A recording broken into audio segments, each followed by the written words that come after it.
Hello, everyone. What is up, Astral, Tengri, Roku, and Oreo? Hope you feel better soon, Roku. You guys are all doing well today. Man, we've got gigantic ass fight, like right off the bat. Once we get into 14 today, so massive spoiler warning, like enormous spoiler warning. Good God. Hola. I wonder if I'm being sent away. Like, in like, it's legit. In any other scenario, this would have been a final boss. But it's still early on in the expansion, so my mind is blown right now.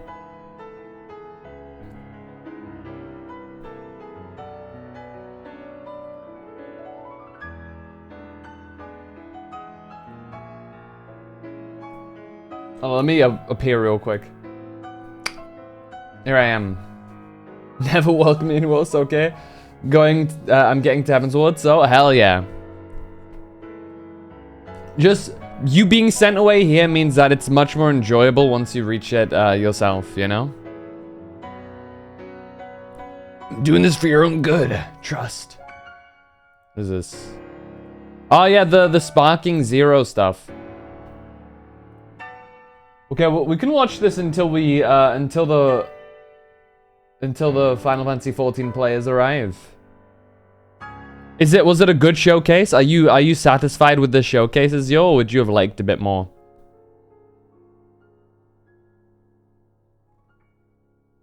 Let me appear real quick, then quote. Hey, it's in character, I'm Phantom, you know?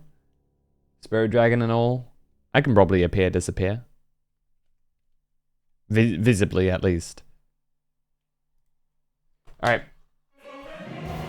Oh.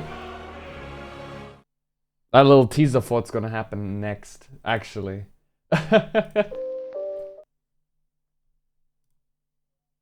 Very satisfied, but wouldn't complain about more. Okay, let's see this. The field actually looks pretty solid. So I have it muted. Give me a sec.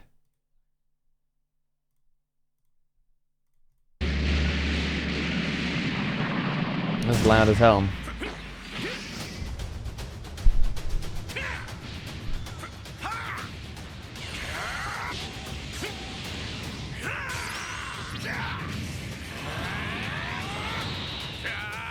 The effects look good.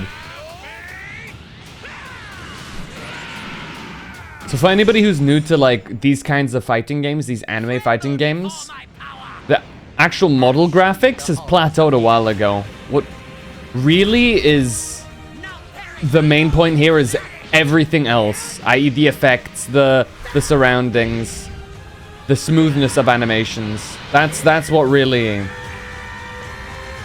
That's what they're pushing the boundaries, or trying to push now.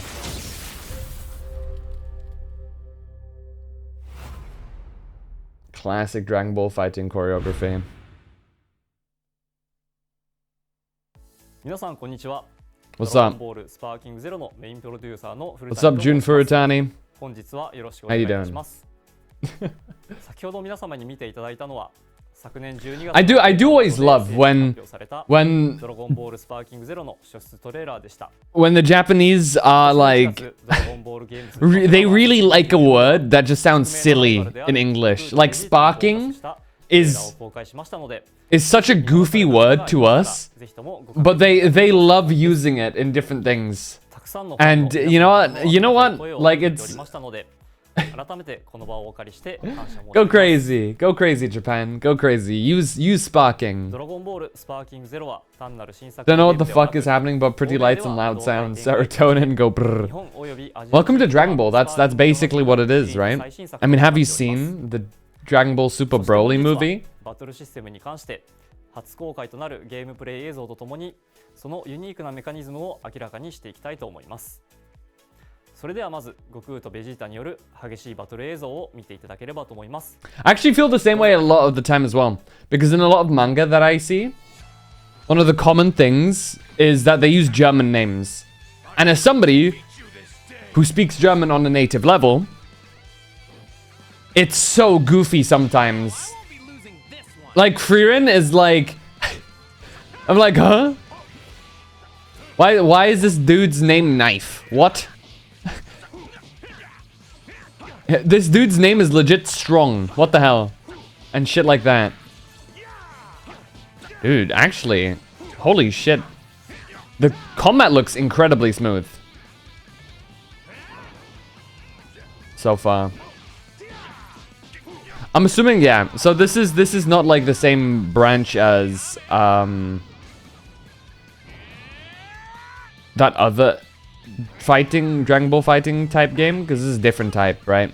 This is much more along the lines of, like, you know, similar to how Xenoverse and whatnot plays.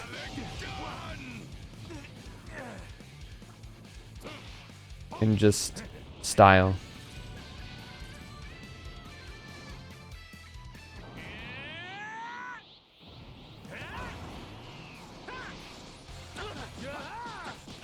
I presume there's not gonna be. Yeah, you mean the 2D1 fighters? Yeah.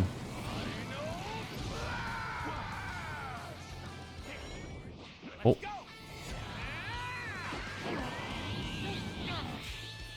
Uh-oh. Wait. I thought this... For a split second, I thought this was a fight from, like... I thought they were trying to recreate the first Goku-Vegeta fight. And Goku just fucking goes blue. Okay. I was like, wait a second.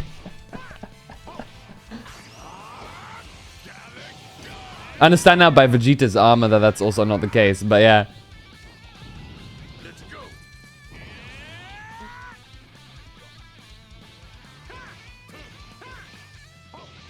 I guess they're just sparring here.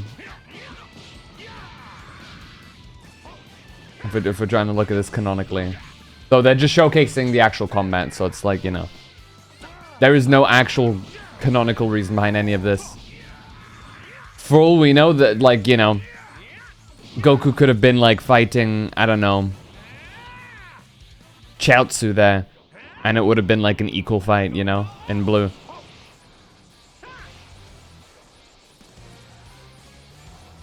But what about Ultra Instinct? We might still see it.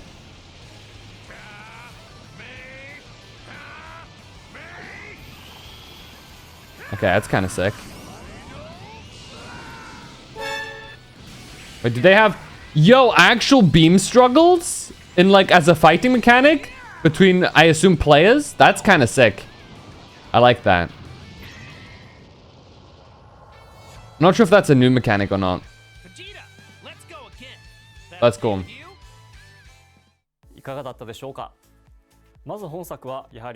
Is it rude to interrupt the powering up enemy? Yes, because it's a cutscene, I believe. Yeah, it's very similar to I always forget the name. He just said it. Budokai Tenkaichi. Yeah, that's the one. I remember having, I think, Budokai Tenkaichi 3 on my PS2. I think. Hey Xerneas, how you doing? I think that's what it was.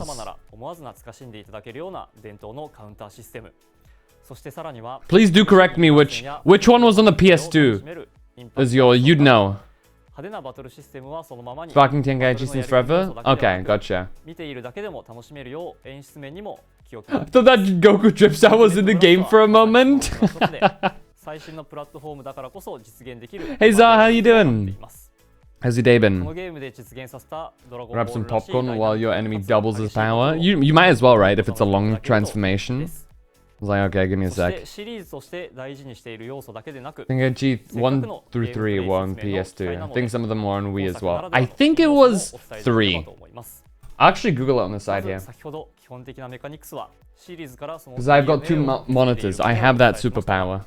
ドラゴンボールアクションの爽快感やダイナミックなバトルを表現可能にするためにはどうしたらよいか議論を重ね、いくつかの変更や新要素を加えました。今回はその中から4つほど先ほどお見せしたバトルの映像を使用しながらお伝えできればと思います。大きな変更点としては、通常移動を高速化して前作のダッシュ走行のスピードにしつつ、これまでダッシュとして使っていたボタンで瞬間的に高速で動くことができるショートダッシュを行えるようにしました。これによってより柔軟な移動や動きながらの攻撃など複雑なアクションができるようになりました。 incredibly long though since I played this, so you know, legitimately I couldn't tell you. ドラゴンダッシュにつなげて一気に大きく移動したりなど、プレイヤーのスタイルに合わせて様々なアクションができます。また基本アクションだけでなく、時間でたまるスキルストックを使ったアクションを追加しています。相手の攻撃を食らいながらも反撃するリベンジカウンターは原作でもよく描かれているやられながらも攻撃を繰り出すような I think I remember one of the earlier fights in the game is Raditz. If that narrows it down. Milfwell! We're just watching the new this new Dragon Ball Sparking Zero showcase. Day's okay. On coffee number 2 now. I myself am rocking tea number 2 here. Actually, so well, twinning would be if I would have also coffee. Cousining, I guess. I don't. It does not narrow it down. I see. My bad. Because I think I remember it was like the first fight was Raditz in the story mode, if I'm not mistaken. 中距離における新たな選択肢としてきっとお楽しみいただけると思います。これらの新規要素により、バトルをよりドラゴンボールらしく、より戦略的にお楽しみいただけると思っています。I remember it's just because 今回のデモンストレーションでスパーキング I remember like I had my I had the PS2 thanks to my older sister's owning one, and that was just one of the games we had. Because I remember, you guys remember back in the days? You guys remember back in the days when you'd have a console and you'd go somewhere and somebody would just on like a flea market or something just be selling, or like just somebody would anywhere be selling like a massive stack of games for a console, and you just go and buy that. You know what I mean? You wouldn't know what games would be in there. They're just like, here's a massive amount of games, and you have it for like, I don't know, $20, $30 or whatever. And we just got one of those, and that was one of the games on there.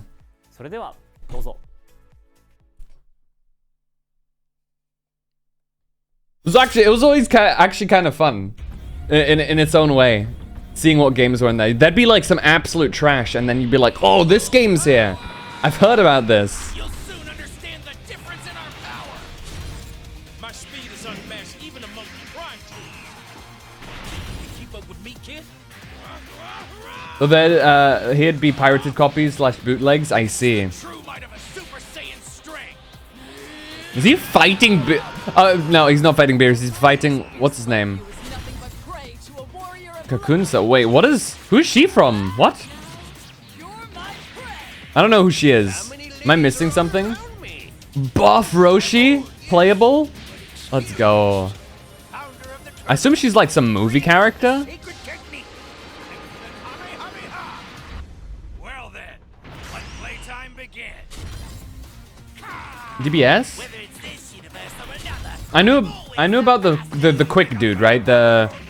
I forgot his name, but he's part of the Justice or Troopers, whatever the hell.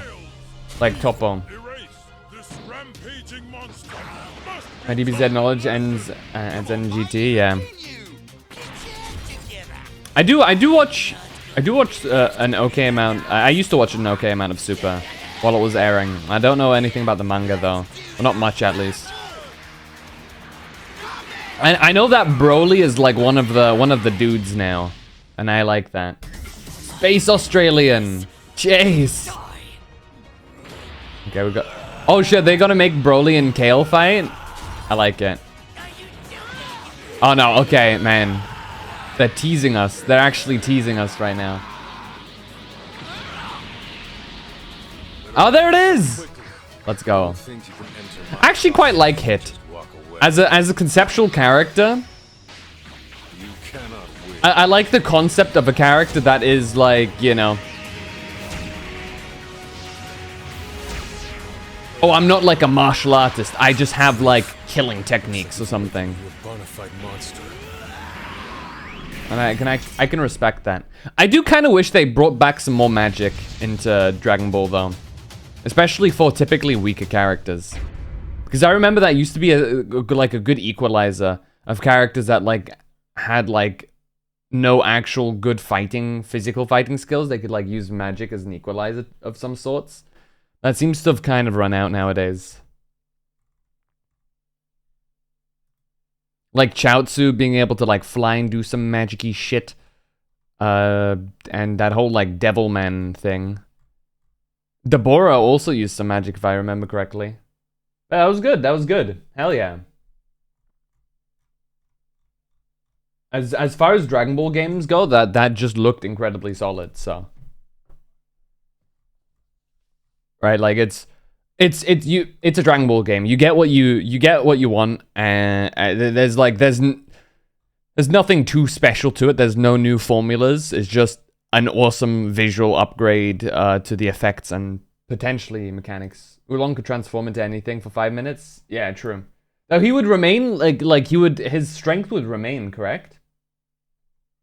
If I'm not mistaken.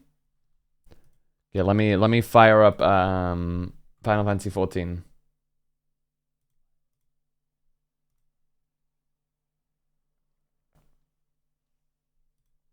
Bam.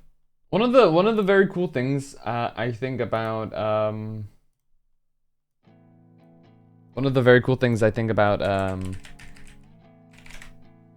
the recent Super manga pieces is it does look like they're putting some more effort into other characters. Right? They're doing a bunch of character growth for characters like Broly. Gohan finally is getting some love. Even Goten and Trunks, little ones. Well, not that little anymore. They're teens now, basically. And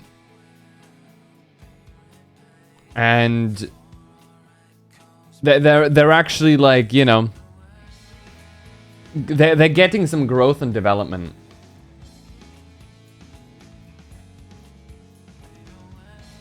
So I really do I'm happy about that. Still a wimp, but I think technically his physical strength was increased based on the form, so like could be strong but glass cannon kind of way. I see. Started watching Dragon Ball and his huge mecha from form got burned by hot ramen water and a hot from a rock and a slingshot. Yeah. Yeah. But yeah, I do think there's a lot of room for them. There's a lot of things to do. Obviously, Toriyama will clearly not be the one continuing it.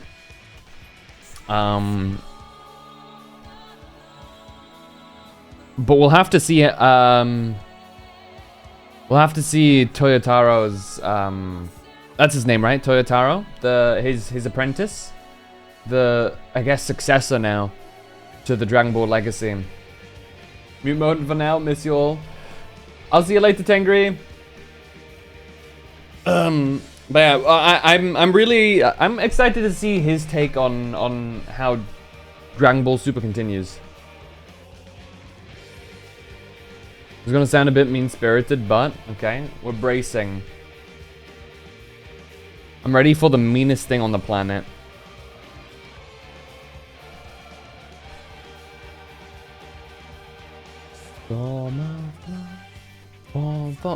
Zad, do you play Final Fantasy 14? By the way, or is this all like very like confusing to you? If we had to get into it.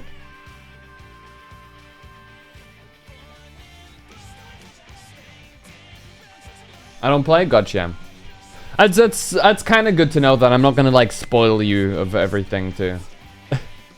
I don't have to send you away out of fear for spoilers.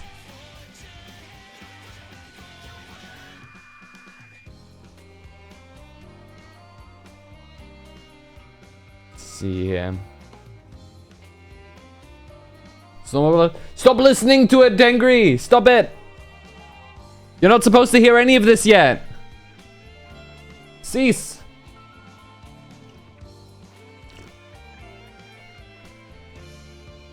You could just I don't know, just. I feel like with Toriyama having passed away, it's a perfect occasion for Toyotaro to put Goku and Vegeta in the background and give. I don't think that's mean-spirited. I think that's a very natural progression. Honestly, I think it would be very symbolic as well. As long as Toyotaro doesn't, like, you know, ruin characters, I think it is the perfect situation to honor the legacy and carry it on, if that makes sense. So I don't think that's mean-spirited at all. I think that makes sense.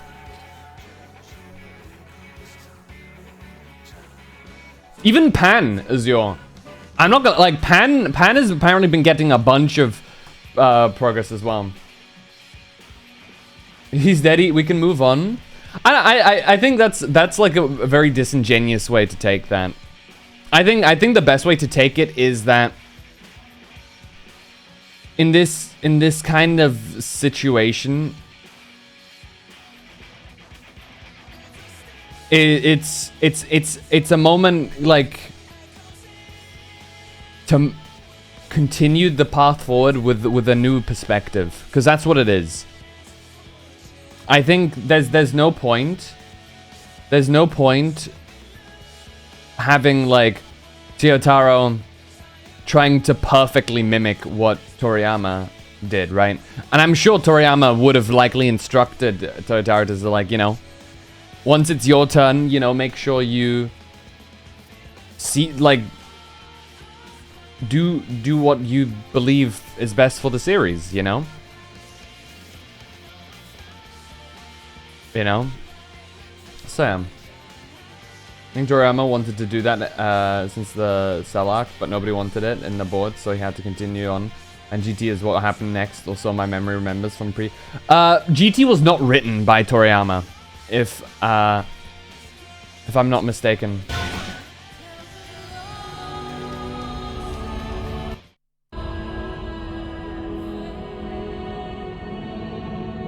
Seek less. Bam. But okay, I go now? Yeah, it's best now. I only supervise and design some GT characters, yeah. Such as, he made Super Saiyan 4. I still await the day that we get to see, like, other characters drop Super Saiyan 3. You know what I mean?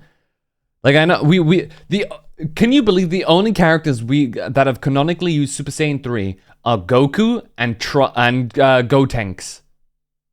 Like, dude. Hey, Bubbly, chilling with Grandma. Say hello to Grandma for me. The story was 100% out of his hands. Yeah, to my knowledge as well.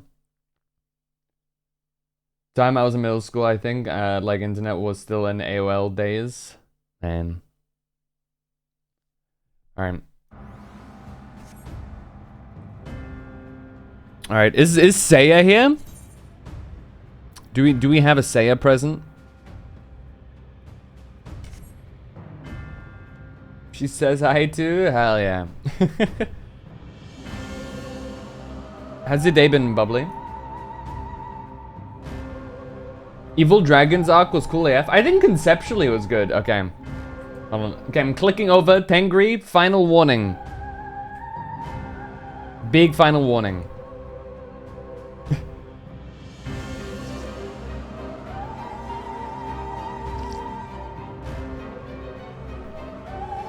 Here we go. Spring is slowly emerging. It's been pretty hot here where I live for a while. Well, hot. I say hot. It's not really hot, but it's been fairly warm. You know, like, it's been breaching 20 degrees throughout the days, I think.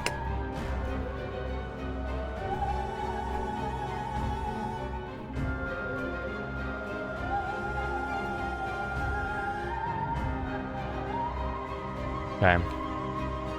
So, this is where we left off last time. For those of you who are, like, not entirely up to date on our current situation, we're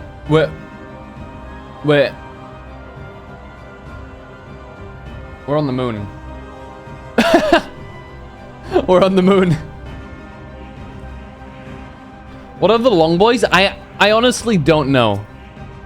They're a bit strange. Moon's haunted. Moon's actually haunted, unironically.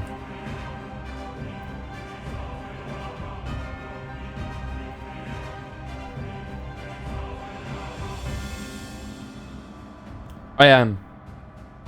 But dude, I'm so hyped for this next part that's about to happen. Because I would have figured that this, whatever we're about to fight next, is like final boss or like the pre-final boss. But it's the level, it's the first trial of the expansion. Like, excuse me, huh? Hey y'all. I've been into replaying Diablo 2 lately. Oh, hell yeah. The original Diablo 2 or the remake Diablo 2? I think they remade it. I don't remember all too well.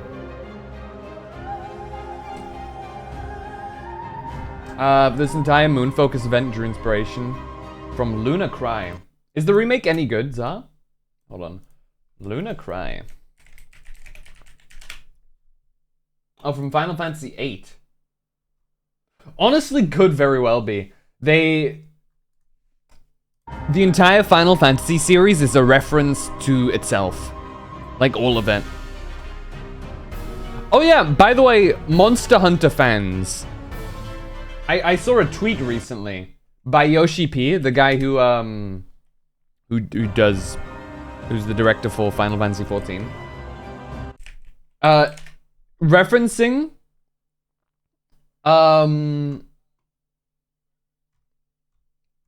mentioning how he's like he was really into Monster Hunter stuff right now, and he really, for the next crossover monster, he wants to bring in Bahamut into Monster Hunter, and I have to say that would be the sickest thing ever.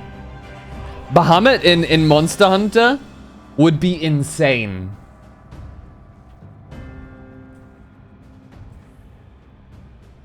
Specifically, the Final Fantasy 14 Bahamut, and I know a couple of Bahamuts also, is like, it would be on par with like other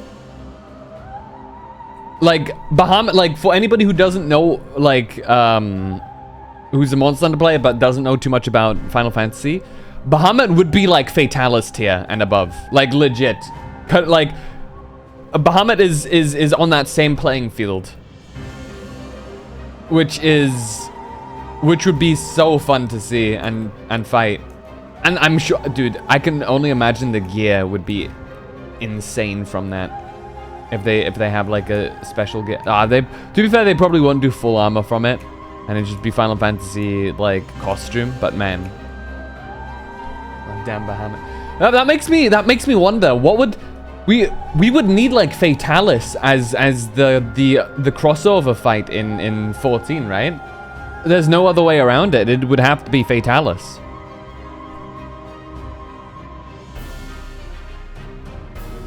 I feel like Fatalis would be like an awesome fight as a trial. Hey Moist, how you doing? How's your day been?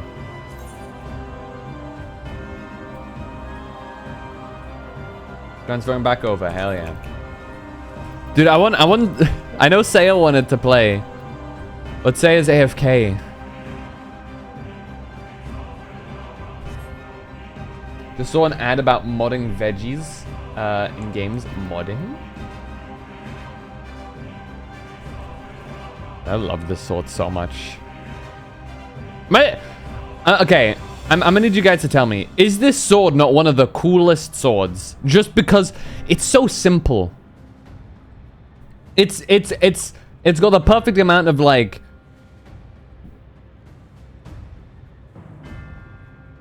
it's got the perfect amount of detail on it. You know what I mean? It's not cluttered. It's simple. It's got an awesome, like, you know, hilt and whatnot. But oh man, it's big sword. Obviously, It looks very Guts inspired, but like, to be fair, the entirety of the Dark Knight class is very Berserk inspired. So.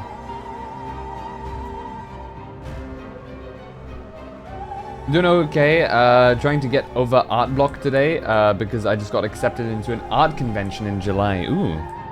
So you're trying to think of something to put up there? Or is modding veggies in games a metaphor that kids be using nowadays? I wouldn't know. Just simultaneously working on my Pokemon Sword decks. How was Pokemon Sword?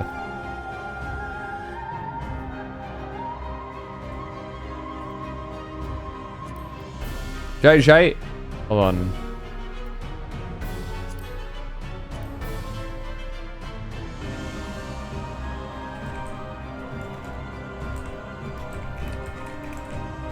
I'm gonna send him I'm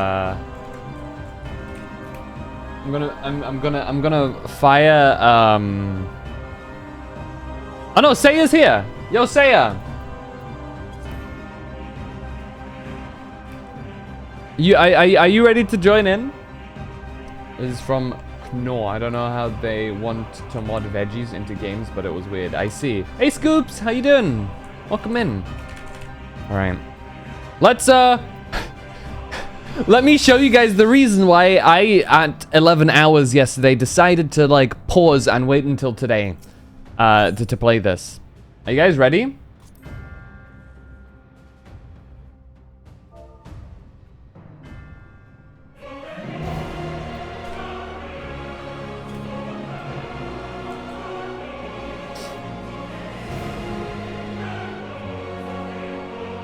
As you can see, we're about to fight Zodiac.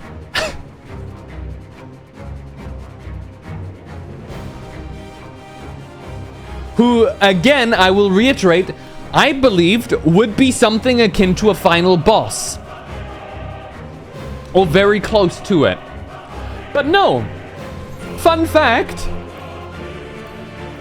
He is Endwalker's first trial. Something akin to, you know, a similar position such as Ravana or Susano or, you know, or Titania. You know, nothing too special.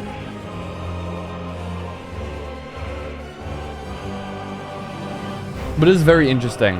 I do have something I wanted to note. So I got 1, 2, 3, 4, 5, 6. Yeah, I think that's it. So I'm approaching Milfwell. Milfwell, I presume you're in a safe position.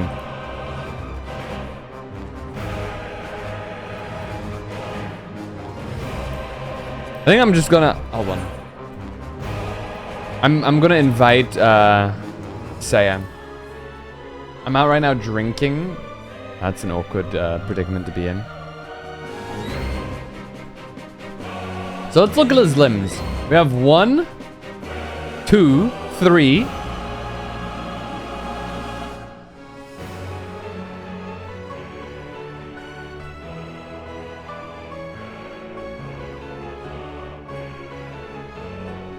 I'm trying to... Okay, so I'm trying to think about this. I feel like counting doesn't make much sense, but the amount of circles we have is 1, 2, 3, 4, 5, 6. Now, interestingly, and I don't know if I'm in your friends list. I'm not entirely sure you are. If you're not, just send me a friend request. It's all good. What is Seiya playing as? Seiya's currently Gunbreaker, I think, right? Yeah, currently rocking Gunbreaker.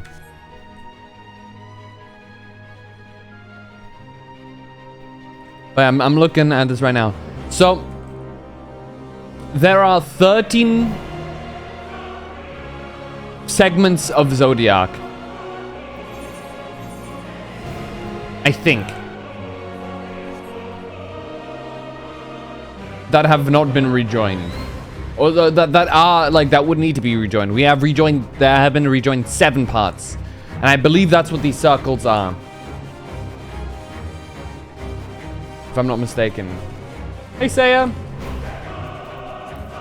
Okay. Anybody who wants invite, let me know and I will invite you.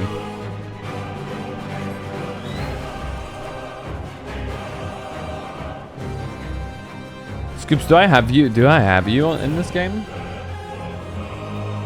No, you're not online, I see. I'm getting on 6 in queue. No worries, no worries. Well, this is gonna be intense as hell. Also, warning, I am playing on Dark Knight, so you might need to heal me a teensy bit more than as Warrior. I'm just prefacing this right now because I'm a little squishier now. Spaghetti? Spaghetti, no. Spaghetti, absolutely no. Don't look at anything happening right now. Don't look. Hey, Spaghetti.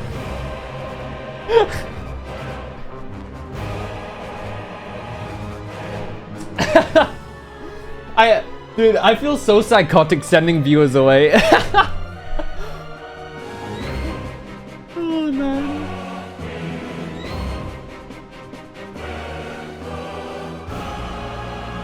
Somebody needs to clip this. Danger of clipping this is if I rate someone and they have like the clip shout out feature where they do the clips, I don't want the clips to be massive spoiler. You know, it's like, you know, the chat is full of like, you know, oh, I've just started Final Fantasy 14. It's like, oh, my mistake here. Have a clip with a maximum spoiler. Whoops.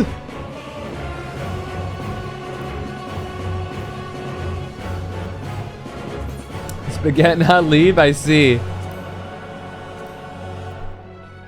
All right, are we ready to queue up? I think we're good to queue up for now. All right, Spaghetti. Like, legitimately. Can you edit clips? Submit some clips with maximum blur. I'm not sure if you can directly edit clips like that, unfortunately. All right, see ya. I'll see you later, Spaghetti. Okay. Let us face this enemy.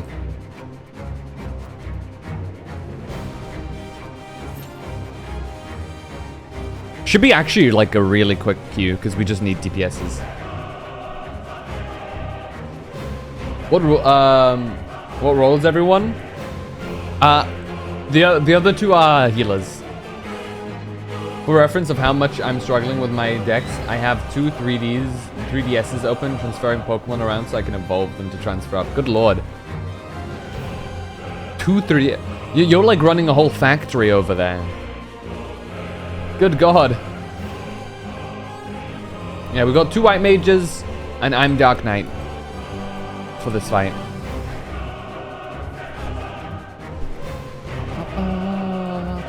And I'm a face Kingdom Hearts 2.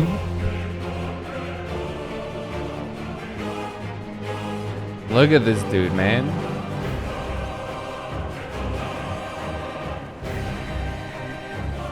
Fucking final boss looking ass. And this is not even his final form. He's missing like lots of chunks of him. You know? Like there would be way more.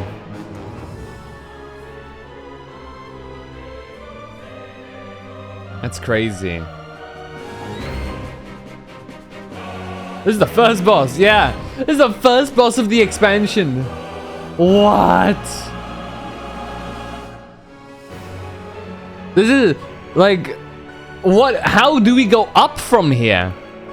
Like,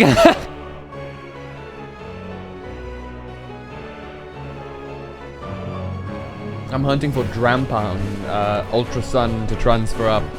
I wish you good luck on the Drampa hunt while we wait.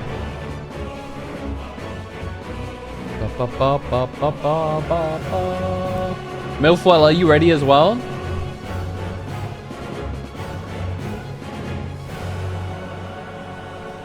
Kinda.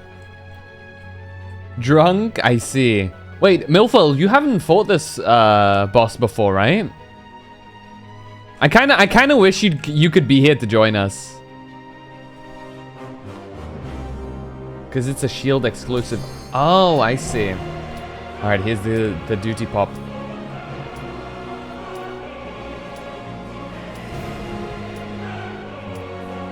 Come.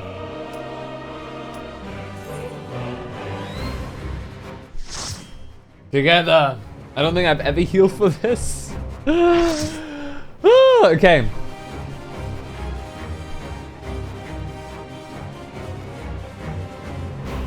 Sea of Stars, the darkened side.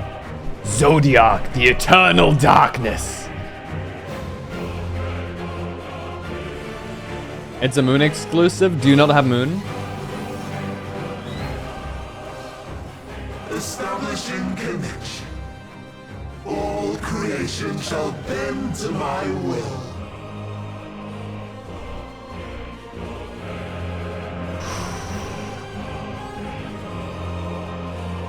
The story isn't done, I see.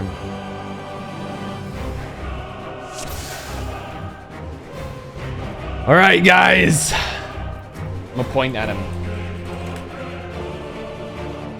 Alright. Let's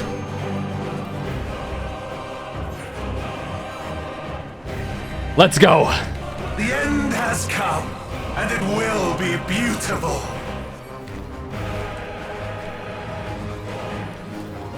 Coquitos. Okay, what does that do? Oh!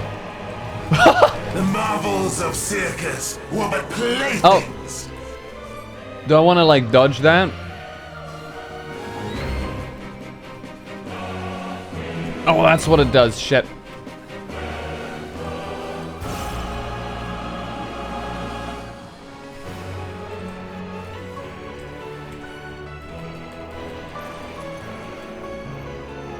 Exo. Does that mean you want to be like close to it? Like I don't know. I don't know. Okay, yeah. Exo means like outer.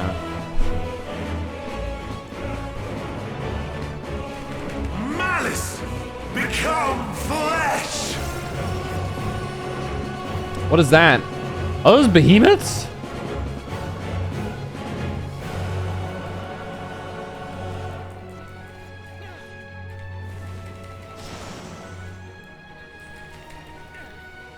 Paradigm, okay.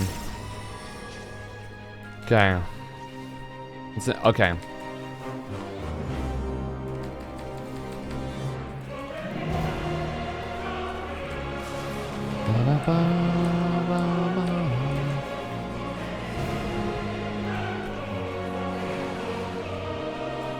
Will you live to see the end? Sticks, okay.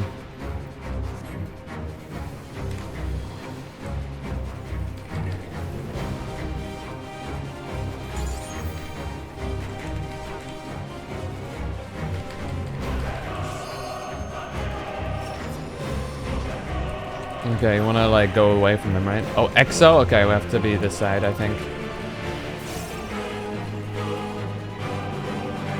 Oh wait, what? Okay. They vary in type then. That's fine, I was still okay. Soon my hold over Zodiac shall be complete!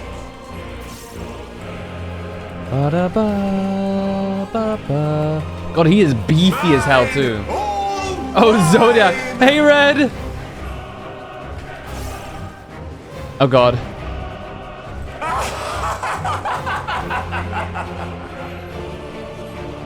Oh, the mask is... Ah! He's ugly! At last, I am become Zodiac!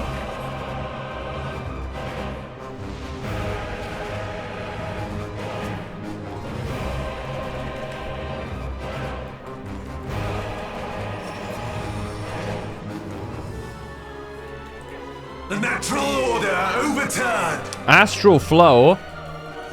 What does that mean? I don't know, but I'm popping my thickness. All in existence, bent to my will! What?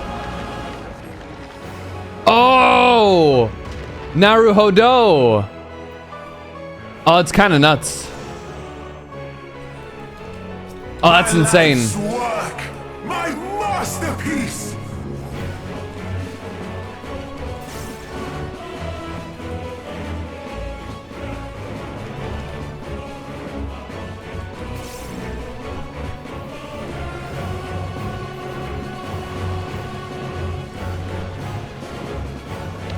Triple esoteric rain? Ray? That sounds scary. Oh, that hit me. Waited for this day. Algeddon?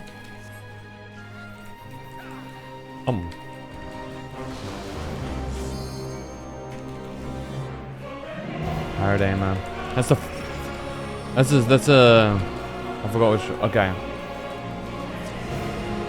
Astral Flow. Okay. I think I want to be here.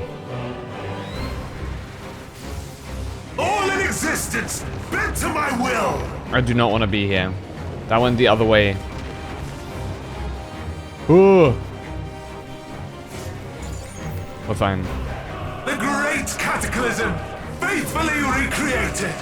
I didn't disable sound alerts, but that I now is absolutely not the right time for it though. What is this? All shall burn.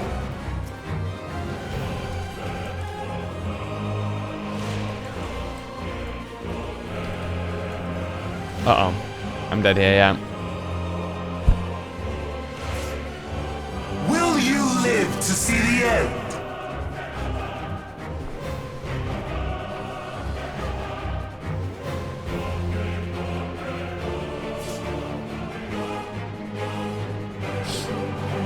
A bit awkward. Thank you for the res.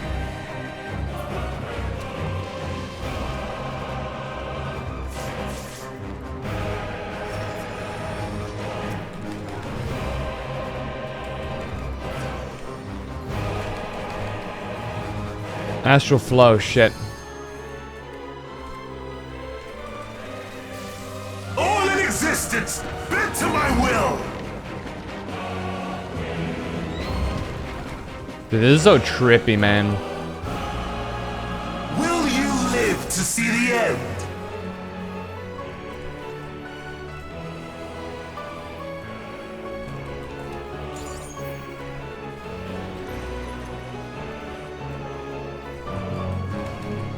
Oh shit. Okay, that's the close one. I just have to be further away from it, I think.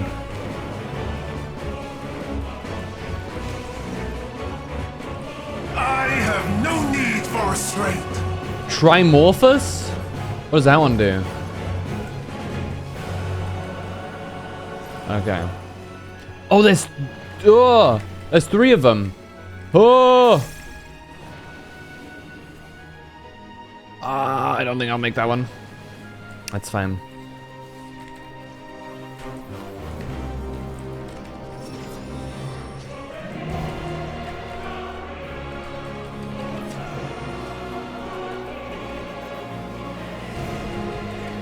Oh shit.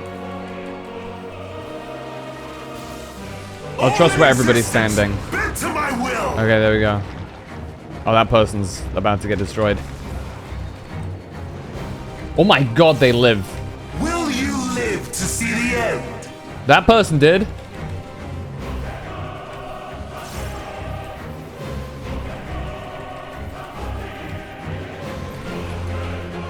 Okay, that one is... I don't know what that one wants. Okay. Oh my god, what is... Okay, I see him. I see him.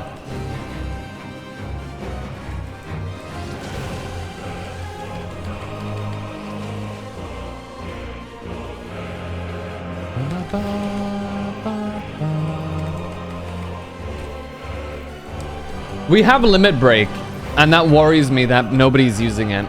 Does that mean we have to use it for something? Okay, that one's stay away. That one's stay away, and that one is, I'm assuming, angular. Oh no, that's also stay away. Good lord.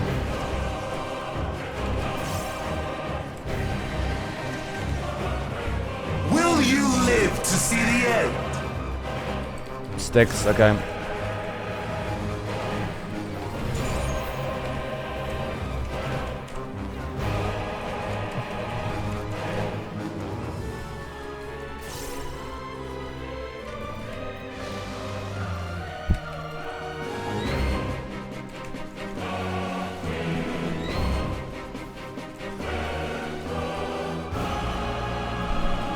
Oh damn it. Okay, this okay. We're gonna have to astral flow that way. So like I wanna stand here? I actually don't know. All in existence, bent to my will. Oh, I was too far. Oh, we're safe. Nice. Will you live to see the end?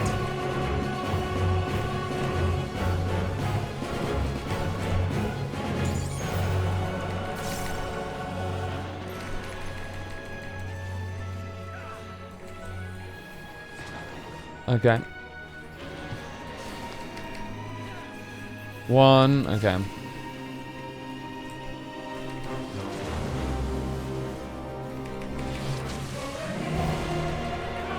Okay.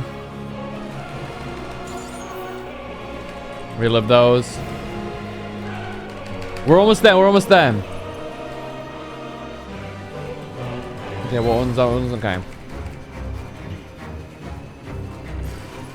Okay. And that one's okay, we're fine here. Nice. Whoop. Uh-oh. I'm resting on his nuts here. To see the end?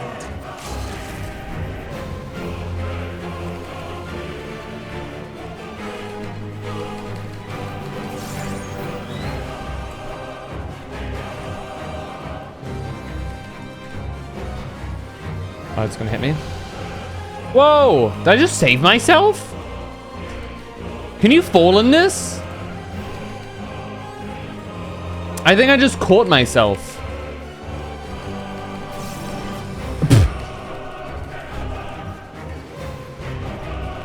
Astral flow.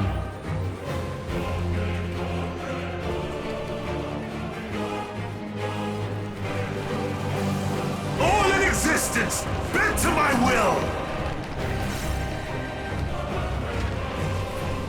Nice! Oh! Is That was this goofy hair. the limit of your power? Is this how it ends? No, and then he's gonna like super power up or some shit, I don't know. Give me a number, I'm trying to generate a random color palette. 73257.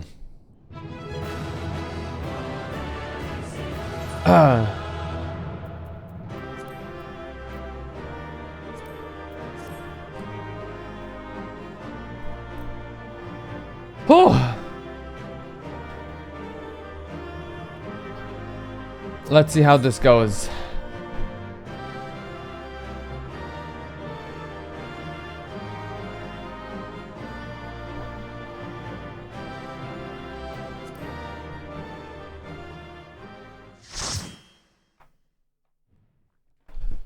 What happens now? We beat your ass.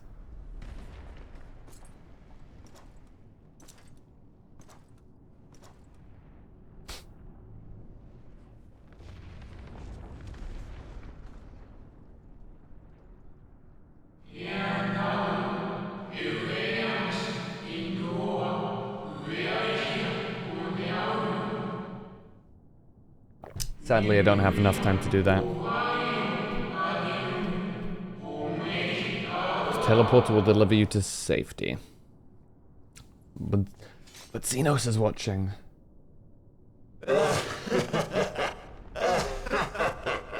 Incomplete and insufficient. Of course he was no match. Once again, you have left my best laid plans in ruins. And played your role to perfection. Thus, sealing my victory.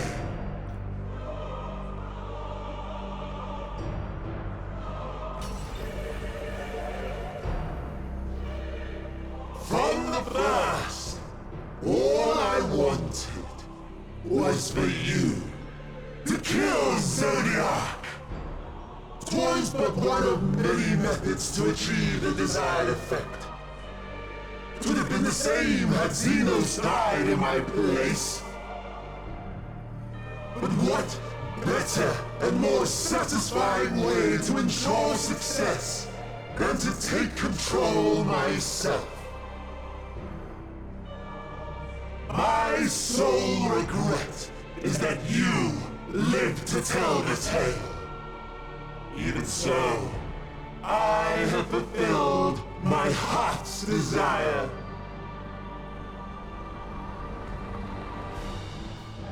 Let your murder mark the beginning of the end. Whoa, what's happening? Coming of the final days. Oh no, because Zodiac was the one that rewrit it. And now if Zodiac is gone, they're gonna spring into action again. Uh-oh.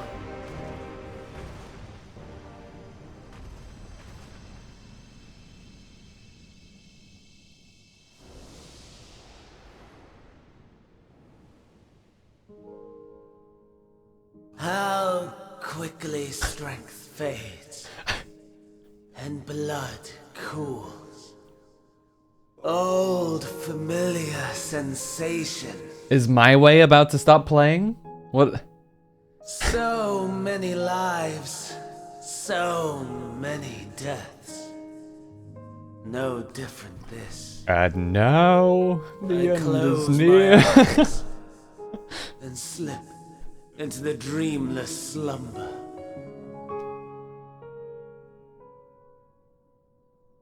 A tired song and dance. Routine. Always I wake. But not this time. Oh, there he is. Fuck's sake. Nothing left unsaid. Nothing left undone. Inherit my hell. I intone with glee. The man I was would weep for what I have become. The all-consuming contempt.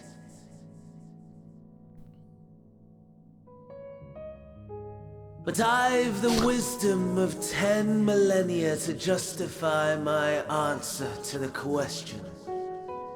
No value in their existence. Not a whit. For all that I looked. None that I did see. A final chance then for Heidelin and her faithful. In Cataclysm, prove me wrong. I snare.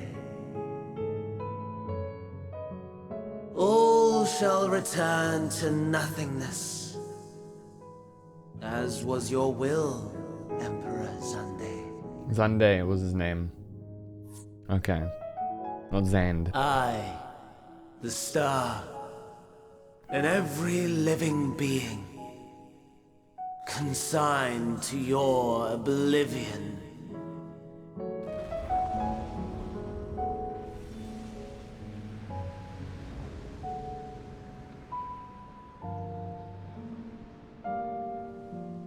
Oh, 07. I'm not sure if he deserves it, honestly. He was a little shit, so no 07 to you. Rest in peace.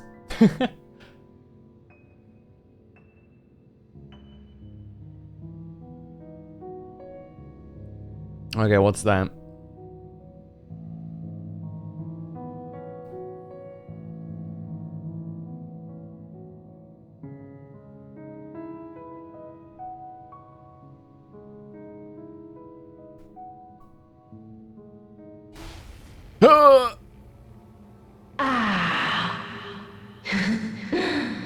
At last.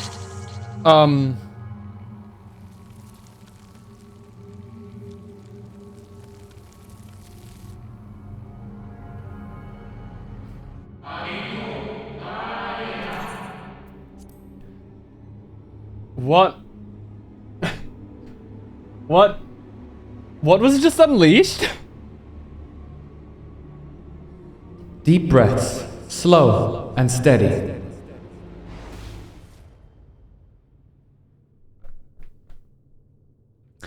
Wow, what has just been unleashed? Did you fuck up? We might have just fucked up real bad. He said the final days.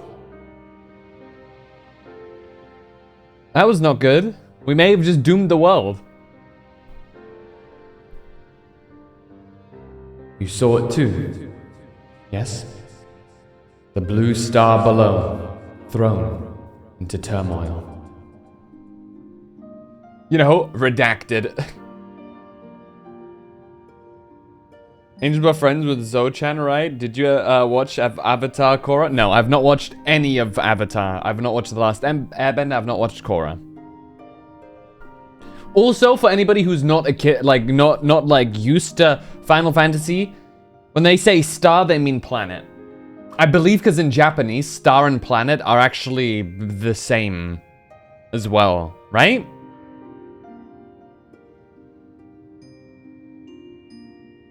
Which it's not too wrong. Planets can also appear as stars in the sky, so you know. Bam. Because I think the direct translation is heavenly body or something like that. So, and they all fall under that umbrella term. So yeah. Bam. I digress. Whenever they mention star in Final Fantasy, it can be both a literal star and a planet. So yeah.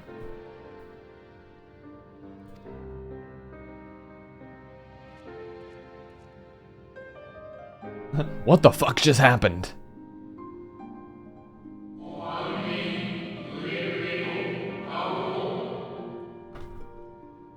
Then it was no illusion. All was truth.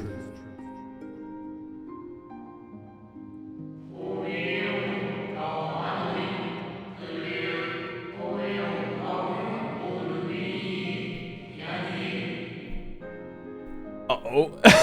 Uh-oh.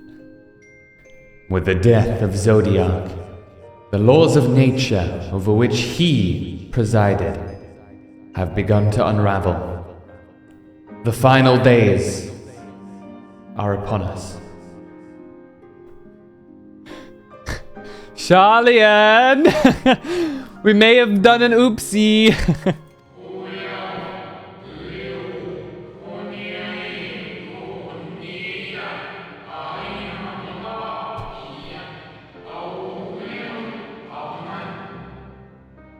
What you witnessed was an omen granted by the Echo, a vision of the horrors to come.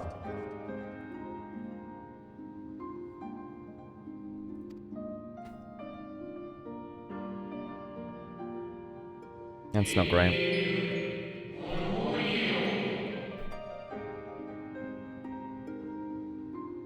Time grows short.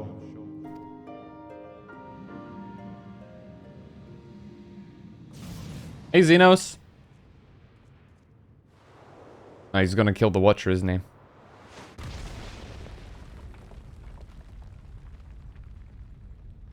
What's up? You good, buddy? You look kind of juiced.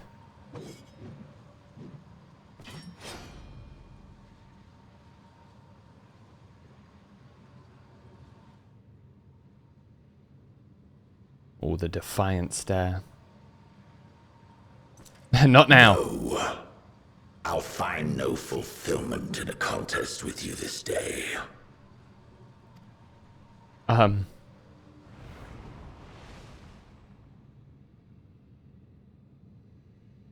Slavering beasts gather at your gates, ravenous and eager. Already you turn to them and away from me. He's jealous. He wants some attention, Ubu. I must go forth once more in search of power far beyond the might of Shinryu. Power to make your heart run over with rage.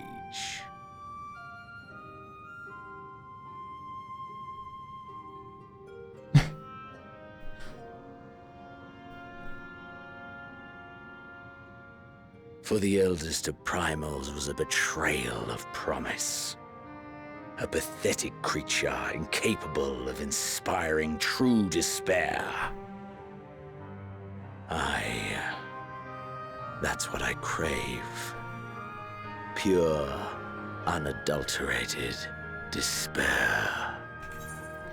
In an alternate universe where we are like evil, like true evil, would Xenos to like inspire like ultimate to inspire a fight, because I'd imagine he'd be the same regardless. Would he like try and find pure unadulterated hope? Like would he be the hero? Like if like, you know, if we were evil and he still wants to fight us no matter the cost, would he like try and go through all lengths to be hope so that we are angry at him or something? An interesting thought experiment. Just like out of spite.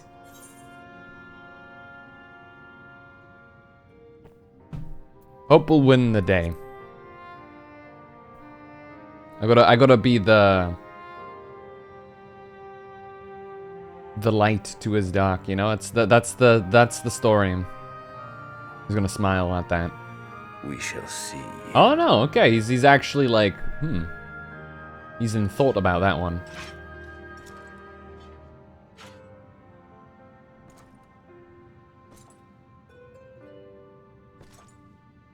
Dude, what armor is he wearing below? Why does he always sound so like heavily armored?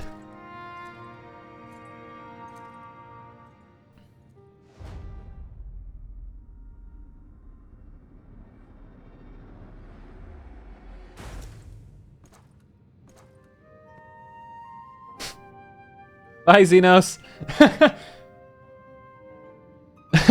Later. I miss his Buffy. You just want to see thick Xenos again, Saya. You just want to see his dump truck of an ass again.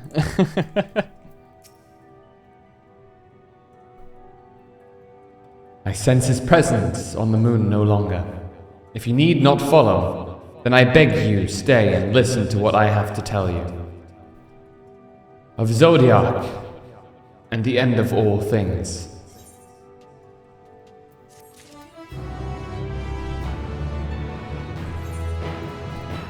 Yeah, what title did we earn here, if any?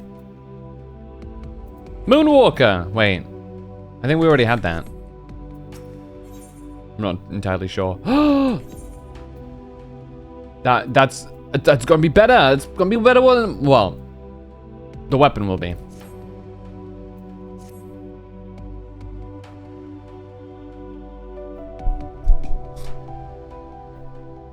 Before we speak at length, I believe a change of surrounds is in order.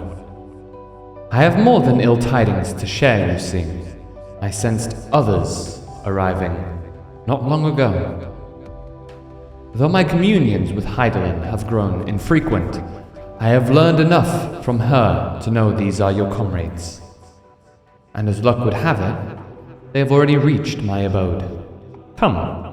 Let us join them.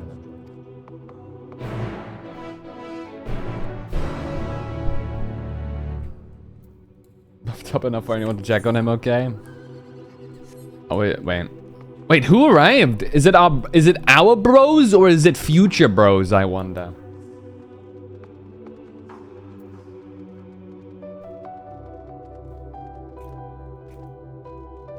This is very pretty though, this place.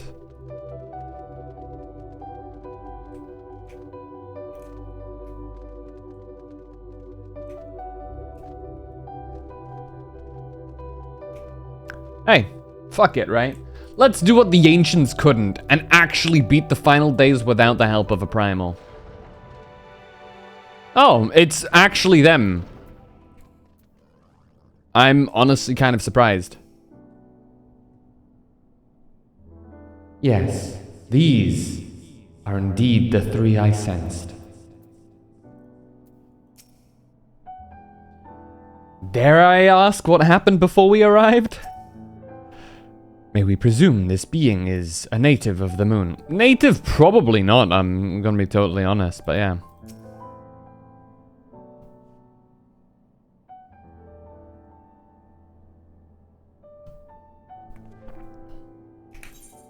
Thank the gods you are unharmed. We did what we could to subdue the tempered before making our way here.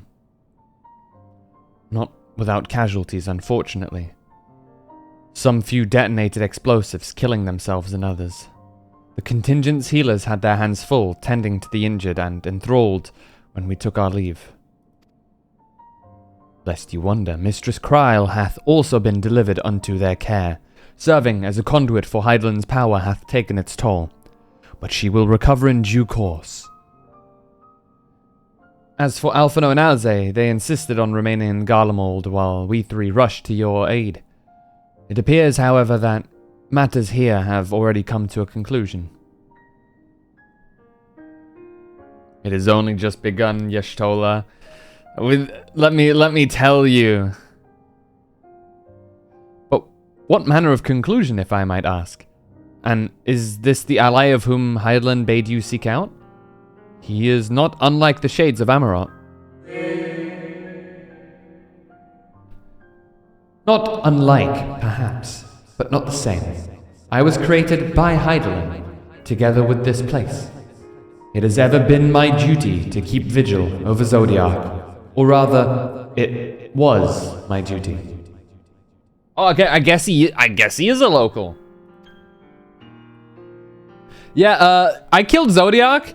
Problems happened.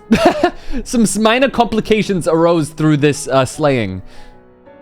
And a creepy woman whispered in my ear. And then the entire world disappeared, like, you know, crumbled. For a second. So, you know. And then Zeno stopped by to say hi, yeah. Then Zodiac is no more. Mm-hmm. For now. And not without consequence, I'm afraid.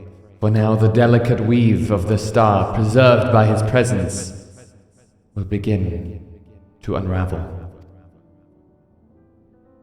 If you mean to avert the final days, you shall have need of... Oh, buddy. Are you alright? No. That head shake was kind of adorable. My attempts to forestall Zodiac's release have all but exhausted my strength. If you might allow me to rest a short while, I will share with you all I can. Please do. You need not exert yourself on our account. These crystals contain records of your time here, yes? May we peruse them while we wait? By all means. If you would review them chronologically, might I suggest beginning with those on the upper floor.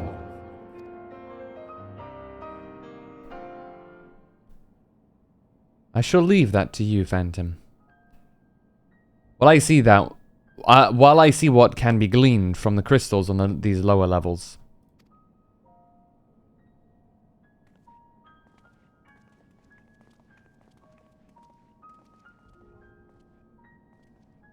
I hope I'm doing these like non-voiced segments justice. I'm doing my best to kind of right.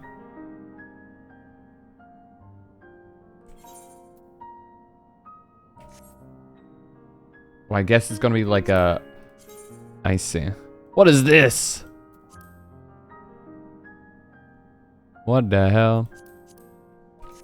But does that mean armor as well? Well, the armor's probably gonna be worse. Bum bum bum bum bum bum bum. Oh, good God.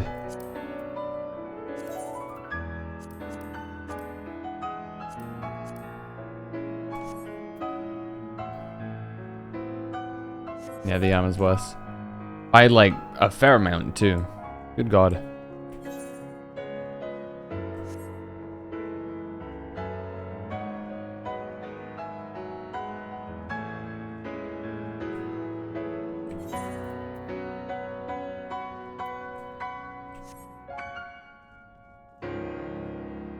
Music is really pretty.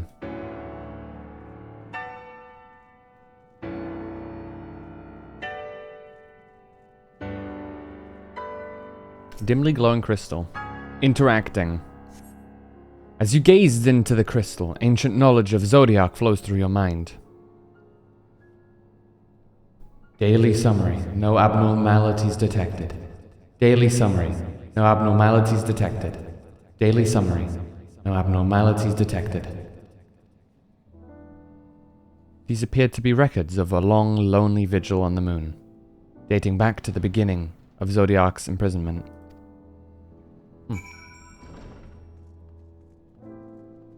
But the music is also so pretty here. Ah! I didn't know I would like walk through the bars. Whoops. What's up, Thancred? Glowing crystal. As you gaze into the crystal, knowledge of past calamities flows through your mind. The records describe how, with each rejoining, Zodiac's thirst for freedom grew, as did the strain on the brands. Maintaining Zodiac's imprisonment appears to tax Heidelin greatly. You found anything of use, Orianja? Dost thou suppose our host hath maintained his solitary vigil since the very beginning, without rest or relief? If so, these records comprise the sum total of his existence. Must needs handle them with care. Aww.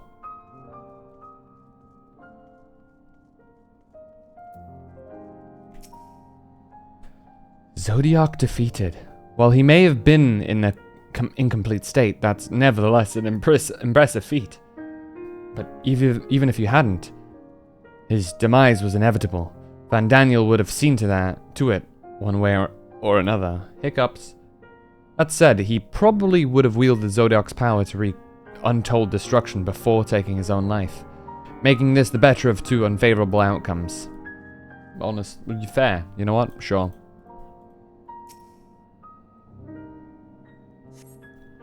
As you gaze into the crystal, knowledge of past rejoinings flows through your mind. The records describe the Watcher's efforts to prepare in the event Zodiac broke free from his prison. The records go on to describe maintenance carried out regularly with the Leporites, though it is not clear who or what they are. Some moon beings, I assume.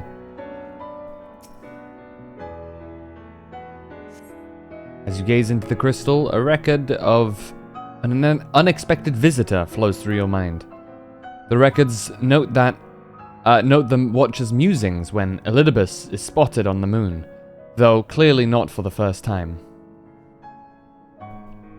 It is clear he and his brethren have a keen interest in freeing Zodiac from his prison, and yet they have made no attempt to destroy the brands. Perhaps they prefer he remain hidden from mortal eyes until the final rejoining. Perhaps they realize we would never dare bring harm to Zodiac, so long as he remains imprisoned.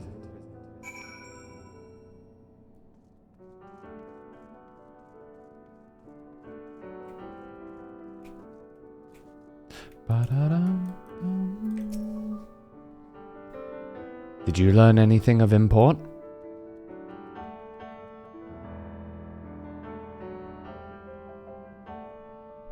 So it was as we suspected. Maintaining the brands requires a great deal of her energy and focus, and this cost has grown higher with every rejoining. That would explain why contact with her has become rather infrequent since the 7th Umbral Calamity. I too made a rather startling discovery. This heavenly body we know to be the moon was in fact created by Heidelin. When the Watcher said he was created together with this place, I thought he only meant this facility. Truly, Heidelin's powers are far beyond anything I could have imagined.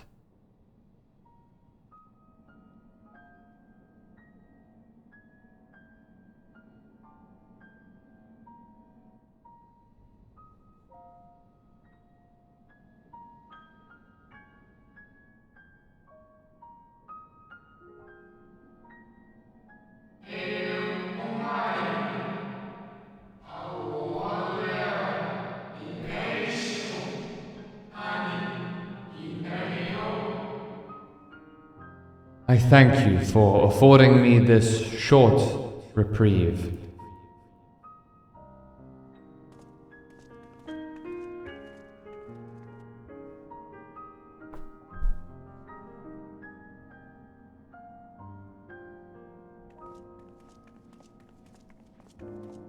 Man. It is we who should thank you. The records stored here are nothing short of extraordinary. True, thank you for all your hard work, dude. There is much we could learn of Zodiac and his imprisonment, but perhaps you could offer us more focused guidance. Pray, tell us of the calamity that came before and comes now again.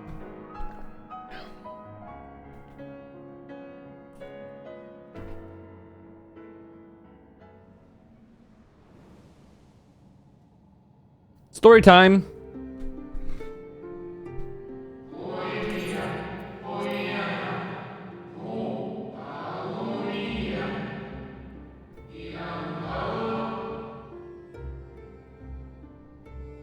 Long ago, before the Great Sundering, there was but a single world. Etheris.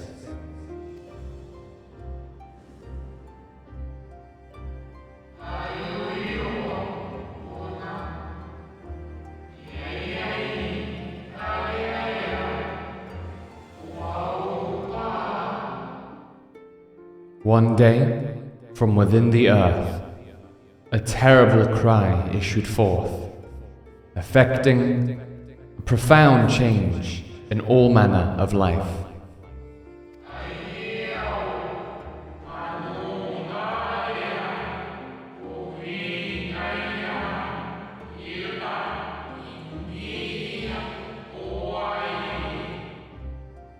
We were not exempt.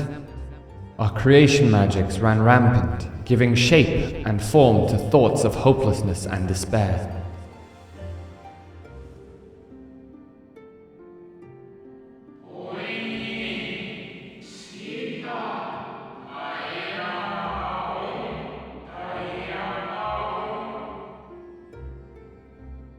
At first, the phenomenon was limited to a single region, but quickly, so very quickly, it spread and engulfed the whole of the star. Were the ancients ever able to deduce its source?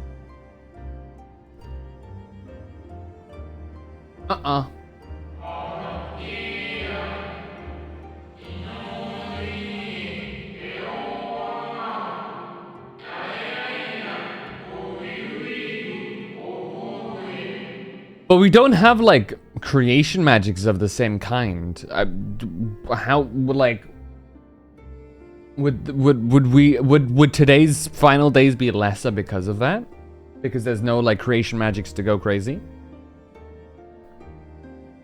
They were not.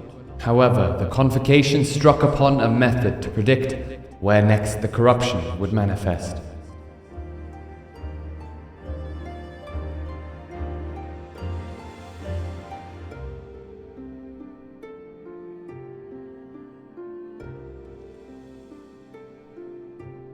What that?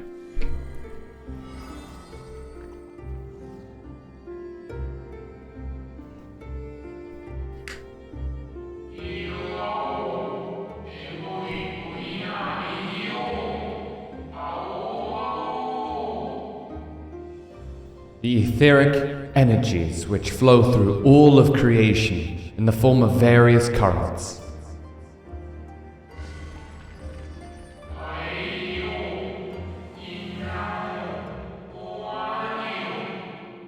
The currents which course through the land and seas. Oh.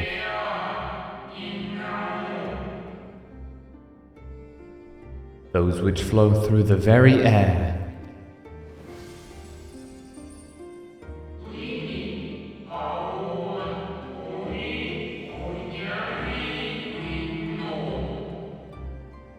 And those of a celestial nature which encompass both our stars and this moon. Star singular, my bad. Celestial currents. I cannot say I am familiar with the concept.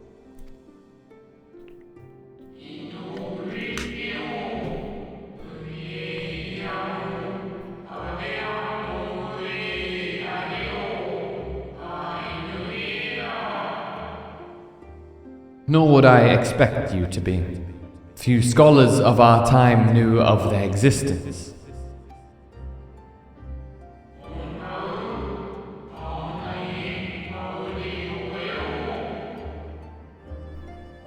Their invaluable knowledge helped us to better understand the nature of the calamity.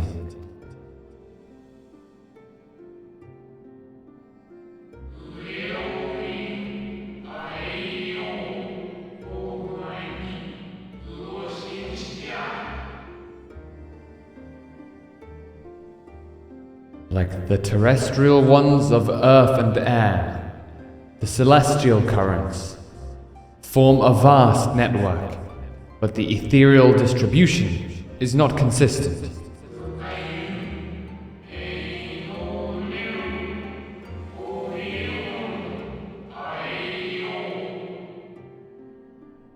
The convocation soon realized that the inciting incidents occurred in regions where the flow was weakest.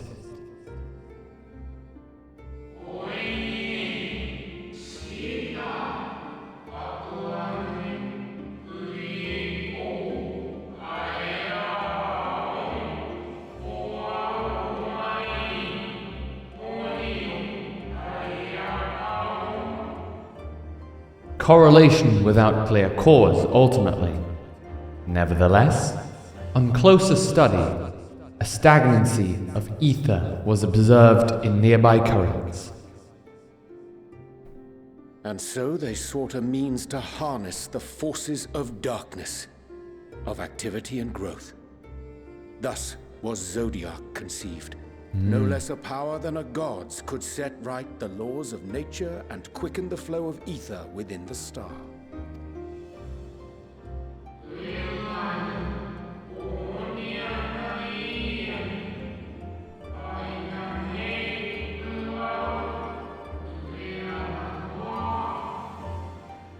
Precisely.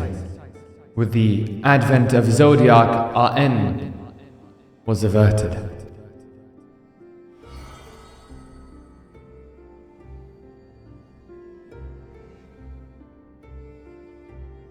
Emmett Selk claimed that those who summoned Hydaelyn did so because they saw Zodiac's power as a threat. Is that true?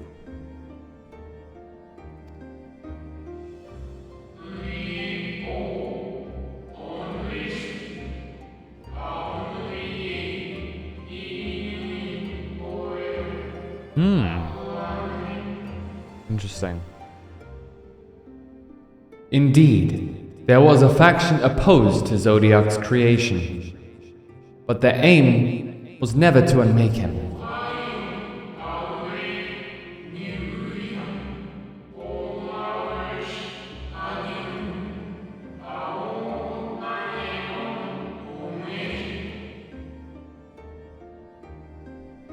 They understood the continued preservation of the natural order was dependent on his very existence. Until we could identify and address the underlying cause of the final days, he would need remain, for his departure would set in motion those apocalyptic forces once more.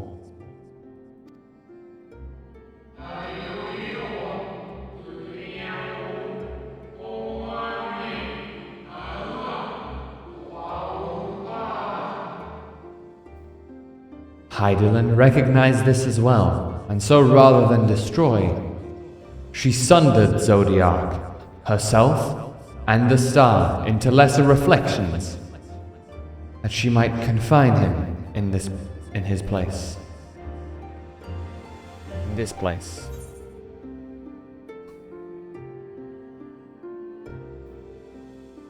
And what she told me in the Ethereal Sea was false?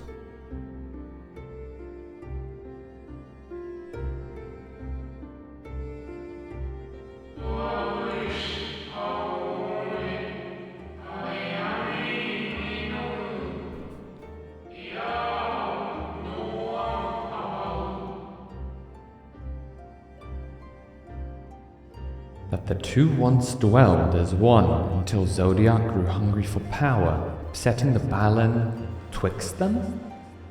Not quite a lie, though, a rather gross embellishment.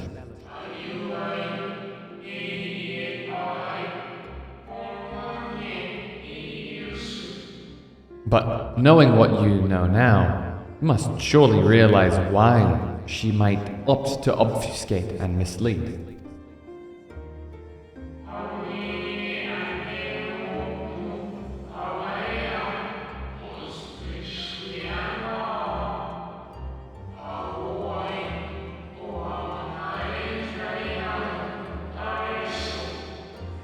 Hydaelyn and Zodiac are both constructs of man, approximations of perfection limited by our own imperfections.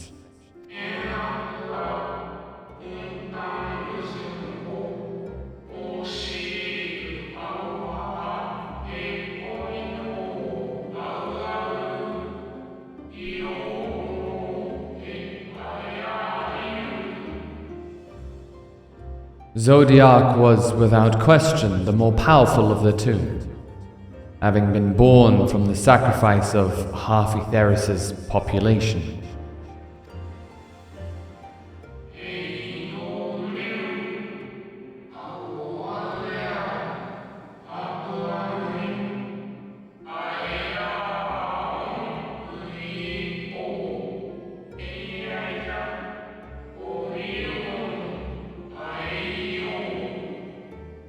Thus was it necessary for Hydaelyn to commit herself wholly to his defeat. Still more effort was needed to confine him.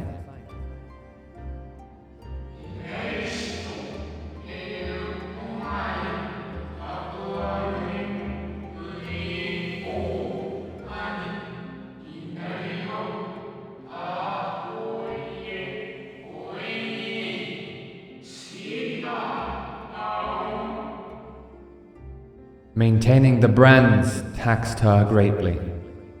With what power she dared spare, she cried out to any who might listen, and offered her blessing to those who heeded her call.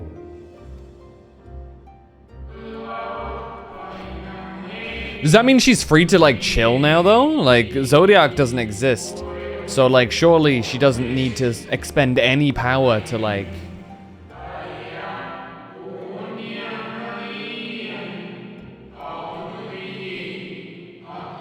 Well, we'll see. Though it was likely within her power to do so, I believe she did not wish to speak of Etheris and her history.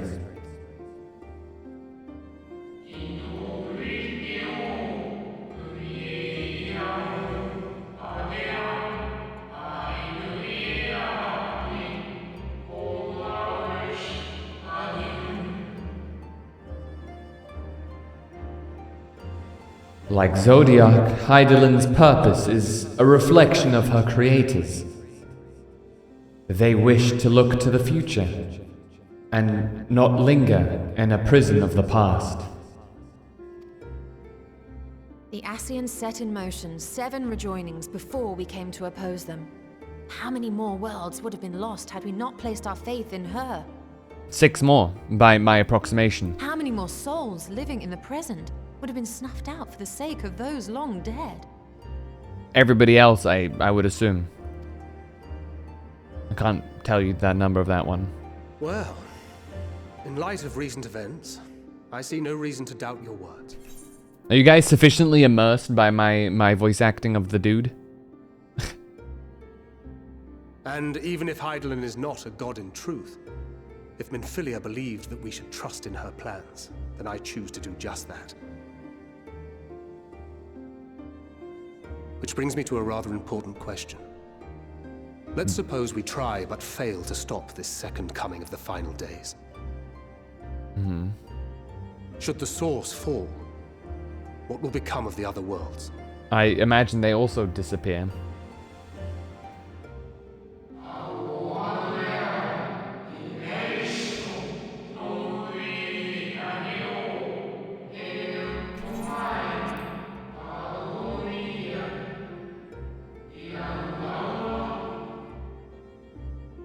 The nomenclature is more fitting than you know.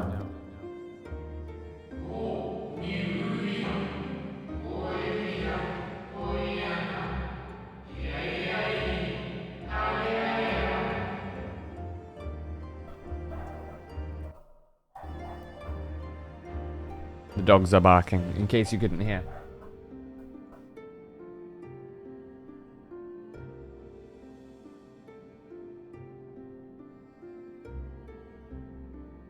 Bring ruin to the source, and its reflections will share in its fate.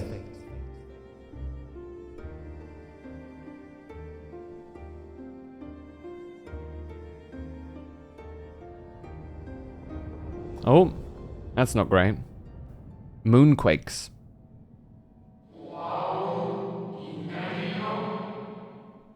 Ah, it is ready.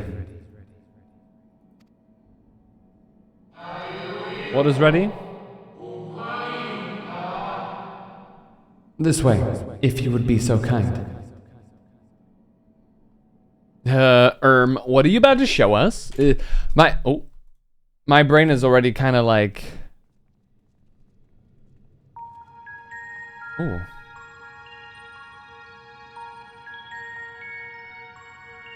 Was that there before?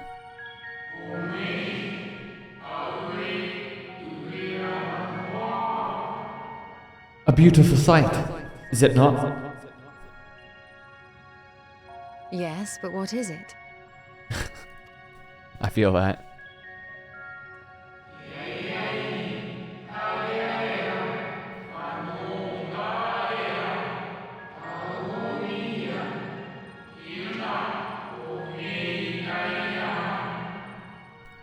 Hydaelyn knew better than any that her power was not absolute. Indeed, she has ever struggled to hold Zodiac and his faithful at bay.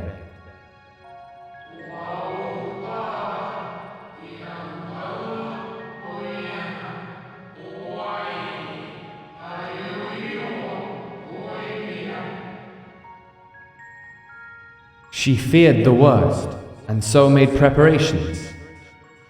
In the event of his demise, there would be a contingency.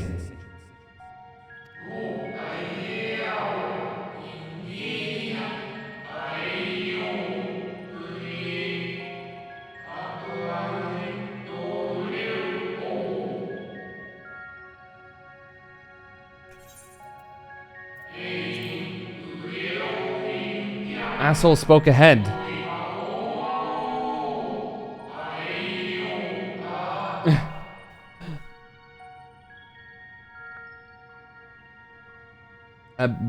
Basically, Moon is Noah's Ark, I guess. I don't... You need not go far to find its pilots. In fact, I should be happy to take you to them.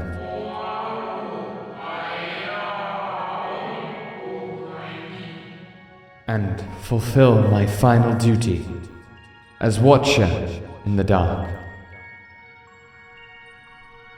Well then. Fly me to the moon. Ba, ba, ba, ba, ba. New weapon apparently. Let's see. Oh. How its stats looking? Is it like, you know, better than my current? Bismuth Greatsword. It is. How much greater? 105, 105. It is identical in those stats, but it would seem slightly higher in other stats. So we take it. It does look a little goofy though.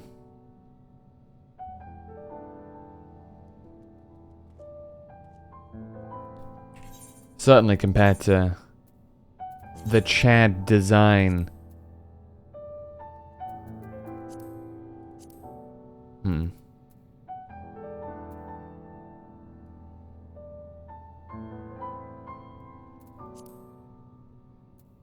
We'll keep that drip the same. Actually, no, we can't. Hold on. I know how to do it. We do this, then we do this. We do this, then we do this. Hold, hold, hold. We do this. Then we do this. Then we do this.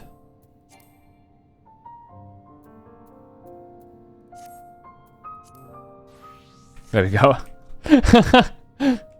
I've broken the system.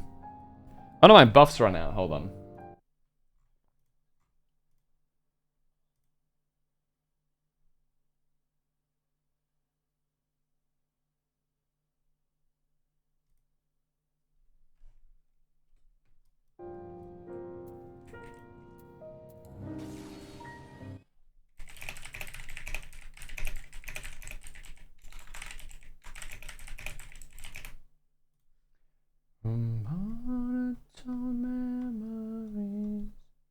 melodies.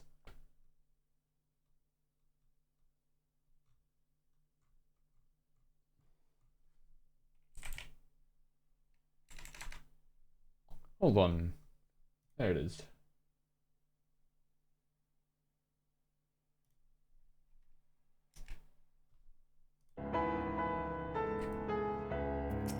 The Watcher. Helping Hands. The time has come for you to be on your way. The crater at the heart of Mare Lamentorum, where Zodiac was imprisoned, is not so easily traversed, however. Let us call upon Argos, the familiar whom you met earlier. He should have no trouble bearing you across. Oh. As Heidelin created me as the jailer, so too did she create Argos as the guard. It is his nature to appear when needed, and yet he is nowhere to be found. Strange. Mayhap the imbalancing of ether has affected him.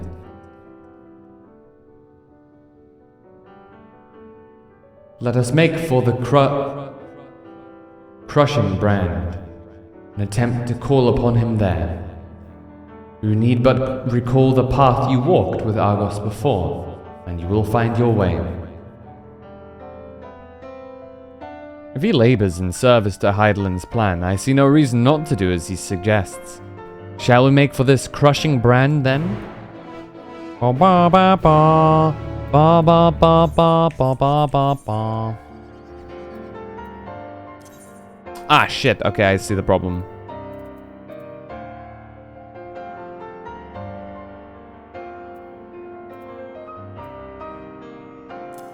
There we go.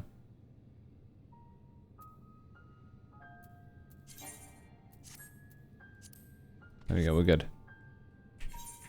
Bum, bum. All the way over again. North. Done Argus then, I guess. Argos. Ba-da-bum. Meat and Meat is now active. Hell yeah. Let's see here. Well fed. We are fed well. Fog tasty. Whoop. Whoopsie.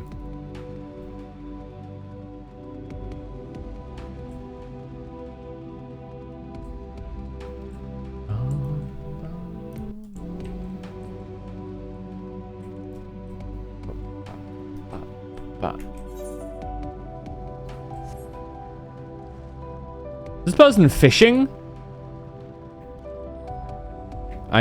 Okay, you know what? Hell yeah. Go for it. Go crazy. And that weird moon soup. The moon juice.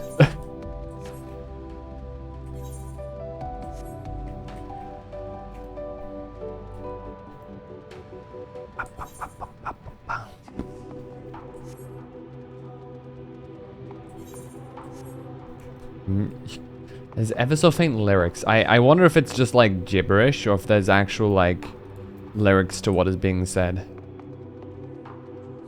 Very interesting stuff. Can we go across here? No. We have to go all the way up and around, I guess.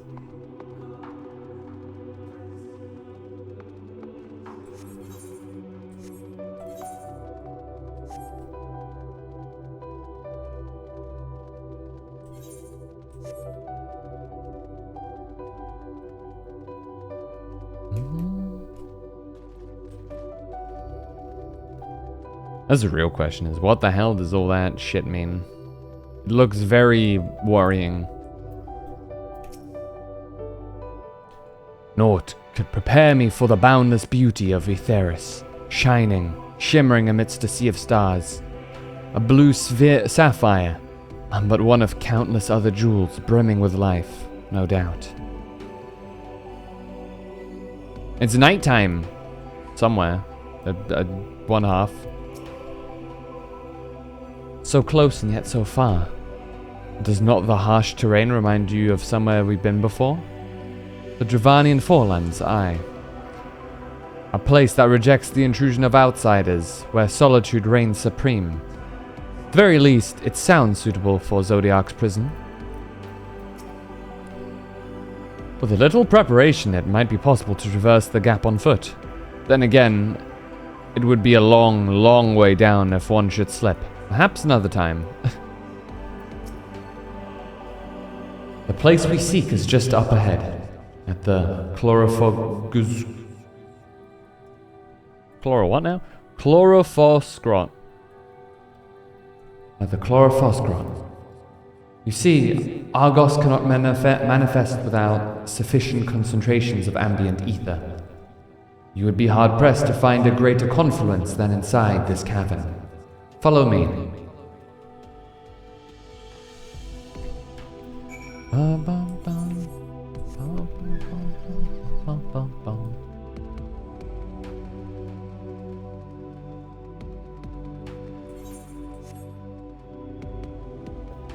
Weeper is crying.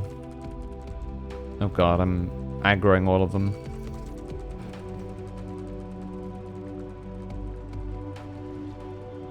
They'll get bored eventually, right? 1, 2. Nice. Stolla's having a great time here. This entire cave is thrumming with ambient ether. Alas, any further analysis will have to wait. Curious. This place doth call to mind Plaeni, home of the Numo. The god of Zodiac's prison, eh? Blood-red eyes, slavering more, and built like a behemoth, I'd imagine. Let's hope he's friendly.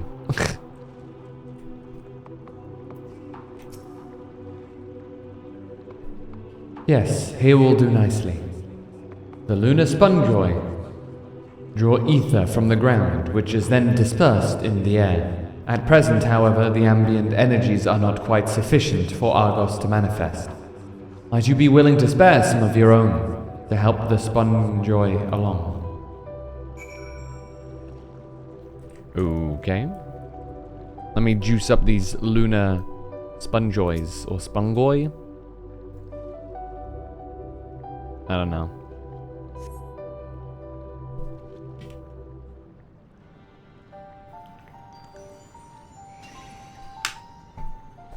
There he is.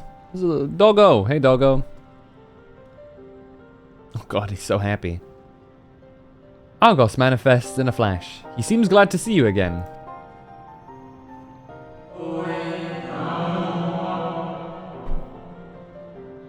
A most fascinating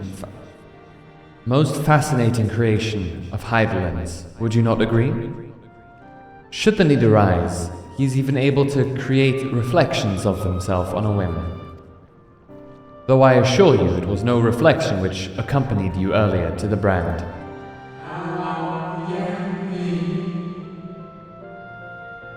No. Argos was quite eager to be at your side then, as he is now, it seems. I cannot recall when last he showed such an affinity for anyone.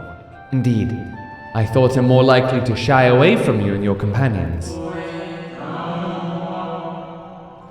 Perhaps it was more than a sense of duty that compelled him to aid you before.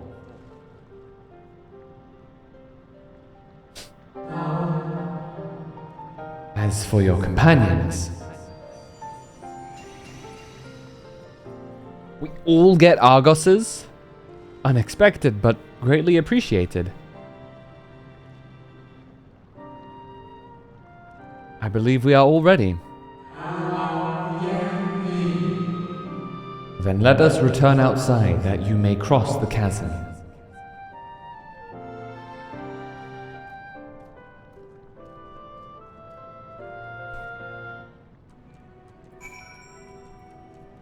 Man. We're gonna run past the Weepers again.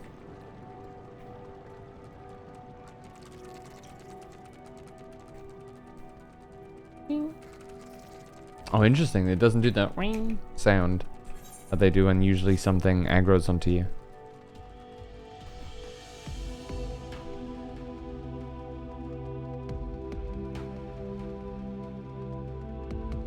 Alright. God, all of the dogs.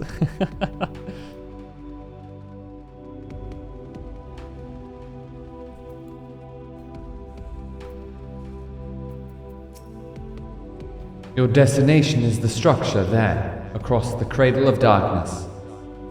But climb onto Argos's back, and he will take care of the rest. Once you arrive, it should not take long to find the ship's crew. The facility is designed to rouse them from their slumber in the event of Zodiac's destruction. Heed their counsel. Together you may guide the star and its people to a kinder fate. This is where we part ways, but know that I shall ever be watching and praying for your success. That's kind of him. Our allies' assurances notwithstanding, we cannot be certain what awaits us on the other side, so perhaps it would be best if we did not all go at once. I propose the two of us cross first, while Thancred and Urianger wait here. Okay. Onward! A malefic ether yet permeates from the crater, remnants of Zodiac most like.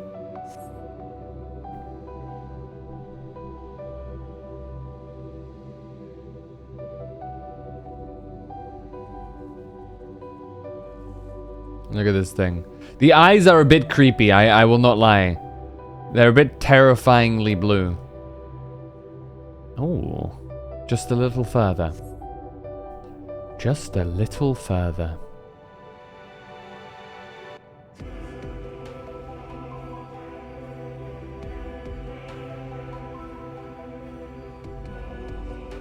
Cutscene. We do appreciate cutscenes. What's this music?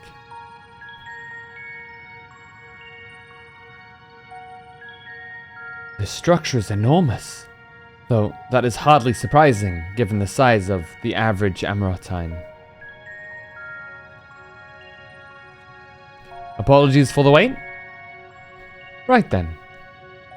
Let us head inside and... Oh?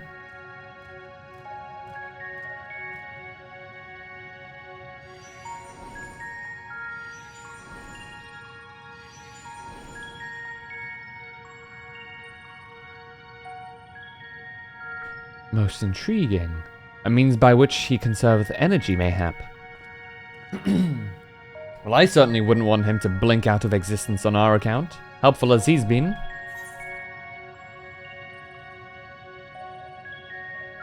Thank you, Argos. We'll take things from here. Gotta thank him. If Argos is to remain without, let us not keep him waiting over long.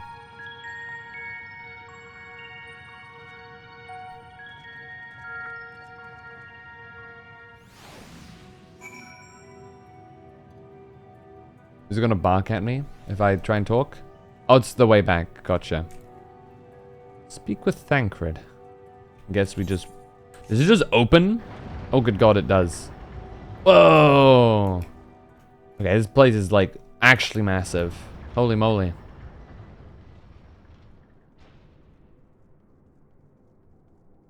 And that's an ether crystal down there.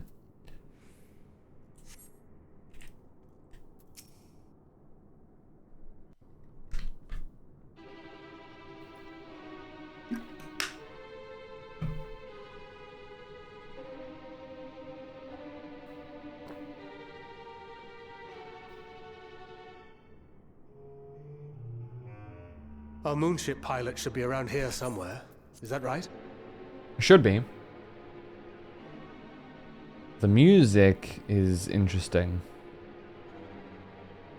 It's either going to be something funny or terrifying. None of the above. Only one of the above. What is that?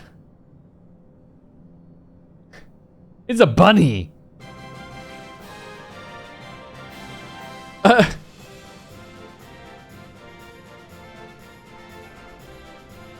Oh, good God.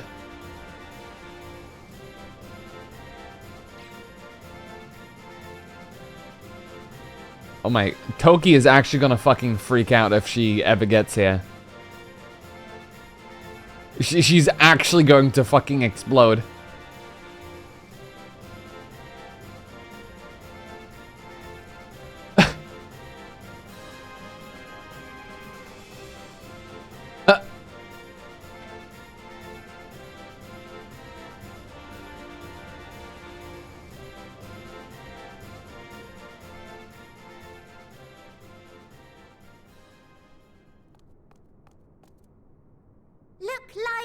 everyone!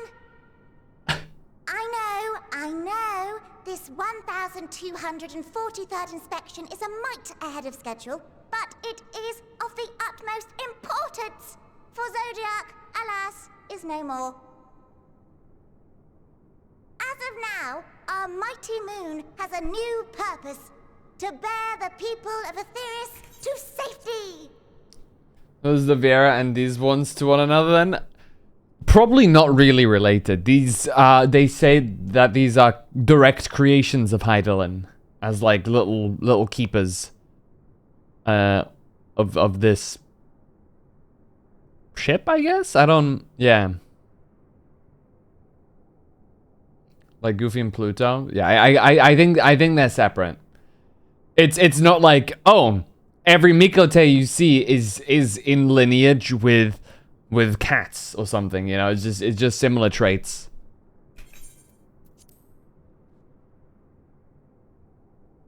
Our time has come, my friends. Okay, they are a bit terrifying, but also kind of adorable at the same time. We must be swifter than swift. There is much to do before our guests arrive. Well, there's some of us already here. I expect your workstations to be immaculate. And don't forget to relay our signal to Etheris. Questions? Yes? No? Maybe so? No? Then hop to it!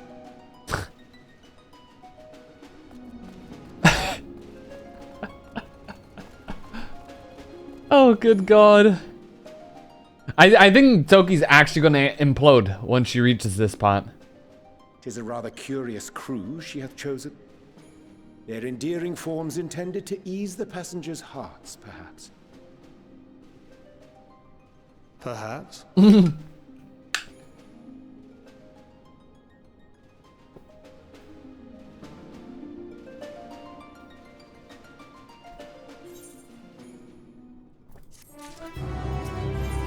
Well then.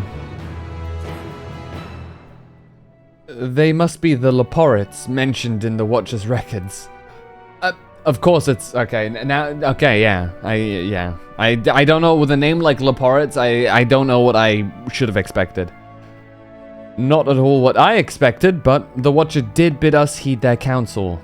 I assume the one who gave the rousing speech was their leader, though we might have to ask about in order to track him down. Go on then, let us be about it. Ba ba ba ba ba ba. Ba yippee! Donk. Yippee! Oh, yippee! Donk. Chipper Leporrit.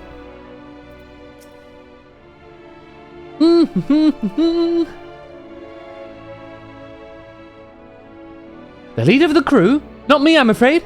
Singing Way is the name. I'm in charge of the construction and maintenance of the atmospheric circulation system.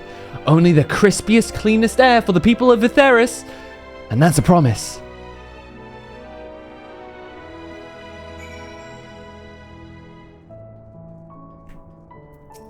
Okay, hold on, let me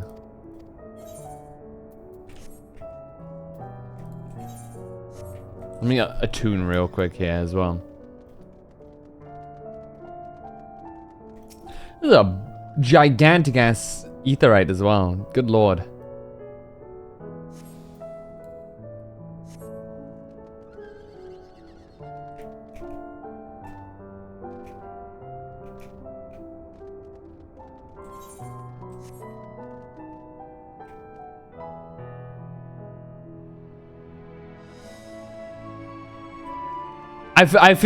I feel like there was some minor parts very similar to answers in this track, which honestly makes sense.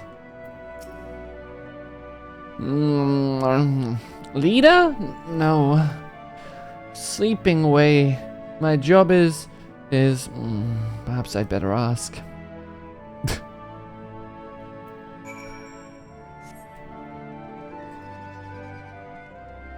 Yeah, that ba-da ba-da-da ba-da-da-da is part of answers, I believe. I may very well be wrong, but I think that's the case. Which is pretty cool. It seems that that song is very intrinsically linked with Heidelin. And seeing as this is her direct creation, that, you know, is not surprising. Snappy.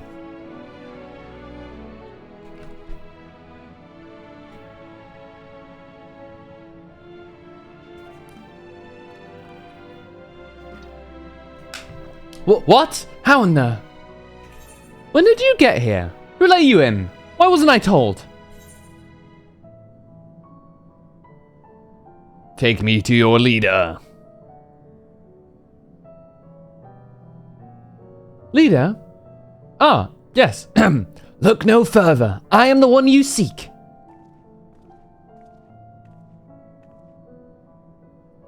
Well, well. Looks like you beat us here. Your friends, I take it? Is this all of them?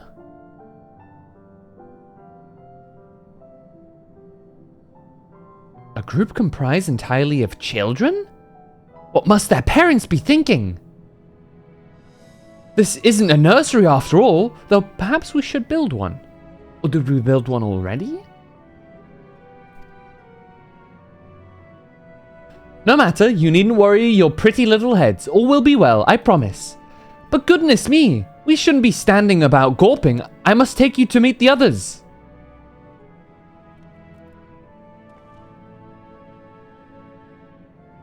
If you could run along back toward the entrance, you'll find a path that leads to the central platform on the upper floor. There's no wrong way to reach it, but it is large. But it's the large, glowing ball at the center. If you should find yourselves lost,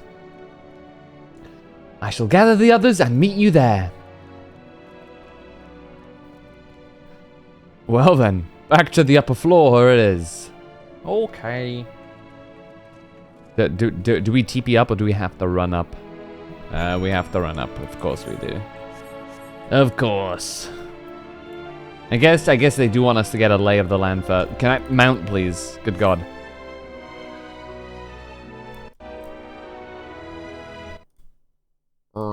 There we go.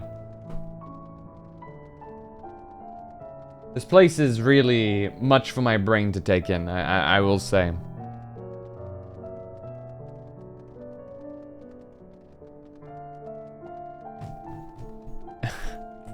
Let's go the way up then. Very symmetrical. Well, in one way at least. If you ignore this part, more than one way.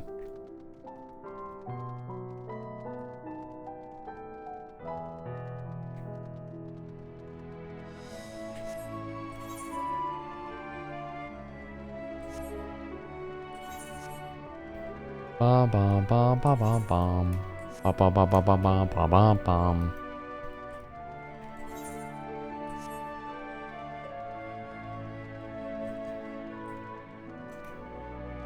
But is it a space narwhal? Or walrus, not narwhal, my bad. Is it a space walrus?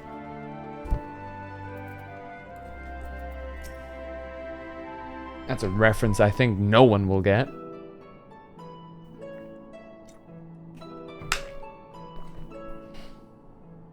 Right, of course. Introductions are in order.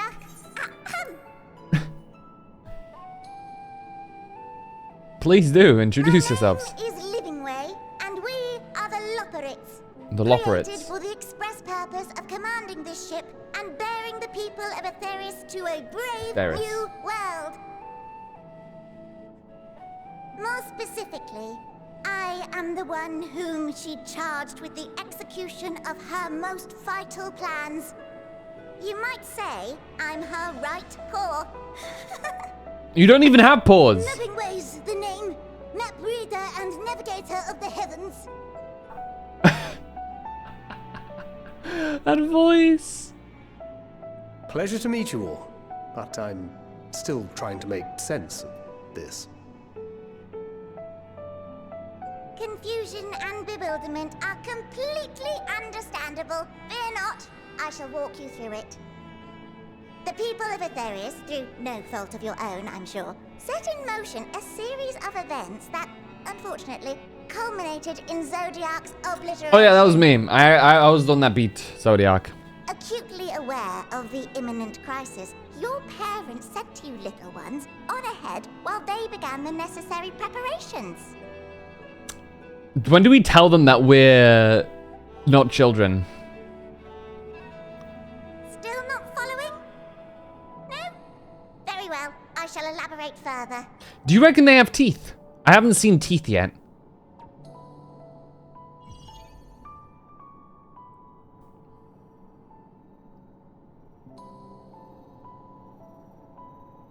Here, we have Atheris, your home, and the moon, where we are now.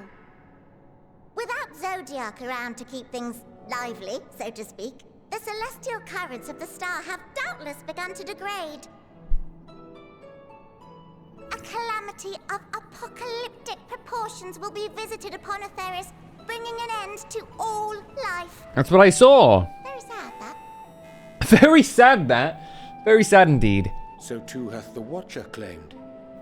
By thine unperturbed countenance, I gather this eventuality was anticipated. The doom and gloom. Oh yes, quite expected. Imagine, if you will, that Atheris is a delicious carrot that I've forgotten. Oh, I see the to teeth. eat and Okay, they do left have out teeth. in the midday sun. The most earnest wishes or prayers will not stop it from rotting to the core. So sadly, there's nothing to be done but to abandon said carrot, Atheris, in case the metaphor is lost on you, to its grisly fate. In case the metaphor is lost on you. And this moon will serve as the vessel to deliver us to a new home. Just so! We will gather up as many people, supplies, and resources as our stores will hold. And then, once everyone is aboard, it's off to another star. Easier said than done, admittedly, for one does not simply hop from star to star on a whim. Which is precisely why we've spent countless years constructing the most propulsive of propulsion systems. We ought to make it to our destination in 2 shakes of a rabbit's tail. Which is how long exactly?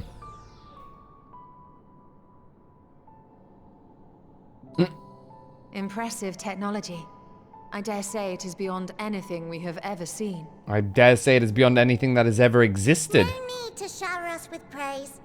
All we've done is faithfully carry out the instructions left to us by I'd say Magdalene. they probably beat out the Allergans Back in even. the old days, when she was still just Venar, she was dedicated to the study of the world and its inner workings. Venar. Name drop. And the Watcher, second. the real one, not the simulacrum you met, was one of her fellow researchers. We and this wondrous vessel masquerading as a moon are products of their knowledge and know-how. Masquerading as the moon. The moon's fake! There's certainly more to you all than meets the eye. The moon's not real! Might I ask where exactly you intend to take us? We identified a few promising candidates for resettlement some time ago, but we cannot guarantee that they are fit for habitation. Moreover, the ship can only travel in short bursts. We intend to go down our list, hopping from star to star, until we find one suitable for resettlement. It's kind of similar to what Midgardsormr did. No need to worry, though. The vessel is being refurbished with accommodation for an extended stay as we speak. While we did have to rely upon outside help to determine what amenities were essential, I dare say we have risen to the challenge. Outside? Help? From who? From you and yours! Who else? Each time we woke to perform regularly scheduled maintenance, we were greeted by the resources you sent us. What better way to learn about preferences and proclivities of our present-day charges? Ah, but you're still adorable little children. Perhaps your elders were responsible for the deliveries. Are we gonna tell him? Who's gonna tell him? I'm not sure what led you to conclude otherwise, but I can assure you that we are all grown men and women. And I very much doubt my elders know this place exists, much less how to send you so much as a starlight missive. What? Then who in blazes let you on my moon? Watcher did. And Argos. Heidelin herself let you. Oh yeah, and that, yeah. You don't say! Well, that's really not children. Then why are you so small and stunted? Like little baby carrot people. Says you. Well, Amarotines were a great deal taller. In the present day, persons of such prodigious size are exceedingly rare. So, you're saying everyone's not like the Watcher?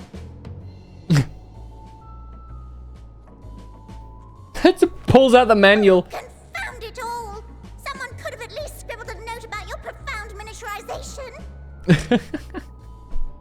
That tome in thy possession. Oh, this?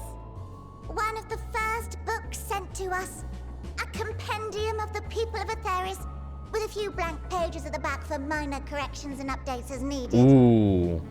The sum total of our knowledge of your kind is contained in these pages. Can we take a look? I thought it was abridged and made small for our benefit, but this isn't a regular-sized book, is it? Absolutely not.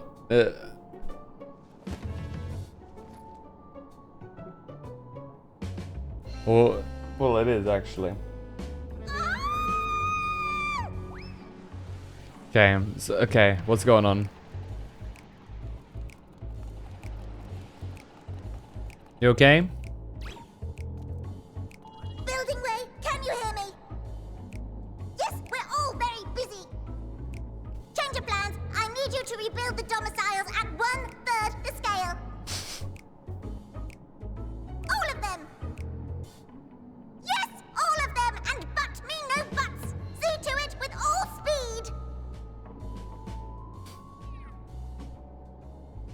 Perhaps you could tell us a bit more about your terrestrial collaborators.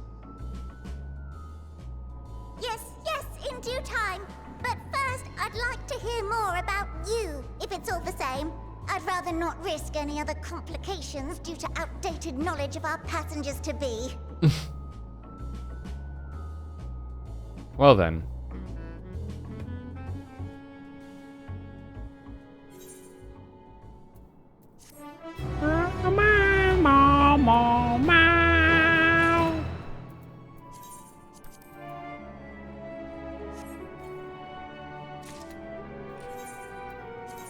Ah! It's happened!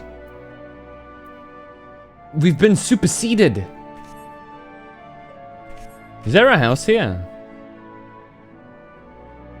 Or rather, should I... Oh, hold on. I have a plan.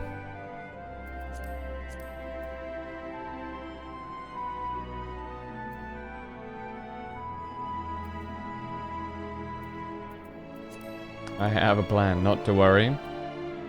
Where's the problem? Where's the best place for it?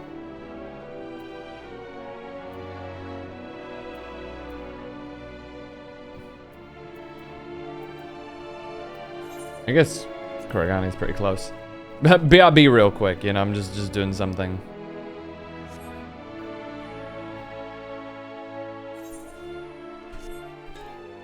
I love the canonical power that we can just zip and zap everywhere as we please.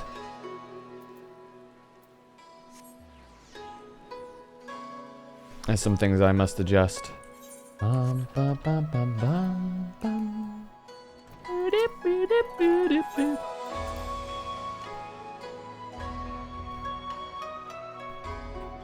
Glamour dresser. Let us make a glamour plate here. For the time being, let's adjust. Oh, why is it over here? No. Where is it?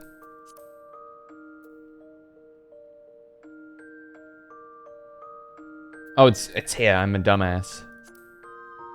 There's a lot not too bad of gauntlets, I'm not gonna lie. The shade is slightly different though, which makes things a bit more difficult. Ooh, what is that set actually? What's the... Let's see. A little bit too thick though, still. At least for my liking. That also does work, funnily enough.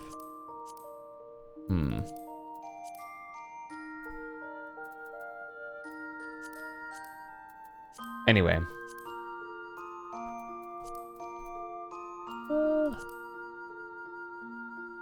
Kind of, yeah, I dare say the best coloration fit is... We had one. This one. For the time being.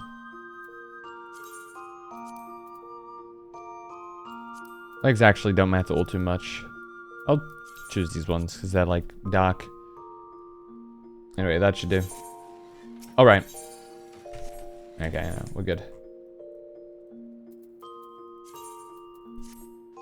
And now we should be able to just bloop. Sorry, glamour plates, bloop. There it is. Nice. Okay, we're fine. We're A-okay. Let's go back to space.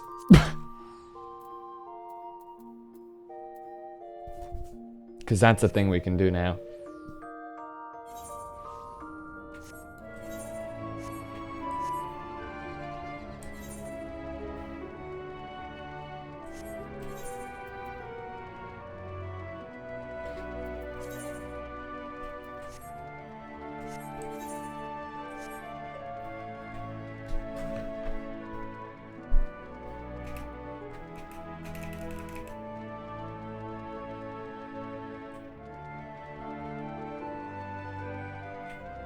Okay.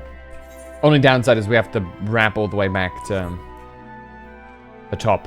But yeah, now that we've got that sorted out, the drip is important, okay? Don't judge me.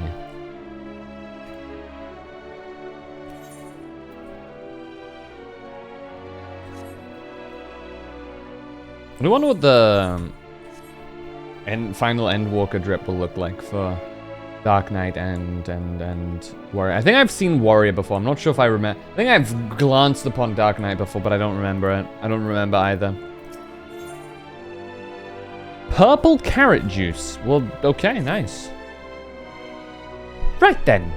Now that you're here, we need you to teach us all you can about your people, and quickly. It won't be long before the final days are upon us and all their terrible grandeur. So it is imperative that we be prepared to receive our passengers to be.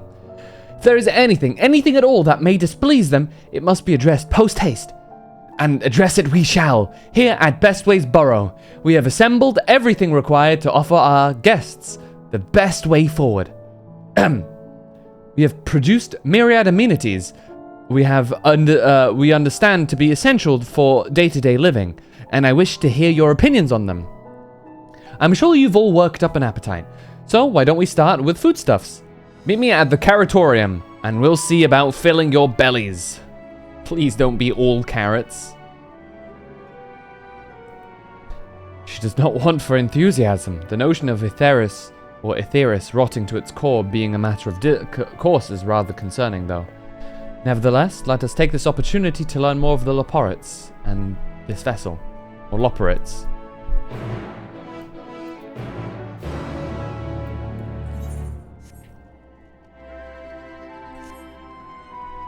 This place is gigantic, good god.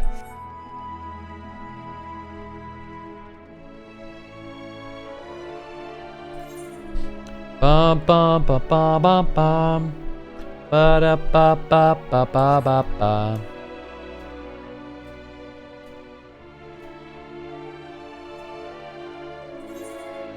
This is clearly not the way.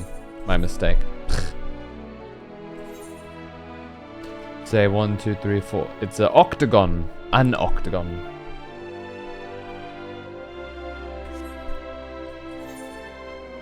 See that? Is it supposed to be below? It's probably below, isn't it?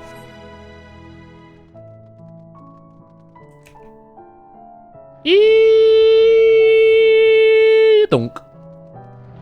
Rest in peace, my ankles. For they are now shattered. Utterly.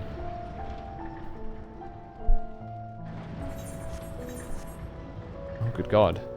The Caratorium. Holy moly. Oh God, it's only carrots, isn't it? That is actually hell. We have landed in hell. Supporter, they're aggressive, but why? Why must they be aggressive?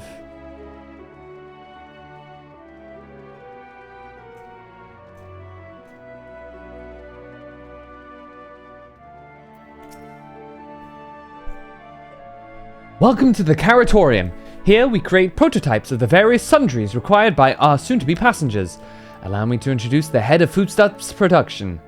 Cookingway, pleasure to meet you all. Our work has involved no small amount of trial and error, but after many cycles of painstaking labor, I dare say we've created the finest cuisine our guests could ask for. I've learned all about the essential nutrients for a healthy and balanced diet. For the reference materials we received, why, I've practically worn the words from the invaluable pages. Naturally, we've also considered ease of growth and production. We'll not want for ingredients. I must insist you try some. We have fresh stock recently prepared on account of, well, because we just woke up and we're all quite famished. Hop along the platforms here and you'll find a storage unit full to bursting with delectable delights. Help yourself to anything you like.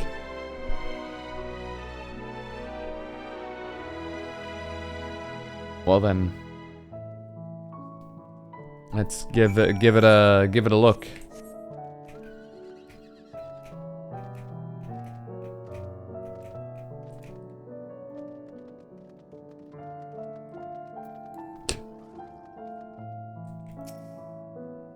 You open a storage unit and find a rainbow-colored assortment of carrots. The ominous crimson one. Soft texture and redolent aroma of this crimson creation belie its staggering weight. The excessive length and girth only compound the mystery, leaving you perplexed as to the nature of this carrot. Let's eat it. On second thought, you would like to simply take an obscenely large carrot for now. Due to its bizarre qualities, it would be prudent to ask Cookingway whether it's safe to eat first. Aww.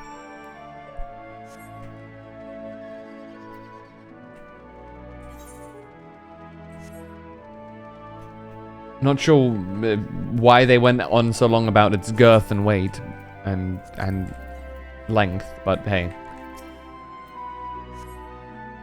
So, did any of our selections set your mouth to watering? What's this? Is this one safe to eat? Ah, yes, a fine choice. One of my personal favorites, actually. Please dig in. I'm eager to hear what you think. Well, let's eat the obscenely large carrot. With great trepidation, you take a bite out of the carrot. The carrot is oddly tender, but as you begin to chew, a rich aroma fills your nostrils. A newfound vigor begins welling within you. The rumbling of your stomach, however, suggests it may be simply indigestion. Iron carrot? What did you think? Unlike anything you've ever tasted, yes? The iron carrot can be a bit difficult to digest, but the boost to endurance it promises makes it the perfect meal before a day of heavy lifting. We have met plenty of other varieties too. Bleeding carrots to improve blood flow, dream carrots to help with sleep. So you see, we have a carrot for every occasion. I can certainly see demand for this in Charlian.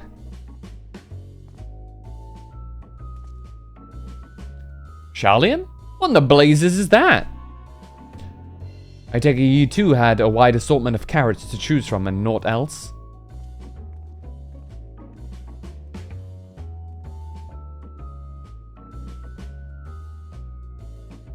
If I may ask, what exactly did these collaborators share with you about cuisine on Etheris? Surely you are aware we have an abundance of dishes and foods you could emulate. Oh, of course we are, but, well, it was only quite recently that we established contact. Even holding a conversation was a struggle at first, so imagine our surprise when they sent a mountain of books and documents with no clear instructions. The sheer amount of information was overwhelming. If it wasn't for that encyclopedia I found, we would have been at a loss for where to begin. So, we decided rather than divide our resources to prepare a variety of middling and potentially unsatisfying meals, it would be more efficient to devote our efforts to the production of a single perfect food. That's all well and good, but man cannot live on raw carrots alone. Have you considered cooking them? You mean steaming, boiling, roasting, and the like? I suppose we could prepare the carrots in other ways. But our primary concern was efficiency, and what's more efficient than sinking your teeth into a carrot fresh from production? A rather strange approach to take for one named Cooking Way, isn't it? Well, technically speaking, Cooking Way is my given name. When first created, we are all named in the old tongue. You know, the otherwise impenetrable parlance the Watcher speaks. After we received a great tome of words, a dictionary that is, from our collaborators, we learned your language. Adverbs, gerunds, present continuous verb conjugations, just the basics. Then we found the terms related to our given tasks, and used them to form new names. Aren't they helpful? Well, they are helpful. Not really. No, not really, but it does explain a great deal. Wherefore didst thy kind deem such a change necessary? When the rest of our people arrive, we want to be certain they understand immediately what each of us does. You'd never be able to pronounce our original names anyway. I see. I hope our critiques, such as they are, were helpful to you. Though, if you should decide to preserve flora and fauna from Aetheris as well, you would be able to offer the passengers a more balanced diet. Until such a...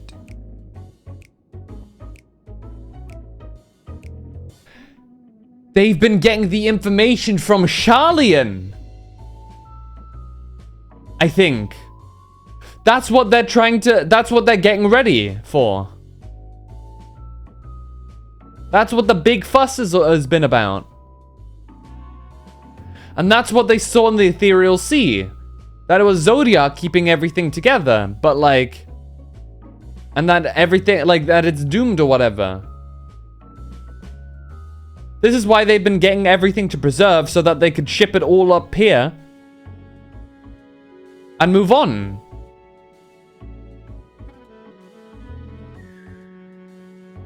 I think. It's just a current theory, connecting the dots.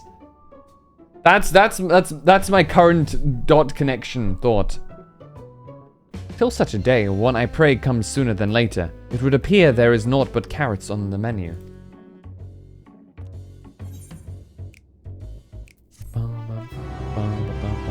But it's strange that they didn't know what Sharlayan was.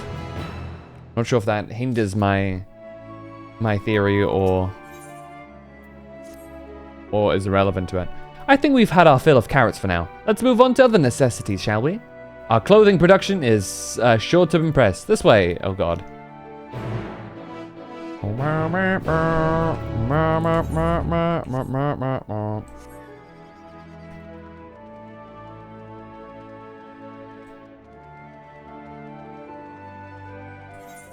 I do love the little like leitmotif from answers.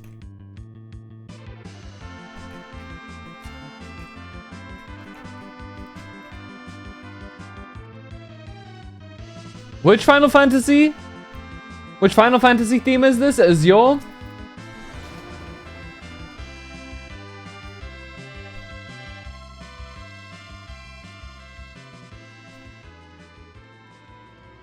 Did you pick up on that one, Azure? If you're still here. Could you tell? Hold on, I'll play it for you again. Hold on.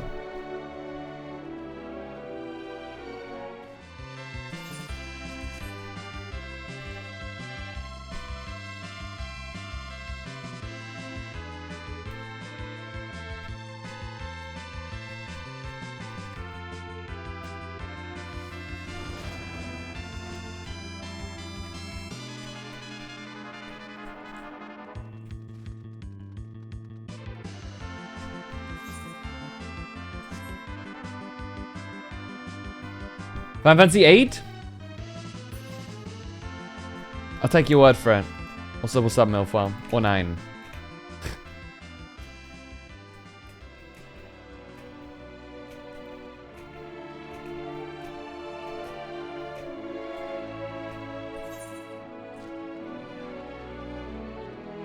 Sounds like 9. Let me check.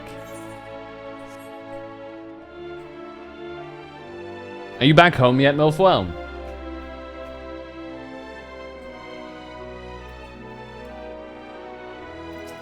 Oh shit, why'd I jump there?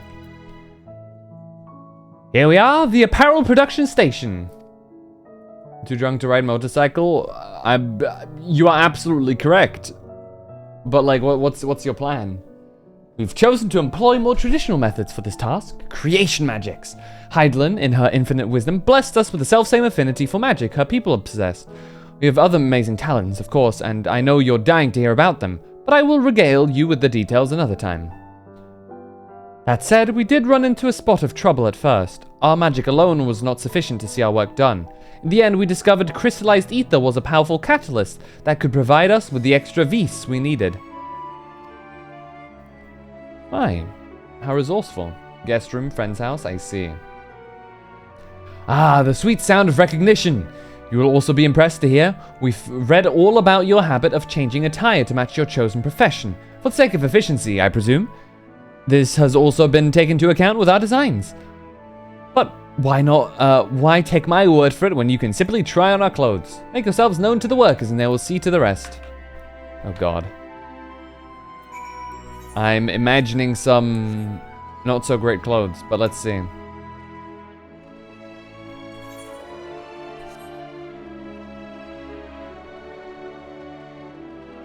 I'll have to talk about I'll have to talk to Heidelin about her obsession with rabbits.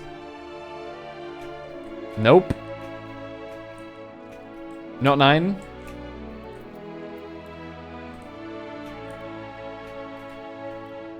It was Final Fantasy IV. I see. Ah, it's you. One of the visitors from Etheris. Etheris. Goodness me, Mapping Way wasn't kidding. You really are smaller than the Watcher. Oh right, you're here to try on a set of clothes, right? Yes? What would you have me fashion for you today? An outfit that embodies my bloodlust. Embodies your what? This will only take a moment. 9 kind of do sound like it though, I see.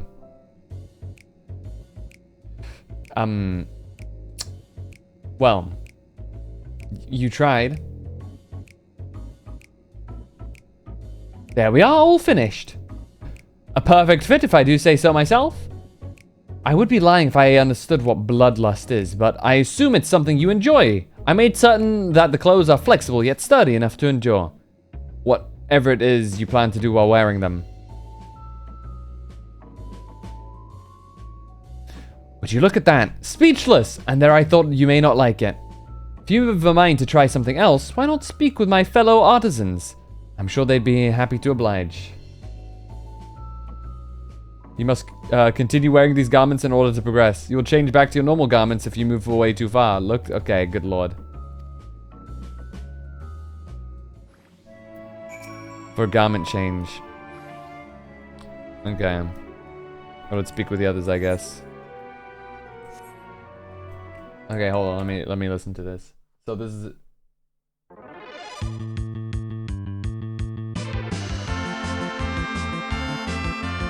It is funky as hell, though.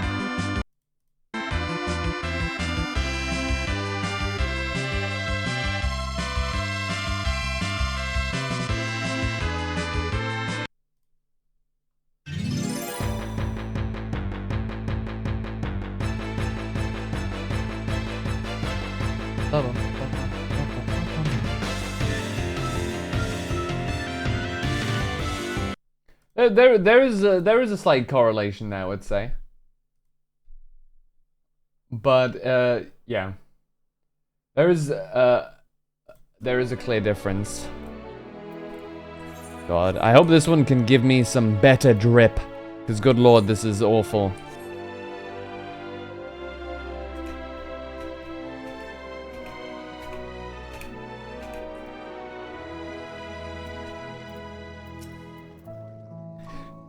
Ah, no one said you'd be coming. How can I help you?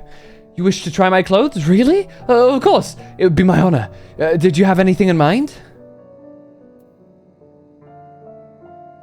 I'm looking for clothes with an altogether different design. More flair. Okay, surprise me. I think I can handle that. Let's see.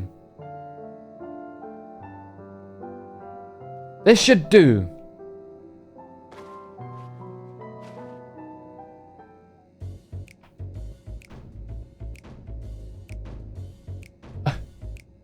Fucking leopard print.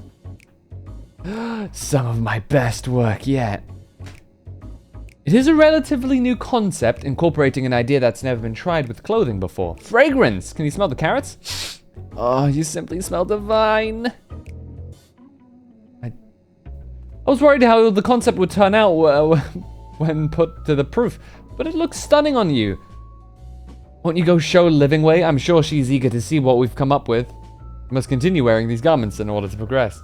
You'll change back to normal garments. Good fucking god. This is terrible. It's actually terrible.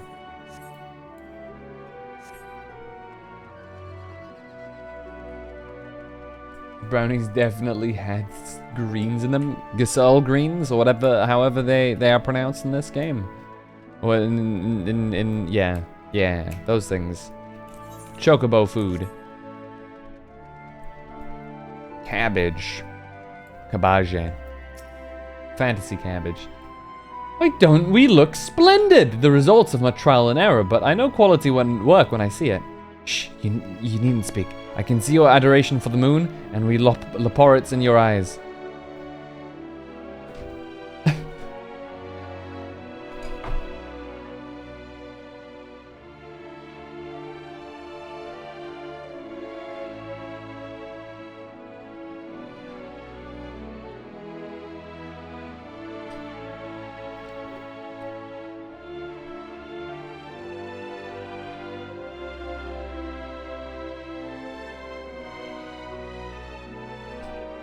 Okay. I'm back with pizza. No doubt your friends feel the same after having sampled our creations. Oh no. What did they look like?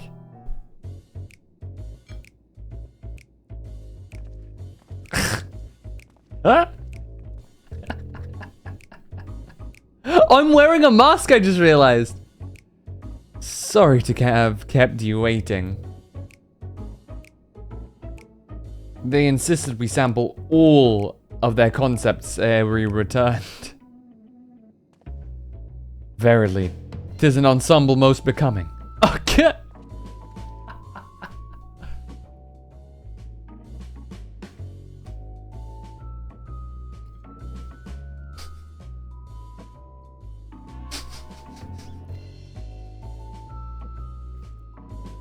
I think it's past time we return these clothes.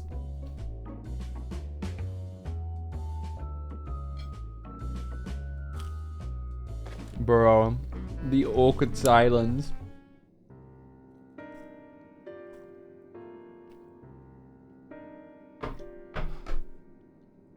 I was so confident our garments would meet with your approval.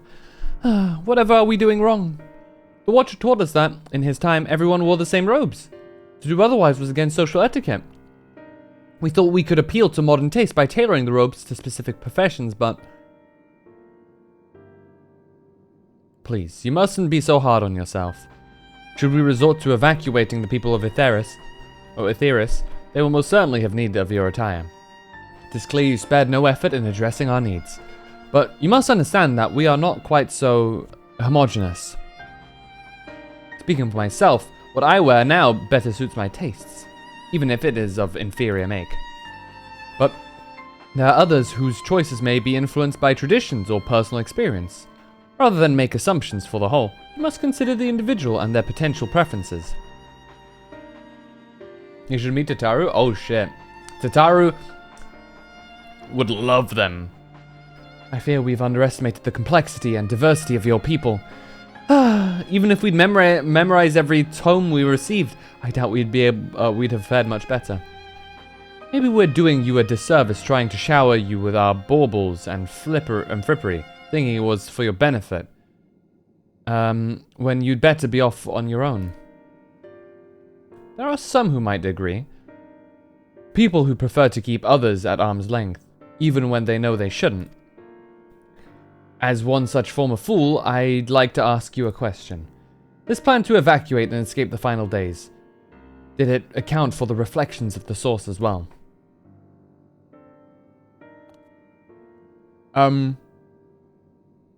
that I'm aware of. We were born of Hyland's love for Aetheris, and the salvation of the people on that star, and that star alone, has ever been our aim. Surely it's better to devote ourselves to saving one world than to divide our efforts across 14 and risk failing them all. You don't have to deal with 14 anymore. I suppose you're right. Living Way. Might we have leave to explore Bestway Burrow unattended? You've given us much to think about. Why, certainly! Until later, then.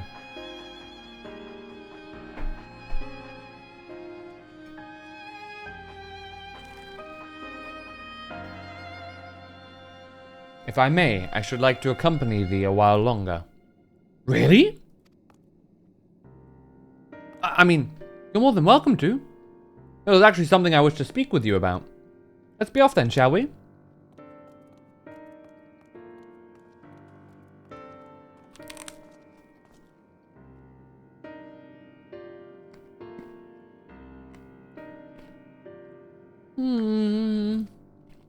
What's that one doing?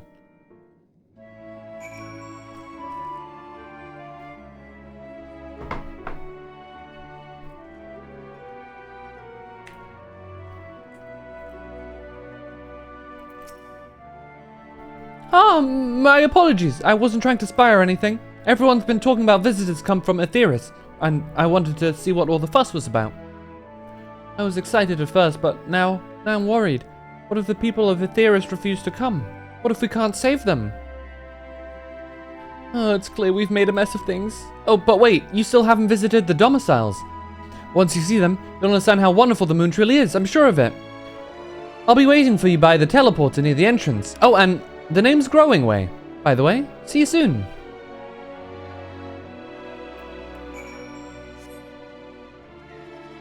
Okay, let's go check out these houses.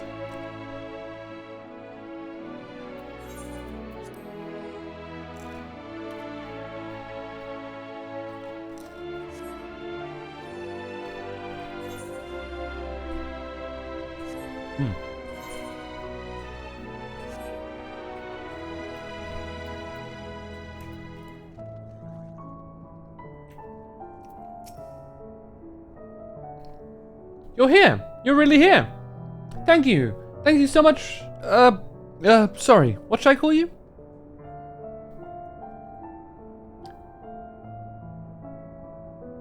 Phantom Noon Egg? Crikey, even your names are amazing. Well, Phantom, we'll be using this teleporter to enter the residential district. Whenever you're ready. Yeah. Send me. Ready in the teleporter.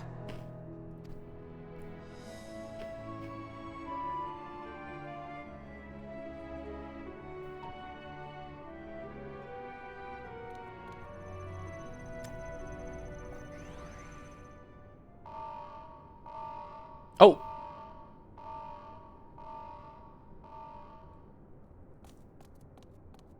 Huh? Access to living quarters restricted due to reconstruction. Then where is it? Oh no! Oh, I'm gone.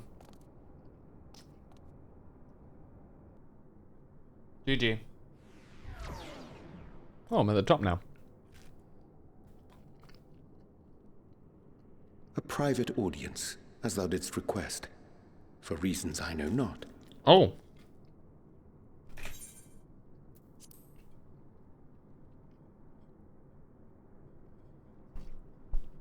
Okay.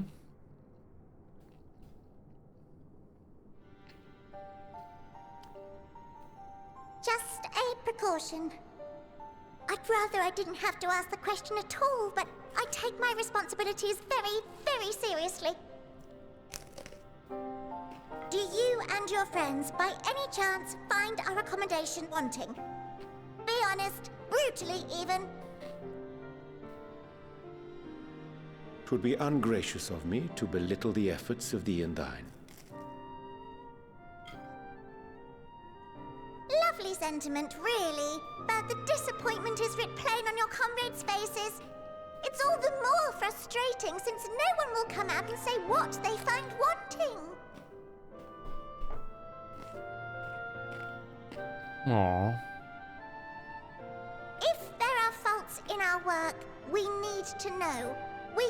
We will do better. But time is not on our side. The final days will wait for no one. If your people are to be saved, we must take quick and decisive action. This vessel must serve as a home for as many passengers as possible, for far longer than we may like. Which brings me to my request. Our collaborators on Atheris are doing what they can to prepare for the voyage. Would you be willing You better start liking our fashion or you will die. Uh-oh. Having seen the moon for yourself, you could speak to its many splendors, learn what else they might require, and assuage whatever concerns they have. Wherefore wouldst thou entrust me with such a task? How to put it? You're the only one who appears not to be wholly unsatisfied with our work. Oh, quite good at pretending that's the case, at least. Calm, collected, tactful to a fault. Very particular with your words, too. You understand that, in the face of great danger, one cannot pursue perfection at the expense of practicality. The difficult choices must often be made for the greater good. Such a veiled threat.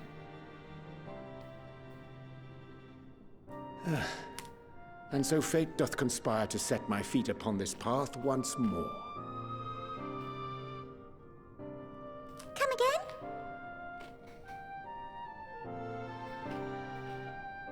Ah, idle musings. 'Tis no trifle thou dost ask. Yet full well do I understand the urgency and necessity.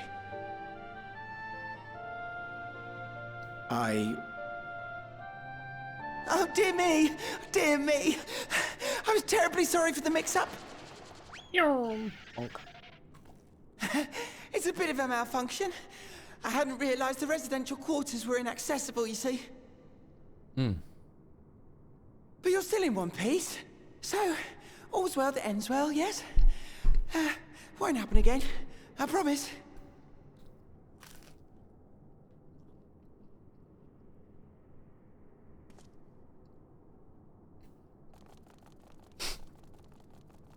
The King of Rabbits.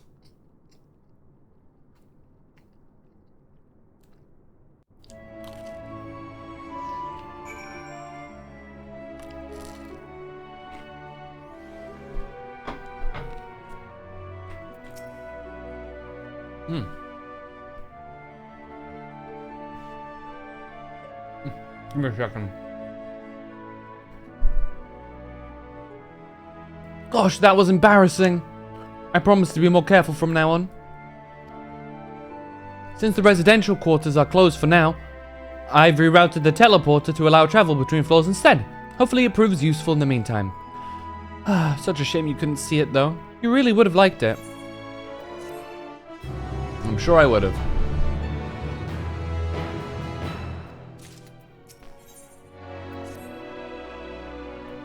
It may not seem like it, but we've been planning for this far longer than I'd care to admit. Each time we woke up, we'd have long discussions about how to save as many of you as we can. Felt like everyone had an opinion on this or that. But one thing we all agreed upon is that the people of Atheris wouldn't take action to save themselves until it was far too late. That's why we're striving to make the moon a vibrant, magical place they'd hop at the chance to visit. rather than waiting for the flames of oblivion to get them off their tails and force them to accept our invitation. The residential quarters may not be up to the necessary standards just yet, but there are plenty of other places worth seeing. You already had a look around the Caratorium, but wait until you see what's waiting you to the east end of the borough. Follow me.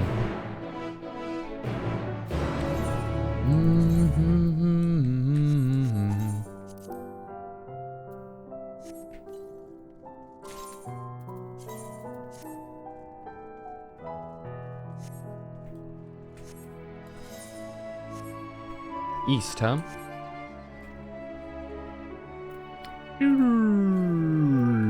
Donk. You reckon there's ether currents in here? Probably, right? Considering how...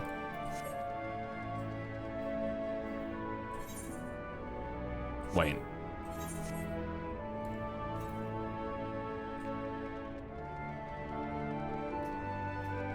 Would it be up top?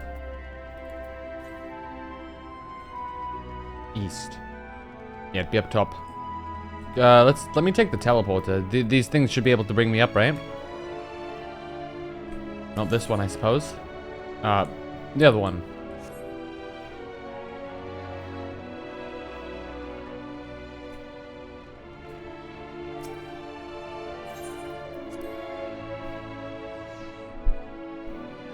Here we are.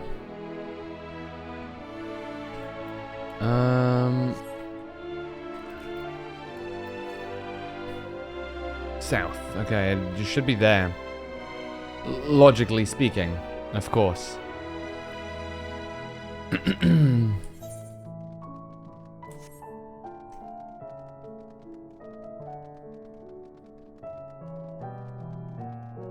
Yeah, there it is. I mean, the thing is, though, we have to... At the end of the day... We still have to save our planet. You know, running away is the very last option, right? Abandoning our home, you know?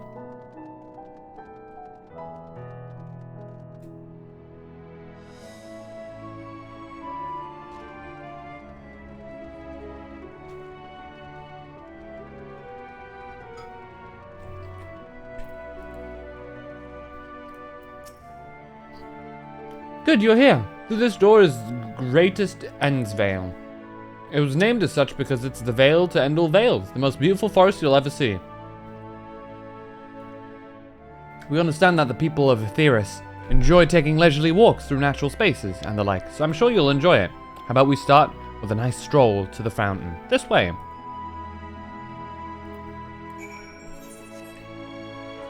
Okay. Let's take a look.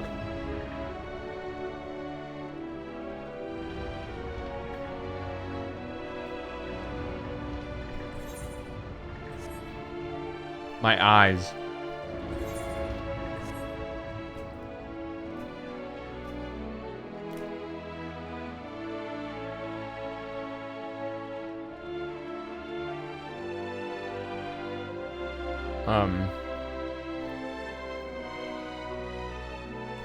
It's not very organic, is it?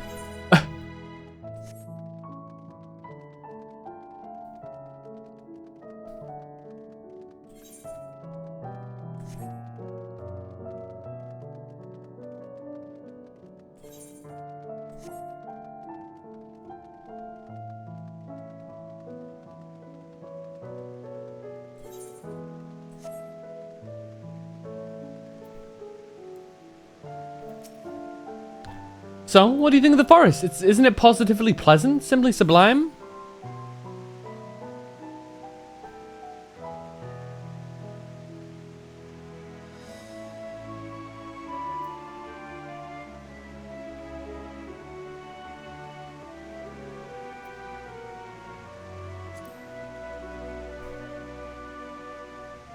Right you are. Our forest is made up of crystals and constructs, dotting the landscape as far as the eye can see.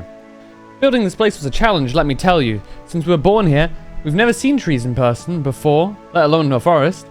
The information sent by our collaborators was quite enlightening, but after much deliberation, we decided to use crystalline constructs in place of living trees. Thanks to our atmospheric circulation system, this place produces air as clean as that you'd find in a forest on Etheris. The fountain here behind us, powered by a rather large crystal adorning its top, plays a vital role in supplying us with fresh water. Much time and effort was spent making it the most spherical of spheres, and I dare say the unparalleled roundness speaks for itself. And you're nothing more than a nice long stretch and a spot of relaxation whenever I come up here. You look like you could do with a stretch yourself.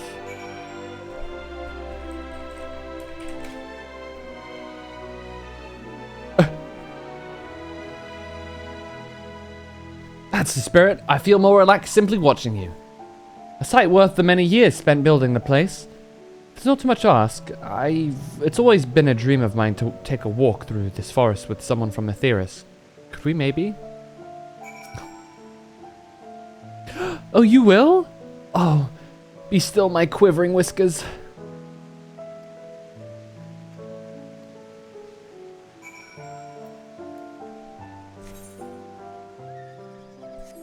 Man.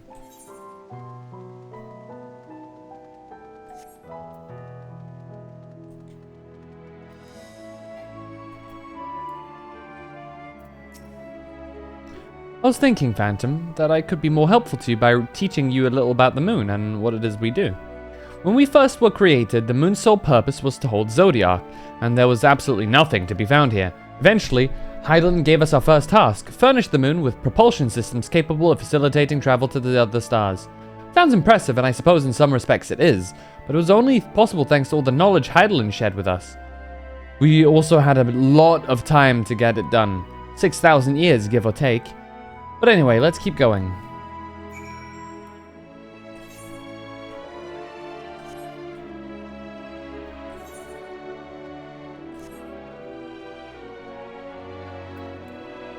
It's very much like the crystals that we've done in Eden. I guess that's the point, right?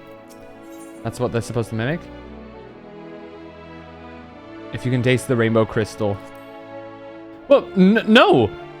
I'm not sure what it is you do with crystals on Etheris, but we don't eat them, and certainly not this one. It's possessed of all 6 elements: wind, lightning, fire, earth, ice, and water. We use crystals like these to maintain the moon's elemental equilibrium. It's worth mentioning, though, that because of Hydaelyn's influence, being the embodiment of tranquility and stasis and all, manipulating the elements here is different than it might be on Etheris. A conjuring of fire would sooner dry your clothes than singe them, for example. Put simply, the etheric conditions are ill-suited to growth, which is why the surface is mostly barren. Of course, this was all necessary to keep the raging energies of Zodiac in check.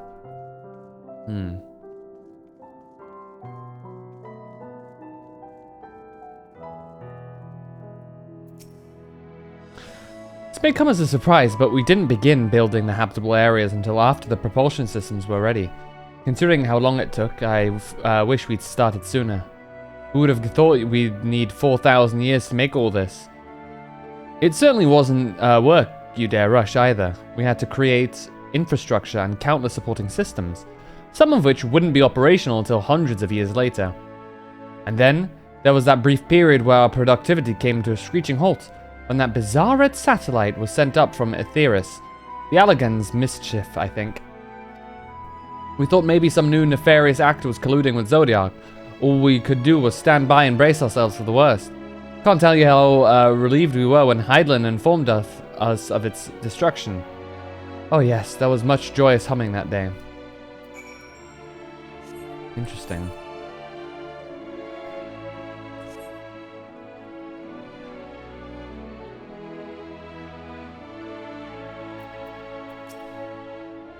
Say, do you notice anything in particular about the treetops? I mean, apart from the fact that they're massive crystals and not trees. There's a golden ring? Give you a hint, it's the golden rings emanating from the glowing spheres. Well, there you are. Along with a device fixed near the ceiling, they fulfill a similar role to our sun, and do so better even. Sun and similar celestial bodies in the Great Expanse radiate energy that is harmful to your bodies. These rings shield you from that energy while allowing you to bathe in the perfect amount of sunlight, or rather, a close approximation of it. Pretty impressive, wouldn't you say? Oh, and if you look closely, you'll see different types of trees, ever so slightly different in curvature. Yes, indeed, this forest truly is the greatest.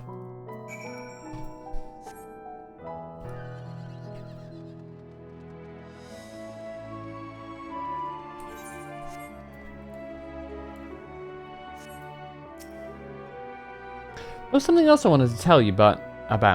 Oh right. The propulsion systems and habitat facilities were completed around 2,000 years ago, and with that, the most important features were fit for purpose. Which was all well and good, except we still knew absolutely nothing about the present-day people of Aetheris. Why not go and visit Aetheris yourself, you might ask? Strictly forbidden. Were our technology or knowledge of the moon's true purpose exploited for evil ends, the result could be disastrous. Then there were a few more rejoinings, and it became increasingly difficult to converse with Heidelin. Fearful we might lose the ability to communicate with her altogether, we beseeched her to find people on Aetheris we could trust for help. We were quite fortunate everything worked out as it did.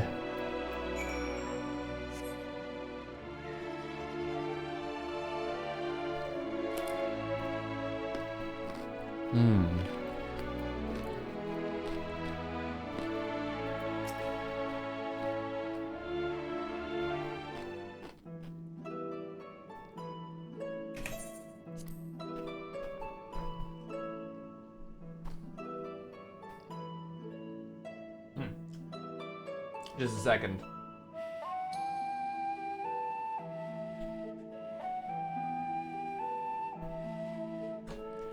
The exception of routine inspections and maintenance, we remained asleep and waited, hopeful Heidelin would find someone who would help us.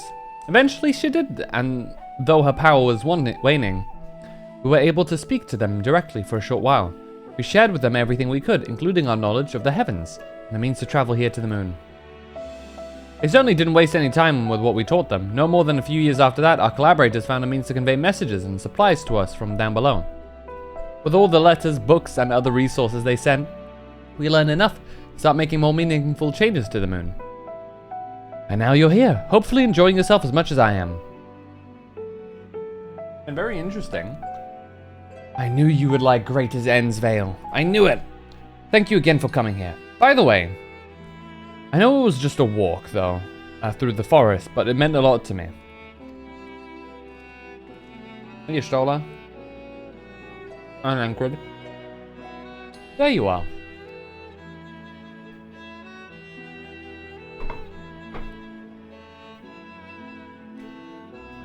I take you've already received the Grand Tour. A shame we missed it. Growing Way, I've been looking all over for you.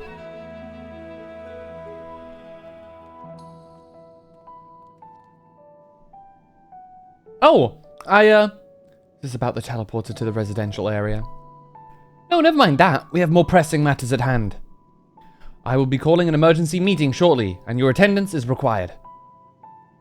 Really? I can't imagine why you need me there, but if you insist. We won't be away long, so you all are more than welcome to continue looking about the burrow. Now come along, Growing Way.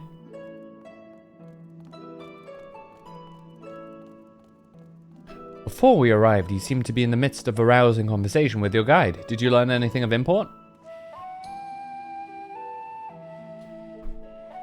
This place is kind of sad.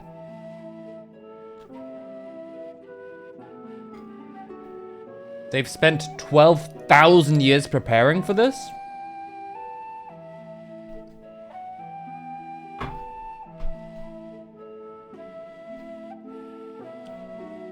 With the appointed hour fast approaching, I can certainly understand their restlessness, but still. It remains to be seen if the people can be persuaded to evacuate when there are yet no signs of the final days. What's more, the technology of this place defies imagination. I doubt there are many who would readily come to terms with living in such surroundings. Whoever these collaborators are, unless they are possessed of the world's most charming personalities, or a means to forcibly evacuate everyone, or evacuate people, they will meet with a great deal of resistance. Indeed, even if faced with annihilation, the decision to forsake all one knows cannot be made lightly.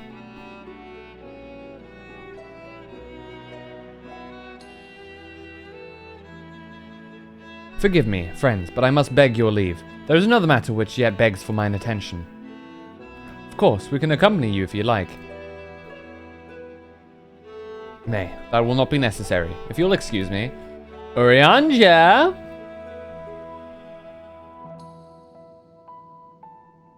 I have something to talk to you about. Oh. 'Tis clear now that difficult decisions lie ahead of us. Preparation for the evacuation of Aetheris is indeed crucial, but I am not yet willing to forsake our world and its reflections, and I trust I am not alone in my reticence. You are not. 85. The dogs are barking and 86, wait, it's Salt and Darkness. Ooh. Is that separate from Salted Earth?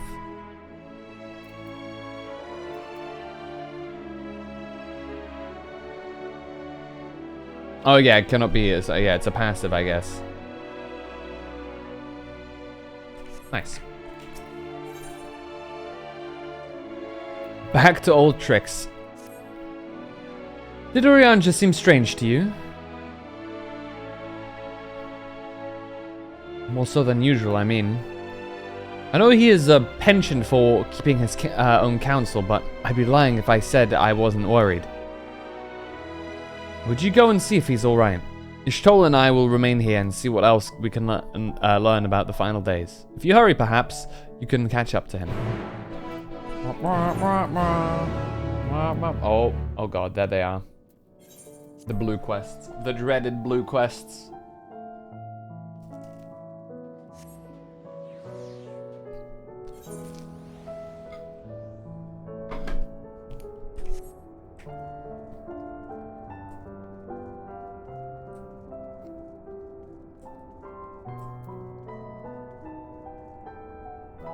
How much people didn't really, but I think it's funny how small a difference in translation changes the whole meaning of his scene. Oh yeah.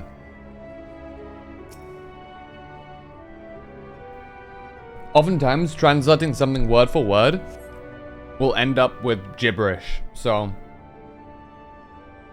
it's actually like a whole ass process.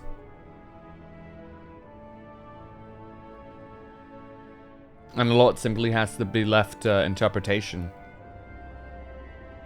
Urianger appears to be heading towards the... Oh. I thought it would be a stealth mission again. Mission. Sneak after Urianger.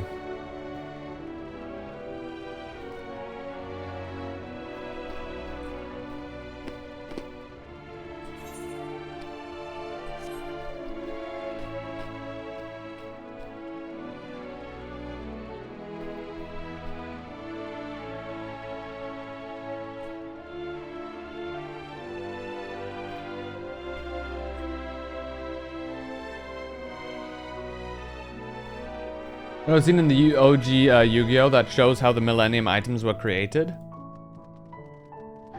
Mm-hmm.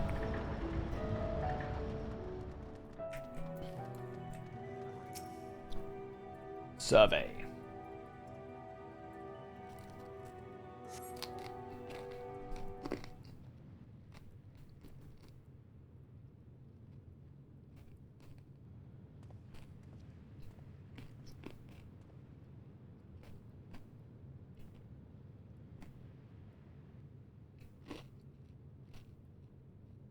Hmm.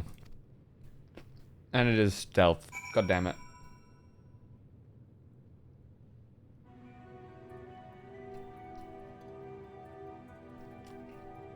In the manga, it reads with the sacrifice of 99 lives. The anime reads with the sacrifice of 99 souls. Can you guess the difference?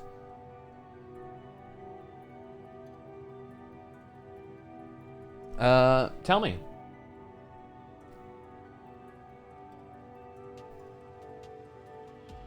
What difference does that make? Should you fail to complete the objective? Every time, man.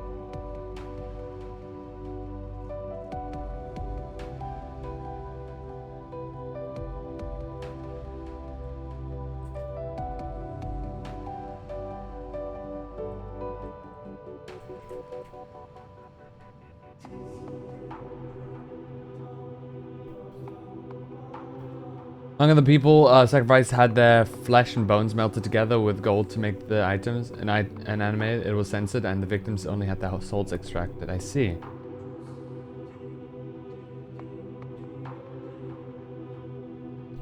How was the rest of Garlemwood last night? It was definitely very interesting. We ended off right before the Zodiac fight.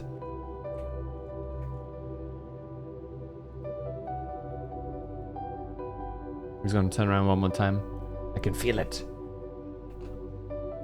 We started today with Zodiac. How you doing, Zelnerus?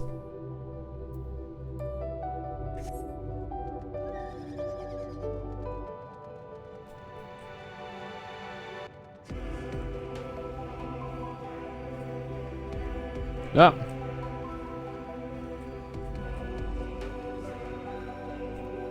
Sick. You expecting Zodiac so soon? Definitely not.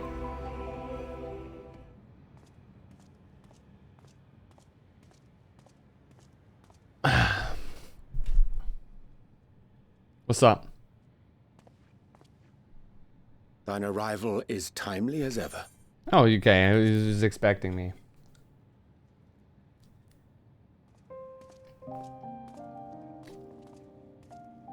Thou didst chance to overhear my conversation with Living Way, I presume?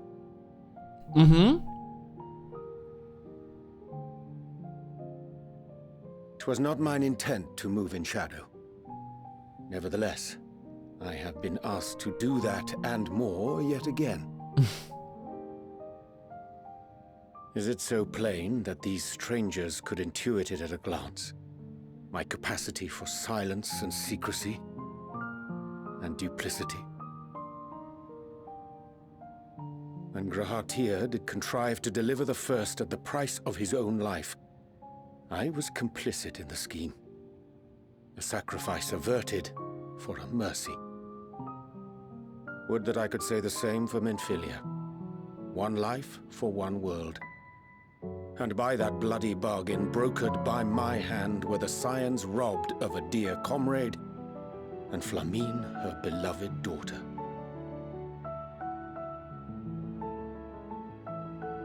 Two souls, whose selflessness was beyond measure, whose resolve was unshakable.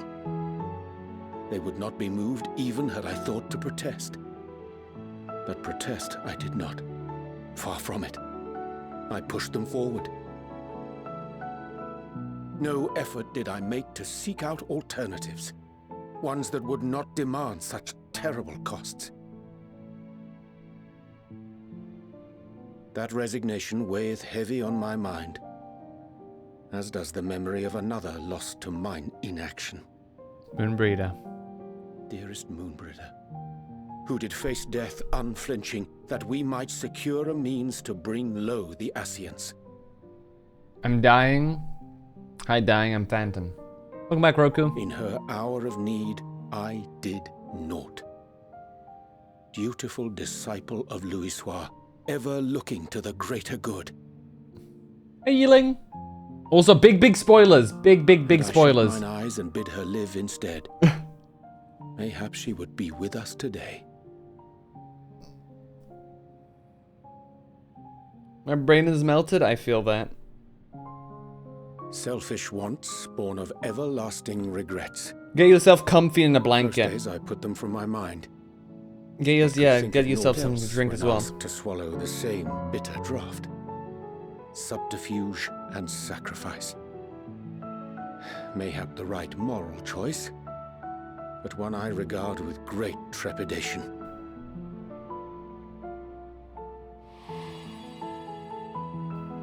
The calamity of Amarot was a tragedy beyond reckoning. One which must never again come to pass. I will recommend you avert your eyes and don't watch this, but we struggle. Haunted by ghosts of those I we have cannot lost, banish you. clinging to those we pray. So we can it's yet ultimately your choice. There's a bit of blood in my But what of nose. those we cannot. Then don't blow your nose too How do hard. we make peace with the dreadful algebra of necessity?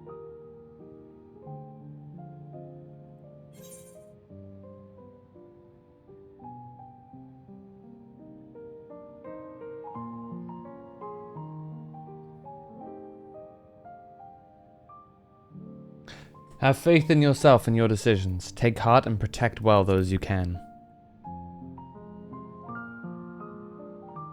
Sage counsel indeed. Yeah, I'm the best when it comes to advice. I see. Wisdom as befits a great worm. Curious that he should think thee in need of such encouragement. Strange. Scarcely can I remember when last we spoke alone, and so candidly. You just kept your distance from me, dude. I thank thee.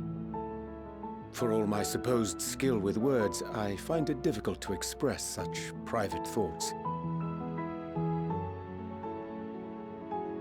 As for the Loporrit's proposition, I will take time and consider how to respond. 'Twould be to our mutual benefit if we could converse more openly with our aspiring caretakers. A concern I should be glad to address on the Scion's behalf. To dispense with all pretense and bare one's heart to another is a frightening thing indeed. But we cannot move forward ere we take that bold first step. A lesson I have learned many times before. And today.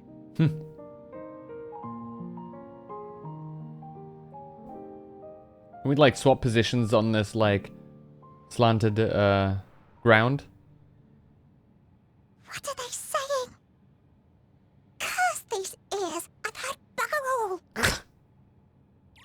These things, man. No matter. Do you We've like got these our things, plans. Roku?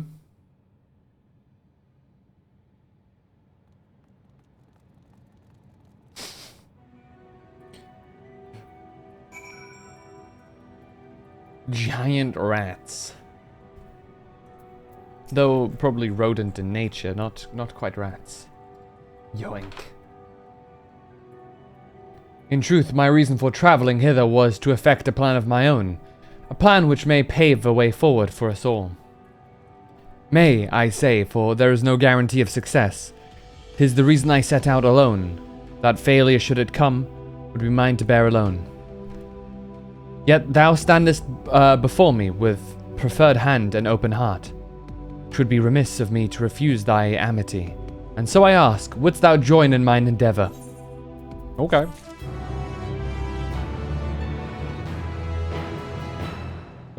Just like Philippine rabbits. I will suffer being short if they become playable. The little rabbit dudes. Could you imagine? I don't know. They could, honestly. I'm not even gonna lie, like... The only reason that... Like, the only thing that's stopping them from being playable, I feel like they, like with the Lalafeld's framework, they could very easily keep everything. Only problem being that lore-wise it would make no sense for them to exist. Let me test this actually. So I prop it down. Oh wait, I don't have it yet. Whoops. Anyway. BRB, gotta go to the toilet real quick. Mods, make sure that that nobody's misbehaving. I'll be right back.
I'm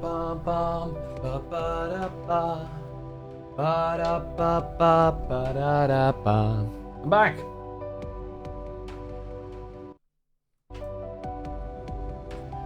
Does model have a crisis or sleep? I don't know. Usually have a crisis whilst I sleep. Saves time that way. Welcome back, Dylan.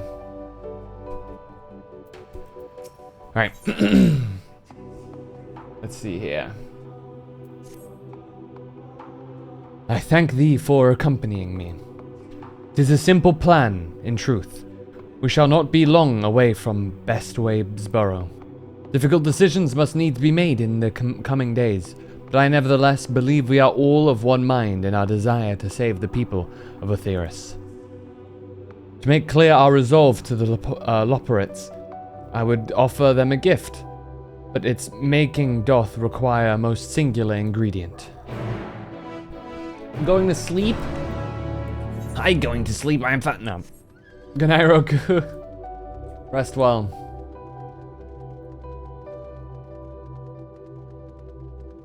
I hope you feel better when you wake up.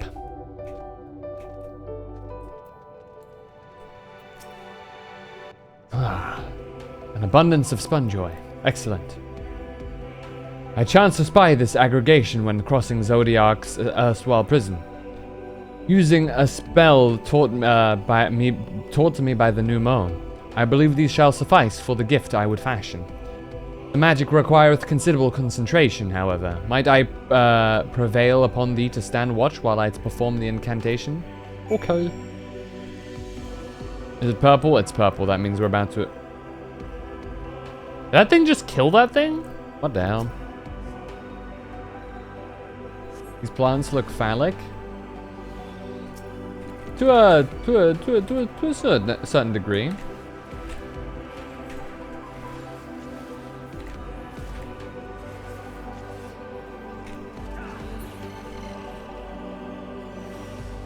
Bum bum bum bum bum bum bum bum bum bum bum bum bum bum bum bum.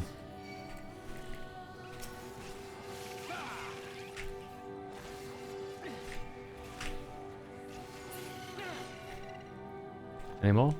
One final one.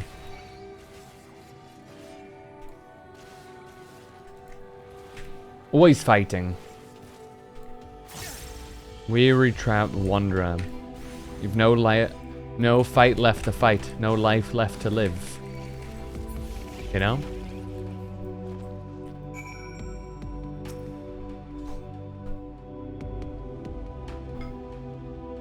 But to be fair, Dylan, most mushrooms do look kind of phallic.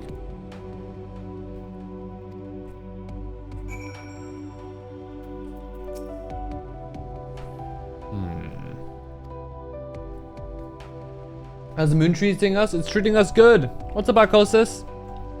Welcome in. How's your day been? Oriander remains fixated on his work.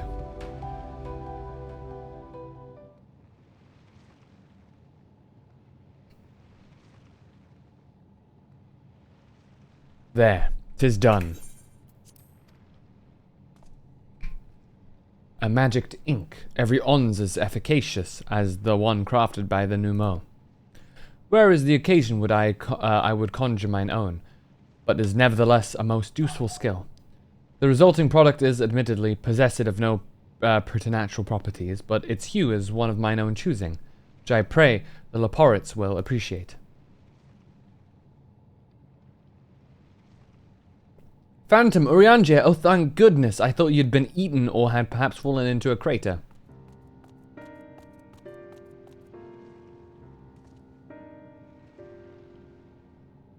Ishtola has been looking all over for you, Phantom. She says she needs to speak with you about something most urgent. Dire, even. It was also quite clear that she wishes to speak with Phantom alone, which means I'm afraid you must stay behind, Urianger. But worry not, it just so happens we need your help with an errand, delivering a package from the Watcher's Palace to Bestwayb's burrow. It's quite large and heavy, perhaps even too heavy.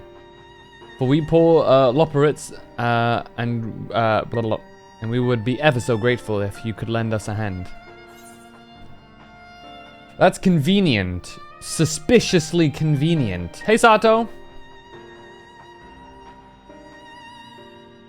Are you insinuating I would betray the trust of Highland's Chosen? Or worse, do anything to risk getting on Y'shtola's bad side? She's clearly not one to be crossed, nor made to wait. Now off with you. Worry not, Phantom, I shan't be long.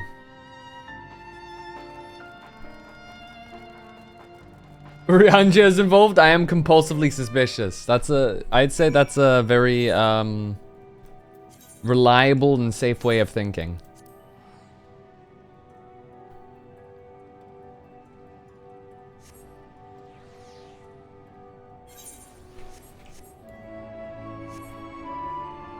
I'm quitting.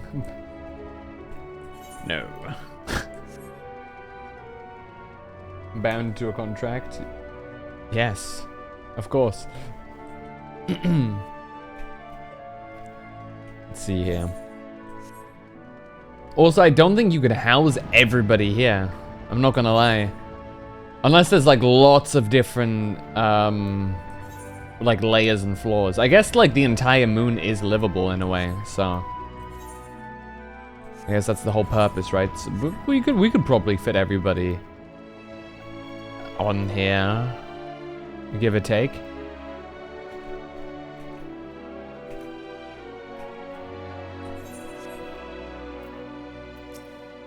This isn't even the habitation region. True, but you have to take into account that lots of people aren't just gonna forever be in the habitation region, right? Oh, there's a current there.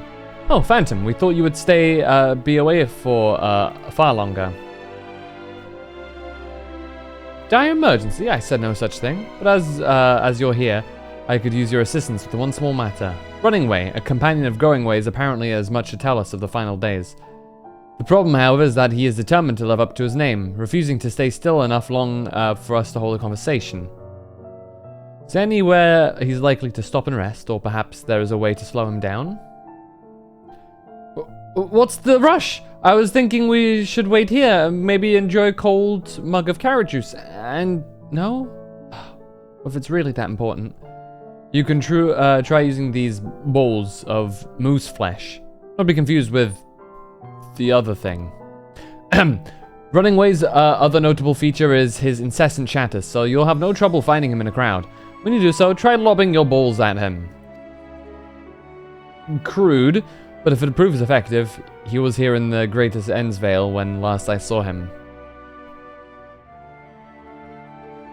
Let us split up and find him. Okay. Do your 90 optional dungeons when you get there? All I'm gonna say, I always do all the optional stuff. That's part of the plan.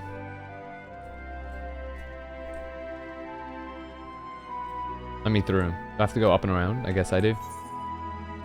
Hell, we made sure to always like clear up all of the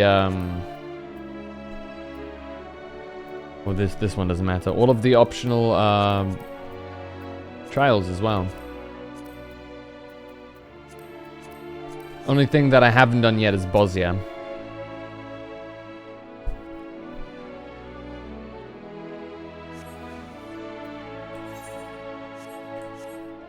And Eureka. Well, those things come later.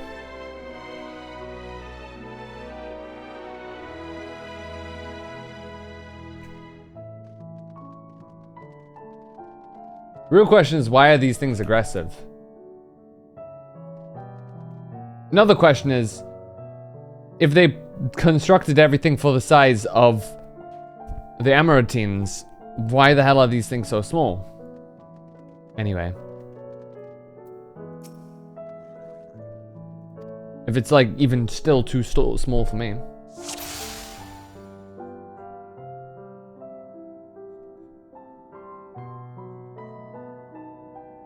Don't hit unassuming. Okay, Running Way?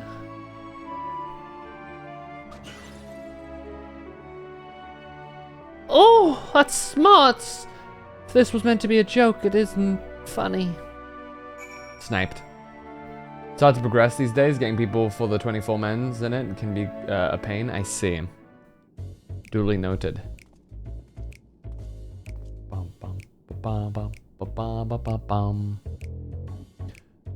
Yes, I'm Running Away. Do you mind explaining why you hit me in the face with your balls of moose flesh?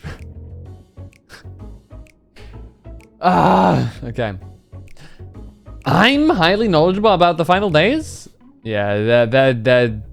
Huh! That's the most ridiculous thing I've ever heard since I woke up. Who told you that joke? As if we've got time to look into the final days when there's so much to do before the Great Voyage. It's true that Highland did impart us some knowledge of the event, but I know about as much as any other Leporid around here. Less probably. I don't know where anyone would think, why anyone think it's funny to go around telling people I'm an expert, but they'd better hope I don't get my paws on them. Yeah, something's sus here. Sorry, I couldn't be of more help, but if there's nothing else, I have work to do. And I'm off! Alright. Little rabbits, tell me what's going on right now before I pull out the great sword. Another tossable raids. Yeet. Behold the distraction.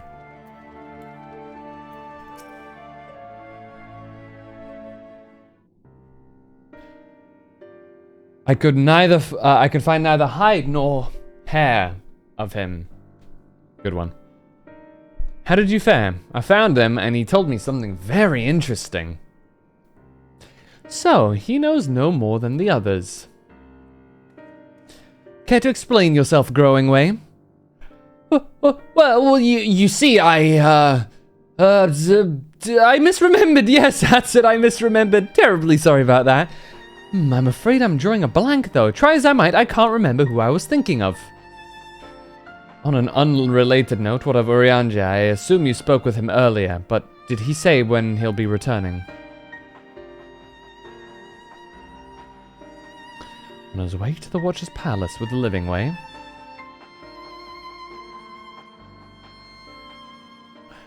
Between Growing Way's sudden lapse of memory and our lack of other leads, maybe our time would be better spent lending Urianger a hand. Oh, what? Now, hold on a moment. It's all coming back to me, yes, I remember. The information you're looking for is in the archives. Yes, that's where you'll find all sorts of useful knowledge, including the pertaining to the final days.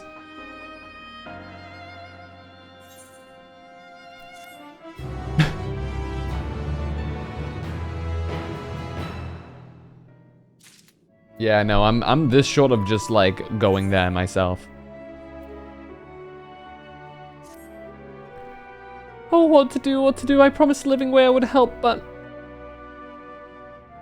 No, I promised I'd help, so that's what I'll do. The archives are on the second floor of the main plaza, on the eastern wing. Follow me.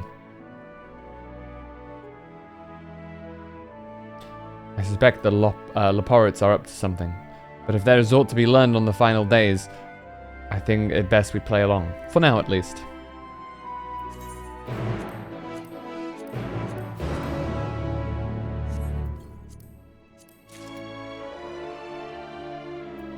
See. Seems entirely reasonable and not at all like a waste of my time. I dare you say you took the words right out of my mouth.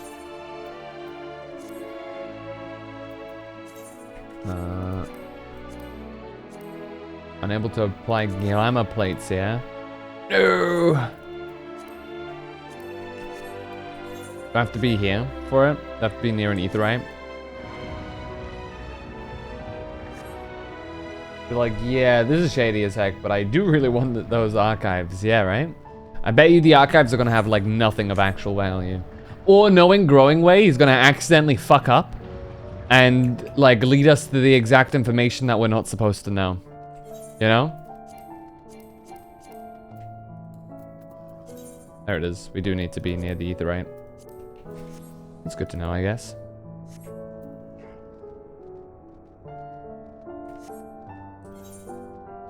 That was another one.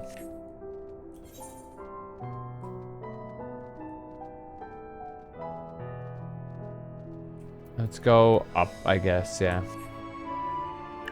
Teleporter. Send me upwards.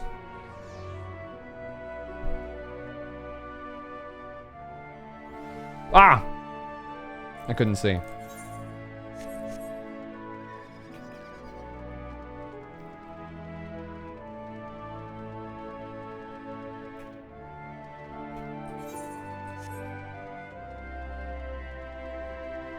Somebody just TP'd.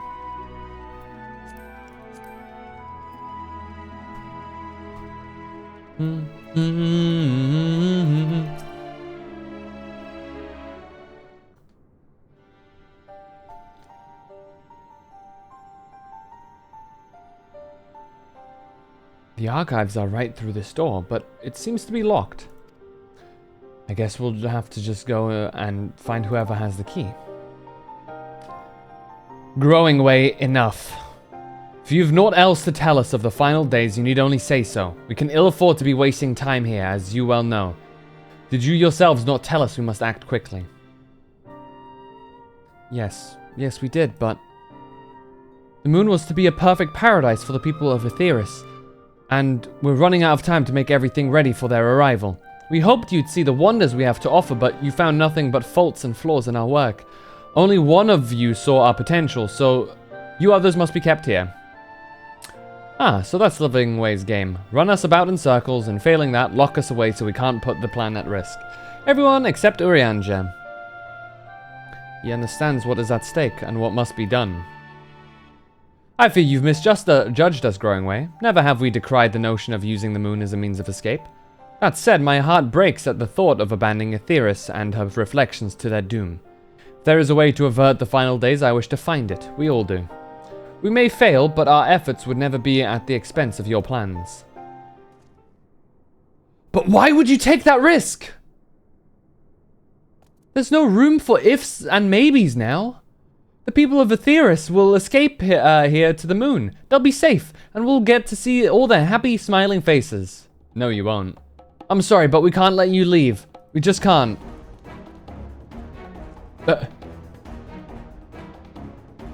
Do what you must, but try not to hurt them. I'll be back in a moment.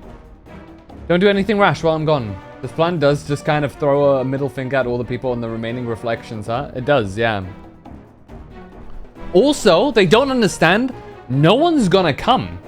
Like, very few will come.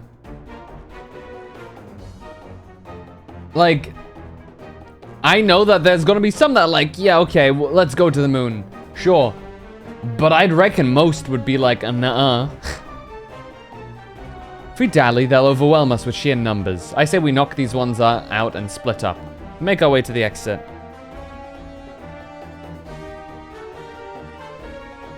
Agreed. Let us reconvene here. Argos awaits outside.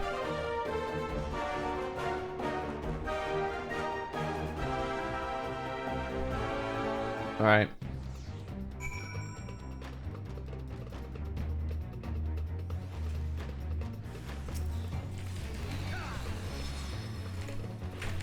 Oh, they're really weak.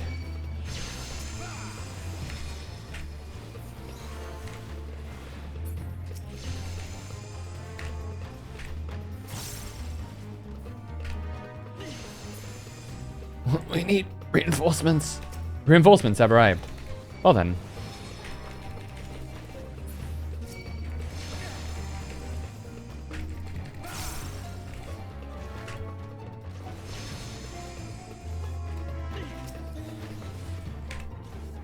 They're fucking dead. He's too powerful. Growing Way. Please come quietly. I'm sorry, it has to be this way, Growing Way.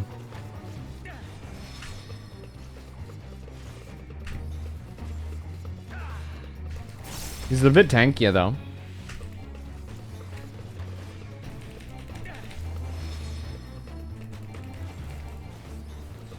Is Fire and Moonstorm supposed to be Fire and Brimstone? Brimstone! Molly! We have to save them. Anyway.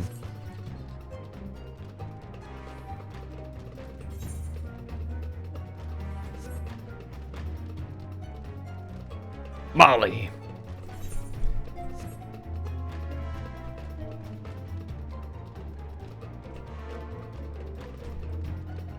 Flopping Way.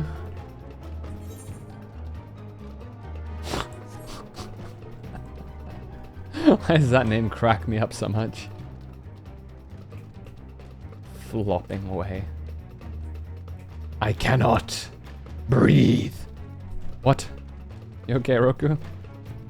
I do hope that that's a hyperbole, and you can breathe to some extent.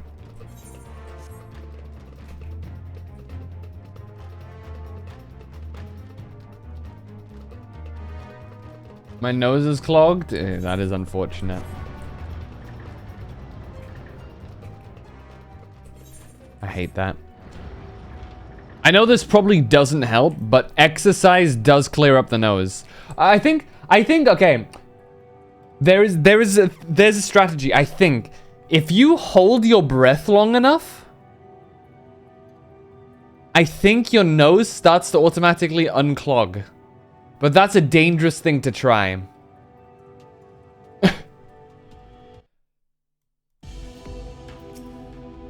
Like you can't generally speaking, I don't think you possibly can die of asphyxiation via clogged nose unless it's invoked by some outside source, because I did as soon as you said it. Because I remember reading this up one time when I had a clogged nose and I was like, man, I can't breathe.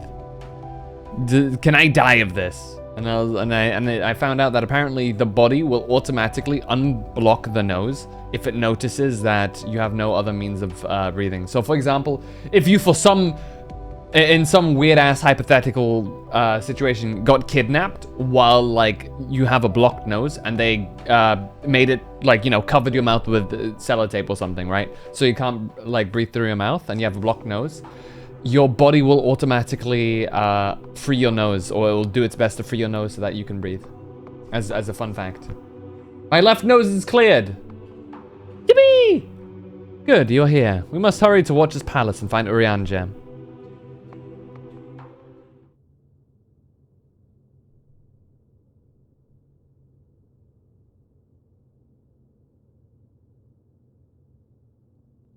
My left nose, as opposed to your right nose. And what, pray tell, do we seek at the Watcher's Palace?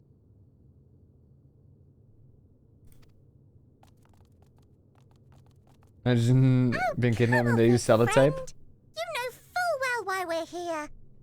The time has come for you to return to Atheris and help your brethren prepare for their journey here and beyond. Forgive me, Living Way, but I cannot in good conscience proceed with this plan. Huh? But what about the final days? The death and the doom? Oh, we have to hurry before it's too late.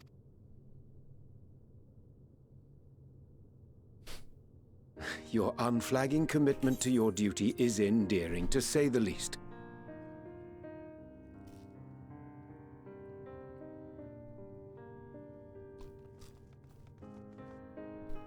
Oh, bugger! Oh!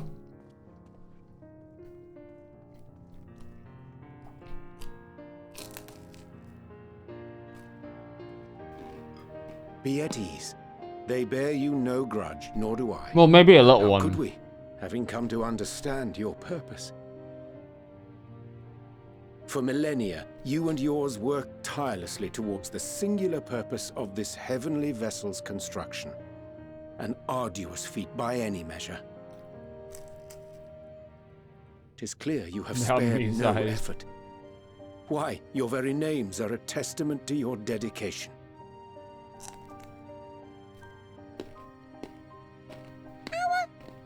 Our names? I'm not sure I understand what you're getting at. Names are an expression of the self. A declaration of one's hopes and aspirations. Gonna make him think of Reen. Your use of contemporary, uncomplicated nomenclature doth ensure clarity of purpose. There can be no doubt that your love for the people of Atheris is boundless and pure.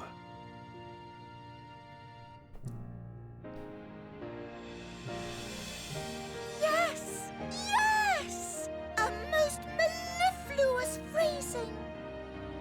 We Loperids were born of Hydaelyn's love for Atheris.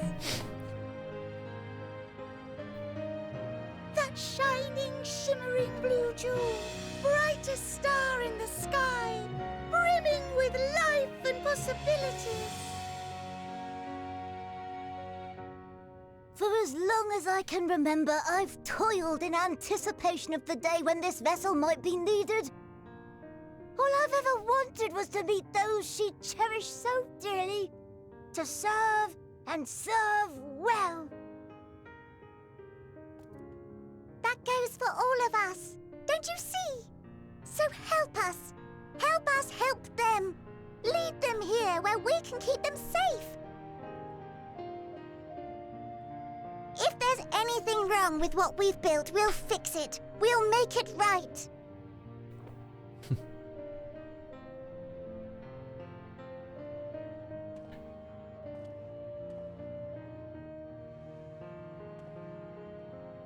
Your works want not for repair. Yet there remaineth much for you to learn of men, and your own kin besides.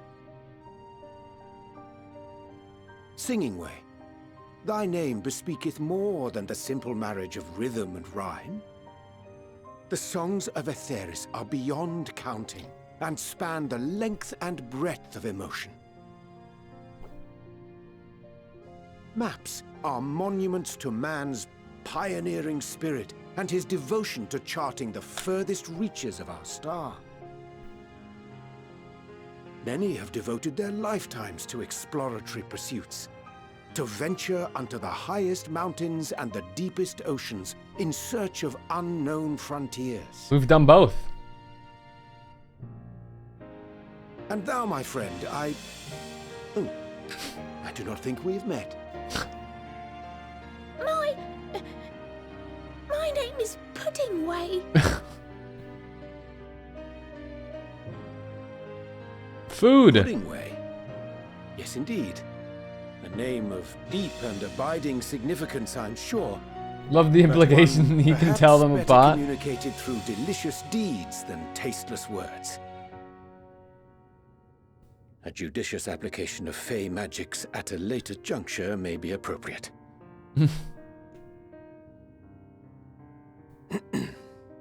And Living Way. 'Tis no easy feat to convey the significance of thy moniker.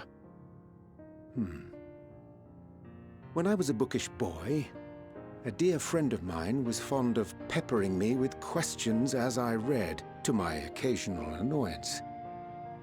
One day, I posed to her a question of mine own. What doth it mean to live? That's how he flirts, by the way. After much contemplation, she proffered this answer. The anticipation of a half-read story's conclusion. The hope today's mistake may serve as tomorrow's lesson. The wish that a new acquaintance may one day call thee friend.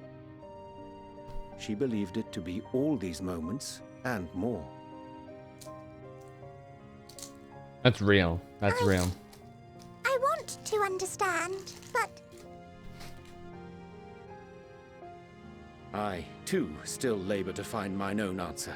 'Twould be my pleasure to assist you and yours in embarking on a journey of self-discovery and enlightenment.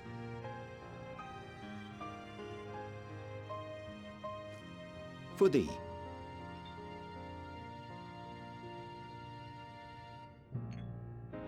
That's so small. Ink as blue as the waters of Aetheris. Made in haste, though I assure thee, the quality has not suffered for it. The people need not be persuaded by honeyed words. Nay, I have faith they shall do what is right in due course. Until they do, I beg your patience, friends.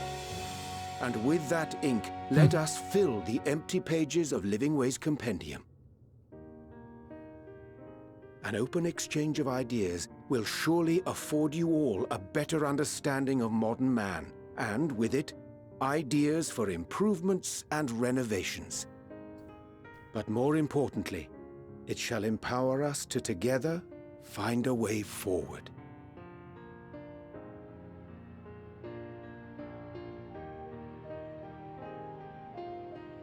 I hope you're right.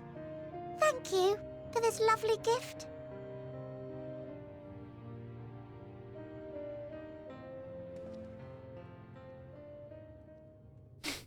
That's There so you have it. tiny. I shall remain with the Loperites to ensure that all is in order. Though we must needs prepare for every eventuality, you would all agree that the evacuation of our star is a last resort. To accept failure is to accept the demise not only of our star, but that of Reen's, of all reflections, and the souls that call them home. Which is why I have every faith that you shall fight to the last, that such drastic measures may prove unnecessary. Should the worst come to the worst, and I pray deeply that it won't, I'll take comfort in knowing preparations were made under your watchful eye. Aye, thou mayest be assured that if calamity cometh, not a soul will be left behind, if being the operative term. Hey! Flower time! Orange. Oh! Hello. That flower, how came it into your possession?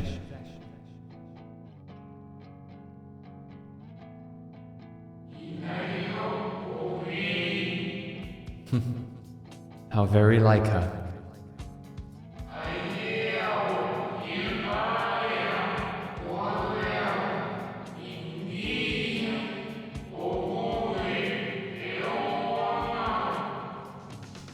Guided by its light, you may come to know her true intentions.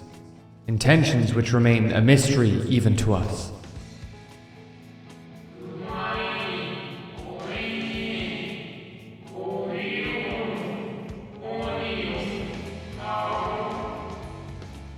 In our time, we called it Elpis. You would do well to remember the name.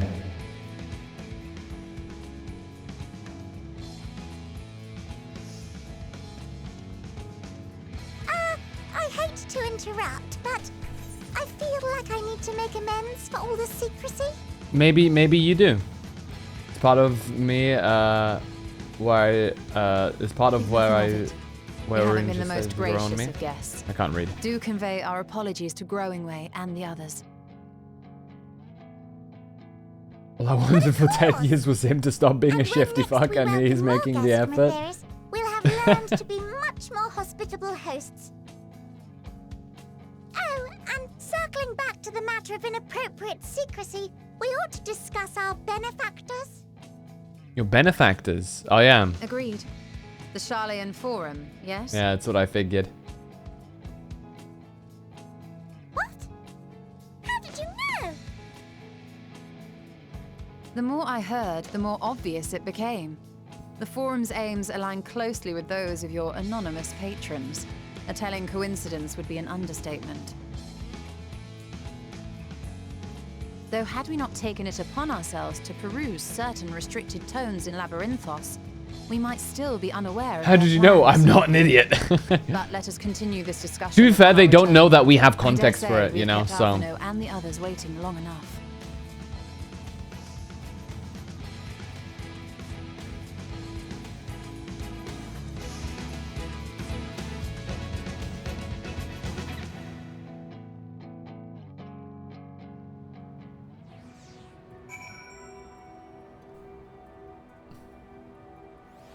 Yeah, I love that opening guitar line from Footfalls.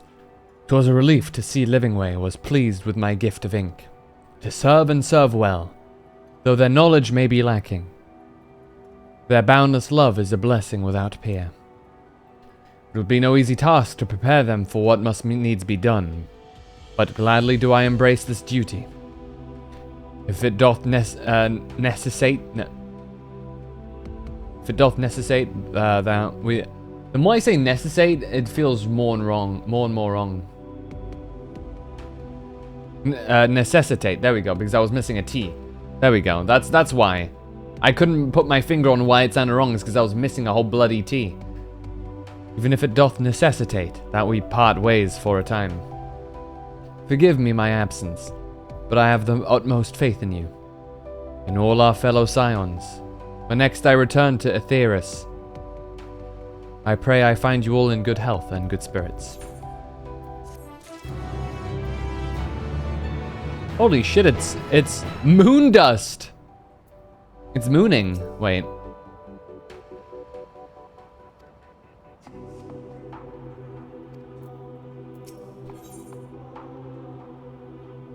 Your excursion on the moon concluded. Your Stola is keeping... Okay, let's go.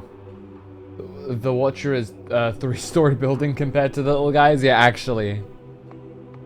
That's how big people used to be in this world.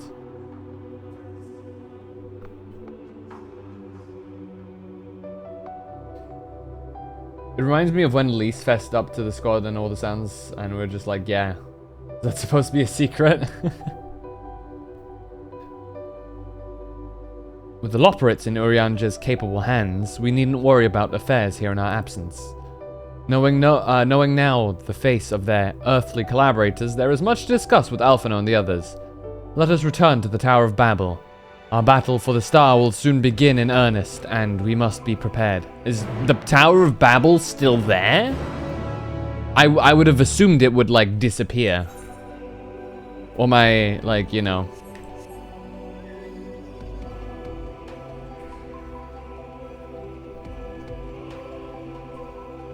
I'd have assumed it would have, like, slowly disappeared into itself, you know? All things considered.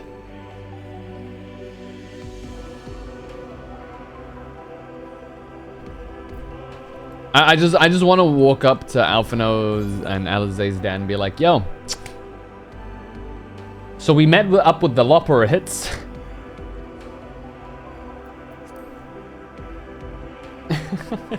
And see what his face would...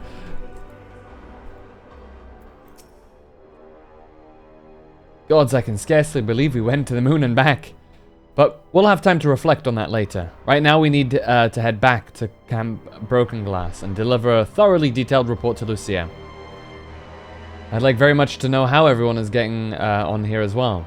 They'd only just begun to treat the tempered prisoners when we left. I share your curiosity, but warning our allies of the final days is of greater importance. I speak not only of the contingent, of course. The heads of state of every nation must know what we have learned. We know not when or where or in what manner the final days will begin to manifest. And so, we must see that everyone is prepared. Agreed. Though, we may wish to stress the importance of discretion, lest the public be sent into a panic. Not that everyone is in a position of responsibility should need...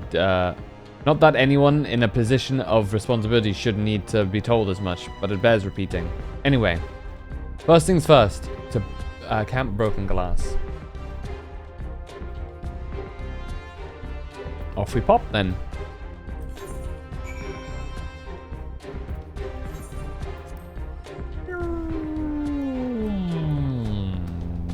Buzit.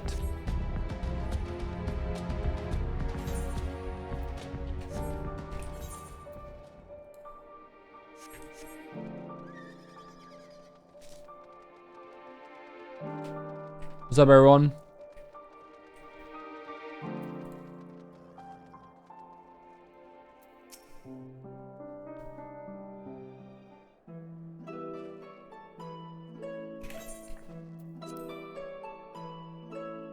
It's good to see you all again. No worse for your lunar venture, I hope.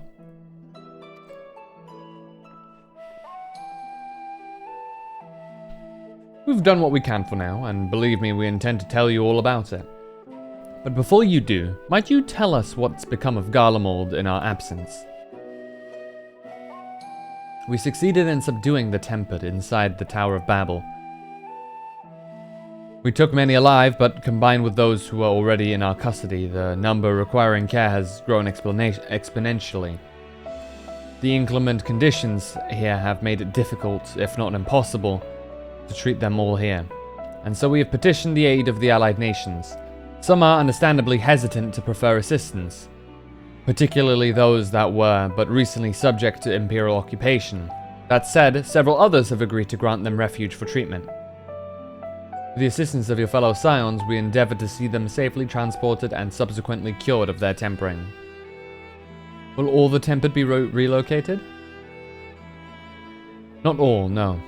We have sufficient shelter to attend to those whose treatment has begun, and enough healers have volunteered to remain under their patients have recovered.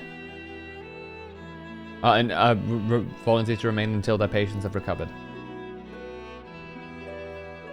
Eulus is one such patient, though he is not yet fit to receive visitors. Truth be told, it was a miracle he and those in his company were not harmed in the chaos. If not for Alphinaud and Alizé's timely assistance, I dare say none of them would be with us today.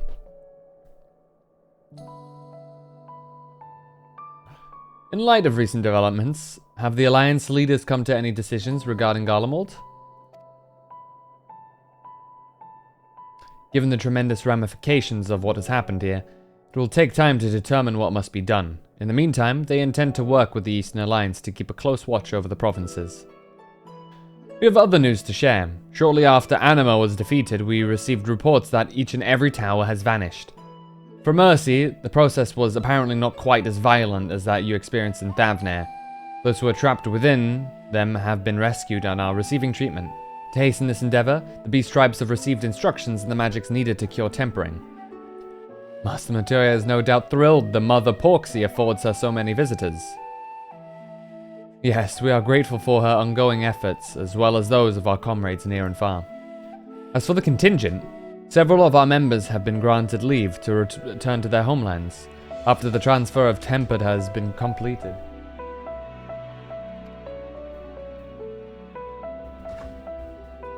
Lucia and I will remain, along with a small force to continue offering aid to those here in Garlemald.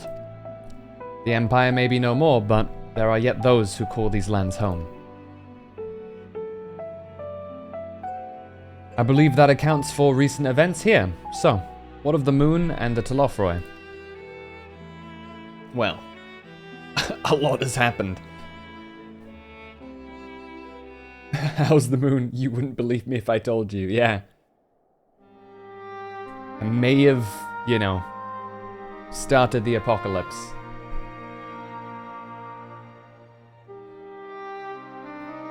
Give me just a second.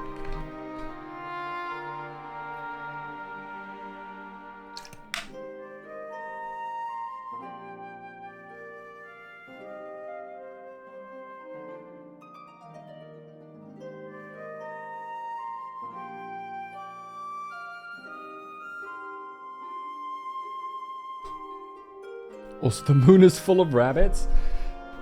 To be fair, it's, it's a game of created by Japanese people, so rabbits on the moon is kind of a predictable outcome. The final days. Gods, I prayed your victory would mark the end of our troubles. There is still much we do not know, but the Alliance leaders must be told. Would you be willing to contact them in our stead? Yes, of course. I will send word forthwith. We will also release your fellow scions from their present duties, that they may return to Sharlayan. Your energies are better spent finding a means to avert the coming apocalypse. Speaking of your fellow scions, you will be happy to hear that Mistress Cryo, though still on the mend, has been moved to the Baldessian Annex and given into Tataru's care. Thank you. I look forward to seeing them both upon our return. Let us be on our way then. One last thing, if I may. After your confrontation with Zodiac, you said Xenos took his leave, and in all likelihood he has returned here to Garlemald. I have a mind to dispatch scouts to try and ascertain his whereabouts, but first wish to ask if you believe there is merit in doing so. No. Absolutely not.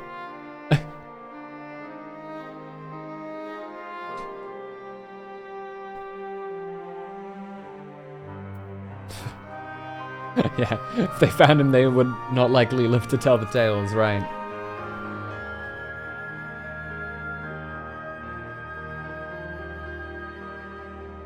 I suppose you're right. To dispatch good soldiers in pursuit of such a beast, would be to send them to their deaths. Pray, forget I entertained the notion. While on the subject of Xenos, the 10th Legion has made an official proclamation.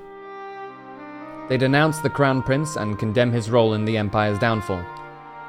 His very title has become a source of shame among his former subjects, and its continued use serves only to hinder relations with foreign nations.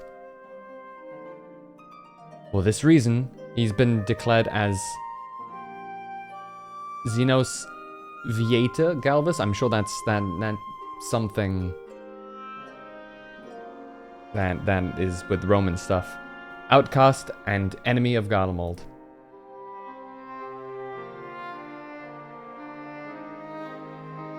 Van Daniel is no more, and now his own people turn against him. It seems he's naught but his, Old English. He's naught but his bloodlust to keep him company.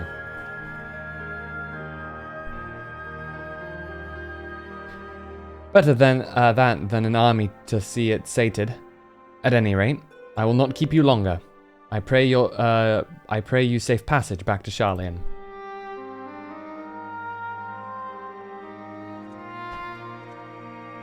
We do have a lot of things to discuss with them.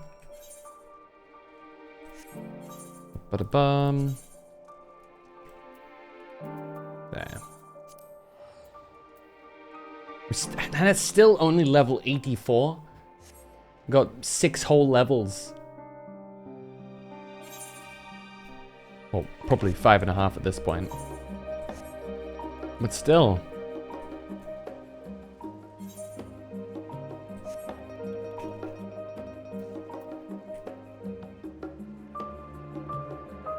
I'm really excited for the graphical update of this game.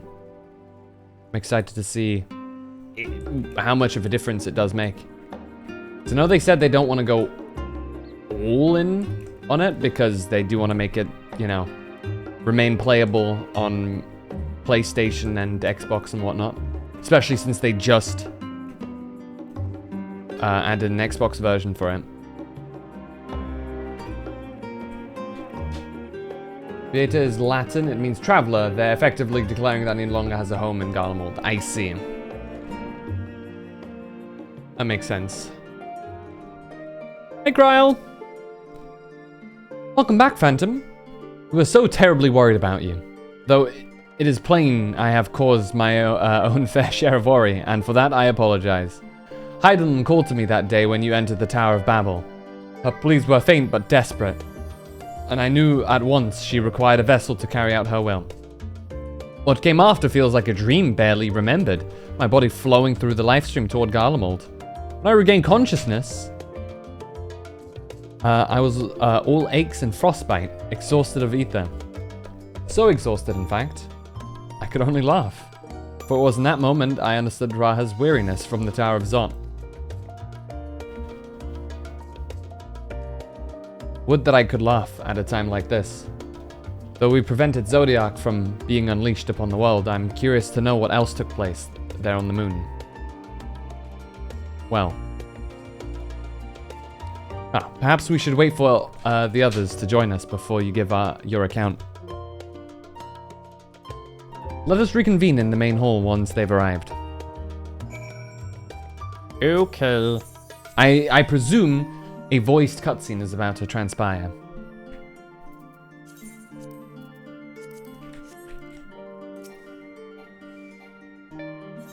There we go.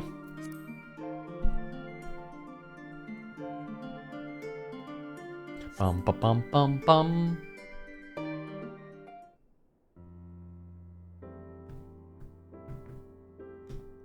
Hey everybody. Kryl. Hey Alize. Oh, it's not voiced. Sorry to have kept you all waiting. Not at all. We understand you've been quite busy. Will Urianger be joining us? He's staying on the moon for a time. Duty keeps him away, I'm afraid, though Phantom can explain why better than I. He's on the moon!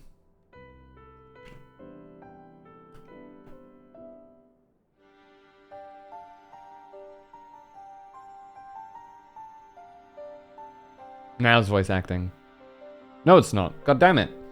The final days, as befell Amarant. And we are to escape via the moon? What of the source and its reflections? I've no intention of standing by while the world falls to ruin. So, how do we stop this? Unfortunately, we have no answer at present. If the celestial currents have grown stagnant, as was the case in the time of Amarant, the solution would be to alter the flow of ether throughout the entirety of the star. The ancients accomplished this by summoning Zodiac, sacrificing half the star's population in the doing. But it should go without saying that such a sacrifice cannot be repeated. Which leaves us with the daunting task of identifying the underlying catalyst for the final days. A feat which even the Amarantines could not accomplish. Unfortunately, we found no clues in Mare Lamentorum. There is still much we do not know about the catastrophe itself, let alone what may have caused it. The final days were marked by the corruption of the Amarantines' creation magics, but we command no such power, which invites the question, what havoc is in store for us?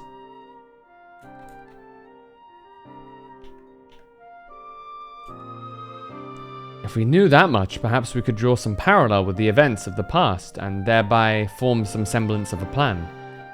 Perhaps we should start with the Forum then. Having worked with the Leporets in secret all this time, there is surely more they can tell us. Forgive the interruption, but I have urgent news. The Forum is holding a public assembly in the plaza outside. Some sort of announcement.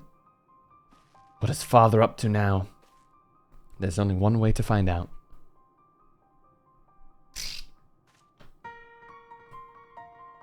They know the final days are happening now. They said we'll know. They know now. Oh, and the music, man. Oh, we know something mad is about to happen whenever this music happens.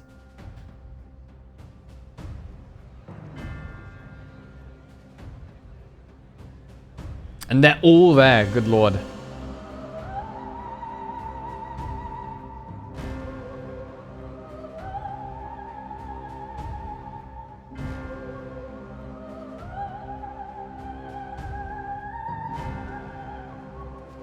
You want a voice cutscene? Order, order, I say. Order, order.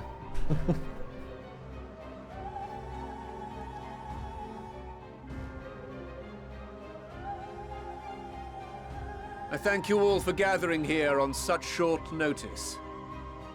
This day we must speak of grave affairs and their implications for the future of Sharlayan, nay, of this very star. Well, let's see.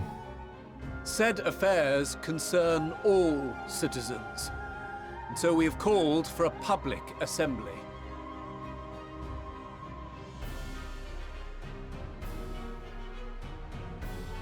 You may have heard rumors of the Telophoroi and the havoc these madmen wreak abroad. Under normal circumstances, we would pay little heed to petty disturbances outside our borders. The final days, however, are another matter altogether. For we dare not ignore these prophetic words of Eld. The Endbearers will come, ushering chaos and calamity. The final days descend and devour the very star.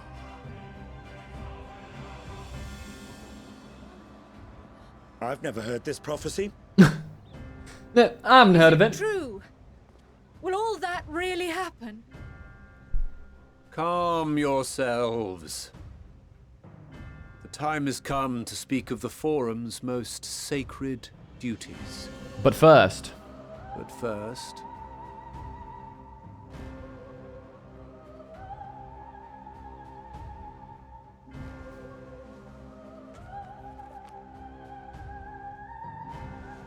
Give voice to the voiceless. Let bindings be unbound. Ah. By unanimous decree, I declare the enchantment broken. So they can actually talk. Yeah. Bonk.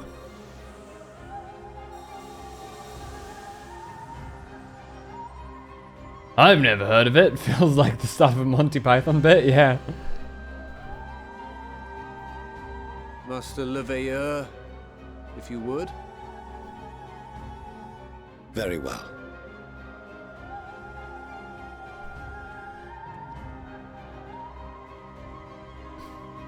Man.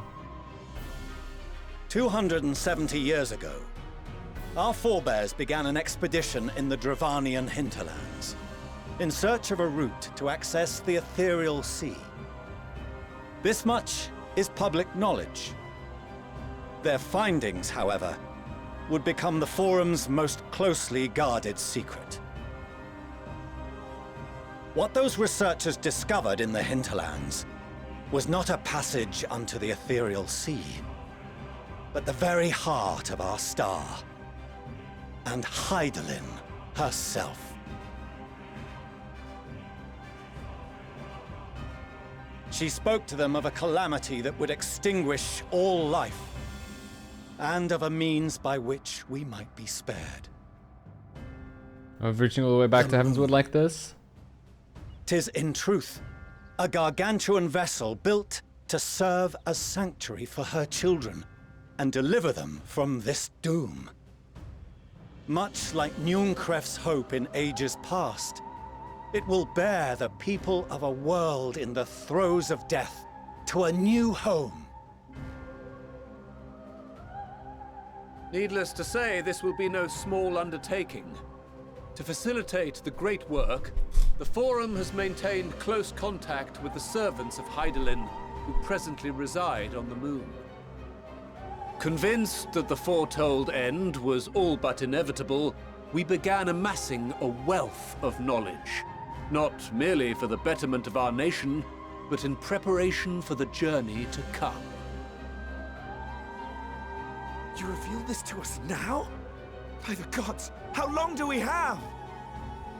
Not an amazing amount, but we don't know, actually. While we cannot say with certainty, we believe the hour to be nigh. We received a transmission from the moon suggesting as much not long ago. Which is why we must in earnest begin preparations for the great exodus. For his impressive contributions and the leadership he demonstrated during our withdrawal from Dravania, we have elected Master Leveilleur to oversee this initiative.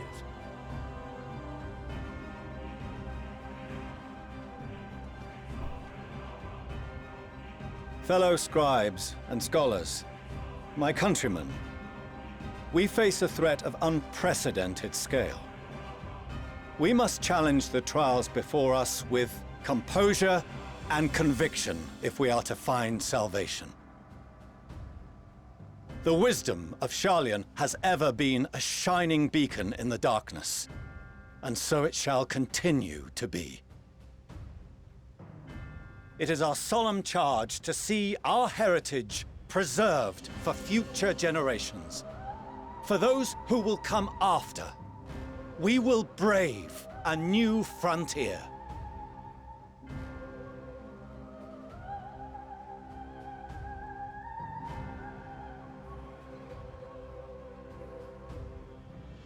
Administrative edicts will be relayed to all major institutions ere long. In the meantime, carry on with your duties. With that, I hereby call this assembly to a close.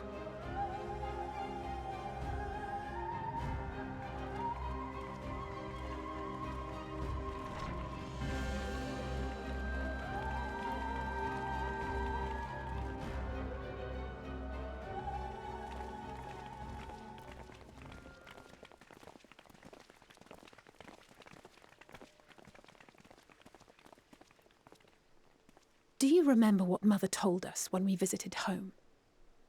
That it wasn't until after we were born that Father seemed to lose himself in his work. Yeah, it's because he wanted to keep you If guys that safe. great work of his was the evacuation of this star, then... Yes. It wasn't for his benefit.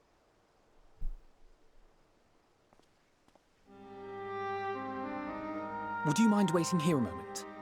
I wish to speak with Father before we leave. Keep it civil, eh?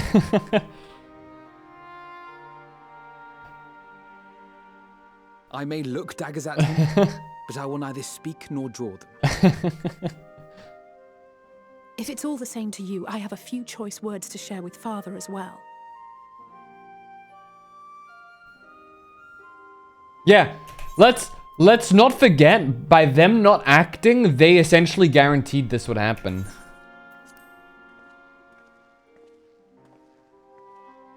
So, come to call us cowards and bid us join your fruitless battle against the inevitable. Nay, we do not object to the Forum's proposal.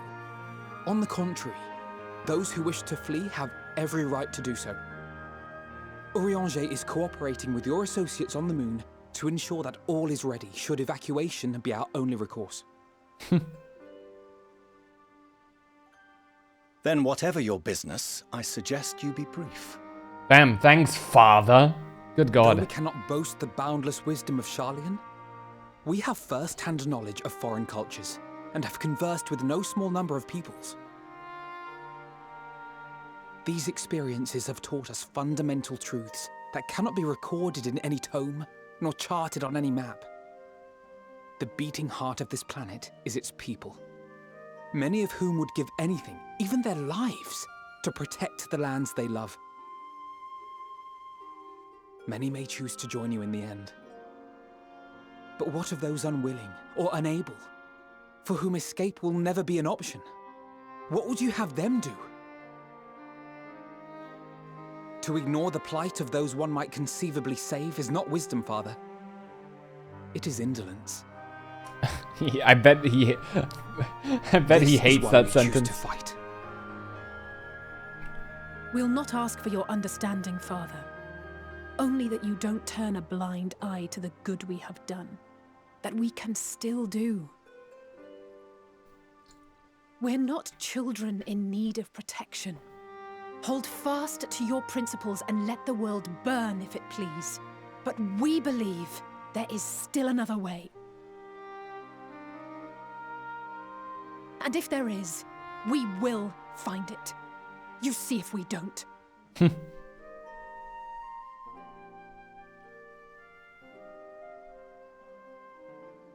Do as you will. Just stay out of our way.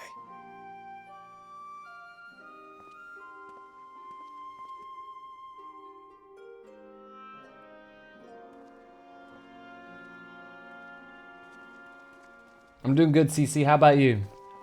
Were he not so consumed with self-righteousness, he might tell you how proud he is of you both. Bold words call for bold action.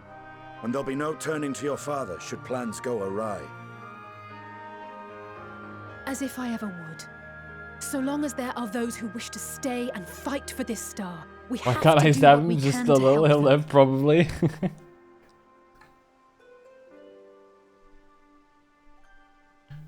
And if we're to do that, we'll need to be well rested.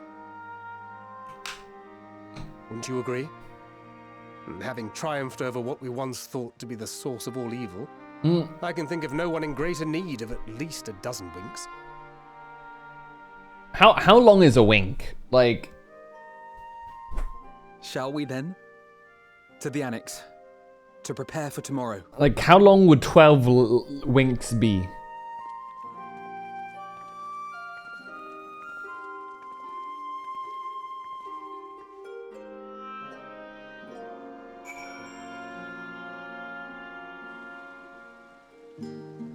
I'll go with not long. Because... Will you change look? I mean... That's the question, is like, to what? I kind of would like to.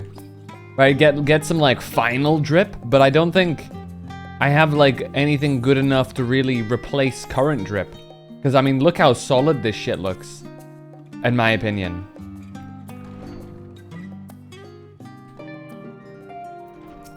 New job? Well, I'm sticking with Dark Knight. That's for certain. A blink lasts for 30 to 40 milliseconds. If we surmise that one eye wink lasts the same amount of time as two-eyed blink, the duration of 40 winks nap would only be about 12 to 16 seconds. Wikipedia be wilding. Ba, ba, ba. It's a really fleshy scythe.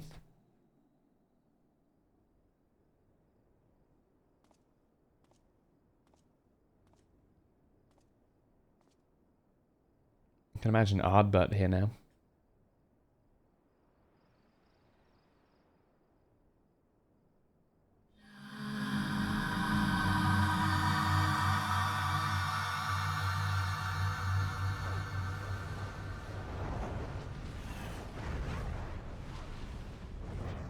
That's not terrifying at all.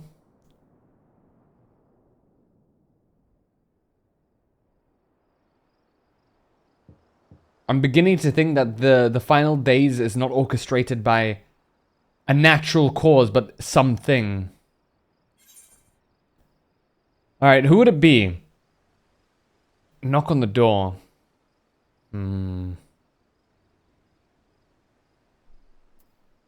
Y'shtola?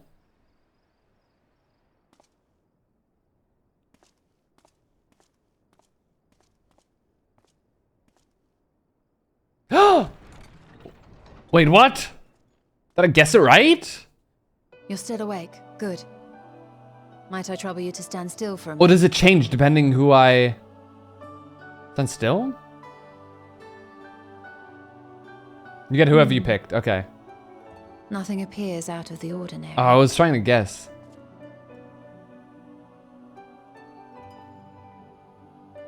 A precautionary measure. You will recall that serving as a vessel for abundant light in the first very nearly ended poorly. Oh, you think I absorbed In the your darkness? recent battle on the moon, you were almost certainly exposed Yeah. to similar, if not greater, forces.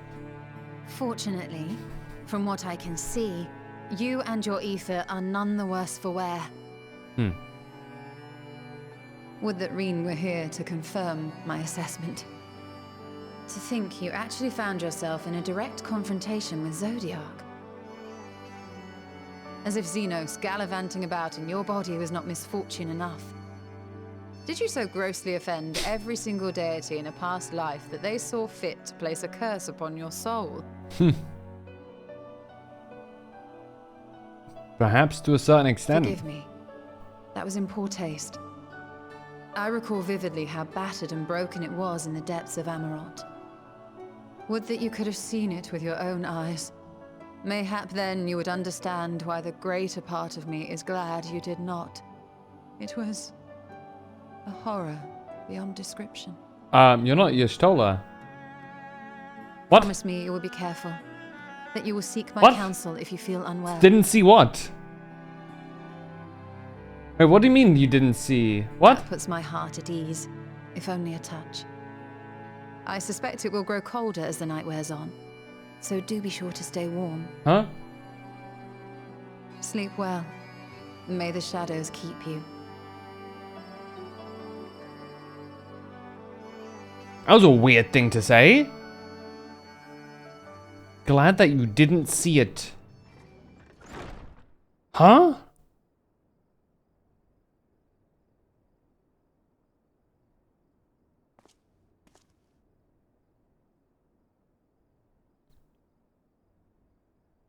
You can see your own soul fragmenting. Oh, okay. It's like see. Okay, that makes sense. A short while earlier in the Alamegan Quarter.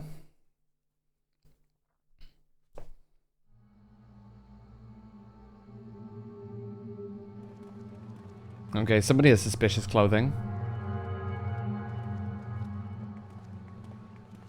Who is that? Thank the gods that tower is gone. The sight of it was enough to make me sick. Okay, why is the music ominous? Thank the Ilsabar contingent, more like. Word is, they fought their way into Garlemald and toppled the bloody thing themselves. Not just the one neither. Miera hanging out All in the the background. towers have up and vanished. Who dat? Oh, the music. I heard the same. Commander Aldin and his troops helped keep casualties to a minimum, too.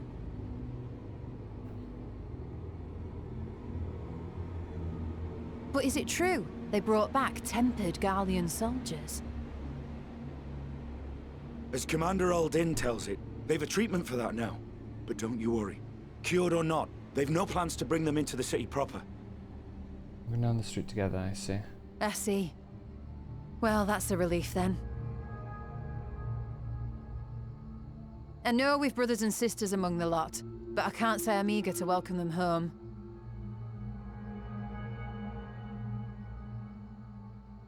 Wanted to think about it for a while yet. They're to be looked after in Alagana for the time being. What's that?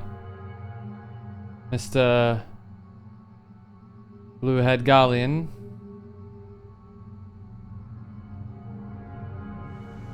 Oh, okay, what?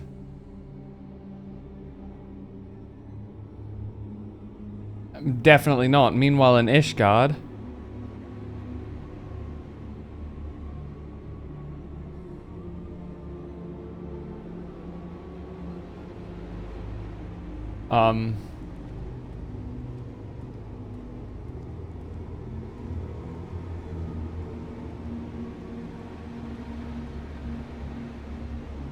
Oh. Sid and Realm.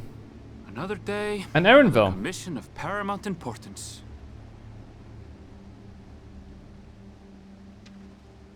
Well, what have we here? Are these the precursors? Uh-huh. Hey, are you all right?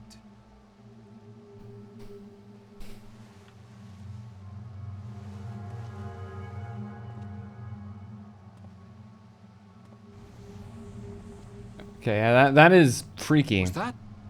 No. The shadows play tricks, nothing more. Must have been the wind. The towers are gone, and the Garlean threat is abated. Yet, why does it feel as though it's about to get much, much worse? Erenville is like, his intuition is insane.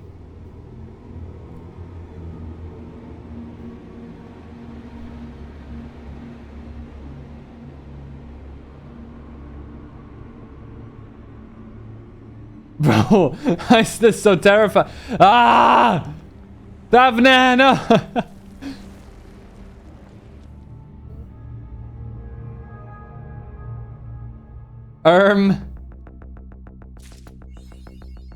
What is this tense music? Higher. Nah, dude, this is so uncomfortable. Lighting way. Aw.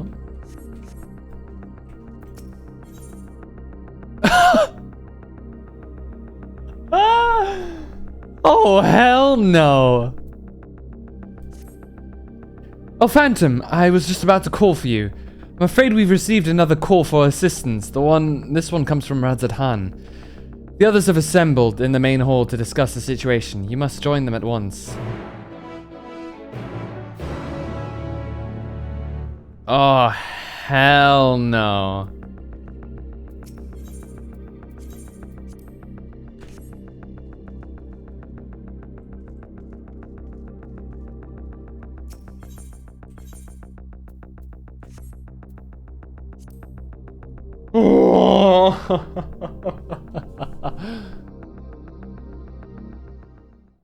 The fucking horror shit right now, dude.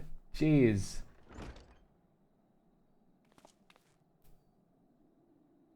Ah, there you are. There I am.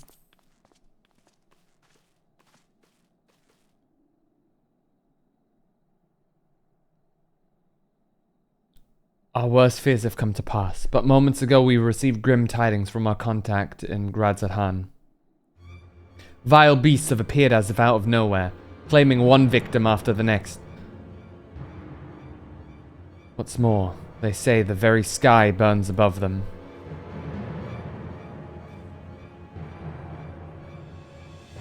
Couldn't even get a full night's sleep. Good gods, are the final days already upon us? It would appear so. Sadly, this is all the information we have at present. No doubt the people of Radzat-Han are busy fighting for their lives.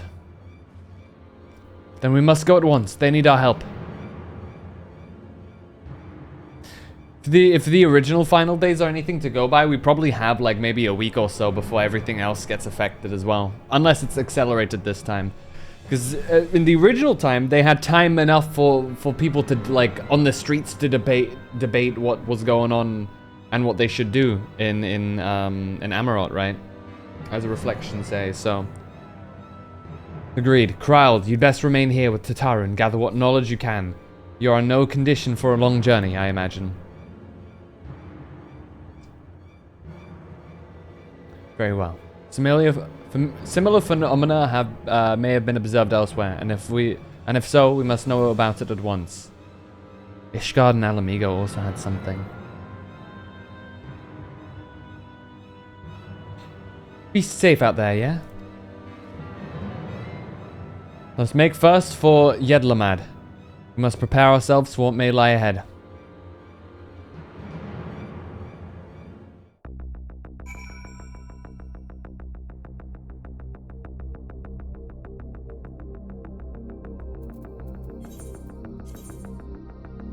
Favner.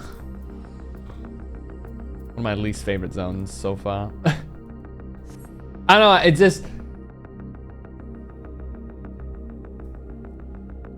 I'm not a great fan of Thavnir. And lo, vile beasts did rise. Oh no.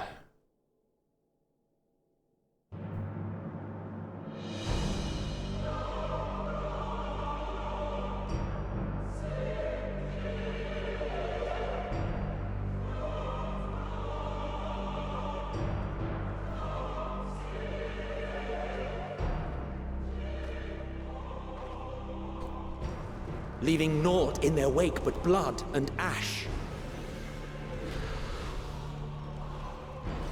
Sun scorches earth and boils seas. Good lord. And our sins ascend unto the heavens. 3 dooms to unmake all we were.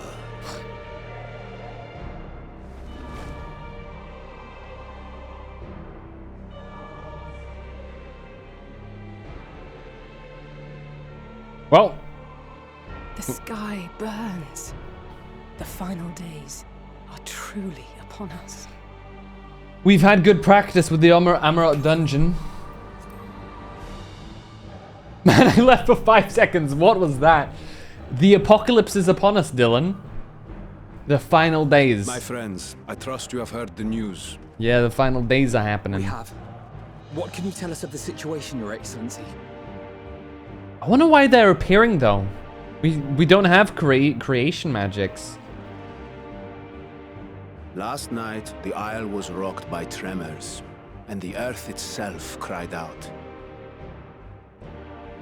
Aloft, the heavens began to burn. From all about, unholy beasts, the likes of which we had never seen, came forth in fury and rage. No. To say they came forth would be inexact. Tell me precisely what happened. The people of Radzat-Han themselves transformed into these baleful fiends. Well, see, that's not great.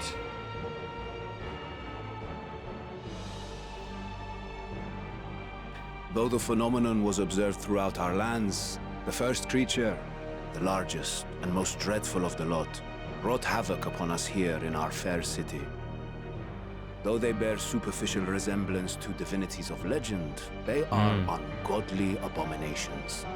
The people decry them as blasphemies.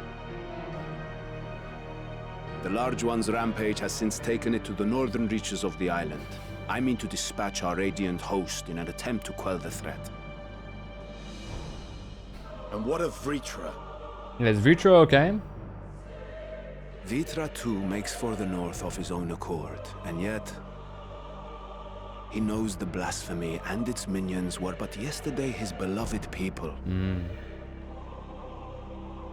I pray his boundless compassion and mercy does not deter him from taking unenviable but necessary action. Yeah, Reach was a softie. Understood. I ask that you allow us to aid you in quelling this threat. You would risk your lives to help us yet again? I have no words to express my gratitude. Our regiments approach the north from several directions, with a number of units set to depart from the docks of Yedlimad. They will make landfall in an area of dense jungle, where one can expect to encounter dangers even beyond the fell beasts we hunt. I leave you to your preparation. You will find me at the docks when you are ready to depart. This is gonna be a dungeon? 65. 85. Maybe.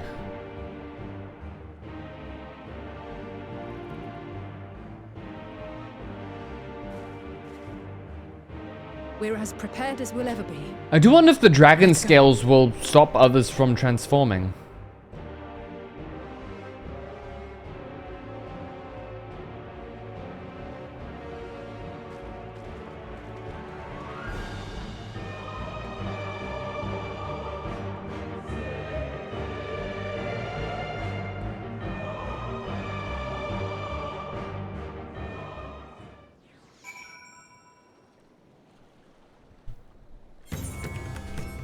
Because it's been painfully ingrained to us that these changes tend to happen.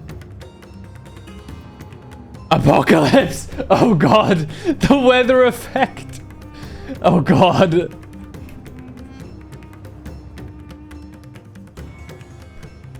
Because it's been ingrained to us that, you know, these changes, these physical changes happen when it's a, when it's like an ether thing. So that does make me wonder if people who are possessed of the scales, or like me, are blessed with the light.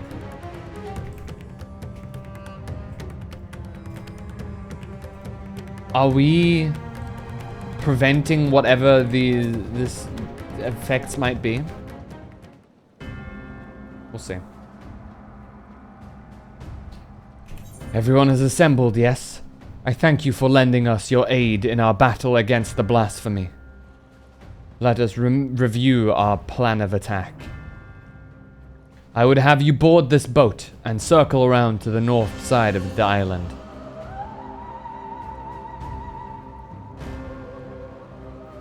There you will find a dense jungle we call Vanaspati. It's a sacred wood, home to many temples and a number of villages. Vritra and the Radiant host have gone there ahead of us.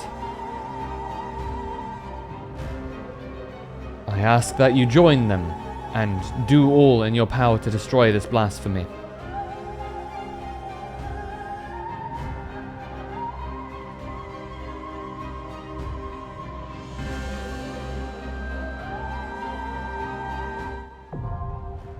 Vanaspati now accessible. Who would have thunk it? Wow. Right, who's coming with us? Let's see here.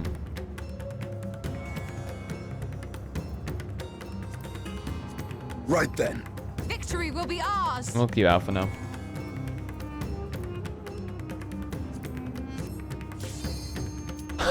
What is this dungeon picture? Good god. Bloody hell.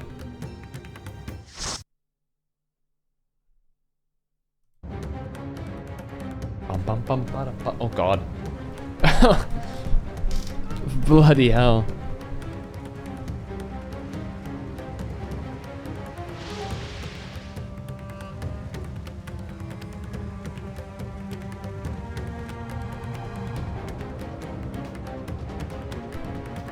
It's like its own fucked up mirror of what happened on the first, isn't it?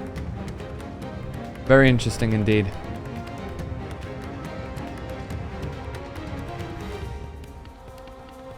These are in a way, this world's equivalent to Sin Eaters, I suppose. Oh, Vritra's like right there. Why does bro need so many mouths? All the better to eat you with. My friends, heed me.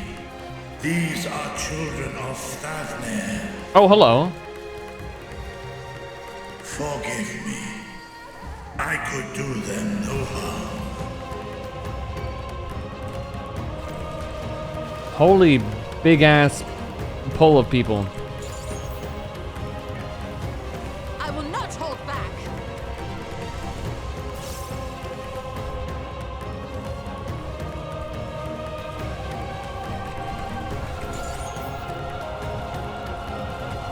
You're mine!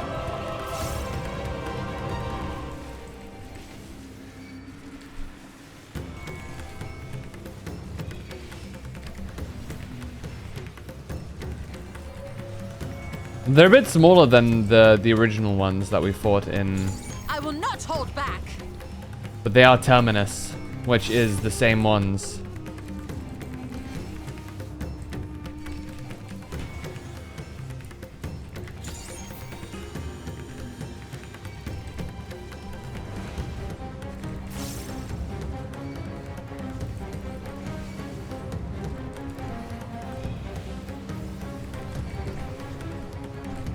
I definitely do think they bear some resemblance to the Sin Eaters in their own way.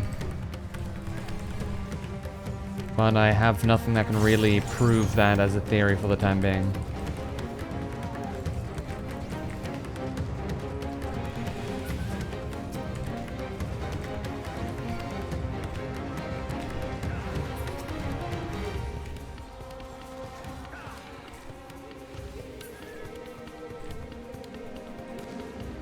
If this is the only way,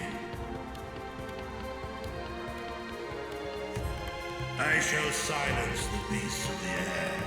Pray continue onward.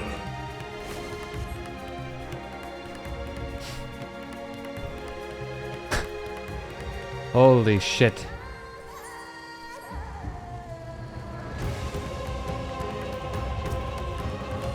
Oh! It's the hot one. Now hear me out, guys.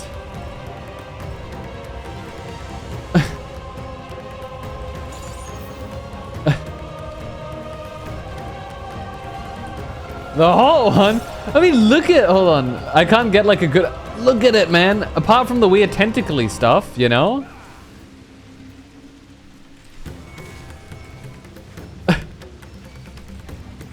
You underestimate me! As a wise person once said, hear me out. There's nothing wrong with the tentacles. I mean, I'm sure that it's something that certainly would sweeten the deal to some. Also, I've heard.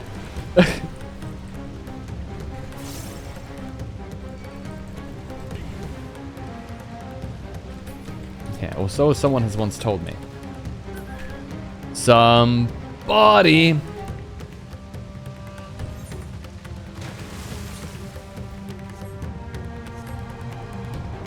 Oh, right, hold on. I can't do that yet. No, I'm gonna be a teensy bit weaker than I could be.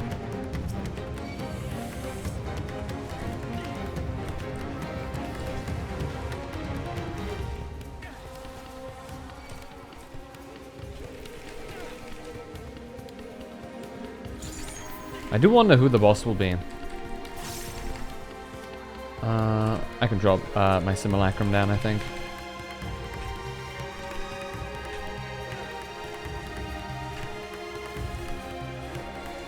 Burn some CDs here.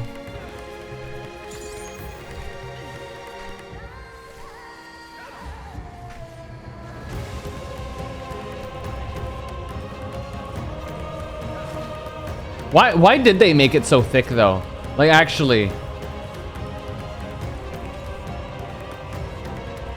They don't stop coming and they don't stop coming and they don't stop coming and they don't stop coming.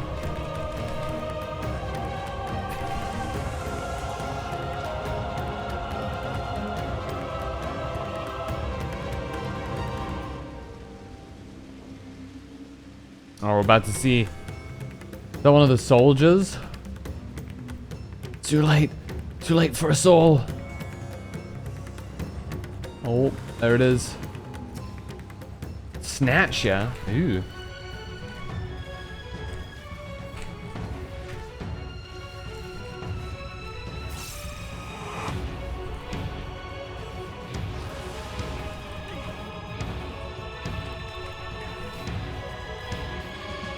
Snatcher.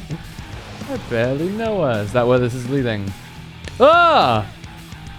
Why is that? Why are there mouths on the floor?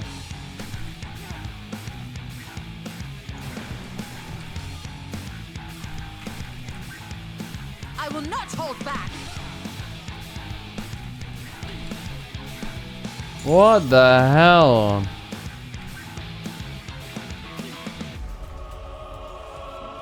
Mouth off.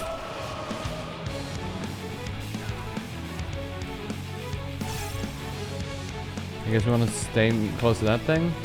Yeah. We want to go to the ones that aren't talking. Duly noted.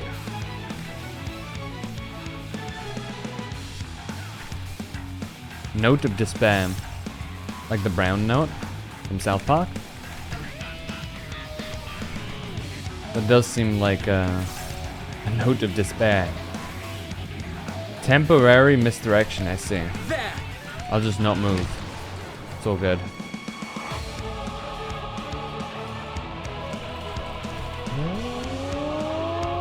Uh-oh. There we go.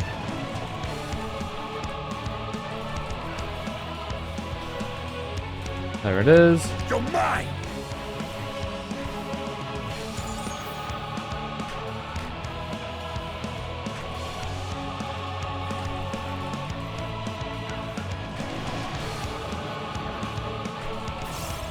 I will not hold back.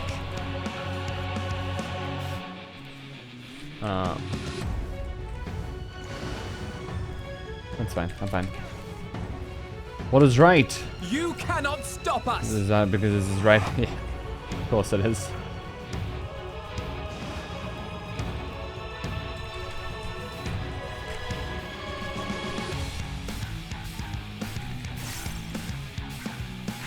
You cannot stop us.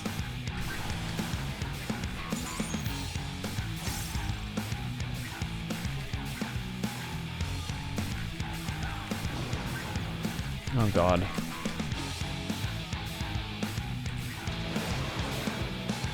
Oh!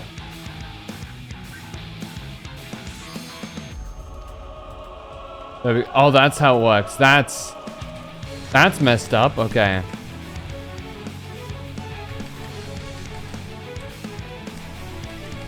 I will end this farce.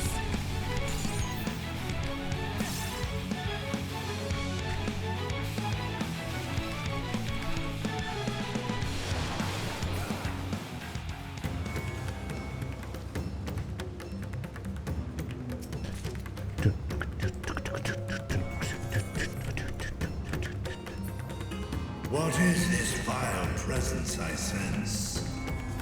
You sense a vile presence? That is worrying. Draweth near.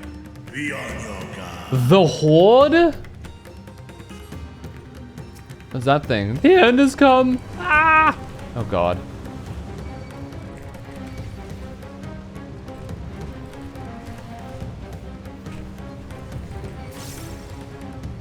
I do wonder if it has something to with them, something to do with them losing hope.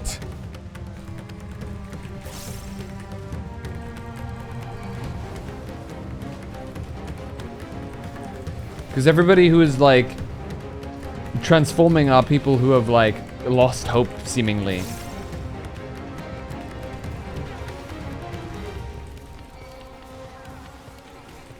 Or maybe they're like especially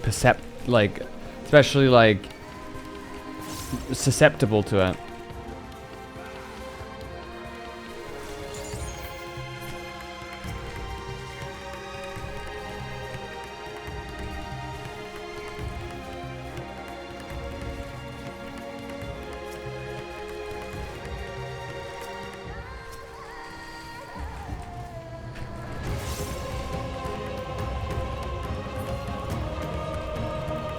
Will we see? We'll see. Time will indeed tell.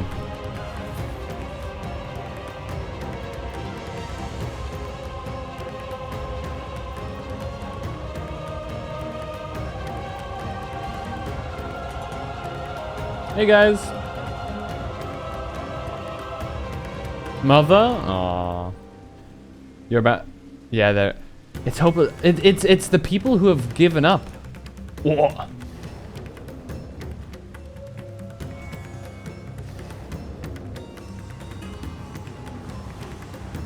Oh, good God.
You underestimate me!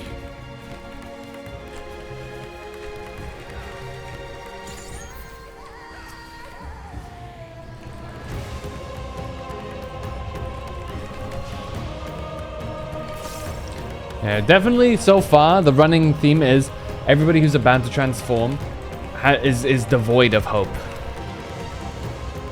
And is drowned, I guess, in despair.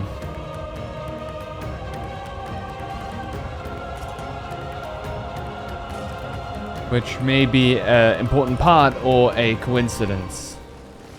Whether it's the cause or effect, we'll have to see.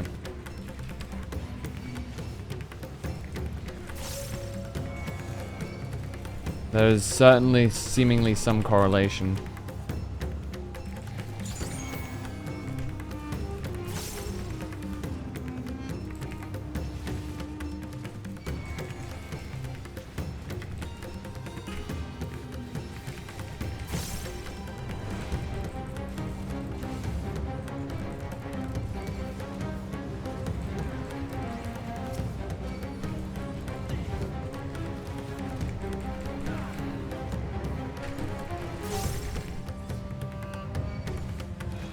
And that also does make me wonder, would running away even help?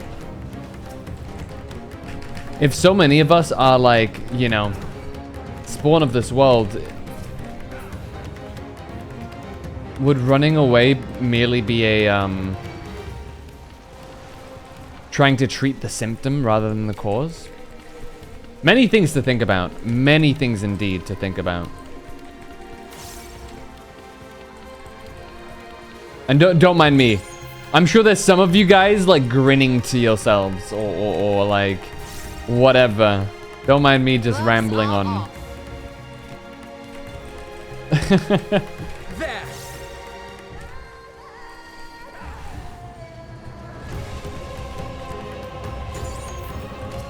I'm sure some of the things that I've said so far must seem very, very silly. You're mine! With full context in mind.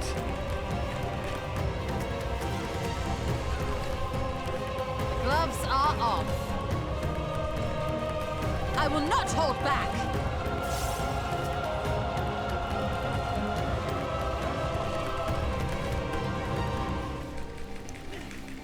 Okay. Can't wait until I unlock Shadowbringer.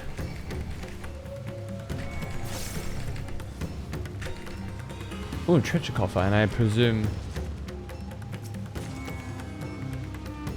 I love watching first timers go come up with some wild shit.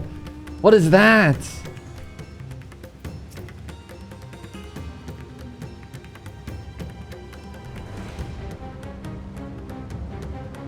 This thing is disgusting.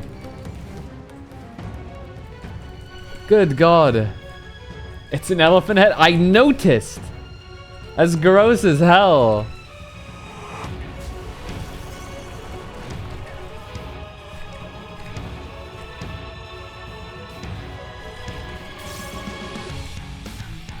So, you know, probably one of the local elephant people. Man.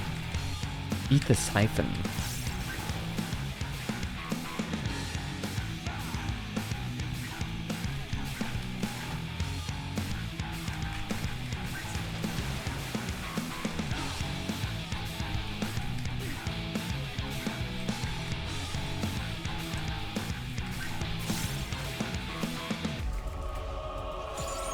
Definitely the ones you like, probably. Probably. This will hurt.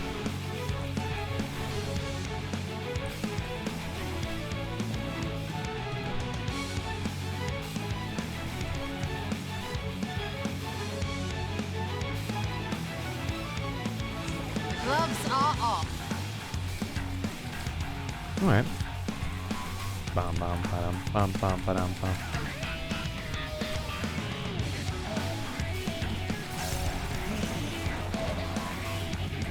Oh, look at it hyping itself up. Unholy water. I will end this farce.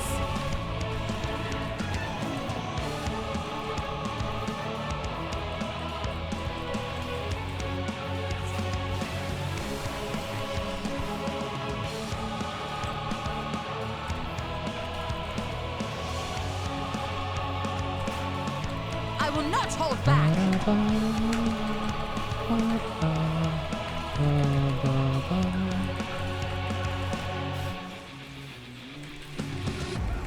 Let me turn you around real quick.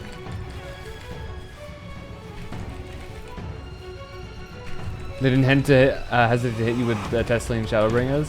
They'd probably tell you if it was like Matsuya or somebody. Yeah. Fair enough. Okay, we want to be...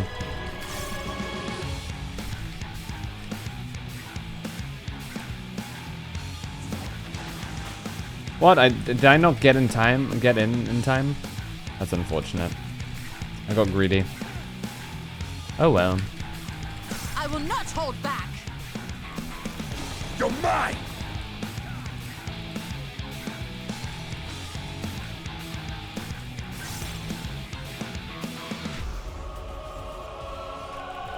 Pain of the Servitic got you? Yeah. Plus, I'm not from the US and I'm playing on NA servers, so, you know. I'm sure that that doesn't do much to help me in my situation. Why does it keep giving me, like, stuff I don't need?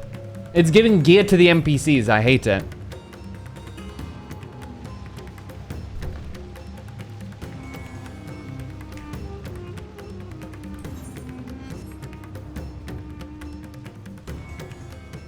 Like, I bet, like, Yashtola's, like, rocking best in slot gear by now. Oh my good God. Holy shit. That is a lot of them. Oh my God. I don't even think there's that many people living here. Shit's on fire. Was that meme back in the day? Shit's on fire, yo? I think I remember that being a meme at some point or other.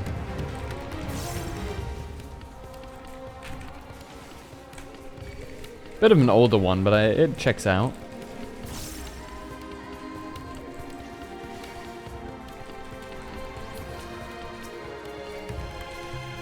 I played on EU servers from the US without too much issue. Going all the way to OCE sucked balls though.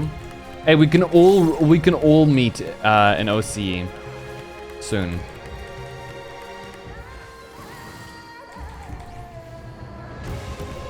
Why'd you guys not look away? What is wrong with you?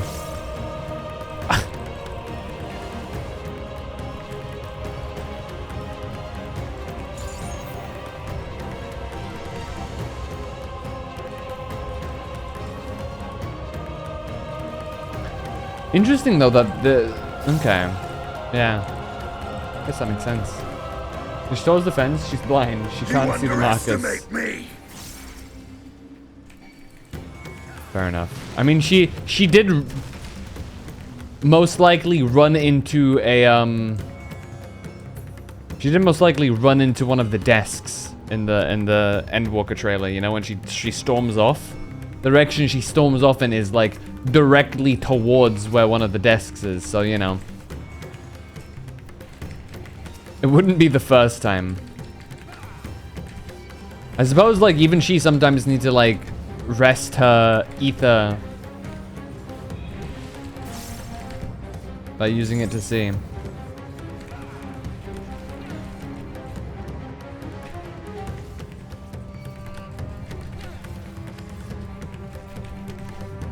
I do remember Master Matoya saying that, you know, using ether to see comes at like a great cost to the body and whatnot, right?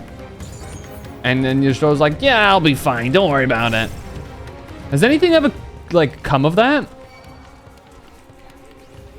Or is she just like did she find a way to like use that with no issues, or like I was a poor translation? Oh, was it? Okay, what should it have said? I'm curious now.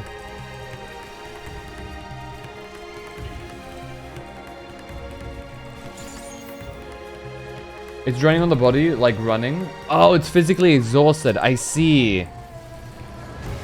That makes more sense, because I was like, it's been like a couple of, it's been like multiple expansions now, and she's chilling.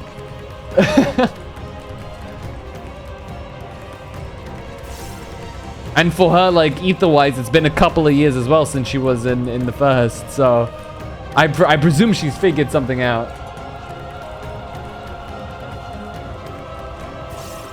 Hey, maybe that means she can practice it. Like, maybe she's like, maybe that's how she gets stronger at this rate, you know? Because, like, you know, if you practice running a lot, you get better and better at running and you get in shape. Maybe that's like her training for ether, you know?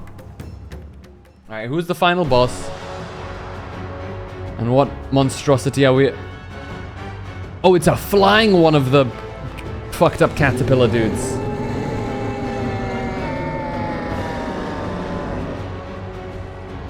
You got wings.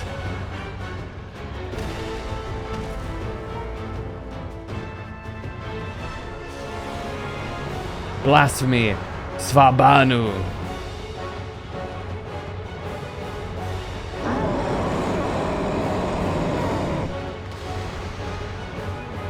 Bum bum bum bum bum bum bum bum bum bum bum bum. Oh, I'm going the wrong way. I'm running away. Choker, seriously, like Alphino, Y'shtola getting great gear with all of this shit. Look, Choker healing, casting. Like, dude, healing. Like, what is this, man? Actually unfair. Thanks, Dylan.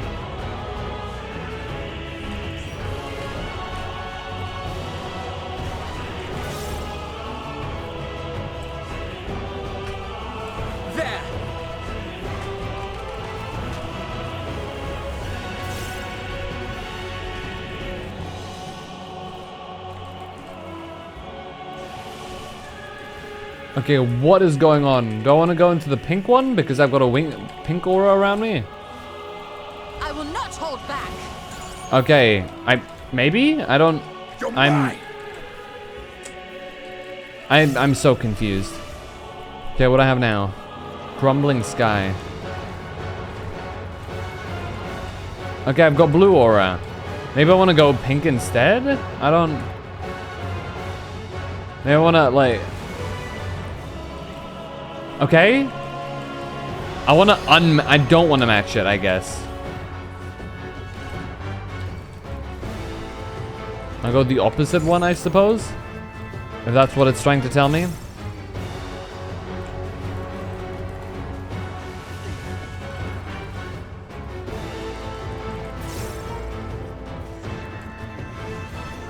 Okay, pink. That means I want to go blue. Right? Okay, I didn't get a stack. Okay. I suppose that is more or less what it wants me to do. Okay, what are you doing now? Crumbling sky? I don't trust you. Stop that. Ah. He's flying.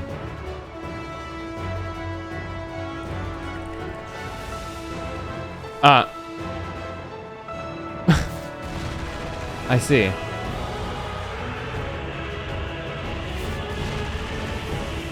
Can you stop, like, yeeting things at us, my dude?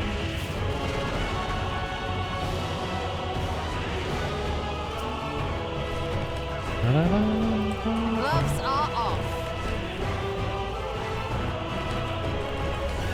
Flames of decay. That was kind of sick, I'm not gonna lie. Get my simulacrum out again. Crumbling sky. Give us a pink. Pink flash. Nice. This will hurt. There! Ow. I have you! I have you now.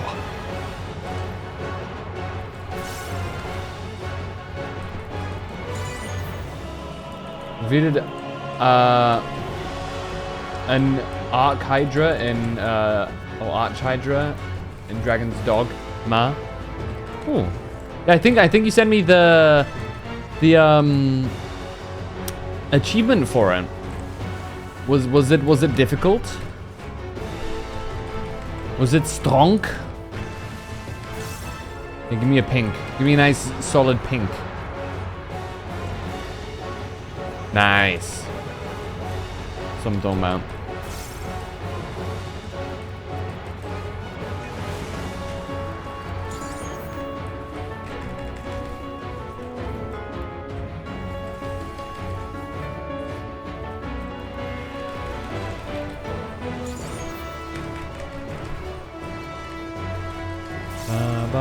I will not hold back.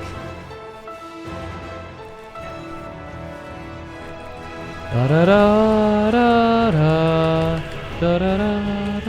Gloves are off.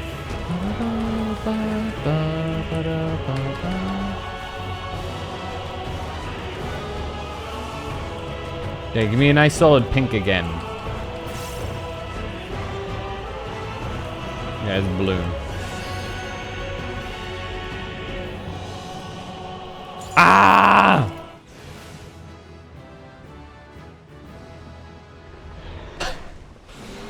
Am I alive? I feel like I got like sent into the death pit like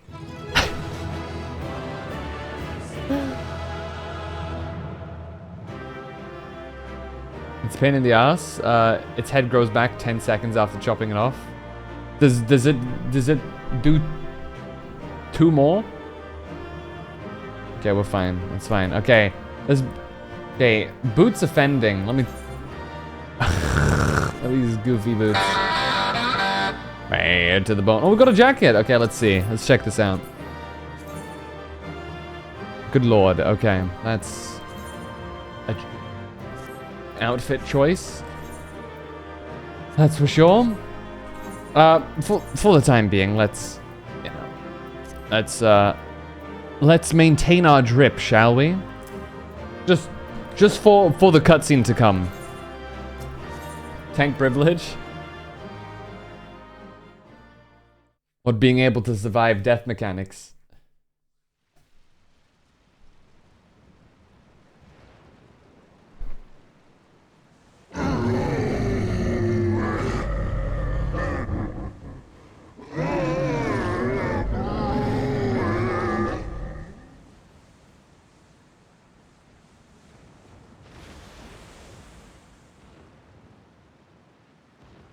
As I feared. It's hopelessness that does it. What is it? I'm telling you. The beast was there, and now it is no more. Yes? Yes. Indeed. We saw it plain.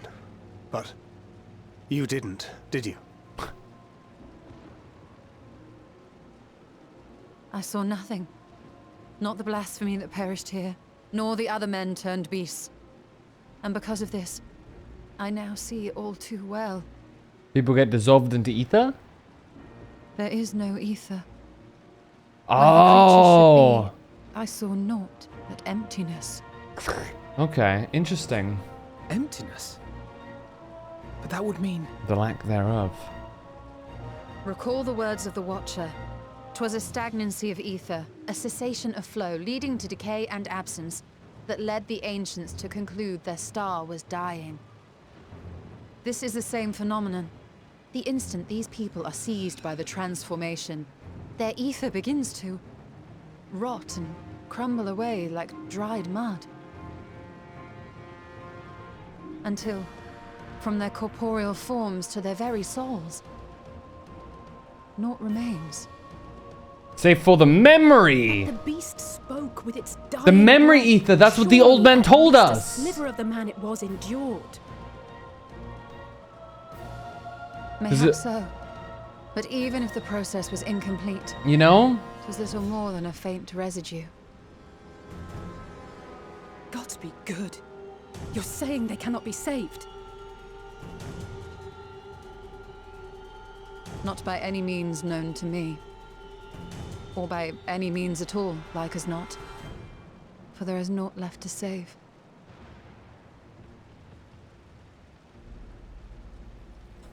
They return not even to the ethereal sea.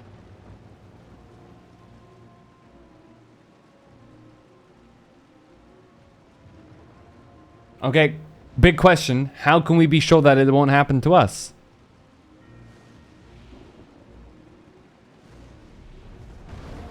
Britra!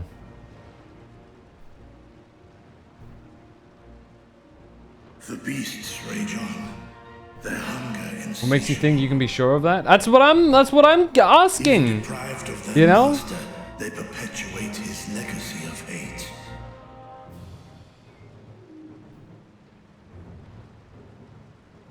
Once proud sons and daughters of Thavnir, all of them, and now I spill their blood. They're already gone, Vritra. By the time you kill them. Vitra, my friends, I am heartened to see you safe.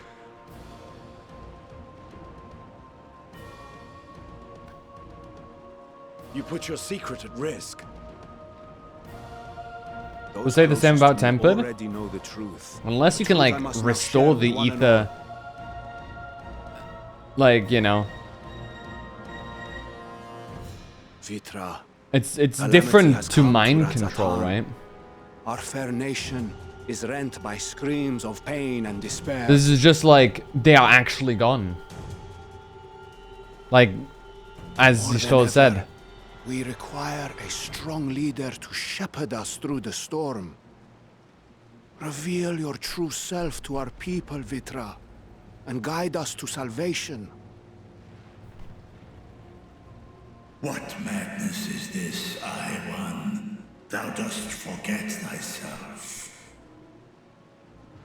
Were we to reveal our duplicity, it would do naught but foster confusion and chaos.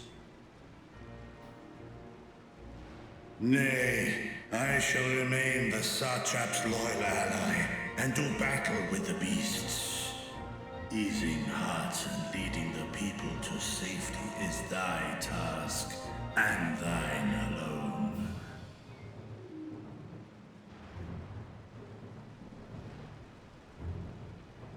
I ask that you remain at Ahewan's side, and render unto him what aid you may. I know not what lies ahead, but without you, Ratzatan will not survive.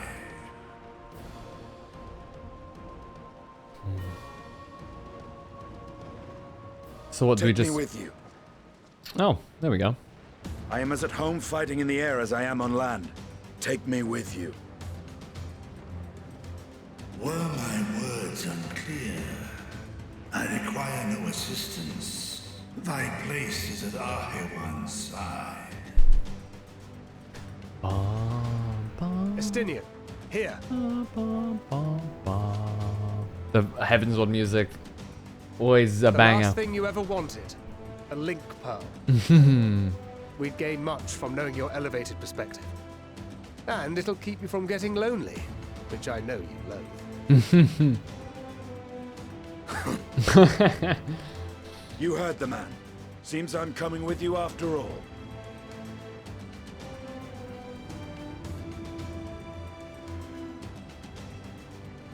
Then I pray thy grip is iron. Be it on thy head if thou dost chance to fall. Fair enough. Now, shall Fair we? enough. Hop.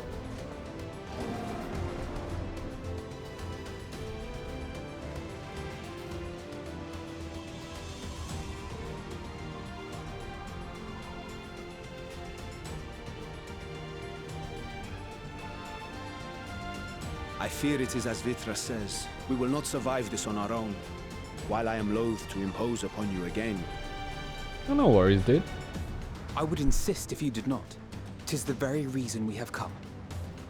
I mean, it's gonna happen everywhere anyway, right? Then once more, I find myself without words to I maintain that keeping hope is Let us return to the capital and is plan the our best next way course of to keep alive. Like the flower reacts to happy emotions and whatnot, right? So it stands to reason that one of the reasons why we have it is so that we, because that's what's been the reoccurring point so far, is for us to maintain hope and whatnot. Our radiant host has eliminated the immediate threat to the city, though it pains me to know those beasts were once my own people. There is no telling when or where the next transformation might occur. We must remain vigilant and steel ourselves to whatever is yet to come.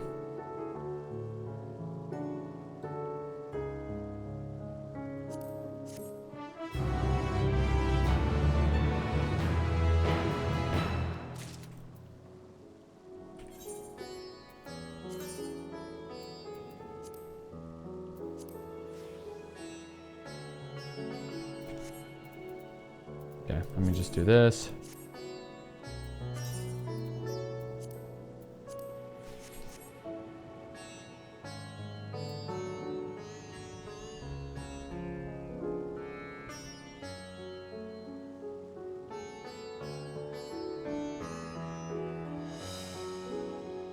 Hold on. I'm thinking.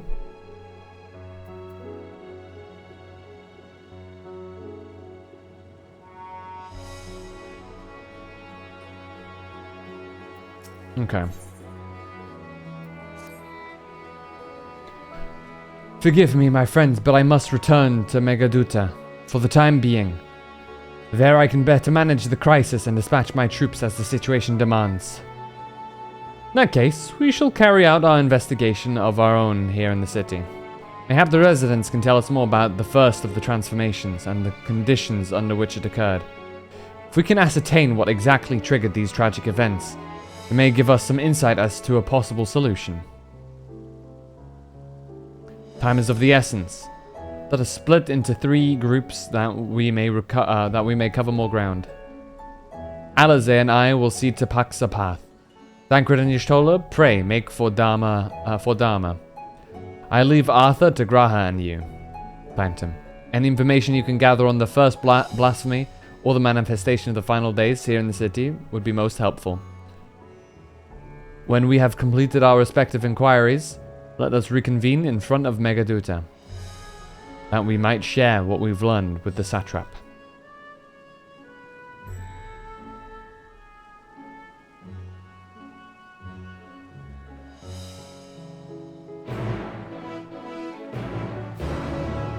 Hey Graha. Shall we be off then? Arthur is home to the High Crucible of Alchemia, whose alchemists forged many of our warding scales. That seems as good a place as any to begin our investigation, don't you think? I spoke briefly with Nuhaddin, the chief alchemist here. On our last visit, he should be happy to answer our queries.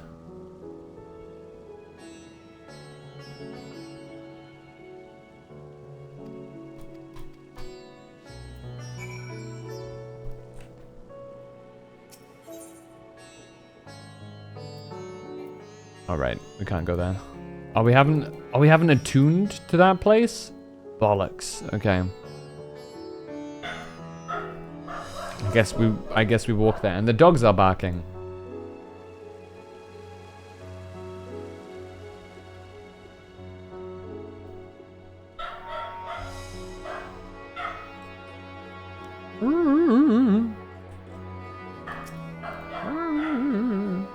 Can I attune yet? No. I apologize.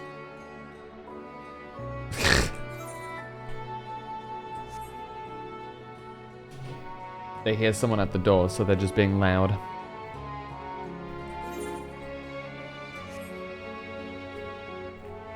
Ba, ba, ba, ba, ba.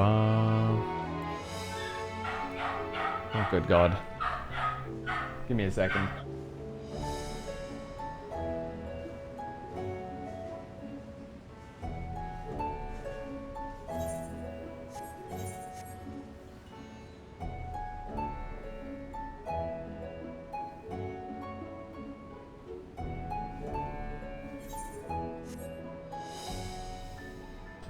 Alright, they should be quiet now. Wait. Where's the... Oh, there it is. The ether shard. I just wanted to unlock this. A gunblade? It is. Oh, a very thick gunblade. They're wearing pajamas. They in their jammies. Alright, we should probably unlock this too.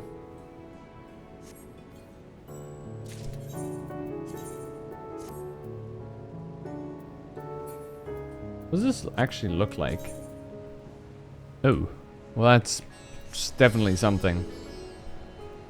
Nuhadin. Ah, I remember those red eyes. You were with those scions who commissioned the scale. Red? Oh, his red. Okay, gotcha. I welcome you back to the High Crucible. What brings you here in these troubling times? I realize he means Graha.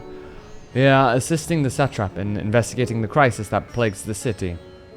Did you happen to catch sight of any of the creatures? I did. As I was going about my work, I was disturbed by crashing footsteps so powerful that the very ground shook. I rushed outside and could not believe what I beheld. The night sky was burning.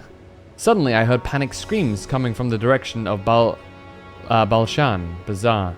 The next instant, a monstrous beast poked its head out from amidst the stalls. A handful of the Radiant rushed to the scene, only to be sent sprawling as the fiend and its minions propelled themselves skyward. So the blasphemy came from the vicinity of the markets. This knowledge may prove useful. I thank you for sharing your tale. Well, I do believe we know where we should inquire next. To the bazaar, then. That is hair? Oh god, that's his hair colors. Very interesting hair colors.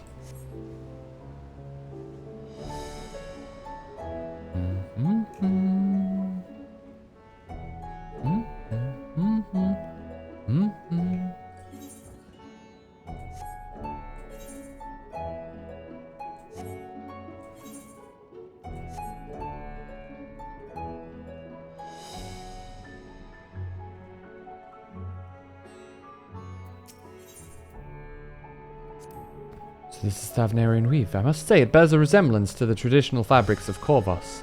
Small wonder, really, given that it's just across the water. But I'm much of an expert in Corvosi culture. Of course, I've not had the occasion to visit my ancestral home since coming to Sharlayan, and like as not, I will never reside there again. That said, in recent days I felt more acutely aware of my heritage, and grateful for it. Thanks to my forebears that I inherited the royal eye, and with it, the wisdom of ancient Allag. And so, well, I simply hope that my countrymen are safe, and one day, when this calamity is but a memory, I would like to see Corvos again. Only once. Forgive me, but my shop is closed until further notice. Needless to say, we've more pressing concerns these days. We've come here not in search of wares, but information concerning the enormous fiend that tore through the bazaar. Did you perchance witness anything? Afraid not, my friend. I was here the whole time. So I only saw its little minions. Made a mess of the place, they did. Well, that was all going on. The great big one tore through the west side of the bazaar. You'd have better luck asking there.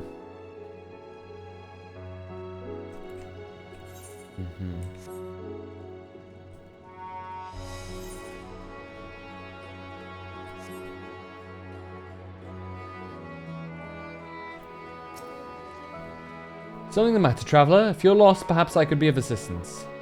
Your offer is most appreciated. We're not lost. But we are in need of information. Might you know anything about the gargantuan beast that rampaged through the bazaar? Aye, I saw it. I saw it all, though I wish I had not. I was going about my work when all of a sudden a piercing scream cut through the air.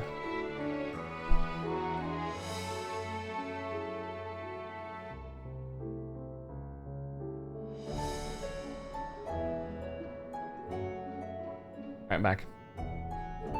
Me, recalibrate. There we go. I turned around, there was the fiend, its massive body bursting through the entryway with the force of a tidal wave, and then it was gone as quickly as it came. Very interesting.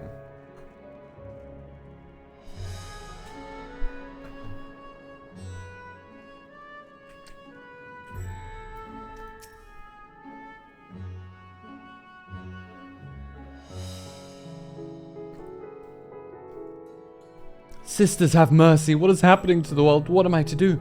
Is nowhere safe? Settle down, friend. The danger is past, at least for now. If it's not too painful to remember, could you tell us what you saw? First I heard the screams, and then a horde of ravening beasts came charging toward us. One of them was huge, bigger than a Mareed, throwing people about like ragdolls, and it was eating them. I hid under the counter, saw others do the same. But the shrieking and wailing kept getting louder, more voices in the throng. Beasts or victims, I couldn't tell. I knew not what was happening. I still don't. That is enough, my good man. You are brave to share with us your tale. Many of your fellow merchants are safe. The High Crucible, too, has survived, mostly unscathed. Pray, stay close to your friends and loved ones, and rest your body and mind while you are able. I suspect that the most we can expect the people here... That's the most we can expect people here to tell us. I think at best we find a place outside the bazaar, where we might rest and review our findings.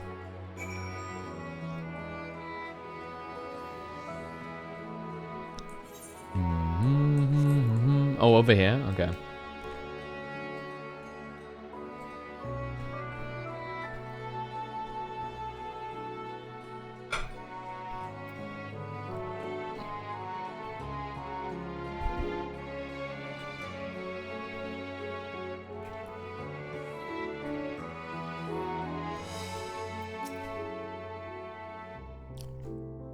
Judging by their accounts, the transformation had already occurred by the time the beast reached the bazaar. They tore through the west side of the bazaar and headed towards the Aetheryte Plaza. In other words, the blasphemy may have first appeared in this vicinity.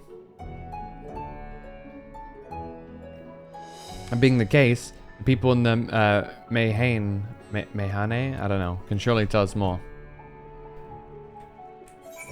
Let's see.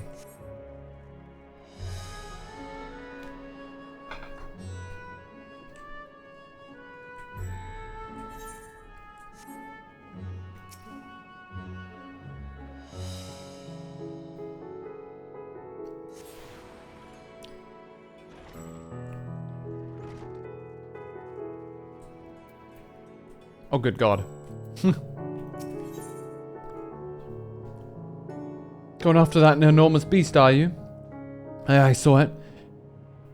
Including the very instant the poor bastard transformed. Damn the gods for putting me there. It started over there by the window. A few men, merchants probably, talking and drinking. Conversation must have taken a turn for the worst. Next thing I know, their leader, I suppose he was, buries his head in his hands, and black mist was swirling about him. Then his whole body bursts apart, and there stands a hideous slavering beast, massive and foul, all gaping maws and bulging eyes. His friends start shrieking, then the black mist comes again, until the change takes him too. Stuff of nightmares, I tell you. Nightmarish indeed. Incidentally, do you perchance know who those merchants were? No, I'm a decorator by trade. Not much cause to mingle with their sort. Saw Melil, the barmaid, chatting with them, though. She might know something. Oh, God. Melil!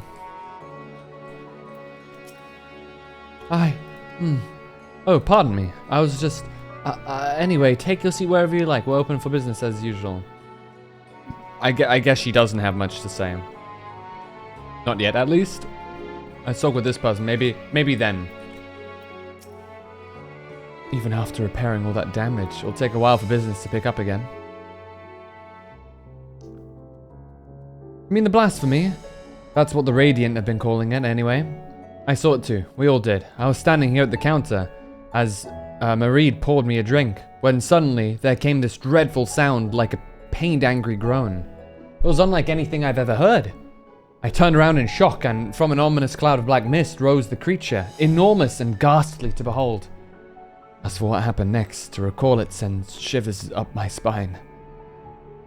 By some stroke of fortune, I was able to slip outside before the beast got its claws on me. But the sight that greeted me offered no solace. The blue sky above turned red as blood. Mareed, myself, and the other survivors clung to each other for dear life until the Radiant host came to our aid.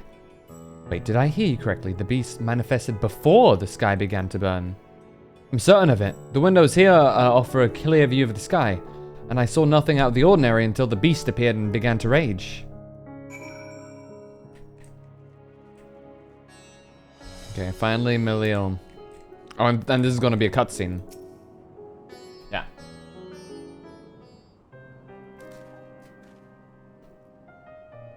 Oh, hello there. I'm gonna drop him.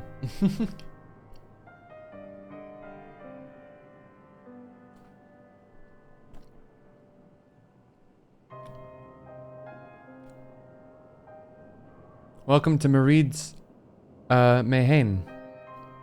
What can we get you? We've not come for liberations, but rather for information. Oh, libation? I don't know. You're Melil, yes? We are investigating the so-called blasphemy on the satrap's behalf. We hear it was one of your customers, a merchant, that first underwent the transformation. What can you tell us about him? He was something of a regular here, especially of late. It was Kalzal. I had a feeling. He ran his own consortium, dealing primarily in the exports of Thavnarian specialties. I knew it. It's through him we met Matsya. It was the Despair. Yes, the name rings a bell. Didn't you meet them both on your first trip to Thavnar? If I recall correctly, Kalzal ran a trading operation in Yedlamad, and it was there you made Matsya's acquaintance. Yes, that is the same Kalzal, no doubt. A rather successful man, from what I gather. That said, it was clear that he had fallen on hard times of late. Those ghastly towers popping up everywhere cannot have been good for business. Even now, with the towers gone, the collapse of the empire has led to all sorts of problems elsewhere. The market for luxuries is surely not what it once was. And it was the Despair that pushed him over the edge, I'm telling you guys. Trying times for the head of a trading consortium, indeed. Kalzal was a compassionate man. Even as his own business suffered, he did what he could to provide for the artisans, fishermen, and many others who counted on him to sell their wares.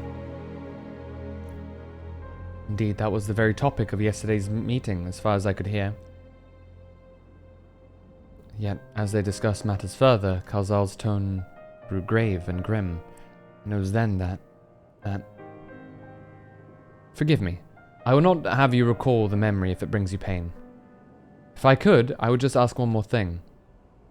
Did you notice anything unusual about Kalzal in particular? Please, anything at all. Sorry, nothing springs to mind. Perhaps someone else can help you. Kalzal lived for his work, and had no family that I know of. His employees and associates knew him best, but they too are lost to us. Still, perhaps his neighbors know something I do not. I can direct you to them if you believe it would help. What do you say?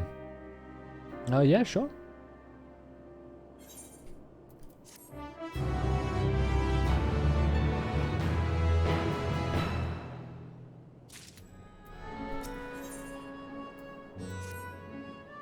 Kalzal made his home in Kama, a nearby residential area.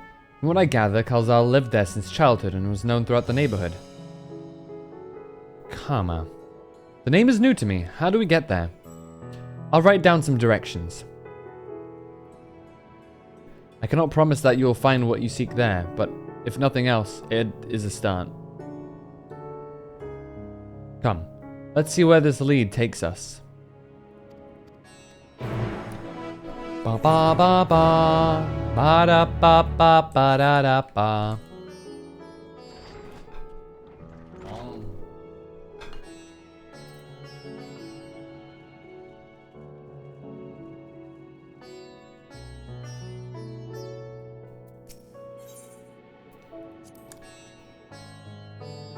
Let's see. After leaving the Mayhain, we should retrace our steps and head backwards to the Etherite Plaza. Okay. You're just gonna tell us directions.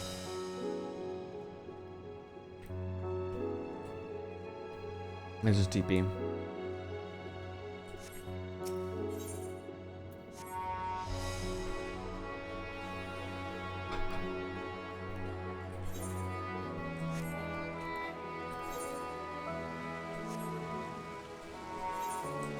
I do wonder if that tells us anything, though. Over here.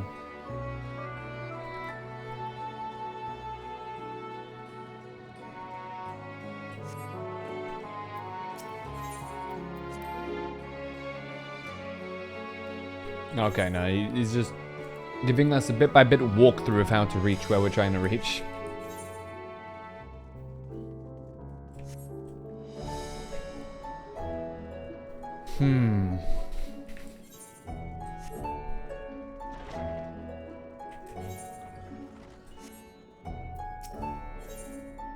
Yeah, it's just ask for directions.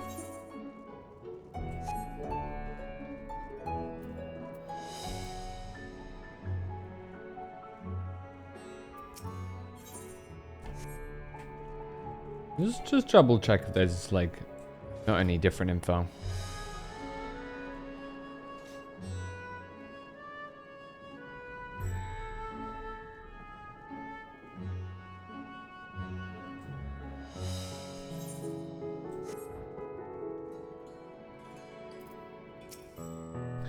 Ah, this must be Kama. We've arrived at last. Let's begin questioning the residents without delay. No doubt someone here can tell us more about Kalzal. Given recent events, I imagine many are taking shelter indoors. Gotta knock on some doors? Hello?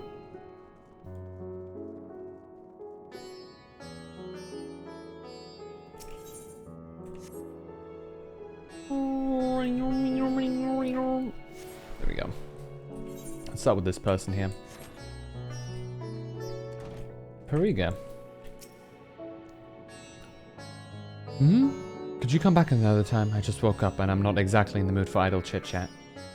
Well, that's one way to avoid the panic, I suppose. Pardon our intrusion. You may not have noticed, but a great danger has come to Thavnair. I encourage you to stay alert and prepare to flee the city should the situation turn dire. But before we leave you in peace, pray, allow us to ask a question or two. Did you know a local merchant named Kalzal? If so, did you notice anything unusual about him recently? Kalzal? Aye, I know him.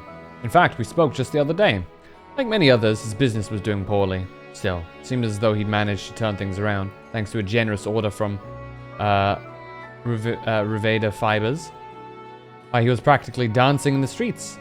I haven't spoken with him since, but I assume it all went well.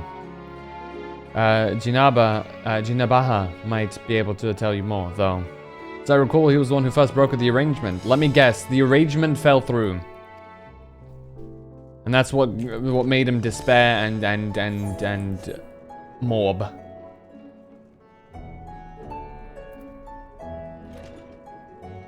Marty. Kalzal, you say? Yes, I've known him since he was a boy. If there was ever a man who was born to be a merchant, it was him. Always early to depart and late to return, he'd spend his days procuring the finest wares and seeking out willing customers. You'd say it came to him as easily as breathing. He mobbed all over the place, yeah. Sadly, business was flagging of late. No surprise, really. What with how dangerous travel has become. He was cooped up in his house from dawn till dusk the other day, no doubt racking his brain for a way to turn his fortunes around. Then at night, I heard the door open. I looked out to see Kalzal sitting on a bench, his head hung low. Man with the weight of the world on his shoulders. I see, the situation must have been quite dire indeed. Did you notice anything else out of the ordinary? Nothing to speak of, other than the troubles with his consortium. He was the same old Kalzal, cordial and honest, like always. These questions you are asking, has something happened to him? He wasn't caught up in that terrible incident at the bazaar, was he? I don't travel much these days, but my daughters told me not to venture outside. Stuck in here as I am, I've heard little about these bizarre goings-on. Rest assured the city is safe now, but the situation may change without warning. I urge you, stay close to your daughter and be prepared to take refuge should the satrap order it. Let's go talk to that person. All the way over there, good god. Hold on, we can TP here.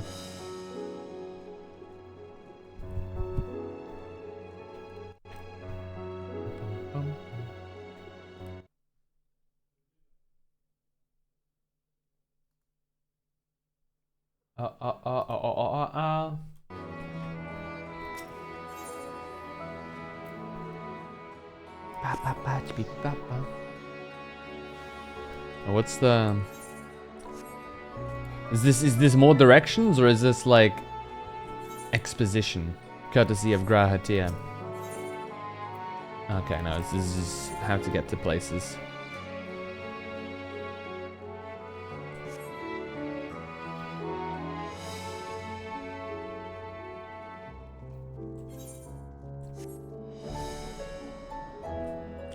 Dude, I bet like Emmett, Selk, and the Asians are like smacking their heads against the wall from the grave now, dude. After what Van Daniel did, you know what I mean?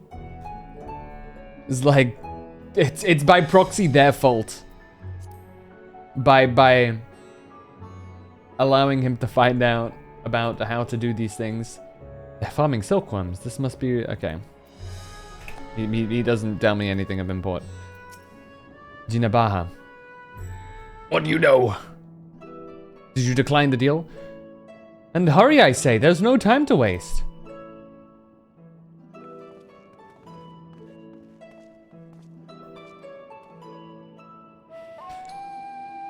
Pardon me, but you're in charge of buying and selling here, yes? We have a few questions that we'd like to...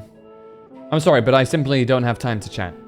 If you haven't noticed, we have our hands full at the moment. We must carry all our wares and equipment to safety before those accursed beasts return.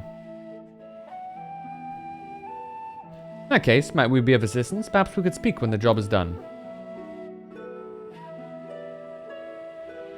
Very well. You can start by helping us move our equipment. Ask the others what to put where. And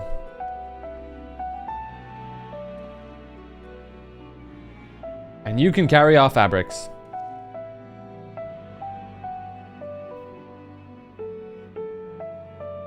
Go through that door and speak with Kamala. Or Kamala. She'll tell you the rest.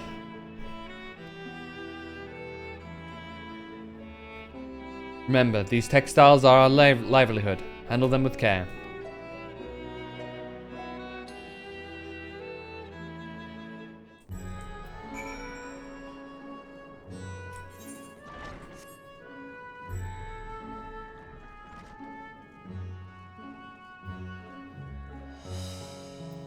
What about the things? This area is for employees only. Out! Out! No. Oh. What's that? You've come to help? Oh, praise be to Minduruva. Kind stranger, I welcome your assistance. On your way here, you pass through storehouses, yes? I'd like you to carry this, that small crate to Nabrifal by the storehouse near the hatchery. The crate of clothing is for Manuha. And that massive crate there goes to Zemera by the middle storehouse. Watch your back with that one. Those are all the crates we already have. Once they've been delivered, consider your work here complete. Good God. Light crate goes where?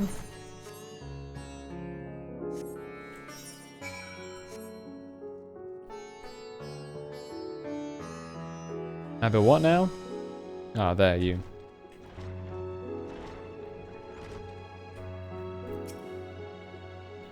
Threads, is it? Thread, is it? Then you come to the right place. Thank you for your aid. Okay. Ordinary crate. We're gonna be slower and slower with each like weight category. We're still going pretty quick with this one. Do you have any crates of finished products such as carpets, clothing, and the like? Pray bring them here to our primary store. Crate of clothing, is it? I can take that off your hands. Many thanks for the delivery. I'm glad that they didn't force you to try and remember all that. Okay, this one's gonna be the heaviest one.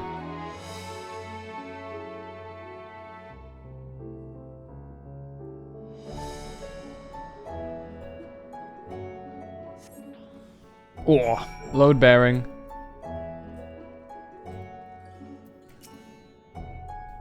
I say, you're quite the brawny one, aren't you? Good thing that. Never know when you'll need to defend yourself in these unpredictable times. Crate full of fabrics, is it? Exactly what I was hoping to receive. Here, let me put that away for you. There we go.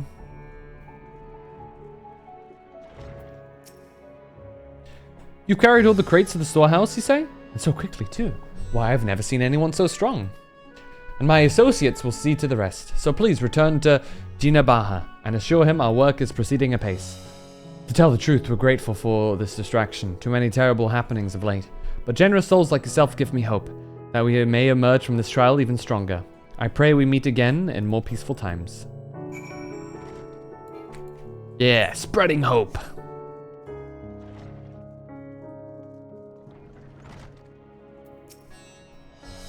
Done as I asked, have you? Yep. That I have. If Kamala is satisfied with your work, then so am I. You have done us a great favor, traveler.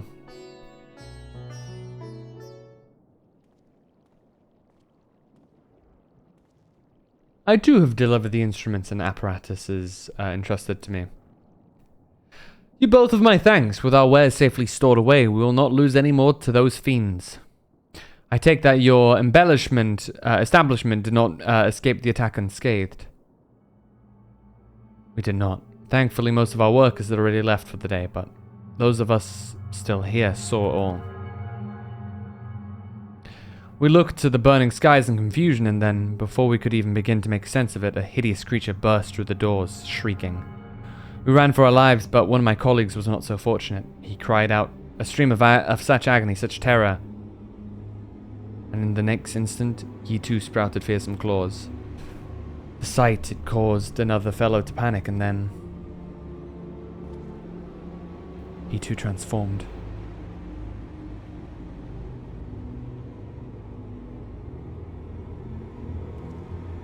I'm sorry, was there something you wanted to ask? Indeed. You knew the merchant Kalzal, did you not? I believe he had some dealings with your establishment. Kalzal, I know him well. We'd arranged for his consortium to deliver a large shipment of fabrics, but in the end we received a better offer and we had to turn him down. I'm telling you! I understand his business is struggling, but so is ours. Another of our most reliable trading partners agreed to transport the goods for a much smaller commission, and we'd have been fools to refuse. I felt terrible for withdrawing the offer, but you must understand we simply had no choice. He tried to put on a brave face when I delivered the news, but his dejection and despair were plain as day. He said he'd discuss it with his associates, but I could tell he'd all but given up hope. Dejection and despair. You remember what we saw in Vanaspati, yes? Soldiers and jungle dwellers pushed to the very brink, turning into beasts one after the next. It seemed the selfsame phenomenon occurred here. The poor craftsmen attacked by the fiends, as well as those that witnessed it, all undergoing the change. I suspect that everything began with Kalzal. By all accounts, it was he who suffered from the most profound and piercing despair.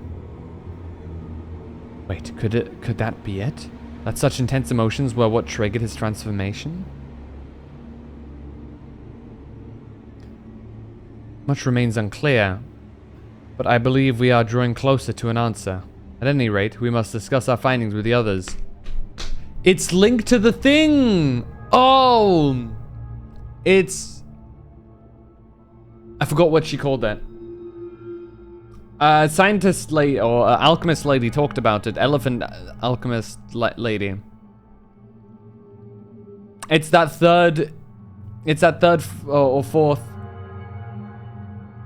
thing. And like, it's obviously, it's despair is what causing it, but it's that energy that, what did she call it? Akasha, that's it. It's that. It's if the Akasha is tipped into despair rather than happiness in stagnant ether, I guess, as it is a separate energy, that's what then happens.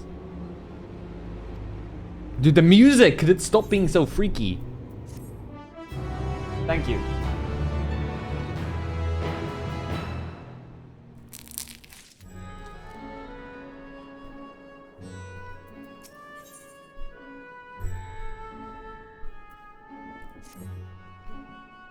Beyond the depths of despair. We were to reconvene with the others in front of Megaduta, were we not? That should be just outside. With any luck, we'll have already returned from their own They will already have... Okay.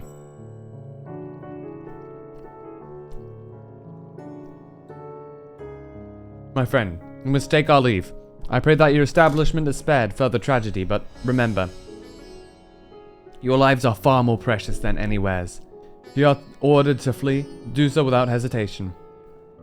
Indeed. I thank you for your concern, and pray you two take care as well.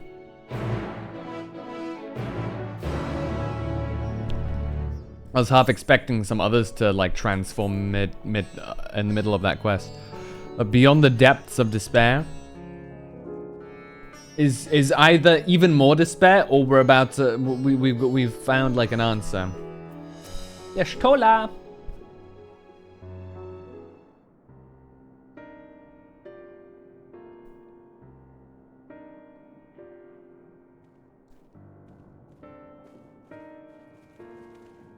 There you are. You've spoken with the survivors. A few of them, aye. Indeed. We thought to share what we have gleaned, that we might together gain a greater understanding of present circumstances.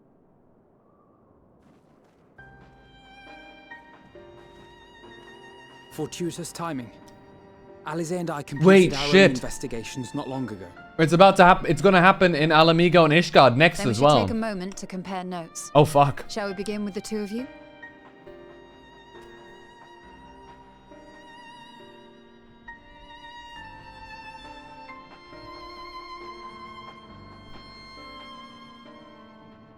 As per those cutscenes, at least.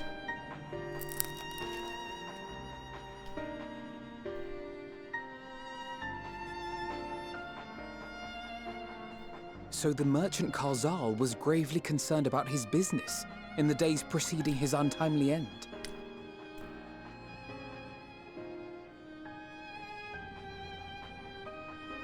The tales we heard were much the same. The first victims to be changed into blasphemies were all overcome with anguish of one manner or another. Then those who saw their loved ones stolen before their eyes succumbed to a similar panic, setting in motion a chain of transformations. Fear, unease, despair. These negative feelings serve as a catalyst. If so, then it is not unlike the calamity that befell the ancients. With their creation magics, they unwittingly gave form to untold horrors. Had they simply lost control, surely it would have manifested in many forms, not all of them monstrous. Yet somehow, this phenomenon is triggered solely by the darkness in their hearts, a common thread with what we now witness. common, but not identical. While the beasts the ancients faced were forged with magic alone, those of today are born of sentient beings. Why remains to be seen, but there is one fundamental difference between us and our predecessors. Our souls are sundered, whereas theirs were not. Perhaps that single variable makes all the difference. If I may, there was another detail that troubled me. We have it on good authority that Karl Zahl's transformation took place before the skies began to burn. What? If that's true, then the situation's more dire than we realized. It means even if there's no ominous sign presaging the final days, anyone, anywhere, has the potential to become a beast. Even in lands we thought safe, even as we speak. Alize, calm.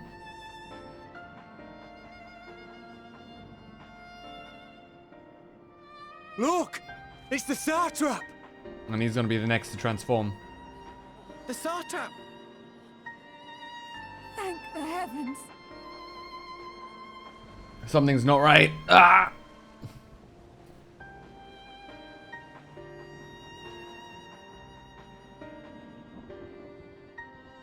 My countrymen, I am relieved and heartened to see you strong and safe.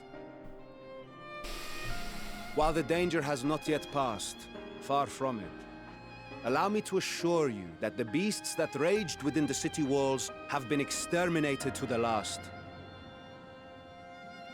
Outside this sanctuary, the brave men and women of the Radiant Host and our dragon ally continue to battle our unholy foes. I pray these tidings put your minds at ease and help you calm your hearts. Have faith that we shall soon conquer this terrible trial. Your Excellency, is there any word from Palaka's stand? My grandson was bound for there yesterday, and I worry for his life. We are still awaiting a report, but I promise you, as soon as I have aught to share... I'm despair. Your Excellency, I bring grave news. You are? I'm Matsya of Akyali, a humble fisherman. Ah, I remember you from our first visit. Wait, you're... But no, that can wait. When the skies turned red, I set off for Palaka's stand, fearing for the safety of a friend. But as I drew near the village... Oh, Gram is about to transform! Beasts all about! No! Gods have mercy! Your Excellency! Save my grandson, I beg of you! We will spare no effort to save all we can, but you must remain calm. Calm? You tell me to be calm? You saw those beasts? They tore our bravest warriors limb from limb! What if we are too late, huh? They catch him, sink their fangs into him? And... The fangs!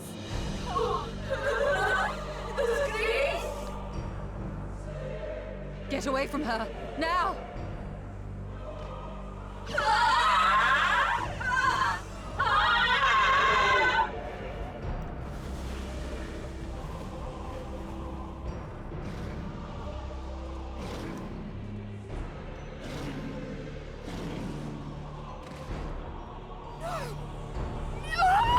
God damn it.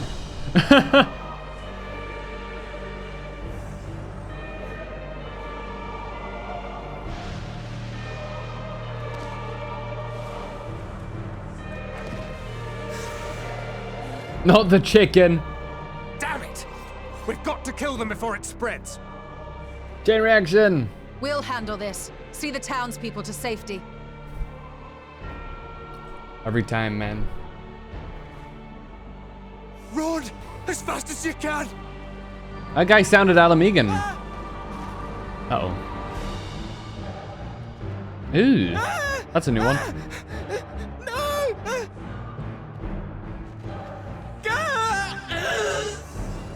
Oh god.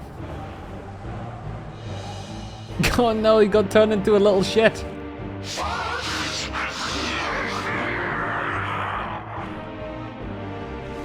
Oh!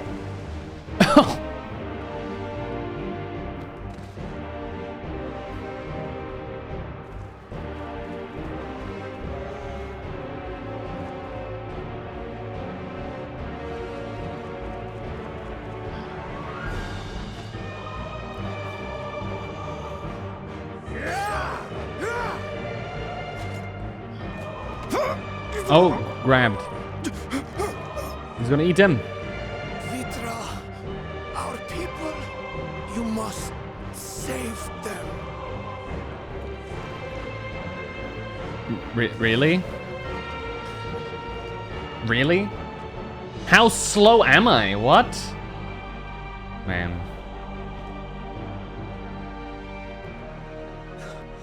My son. This is our job. Enough. You must run. For their sake and your own.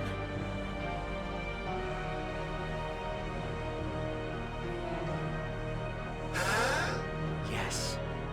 You will survive. You must.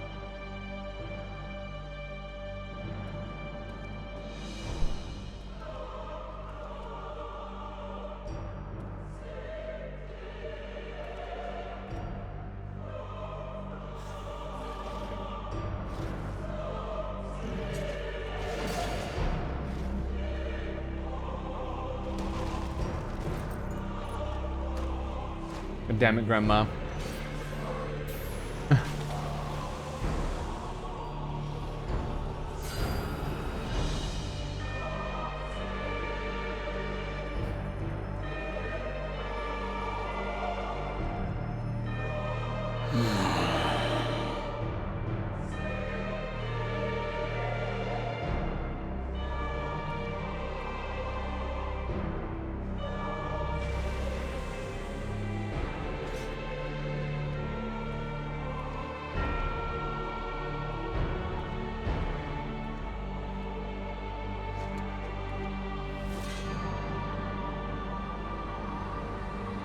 Be strong, my friends! Fear not, for we will defeat these abominations! He's pulling out that crystal exarch leadership power he gained, you know? Brave men and women of the Radiant Host, lend your Stola and Thancred your aid. Let not a single beast escape. He's got 100 years of practice. The rest of you, flee this place. Carry the wounded if you must.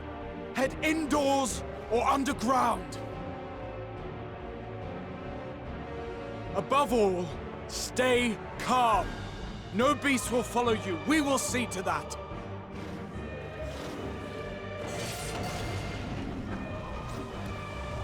Alphino! Alice! Leave the city to us, and make for Palaka's stand at once! Matsya, show my friends to the village! I promise you, they're more capable than the host's finest! Right! Go with them, will you? We will save these people, as many as we can.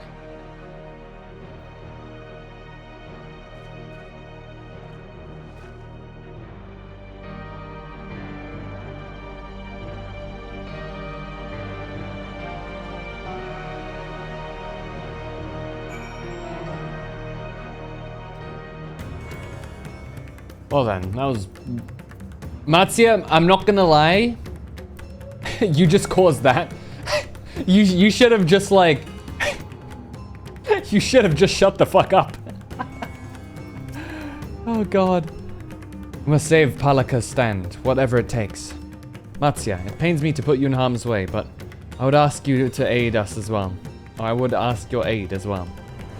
Oh, of course, Palakistan is not far, just down that hill. But as I told His Excellency before, the path was blocked by terrible creatures. I had no choice but to turn back. In that case, this is what we shall do.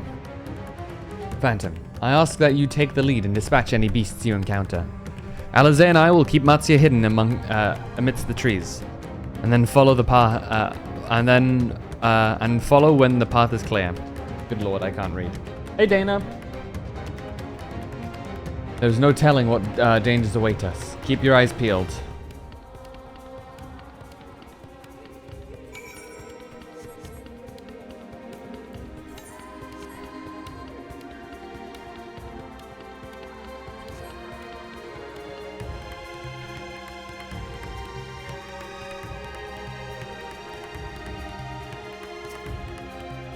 I can't believe the weather type is apocalypse. Oh, hello.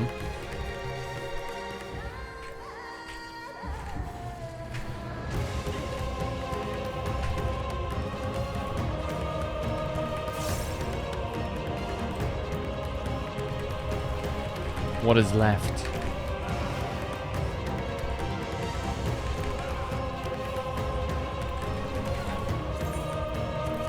Help me, Frey.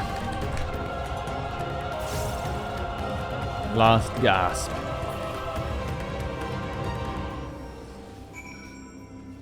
Esteem.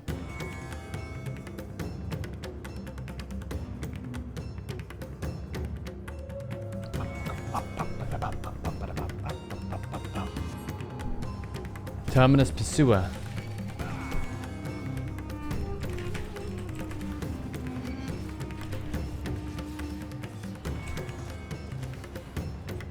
Oh shit.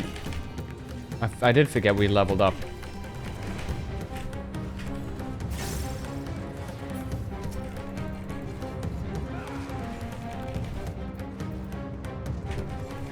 Duration 15 seconds, okay.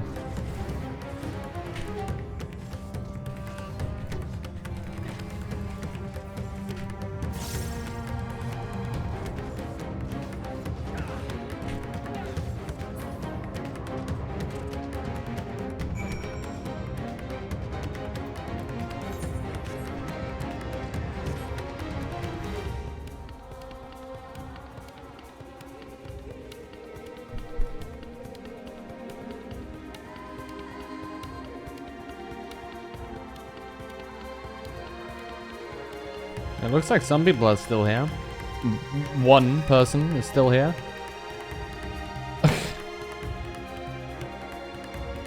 Oh, that... How the texts line up with that name is trippy as hell. Ugh.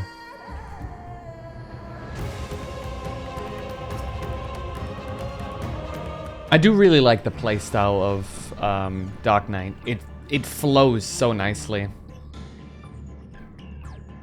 It cannot be.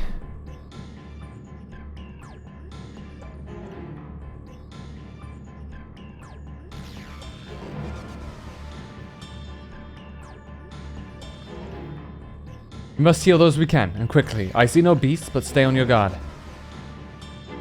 I can't really heal people. I'll kill any beasts, though.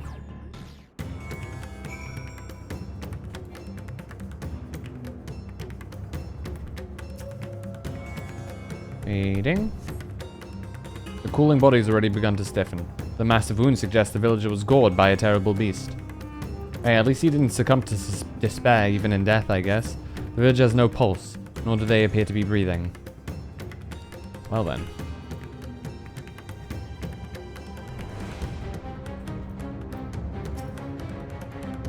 Come on, bud. The villager's injuries do not appear to be life-threatening. He does not respond to your efforts. His breathing grows more ragged and shallow, and his vacant eyes are those of a man who has lost the will to live. Even if I awake, the nightmare goes on. No, leave me to sleep. You call out, but the man does not respond. This poor soul is beyond saving, good God. I love the Vanaspati music playing here. Such a good track.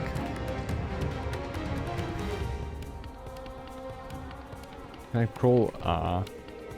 But I'm short enough.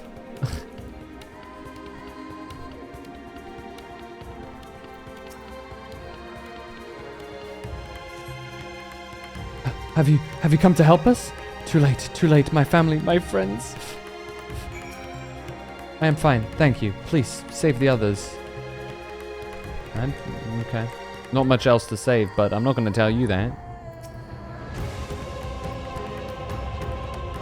Are these the only villagers who survived? I can only hope the others managed to flee.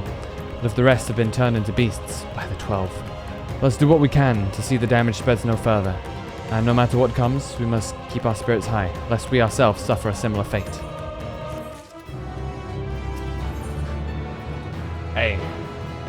Looks like the world is in desperate need of a steady supply of copium. You know what I mean? And hopium. Copium and hopium will save the day. I can tend to the rest. Pray, look after Matsya. No doubt what we have seen here weighs even heavier on his heart than ours.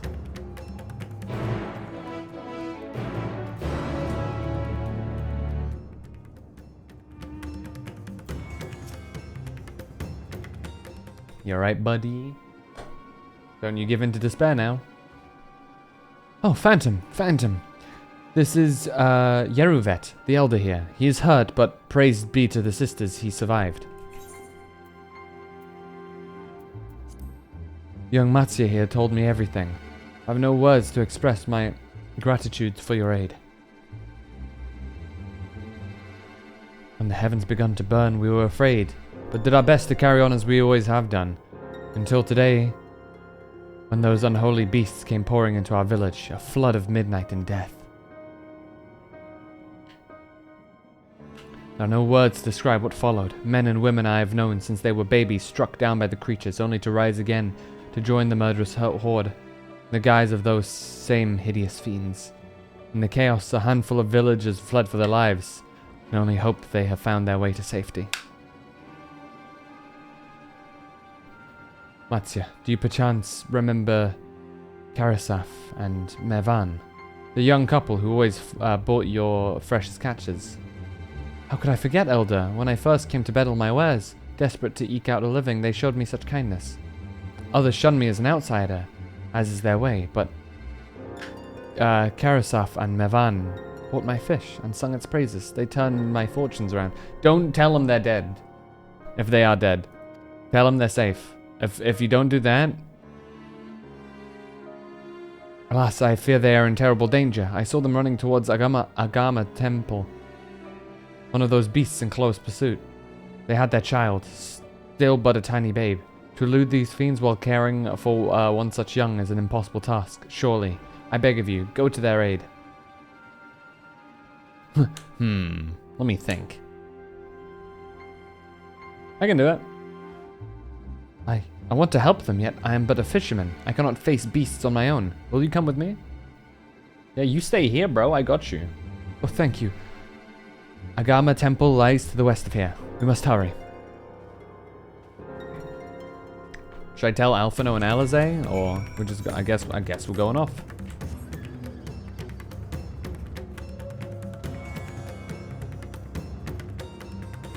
I got things well in order over here, so it's all good.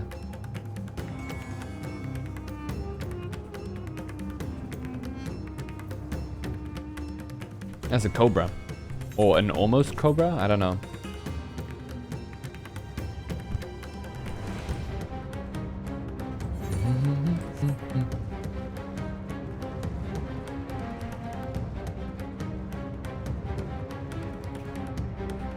Oh, an ether current. How fortuitous.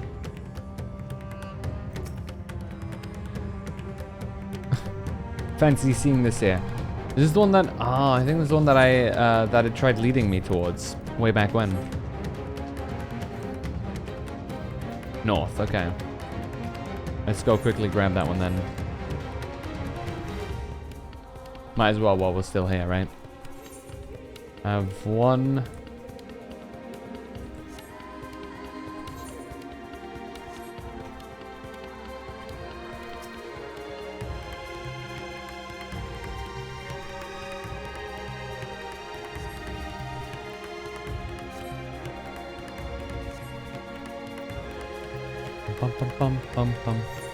Southwest.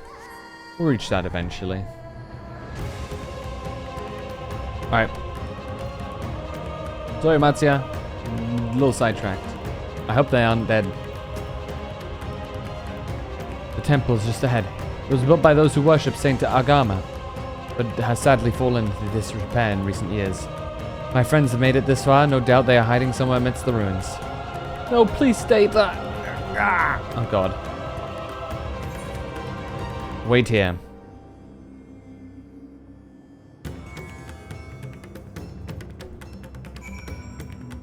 Let's save the baby at least.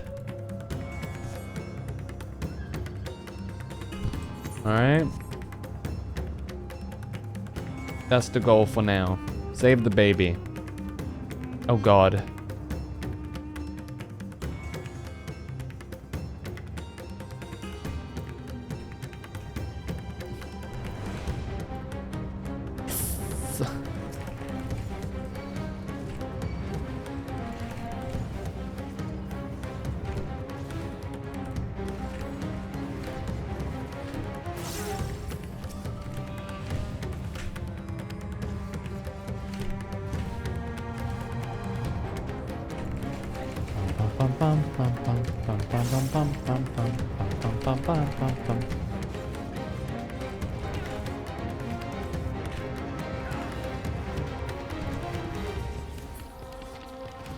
Why?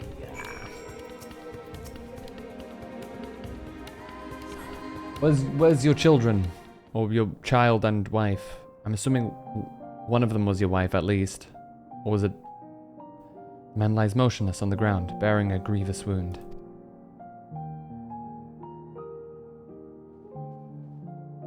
I'm sorry, Phantom. I tried to stay behind, but I couldn't.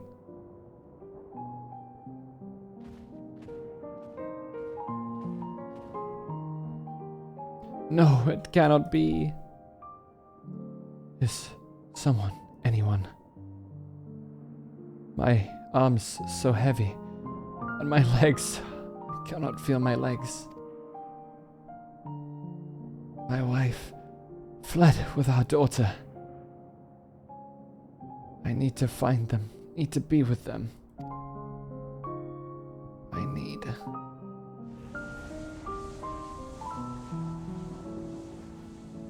Karasaf, no! Karasaf, you must stay strong. More time. I thought I had... I don't want to die. Dry Karasaf's tears.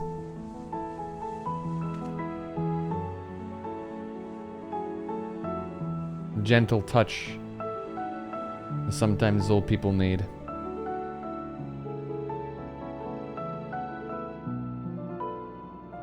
Thank you.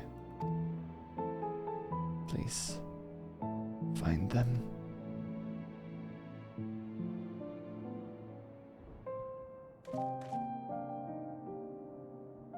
Ivan still lives, and she has their child. We must search the jungle between here and Palakistan. There is nowhere else she could have gone, I think.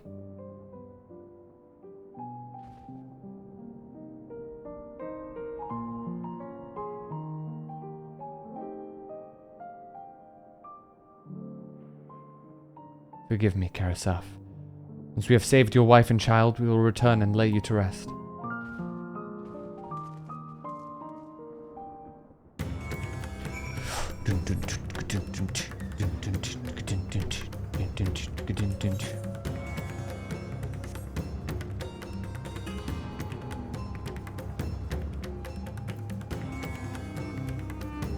Okay, gotta look around. Anyone? Let's be elsewhere. Okay. I gotta go and save these people. That's what I, as a Dark Knight, do.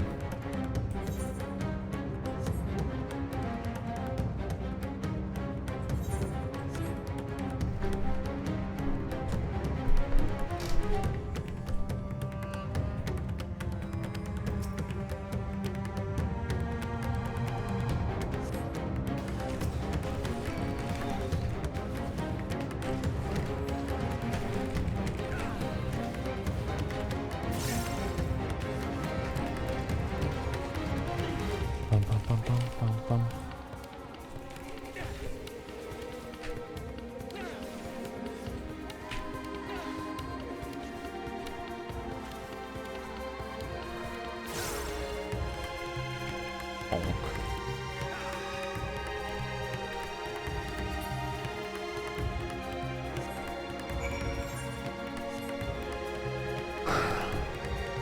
Okay. Oh god, not the snake, man. Oh look, it's Midgard Sorma. Did I attune to this? I did, okay. I was worried for a second that I didn't attune.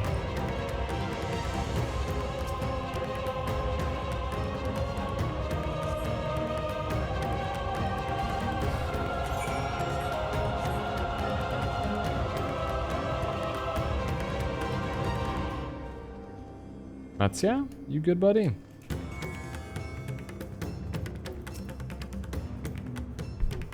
Did you see any sign of them? I found nothing.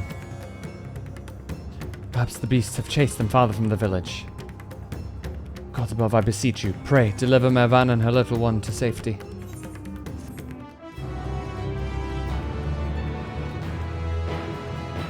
Gotta keep hope, Matsya. Meanwhile, in the skies above Thavner,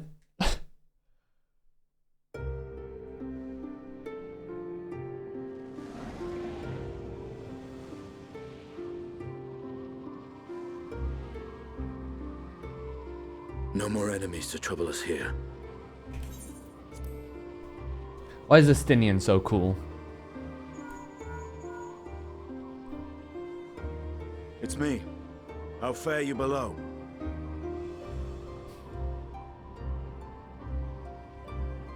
Because he's Eosian Batman? Yeah. Understood. I will inform Vritra. Chaos and panic sweep Raz-at-Han, and many more have succumbed to the transformations. Amidst the fray, Ahawan fell, protecting a grief-stricken father.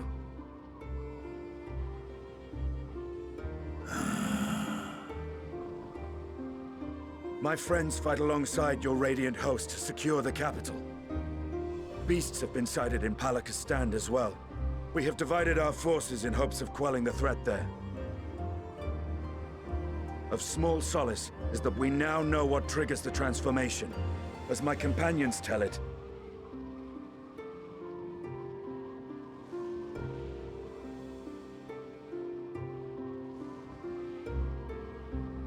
So it is the very fear and despair in their hearts which inflict this abhorrent punishment upon them. That scene where Y'shtola visited you in Sharlayan, if you pick Estinian, he's on the run from Kryl and climbs out your window to escape after the chat.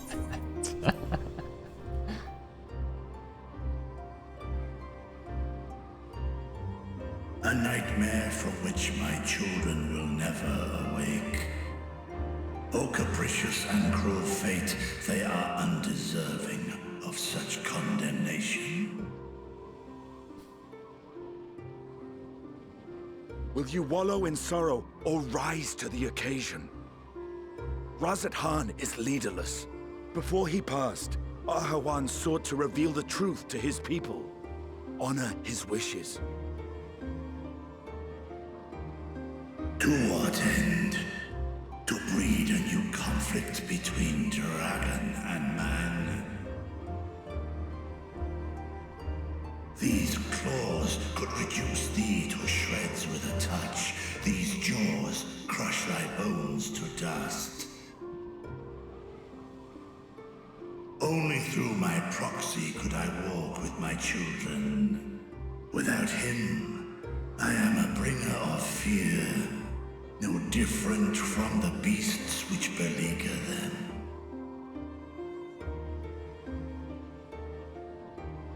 Perhaps so. Only in death were Hraesvelgr and Shiva united. Indeed, whenever man and dragon have come together, death has ever been the inevitable result.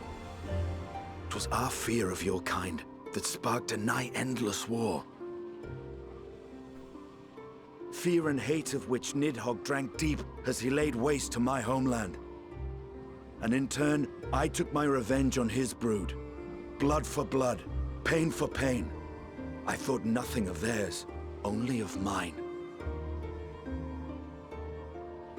And yet, Were the chasm between us too vast and too deep, Hraesvelgr would not have borne Isael to battle and our rescue. He would never have entrusted a mortal champion with one of his eyes, and the Dragonsong War would still rage on. And I would still wage a never-ending war of violence and vengeance. The future of our star be damned.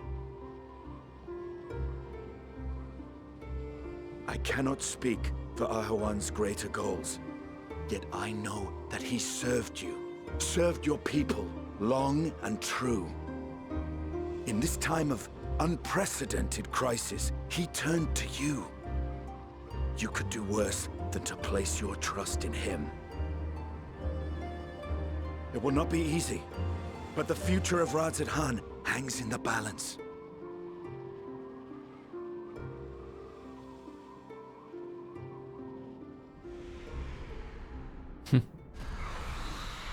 We have company.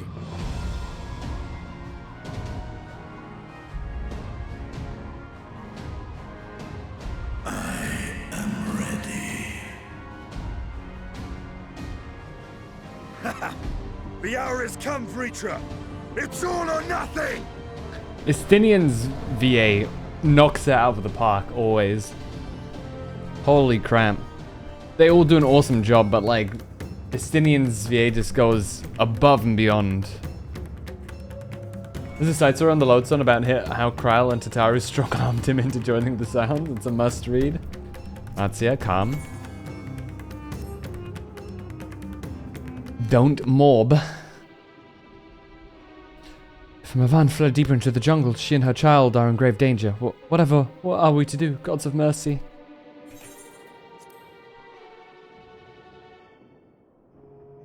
You must try to stay calm, Matzia.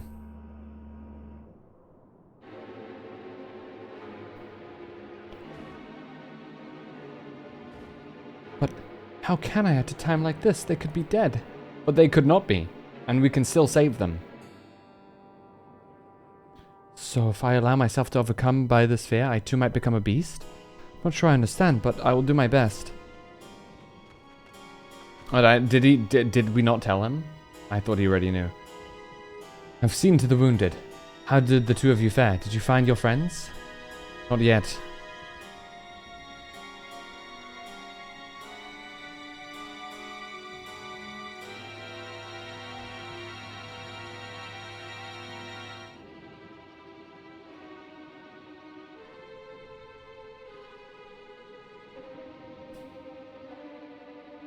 I see. In that case, let us help you find the mother and child. Before we leave, we must ensure the village will be safe in our absence. Alze and I will patrol the area and search for more beasts. Would you and Matzia speak with the elder Yeruvet? Pray, explain to him the situation and join us as soon as you are able.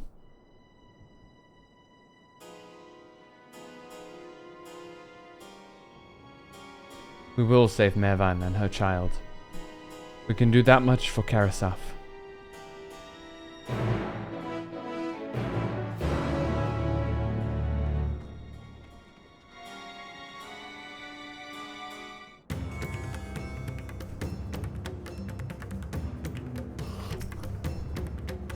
I'm heartened to see you both safe, but what of the family? Manquest Karasaf, but he... Say no more, I understand. We have lost another of our dear friends. Karasaf may be gone, but there is still hope for Mervan and their child. Please, find them, I beg of you. And if in your search you come across anyone else who escaped the slaughter, pray tell them what has happened. I'll do my best to keep the villagers safe and their spirits high. Come, let us rejoin your friends at once. Bum bum bum bum bum bum bum bum bum bum bum bum.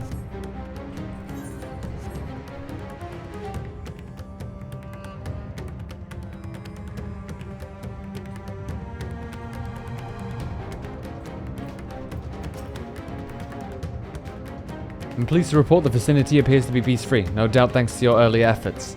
And with that, let us resume our search for your friend and her child. Where should we begin, Matzia? We follow Siroda south. We will arrive at Perusa. a temple. It's a sacred place where people go to commune with the divinities. It's also that Mervan sought shelter there, and perhaps other villages as well. Then it's settled. Matzia, stay close to me, alright? You two take the lead. Keep an eye out for the beasts and anyone in need of help. Very well. Make for Perusa as quickly as we are able. With me.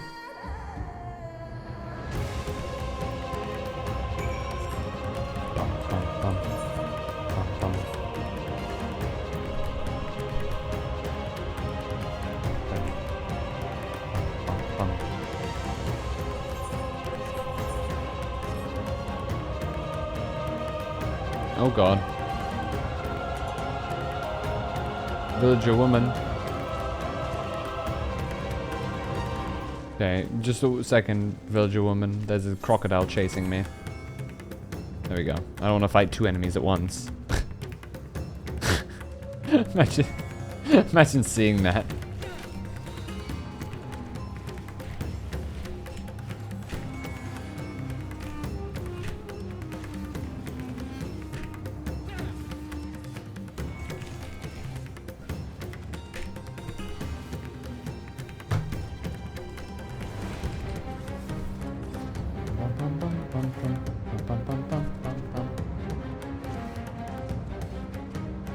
Hold on, just a second. There we go. God. There's so much shit going on as well. The real question is, like, I mean, we found the cause, right? But how does that get controlled? And more importantly, how do we get to that? How do we find that out, you know? Thank you. I thought I was done for. Mervan? She's a friend of mine too, but I've not seen her. She must still be out there somewhere, trying to avoid the beasts, and with her child. Gods, worry not for me. I can make my way back to the village on my own.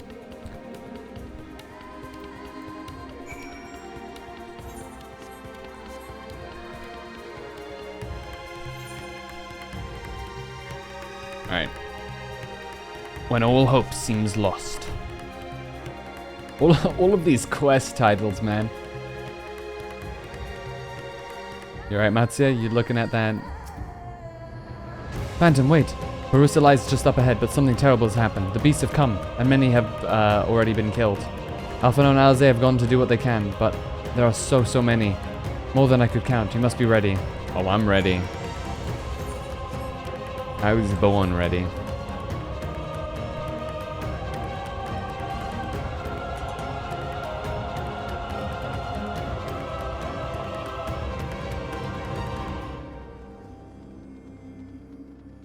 Okay, there's a person there.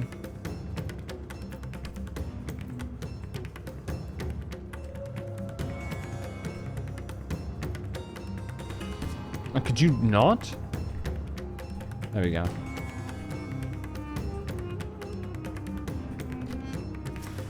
Oh, good lord. God damn it. You should have held on a teensy bit longer. You would have lived. Damn it.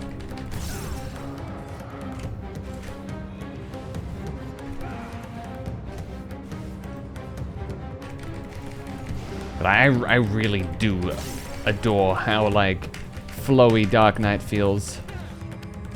With the off global cooldowns and whatnot. And weaving the attacks. It does feel really nice. Have you tried Reaper? Reaper's the next class after, after Dark Knight and Warrior that I'll level up. Reaper has the nicest flow ammo. I'll have to get used to it. I've tried it a bit on a target dummy. But I've yet to fully, like, you know, get into it.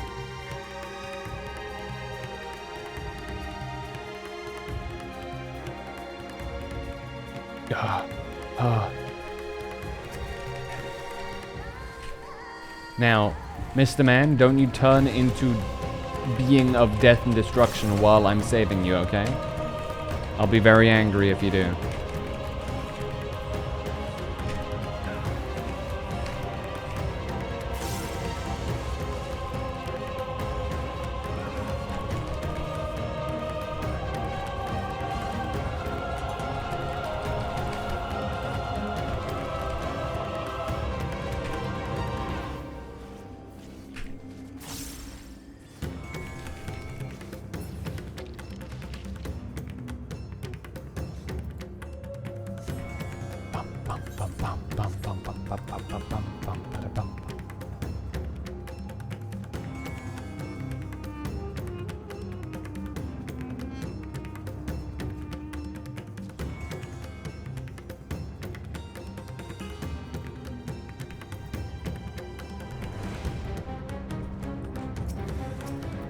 Don't want to die here? Not like this? Good. Keep that mentality alive, and you won't.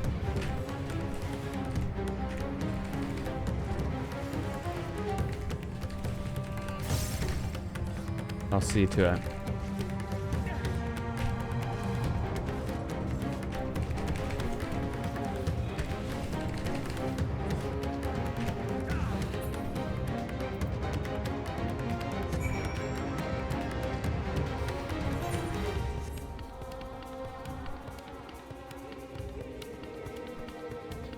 There. How do I even...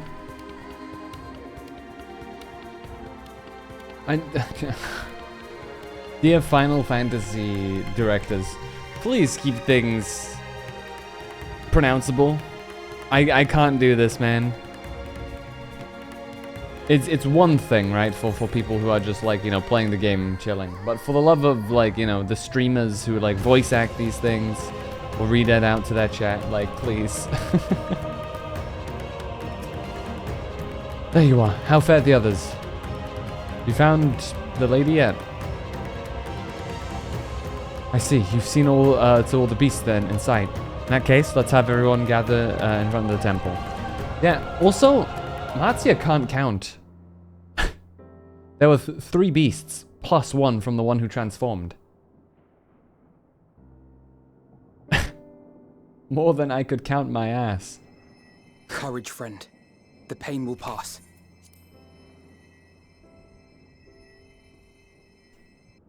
Has anyone seen Mevan?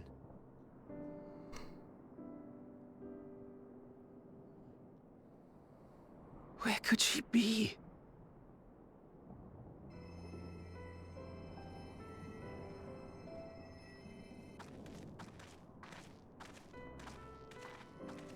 We've dealt with all the blasphemies and made certain no villagers are still in hiding. Good work. We've otherwise tended to the wounded as best we can. What will become of us? Help is on the way, surely. We may have to abandon our homes now, but we will return someday. Hell yeah. But where can we go? Is anywhere even safe? We'll make it safe. That I cannot say. Well, I can. Nowhere's safe. Run all you like, but there's no escaping these things. And even if I could, it's too late for my family.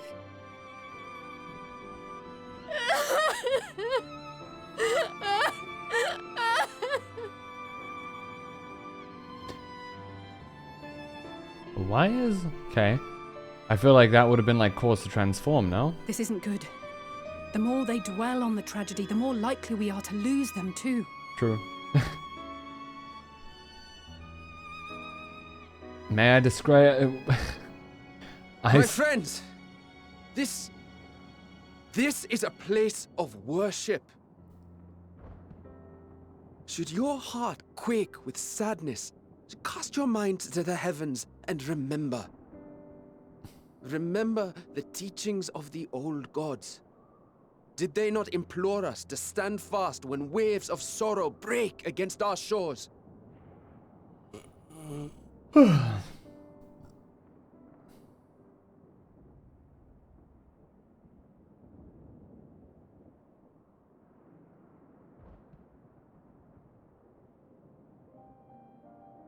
Know this, my children.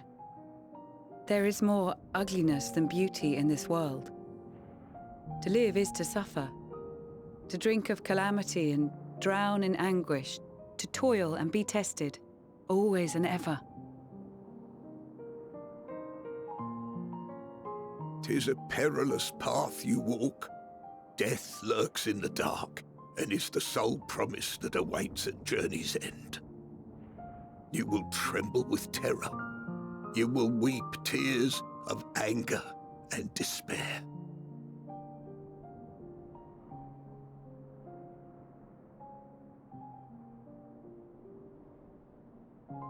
But do not avert your eyes. See your life for what it is. Then will you see how the hardships make you strong.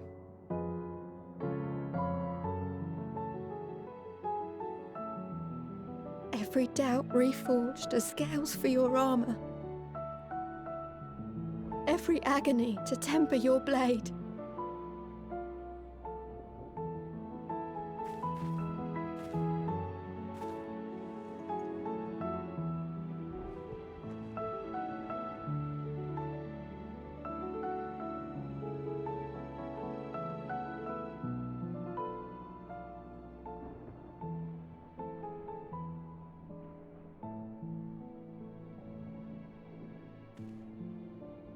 Thank you, lad.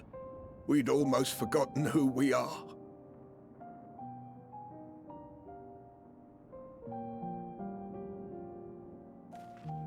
My undying gratitude to you as well, my friends. You were searching for Mevin, no? Mevin. We must return home. I pray you help the boy find his friend. Gladly. We dispatched what beasts we could, but the roads are still dangerous. Stay together and go in safety.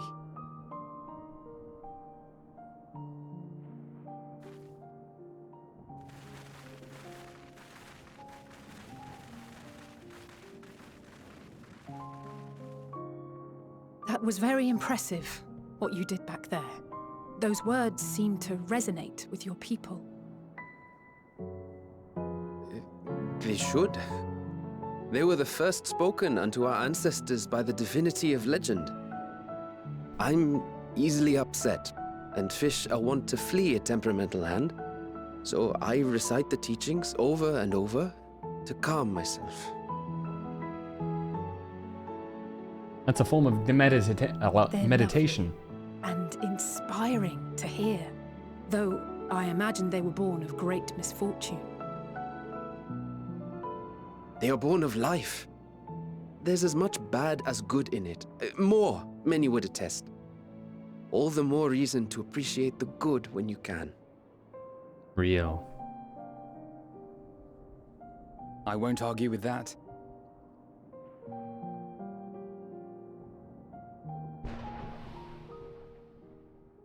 In darkness, seek joy. I'm telling you. Surrender not to sadness, and see beyond despair. Walk free, and bear the light for others to follow.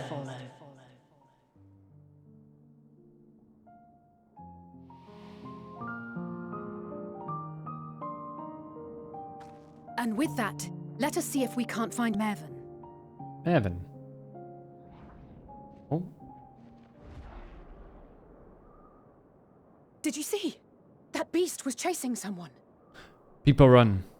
I won't be too late this time, because apparently the first time against the leader dude, I forgot his name.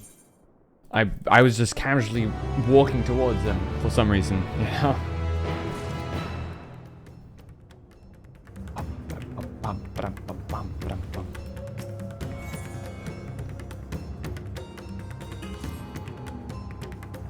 Over there, my view was blocked by the trees, but I'm sure I saw someone being chased by a beast. Phantom, go with Matsia and search along the river. Alphino and I will circle around from the south. Oh, Matsia's off.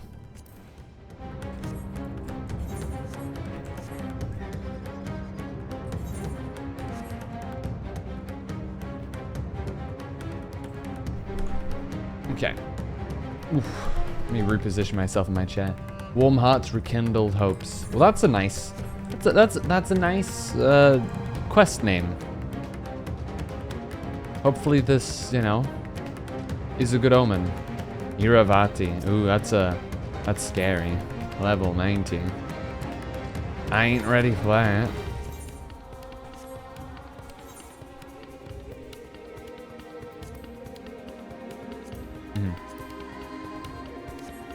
Right. Okay.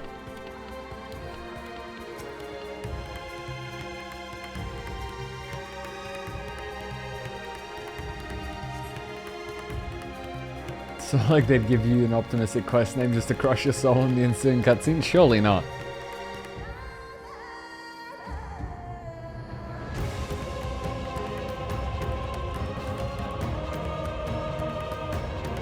Dude, let me just do like a big jump, you know what I mean?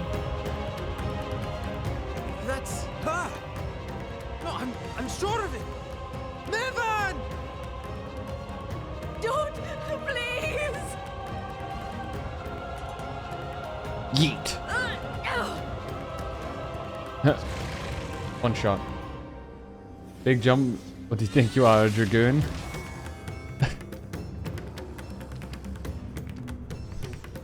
I have a gap closer at least. Oh, bonk. Oh. Is this where we... Oh, is this the scene?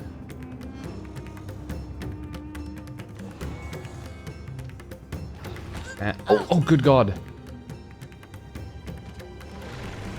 Yeet. No! God have mercy! I dive in, yup.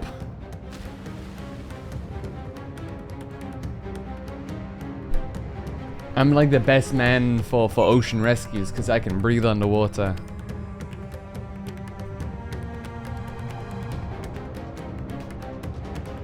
Uh-oh. She is not holding the baby. That is incredibly unfortunate. Lifeless body. No!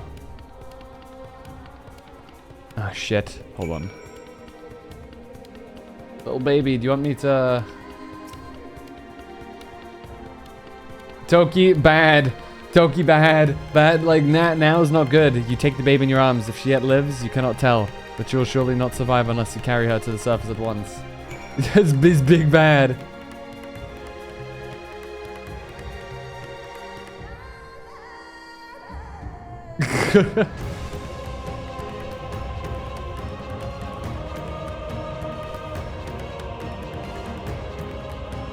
Why is that thing so no-nonsense against that alien baby? Because that's their thing. I don't want to explain yet because Toki's still here.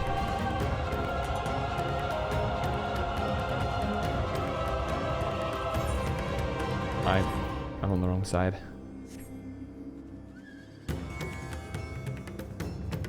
Is she gone? I always feel so bad kicking people out.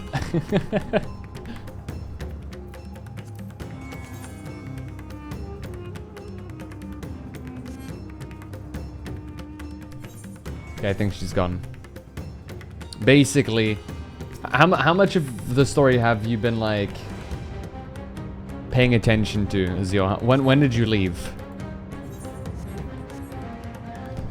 When did you BRB? Oh, hold on.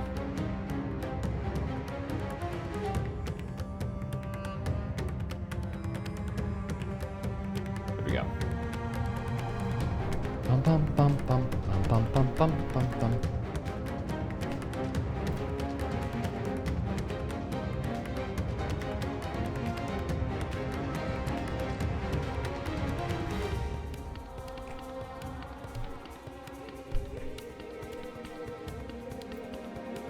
Bam. Basically, in case you weren't like there for, didn't really leave. I've just been doing stuff on the BGs, loosely paying attention. Oh yeah.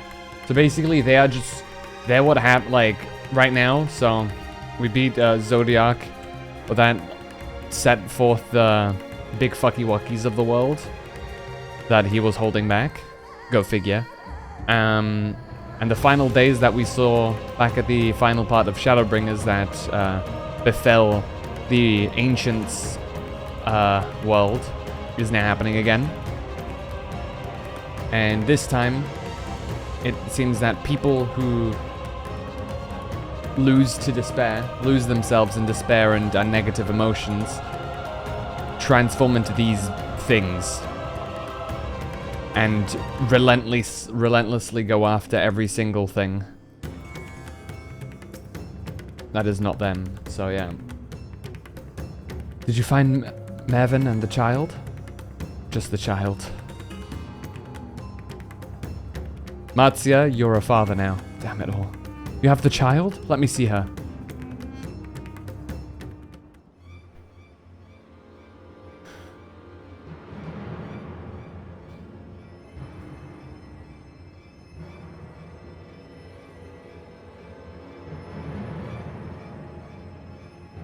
She's so cold, Elfino. The child is alert, and I see no wounds, and yet... she grows weaker. My spells can do no more. What she needs is a change of clothes and a warm bed. We must hurry back. I'm sure the big elephant man has like a really warm body. Uh-oh. Not now! Marzia, take the child.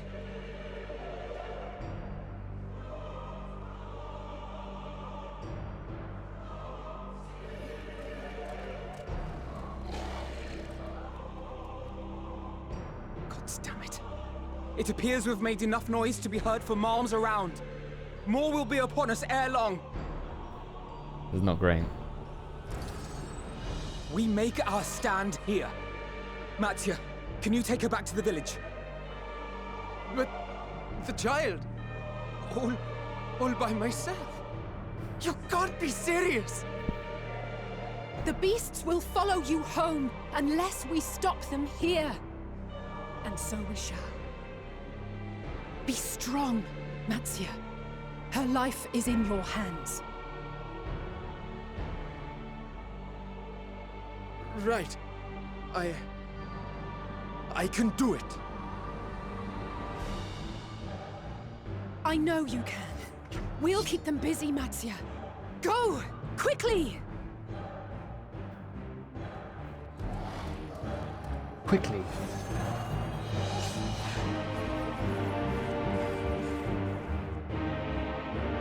Okay.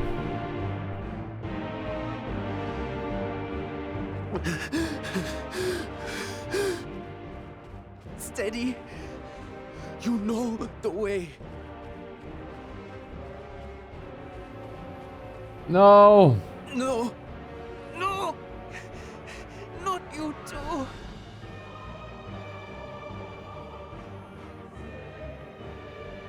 Console it somehow. Don't be afraid. Don't be afraid. To live is to suffer, to drink of calamity. It is a perilous path. Death lurks in the dark. Oh man. No! I'm not afraid! I'm not afraid! Ah! Oh fuck. Do not avert your eyes. See your life for what it is. See how the hardships make you strong. Every doubt reforged.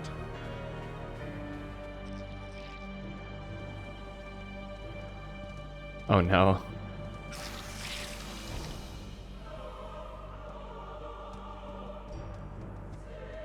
Every agony. Man. That is...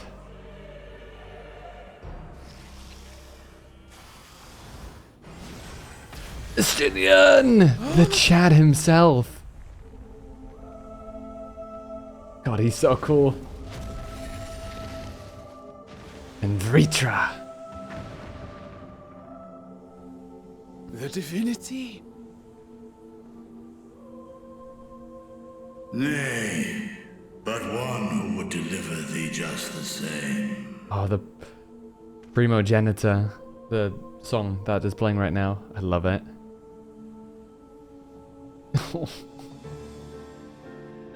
Please. You must save the child. She is all that remains of Mevan and Grasef. Please.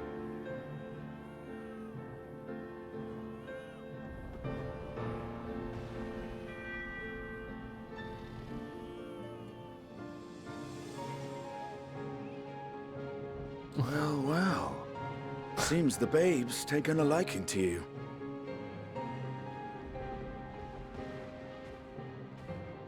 Thou art strong, little one. Let us convey thee to thy home.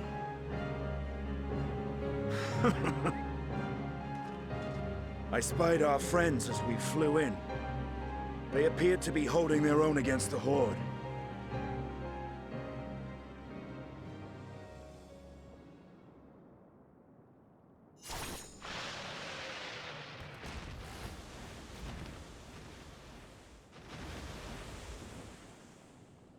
Man. This expansion's rough, Right. bro. That's the last of them. We should hurry and find Matsia.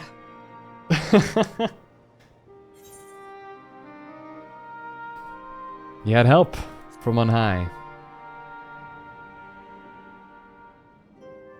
What, like divine aid? A fine battle it must have been. Shame I missed it. Estinian, it was you who came to Matia's aid. I was only along for the ride. Vritra was the one who saw the boy was in need. The two are headed back to the village. Where the worm will honor Ahiwan's wishes and finally reveal himself to his people. Perhaps so.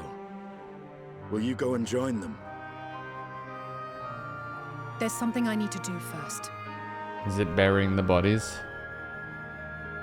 Mervyn gave her life so that her child might live. Yeah. She deserves better than to be left to drift alone. She deserves to be laid to rest beside her husband, at least. Will you help me? Yeah, I'm unfortunately have gotten pretty good at burying graves. So... Or digging graves, I guess, would be the correct term. Burying people. All the same, though. Oh, man. That's fucking rough.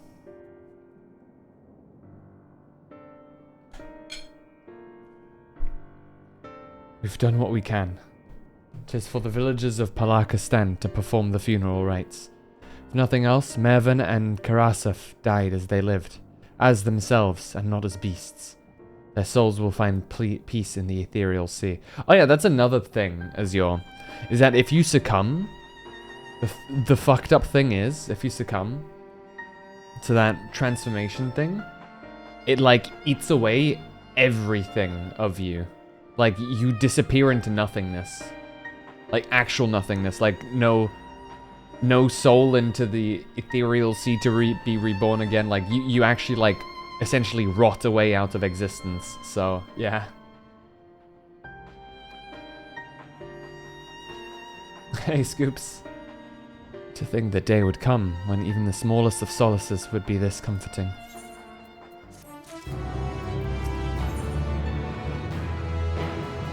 Saitu Vunu. Did I just accidentally, like, you know, usher in some demons saying that? You are ready then. In that case, let's head to Palakistan. No doubt Vritra is awaiting us. I mean, if it was a condition you could come back from, it wouldn't be as threatening. Stakes would really be lowered. Oh yeah, like it's yeah. You're gone if it's like yeah. Ba ba da ba da ba. Ba ba ba ba ba ba ba. Like Death in Dragon Ball. Yeah. Hey Vritra. Dude, poor Vritra's still sore, man.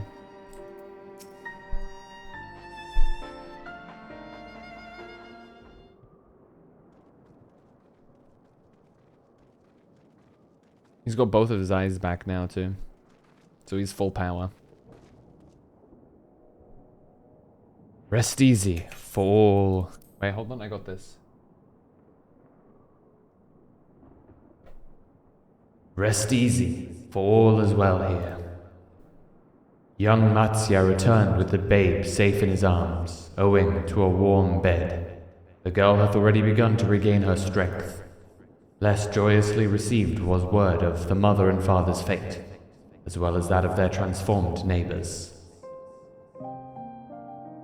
How many children of Thavnir must we lose to this calamity? Mothers and fathers, brothers and sisters, sons and daughters. Every death another void that can never be filled. We who survived them must carry the weight of their memory as we strive to regain a semblance of what we have lost. Karasaf and Mervin's babe is a child of Thavnir as well. I thank you for returning her to safe to us. It's one of the crazy things, right? Is I guess an instinctual thing, right? Is that our brains are hardwired to like, or are generally hardwired to like protect or like try and save babies first. Like the fact that the parents are both dead, but at least the baby is alive, being so much like better of a situation than the baby dying and the parents surviving. You know what I mean? In our brains, it seems like the better outcome is as messed up as both outcomes are. You know what I mean? Of course, perpetuation of species and all that. Yeah.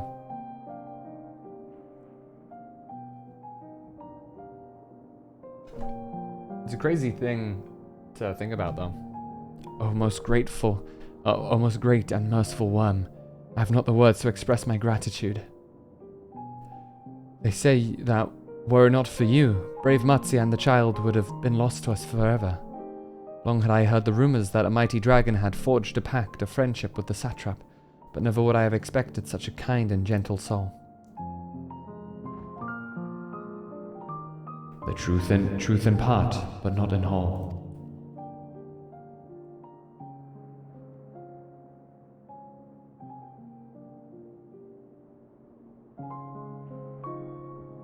I am Vritra, and for years uncounted hath this isle served as mine abode. An isle I have ruled over as satrap, with Iowan as my loyal servant.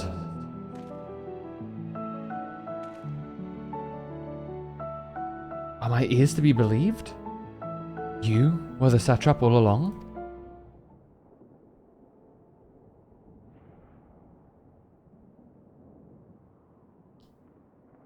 Nadana, what are you doing here?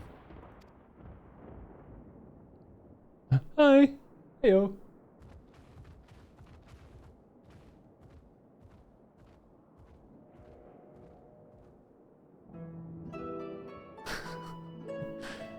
Though I wonder what instinct is stronger provided the person is unrelated.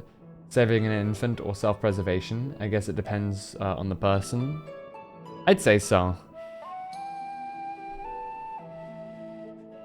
And I suppose an answer that we could not answer should, unless that situation were to occur to us, as most instinctual happenings are, as we might think opposite, and then whenever it happens, something else, you know, we behave differently, you know? Similarly to say, oh, you know, if there'd be like a massive ass monster, I'd fight it, I'd punch it. When in reality, maybe you'd run away, or maybe you think you'd run away, but in reality you'd freeze, or something like that, you know? It's you really have no clue what would happen, or how you would act, until such a situation were to arise, right? Because instinct is something that's... it's subconscious, right? It's something that is beyond just what we think, and what we believe we think. Bam. I heard from the Radiant that you had gone to help the people of Palaka's stand in their time of need. And so, I and several of my colleagues from the Great Work came to offer our services. The alchemists have already brewed up some potions for Mervin's daughter. But enough about us. You and your role are the far greater enigma. If you were the true satrap all along, could it be that young Varshan was created to serve as your emissary? Thou didst suspect the boy was but a simulacrum.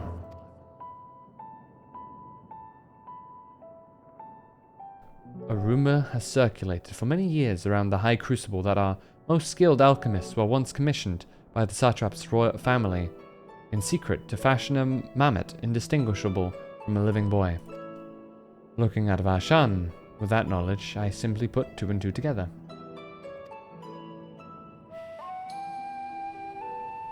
I was not alone in drawing this conclusion, but like me, they no doubt recognized that the satrap was using the simulacrum to work more closely with his people, and decided not to pursue the issue. I had always assumed one of Ahaiwan's associates was manipulating it from afar, though the truth is indeed far more surprising. It's an honor to meet you in the flesh, Master Vritra. Pray, allow me to express my gratitude. If you had not believed in and given unto us your scales, I do not know where we would be. Thank you, from the bottom of my heart. 'Twas thou and thy fellow alchemists that fashioned the means to unmake the towers. You were the saviors, not only of Radzadhan, but the star. Far too kind you are, Master Vritra, but the star yet wants for salvation. Once more will my colleagues and I commit the knowledge and resources at our disposal to the mission of aiding the people in their darkest hour.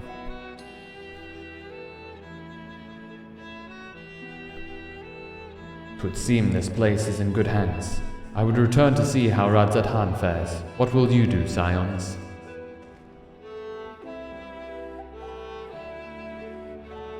I worry for the survivors we met at Perusa.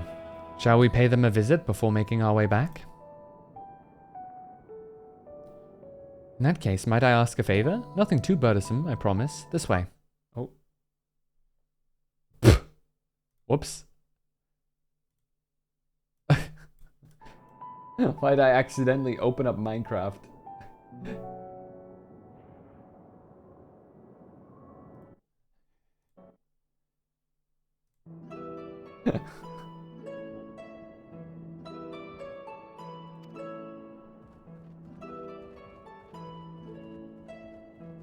Let's see what they have to show us.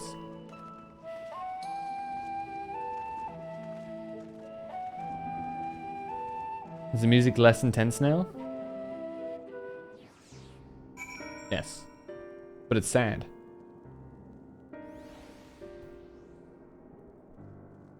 Hold on, I'm gonna get some water. I'll be right back, alright? Just a second, as you'll make sure that no one is being sussy.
I'm back. Oh. There we go. Okay.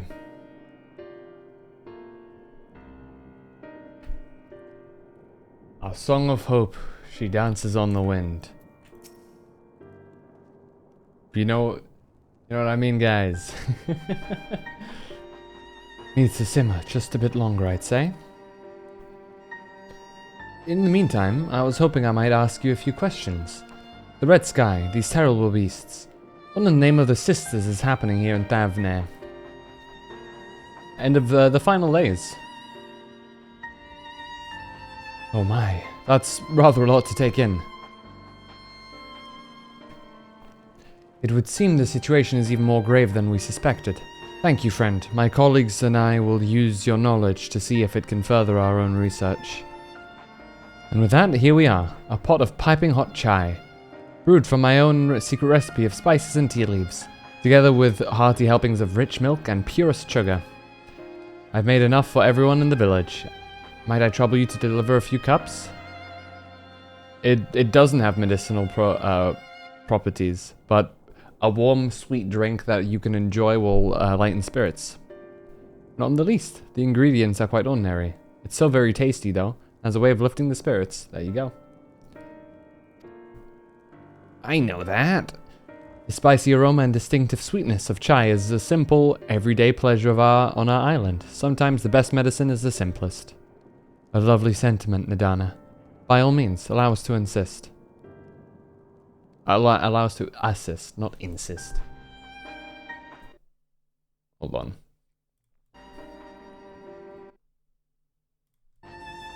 While you distribute hot beverages, distribute hot beverages, I'll do a sweep for errant beasts to slay. A far less arduous task, no doubt. When you've finished, look for me at the Wakeful Tirana.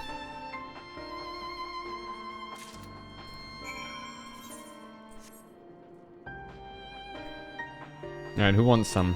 Oh. Nabsharia. Look at them all lazing about, knowing full well the beast might strike again. At any moment, do they not realize their lives are in danger? Well, I for one intend to survive. I'm too young to die. Yes, I'll leave this island behind if I must. But where would I go? Is anywhere safe these days? Have some tea. A cup of chai.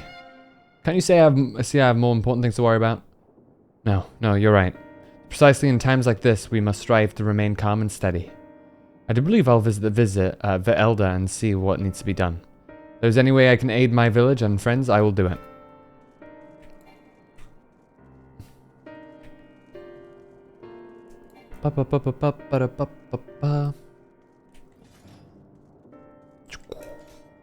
What's up, weary citizen? Citizen? Wait, I know you. You're the one who saved us from those beasts back at the temple. Were it not for you, well, let's not even think about that. Times like this, we mustn't dwell on what might have been, but look to the future. But what future awaits us? How can Razadhan hope to recover from this? Most of my friends are gone, and I don't know where to turn. Tea?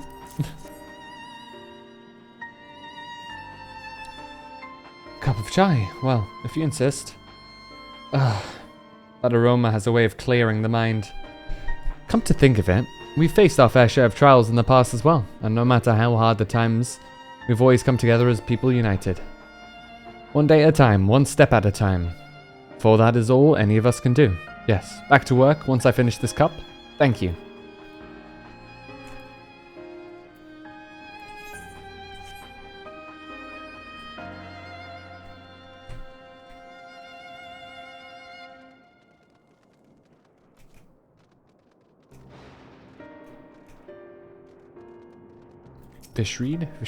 Fish.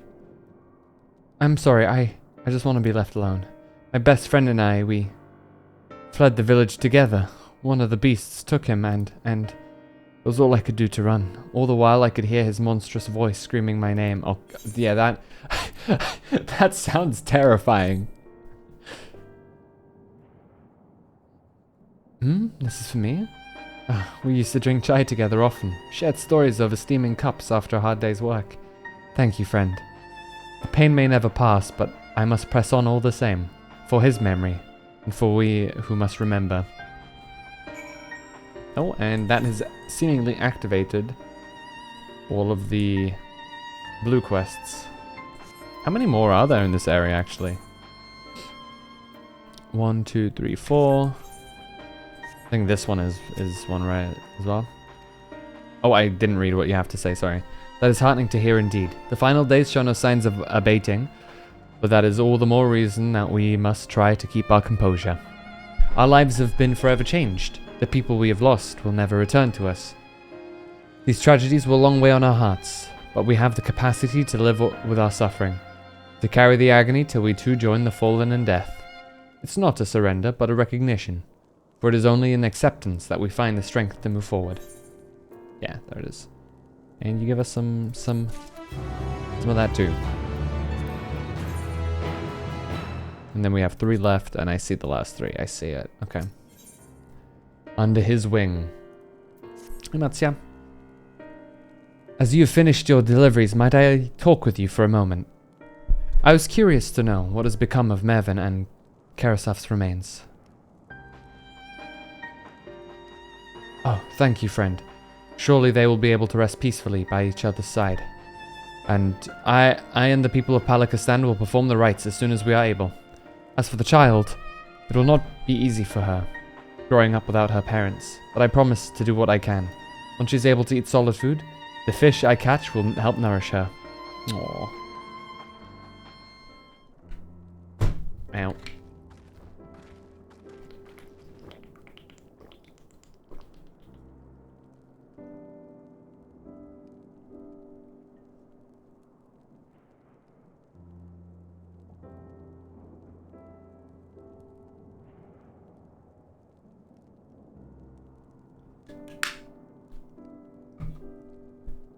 Well, we finished delivering the chai. I do believe everyone has a piping hot cup. I could almost believe there's a magic at work, how the tension fades with every sip. Let us pray that Palakistan has seen the last of those transformations, at least for now. They are still at risk, as every village in Thavnair, like as not. Still, I trust we can leave this place in care of our friends from the Radiant, and in the High Crucible. Shall we return to Radzat-Han? By all means, do not let us keep you further. There are still many who have need of your wisdom and strength to deliver them from this terrible calamity. I will do what I can as well. I will bring rations and supplies from Akyali. We have plenty to spare. Then let us find Estinian and be on our way.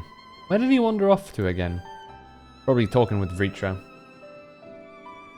The Wakeful Torana, near the bridge at Radzat-Han, as I recall. Very well, then.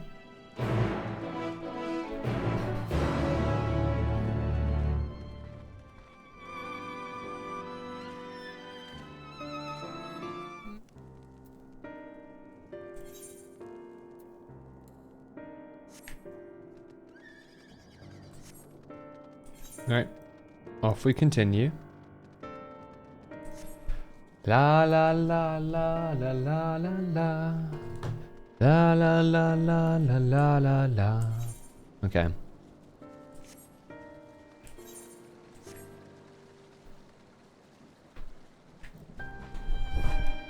Bro.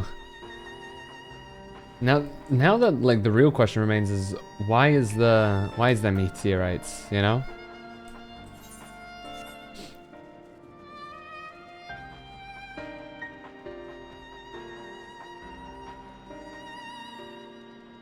And who is that voice? A very seemingly malevolent female voice.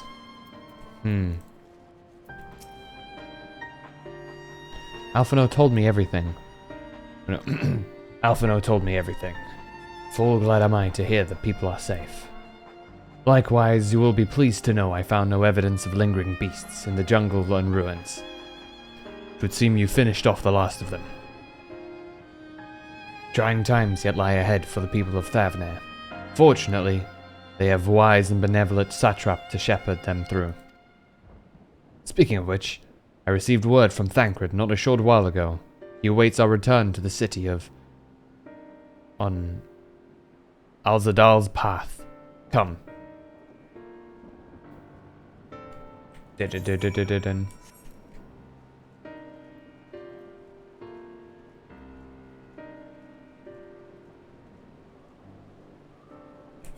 Okay, there it is. Bloop.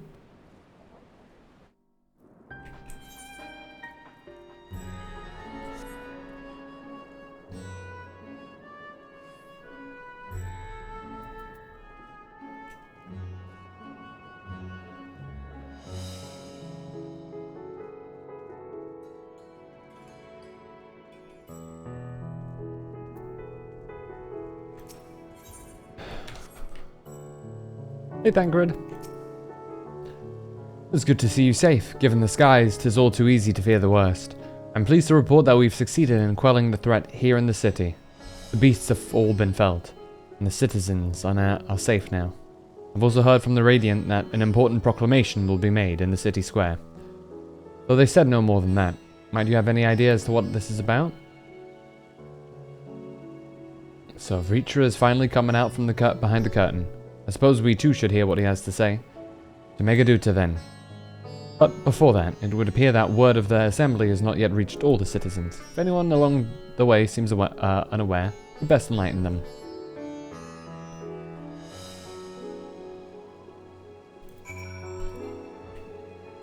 The real question is, where is this gonna strike next, right? According to the cutscene, the most likely places are Ishgard and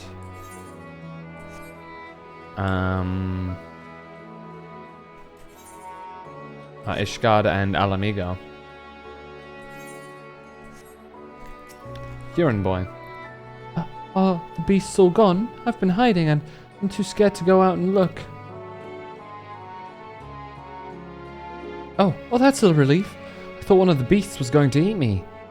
I wonder where Vashan is. He's the slowest runner. I hope he got away. He could be with the other people from the palace. Maybe I'll see him in the square. I'd say you maybe will. In a manner of speaking.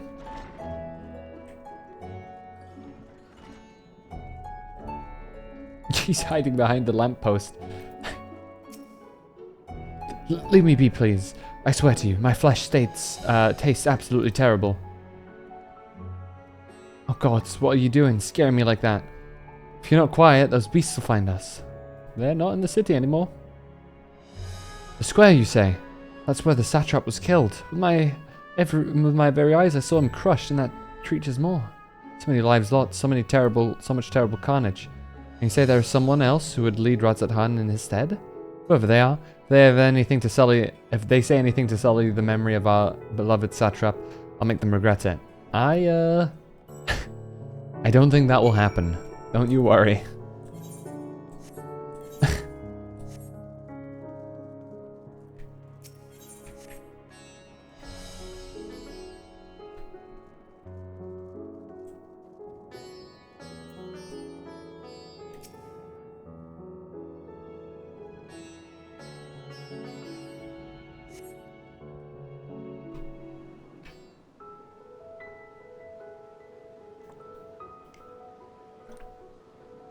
I was half expecting the Your Name song to start playing when it was panning to the raining sky, or the comet raining sky.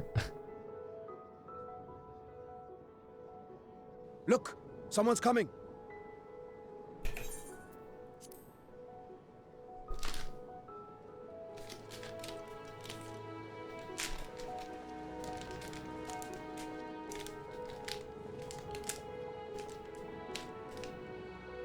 People of Razat-Han, it warms my heart to see so many brave, resilient souls before me. Today, I would share with you a great revelation. But before I do, I must make a humble request. Do not be alarmed, nor avert your eyes. See the one I unveil for who he is, and know that he means you no harm.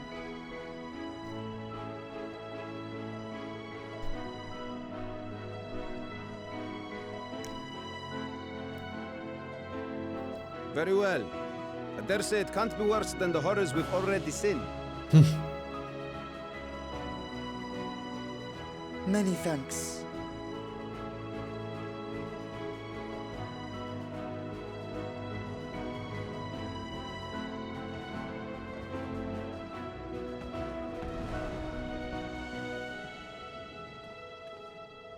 A dragon!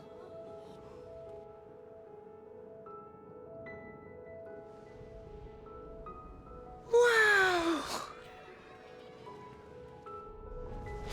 Kids love dragons. People of Radzathan, I am Vritra, and for years uncounted hath this isle served as mine abode.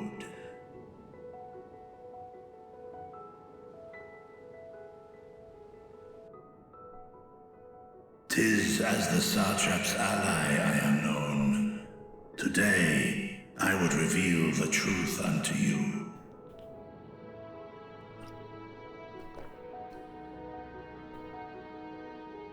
Let us hope they accept him.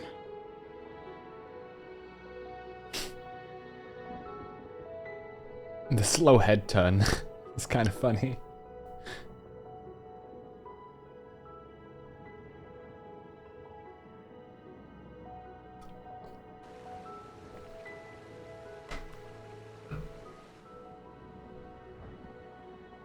If I am hearing this right, you were the satrap all along? Vashon! I mean, Master Vitra, does your divine eye really see all? Nay, child. While mine eye hath borne witness to the whole of our nation's history, to its future I am blind as thee. Countrymen, calamity the likes of which we have never known is come to Thavne, our home. Friends and loved ones have been taken from us. I, too, have lost my closest confidant.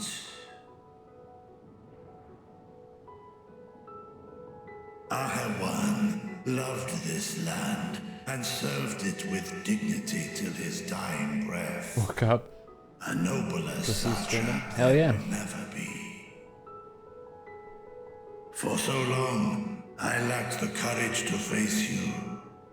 I will not easily earn your trust, this I know.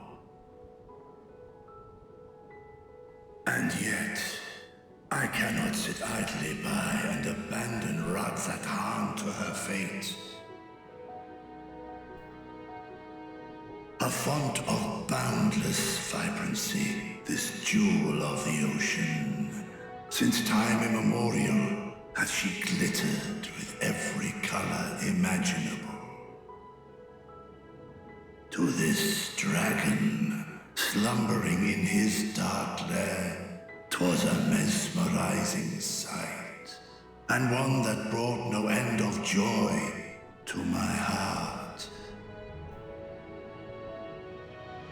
This calamity hath stolen too much from you already, yet so long as you live, the light of Radzathan will never be extinguished. I pray you let me watch over it, over you, and lend me your strength, that we might face this trial and those to come as one.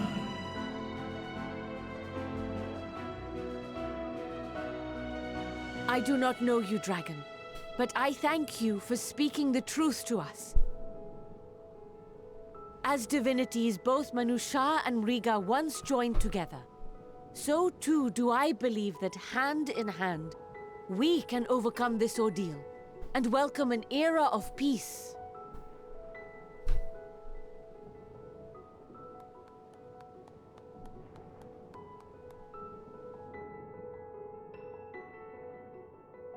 A sight that would have surely brought a smile to Izael's face.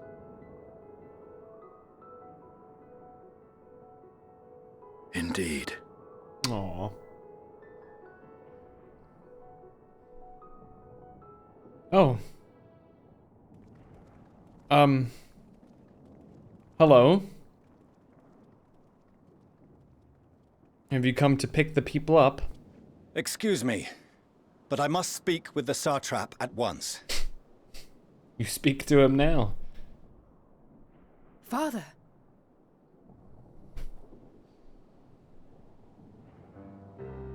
You have suffered dearly of late, yet you must endeavor to look beyond these losses to the future you yet have.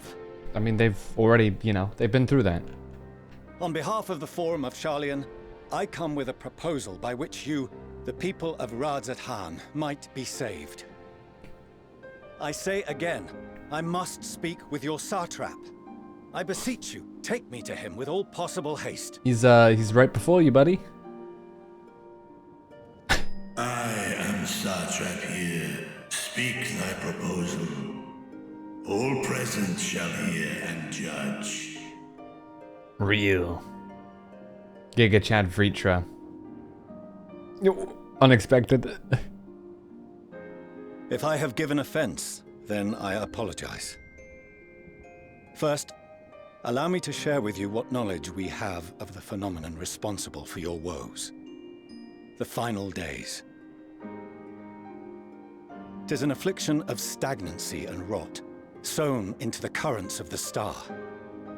Though the first prominent manifestation was here, in Thavner, it will invariably spread to every corner of the world. The Forum was forewarned of this apocalypse several centuries ago. Thenceforth, my predecessors sought to prepare for the end times in the only conceivable fashion, by securing a means of escape. The people are gonna want to stay, and he's gonna be baffled by it. Escape the star? What madness is this? 'Tis by no means madness. With the coming of the 7th umbral calamity, the true nature of the Red Moon, Dalamud, was revealed. That it was an artificial construct of ancient Alag.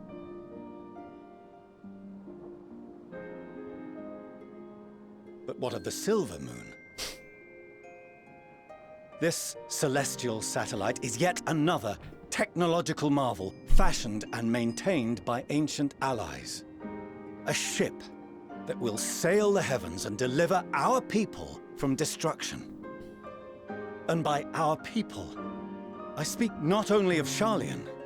We mean to save every man, woman, and child it is within our power to save.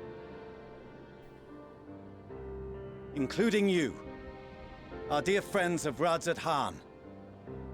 Recent events necessitate adjustments be made, and quickly, but we can and will escort you safely to the moon. It sounds so outlandish, dude. Listen to you speak. Long has thy Forum been allies to Thavner. I trust thou dost not extend this offer lightly. Yet I wonder, is this truly the way? Is there a future to be built for us beyond this star our father deemed the last bastion of hope? Where is Midgardsormr, dude? It is for that very reason I come before you and your What's he people, doing? to answer any and all of your questions, to offer my assurances and allay your fears. Though, if you wish the best for your people, I advise you to render your decision swiftly.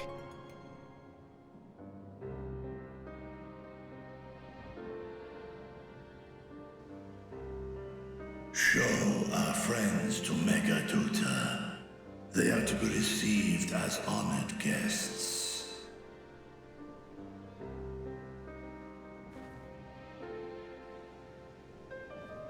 Worry not. Whatever decision is reached, your paths shall be yours to decide.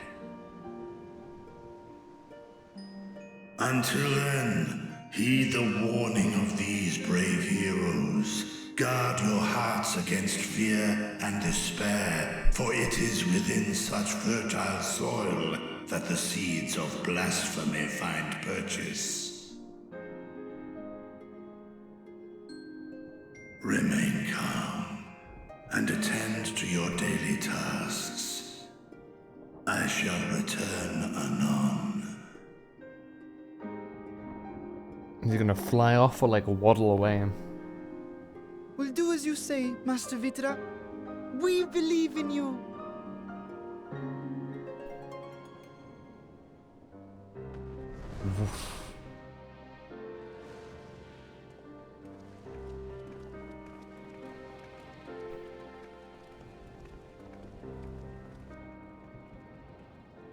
Oh, hello. What have you found? Oh, you're still here. What a relief. What's up, Nidana? Nidana, what's the matter? Has something happened at Palaka's stand? Oh, no, not that I know of. I just hope to hear your thoughts on a theory of mine. Is it about the Akasha? All who undergo the transformation are drained of their ether, yes? What is it then that gives these beasts the strength to carry on as they do? Logically, they must be drawing upon an alternate form of vital energy. That put me in mind of our earlier conversation, when I tried to explain the essence which many confuse with ether. Akasha. Yes, I remember. Ma'am. The unseen gift bestowed from I'm on so high. five-head. An energy influenced solely by emotion. Yes, yes. In this instance, negative ones set Akasha into motion, thereby infusing the beasts with vitality. I posit this as the mechanism by which the beasts are born and sustained. Ah, do you still have that flower? I do. Ooh. I don't. If we accept that it once shone bright by drawing upon Akasha, influenced by the thoughts of those nearby, Whoops. then fear, terror, despair, negative emotions so powerful as to suffocate it, permeated the air in this place.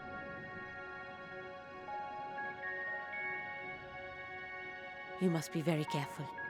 The forces which drive the final days may be beyond our ability to perceive.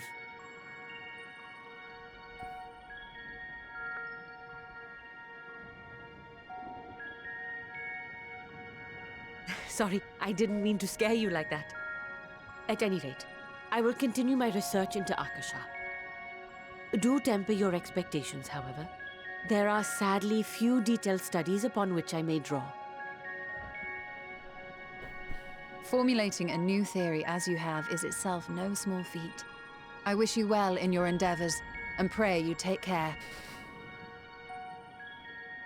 Thank you. You stay safe as well, yes? Till next we meet, and we will meet again. Dude, I'd be so good as a member of the Scions, dude. I'd stop so many problems before they happened.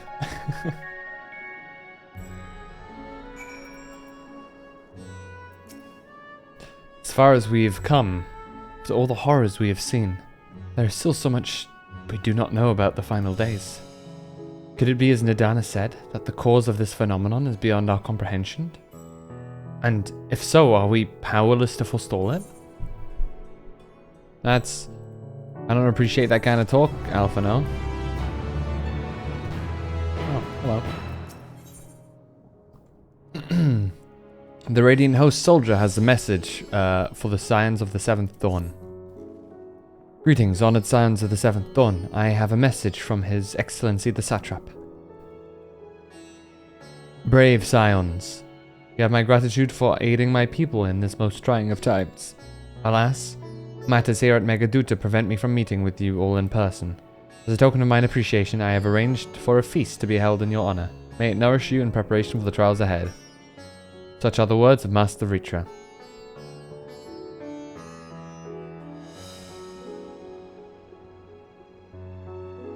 The feast he speaks of awaits you at that place. Pray make your way there whenever your business here is done.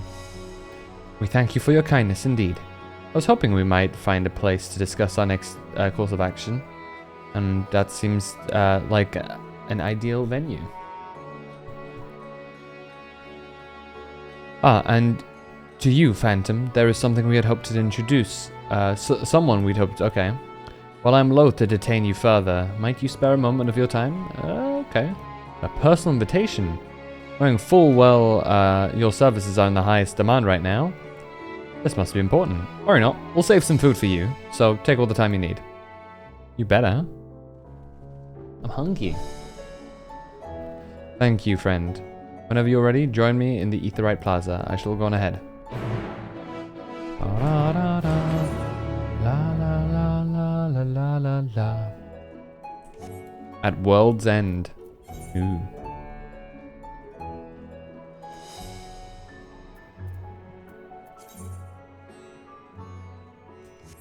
That does sound rather bleak. A whoop. A whoop.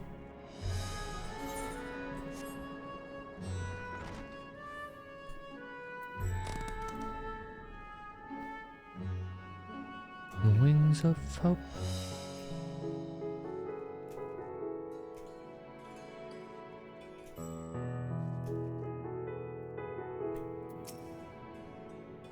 Access to the Aetheryte you see there has been restricted to a select few ever since the tower first appeared. We sincerely apologize for the inconvenience, but it was deemed too dangerous to permit the free movement of visitors at the time of emergency, a risk we could not take. In light of recent developments, however, the Satrap has decided that such restrictions would only hinder our efforts to combat the final days. As such, I would encourage you to attune with the Aetheryte before proceeding along the corridor.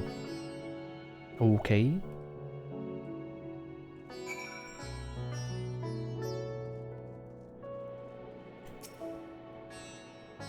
Dude, lots of people AFK in here. Jeez. Sheesh. Okay, through the corridor, he said, right? I think I've attuned there before. All of the Radiant Host. Let's see. I have not. Never mind.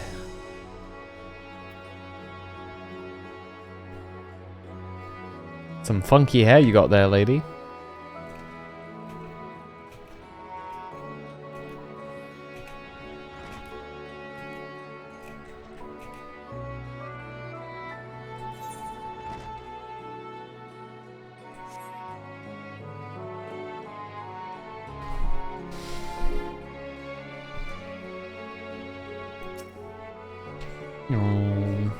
Got to attune first.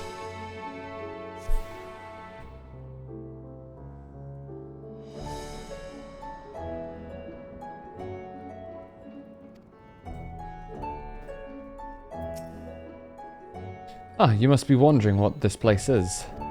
You stand in the hall of the Radiant Host, where our leadership oversees all of Radz-at-Han's military operations. Sundrop, our destination, lies just ahead. Wait, I did attune to this, right? I did. Nice. Just double checking. Goldfish memory moment.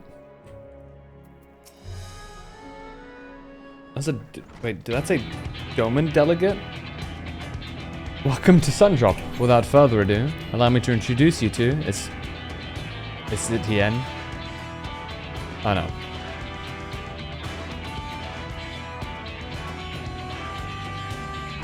Oh, Ishgardian. Oh, so you're the famous Phantom, eh? I knew the moment you stepped through the door. You have the look of someone who's walked through hell. Literally. Sherabat, please, you're speaking to Satrap's honored guest and a savior of our people. Can you show a modicum of respect? What disrespect is there in paying a fellow warrior a compliment? We're all friends here, or will be soon enough. More formally then, for the benefit of my countrymen, it is a pleasure to have you with us, O great champion of Eorzea, scion of the Seventh Dawn, warrior of light, and all-round good egg, I'm sure. Oh, she's got heterochromia. This egg talks... This talk of eggs reminds me I'm late for dinner.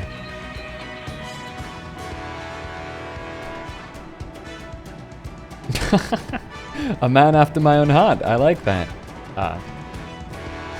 Don't you worry, I'll keep it short. There's just a thing or two we'd like you to remember. First of all, about the room you're standing in now.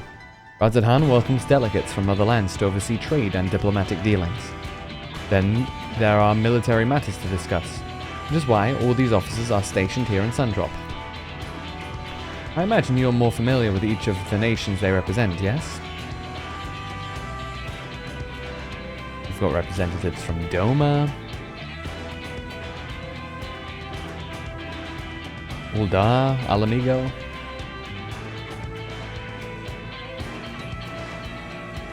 Limsa Lominsa,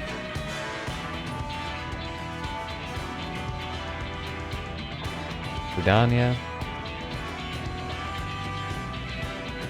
and last but never let it be said least, Ishgard. They're the eyes and ears and mouths that bridge the distance between Radzadhan and their respective homelands.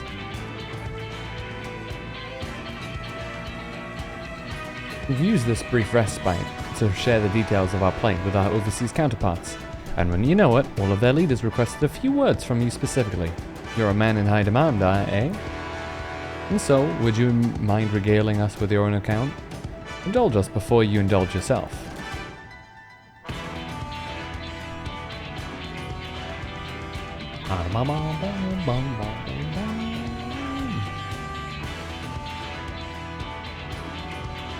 I thank you for the report. The conditions under which men are turned to beasts, the etheric anomalies you've observed, you've given us much to consider. It is concerning that the first transformation apparently occurred before the skies turned red. It is contrary to what one would expect. Thankfully, the information you convey to Lucia upon your return from the moon has already proved invaluable. As soon as reports of the calamity here in Thavnir reached the Grand Company of Eorzea and our Far Eastern allies, our leaders knew at once that the final days were indeed upon us. They began taking steps to assess the extent of the phenomenon's spread. Our agents were able to confirm that, for the time being, skies burn only over the bounty, including this island and Corvos. Alas, that is of little comfort. Aye. All throughout Allied lands there have been reports of people transforming into hideous beasts. From what little we've learned, these incidents are similar in nature to that involving the merchant Kalzal. As was the case here, the victims underwent the change prior to the heavens being set ablaze. And so, while the burning skies have yet to manifest beyond the bounty, the transformations do not appear to be subject to any similar restriction. If anyone, anywhere, overcome by despair can turn, and nowhere is safe. That's about the size of it. Speaking of which, we ought to give these creatures a name, don't you think? Here in Radzadhan, we've taken to calling them first to change, which tend to be the biggest, blasphemies. As fitting name as any. To ensure clarity in future communications, we shall urge our comrades to adopt this terminology. Our leaders have taken measures to deal with the threat to the best of our abilities.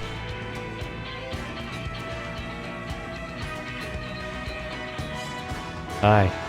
Each nation has assembled their own groups of elite soldiers to put down these so-called blasphemies and their spawn as and when they appear. At the same time, they are doing all in their power to put the people's minds at ease and prevent panic and fear from spreading. That said, brave souls with the strength and fortitude to fell these terrible beasts are not so easily found. Just so, and it is for the very reason that we turn to you. Pray, lend us your strength and help us slay the blasphemies that plague our homelands. Now, you don't have to give your reply before dinner. I should also mention that each blasphemy seems to possess wildly different characteristics. What works well against one may serve you poorly against another. So before you go rushing off to save everyone's day, have a word with the delegates. They'll tell you what to expect. Oh, is this the role quests? And with that, I do believe our friend here has a feast to attend. Spare a thought for us while you're tucking into all that fine cuisine, eh? Yeah, role quests. Gotcha.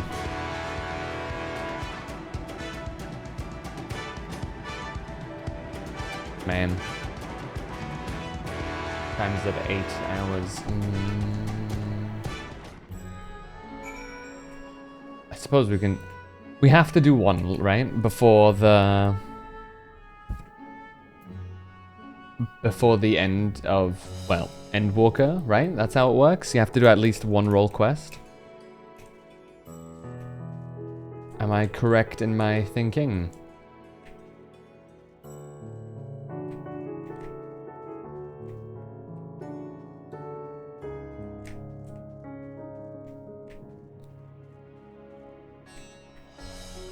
Bonk, bonk, bonk.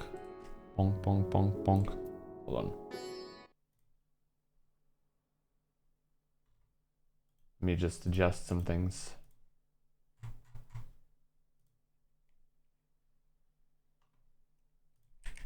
Hold on. Oh shit.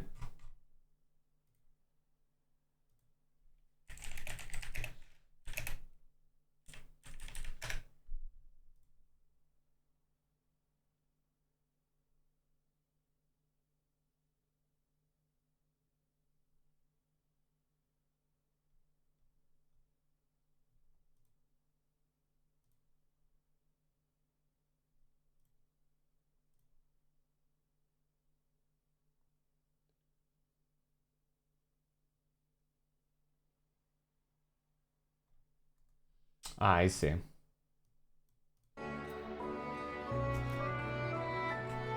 How shrouded in peril. I'm assuming these quests aren't too long.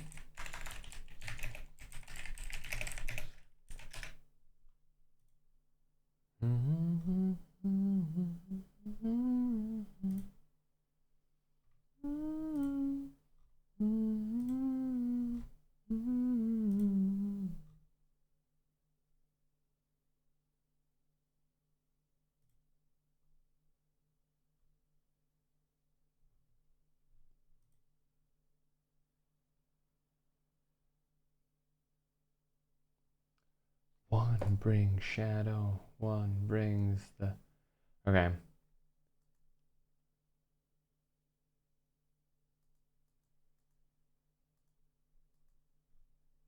Fine, let's get this done.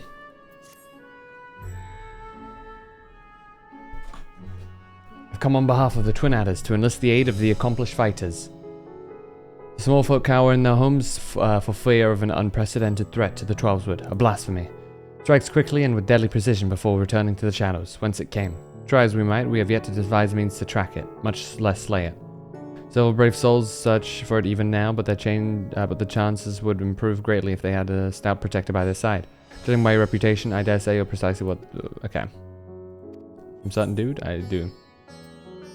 Protecting them is what I do. I'm gonna, like, more skim read this one. Yes, Ada's nest and report to my superior. Okay.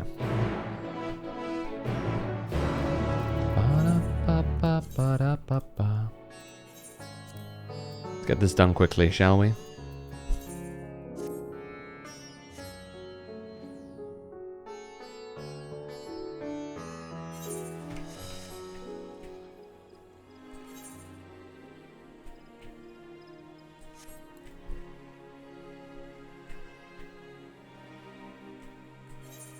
Okay.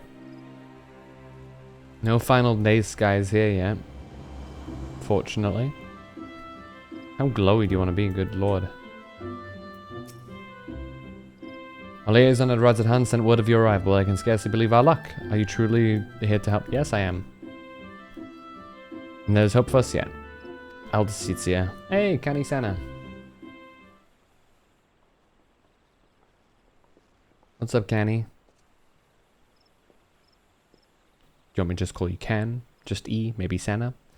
Full glad am I to welcome you in good health and good spirits, Phantom. On behalf of all of Gridania, allow me to thank you for rising to our defense yet again. Ew. You'll forgive me for eschewing further formalities as time is of the essence. I shall share with you what little we know of this elusive scourge. Following the events in Thavnair, we received a report that an unidentified man had fallen into fits on the road before transforming into a beast most foul, a blasphemy, we soon determined.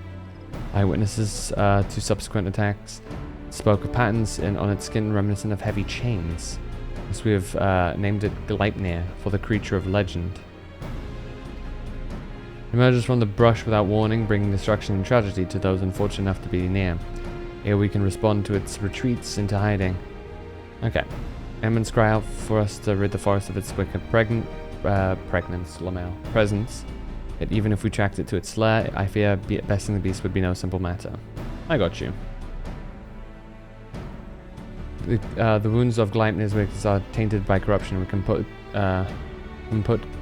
can but conclude that the fiend's fangs, claws, and horns are imbued with powerful poison. Sense afflicted into fits, and death soon follows. Mayhap you know of the creeping death. The effects of Gleipnir's vile poison bear more than a passing similarity to the symptoms of that deadly plague. It swept through the 12s many years ago. The sick found their skin covered in chain-like patterns, and spent their final moments in excruciating pain. It was long before I came to Gridania, but people still speak of it with dread. Is it true that the disease spared not a single here? Very nearly, yes. Before the remainder were taken, we were able to devise a cure from the Glim Shroom. Slow though it was, the scars of this tragedy could then begin to heal. Nightmare threatens to reopen old wounds, I fear. Yet, despite the similarities between the blasphemy's corruption and the creeping death's marks, it's unclear how these two phenomena may be related at all. My guess is the guy who turned into Gleipnir had the disease. Both Conjuring and White Magic have failed to abate the poison spread. To confront Gleipnir now would place our soldiers at risk of grievous injury. Well, I'm not a hero, so we're good. Forgive me, Elder Sitzia, but this appears to be urgent. What again? Gleipnir struck once more, in the North Shroud. The Whalers came too late to see the beast themselves, but the man it attacked yet lives. They are bringing him to full good float as we speak. Then we must meet them there. Will you accompany us, Phantom? Aethelmare should be able to apprise us of the details upon our arrival. Yeah? Bum bum bum bum bum bum bum bum bum bum bum bum bum bum bum. I've been here before.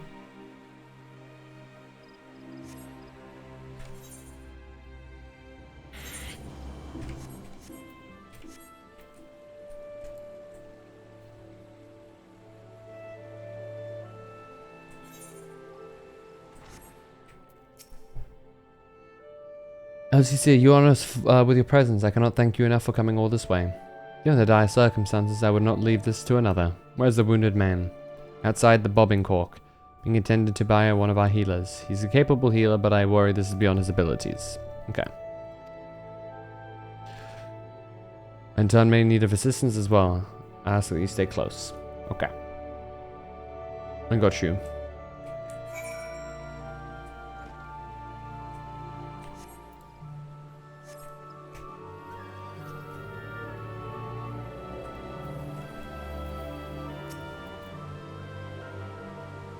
He's a hardy soul, but I'm utterly at a loss.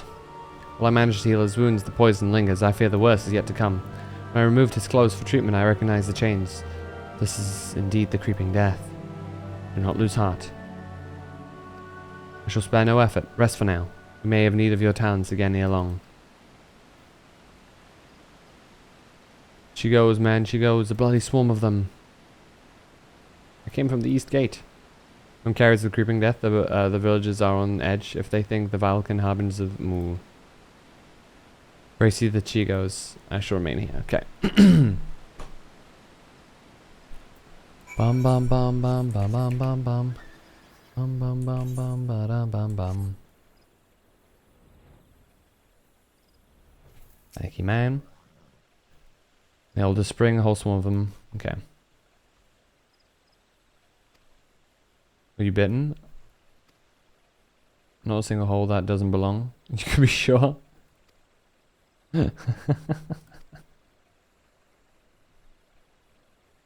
Yeah, we'll deal with that. Don't get bitten.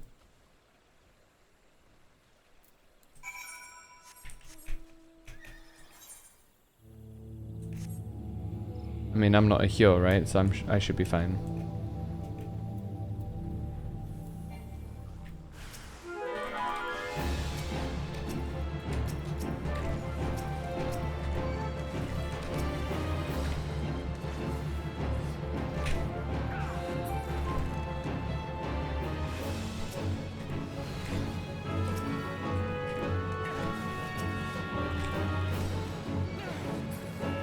You good, buddy?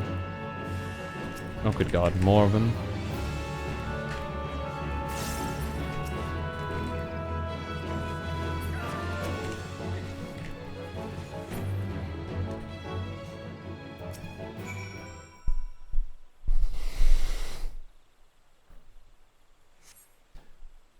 "12 be praised, and you." "I've come bearing a cure for the creeping death, but it's a little use against actual death." It's fair enough. "So I've come. I've heard tell of a man suffering from uncommon pains from 4K.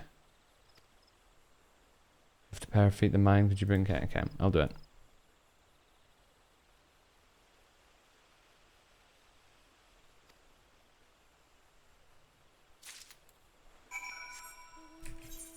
I gotcha.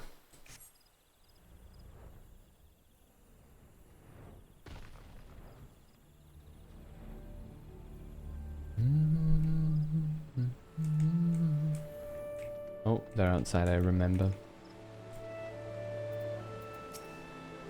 Here you go, Canny Santa.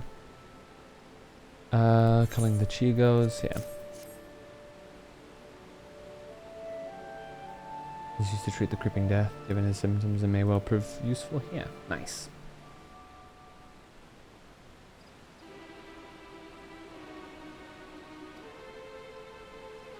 Aye. It hurts, it hurts. Why? Die in his throat as his body is racked by violent convulsions. He then falls still and quiet as if his breath was snatched from his chest. Veg.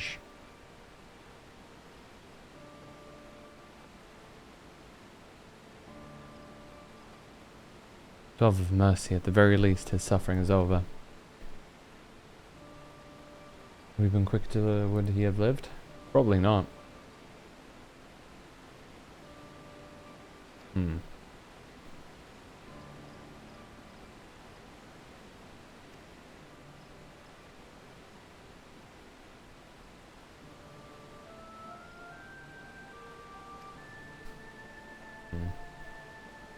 Is this possibly that people need fear? True.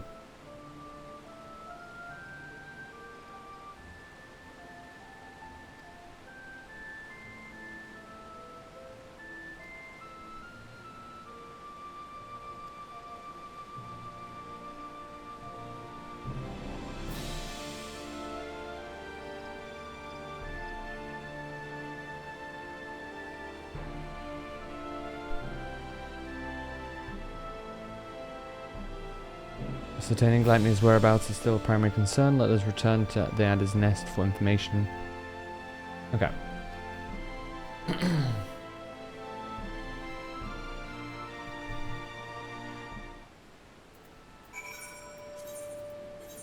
Yeah, I'm sorry. I'll be going through this quest a bit quicker.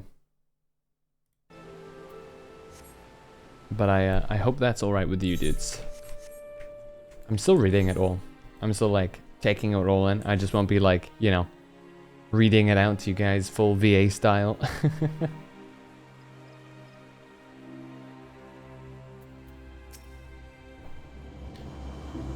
Jumping shadows. Okay.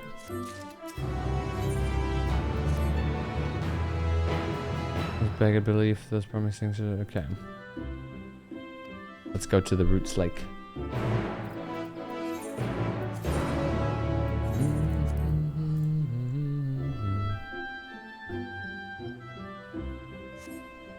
Wait, it's not gonna be like, oh, you're true level, right?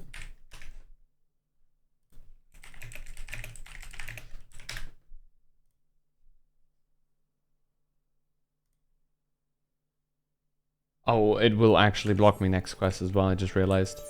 That sucks. That's fine. Warning. Energy levels are... Wait, why can't I... There it is. Are low.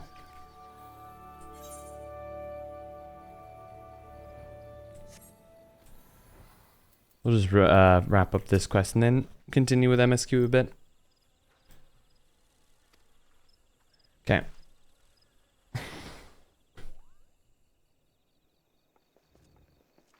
Oh, hello.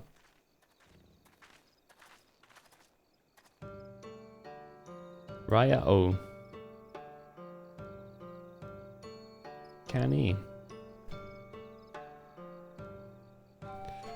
Circumstances.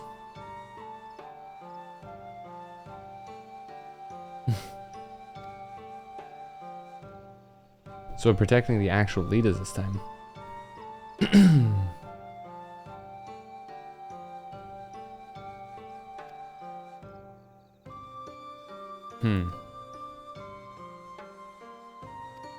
Interesting.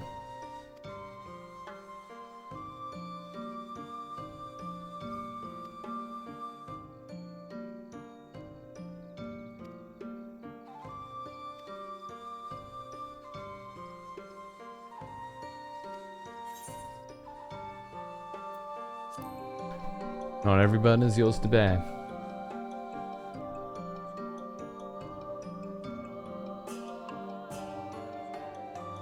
Hell yeah.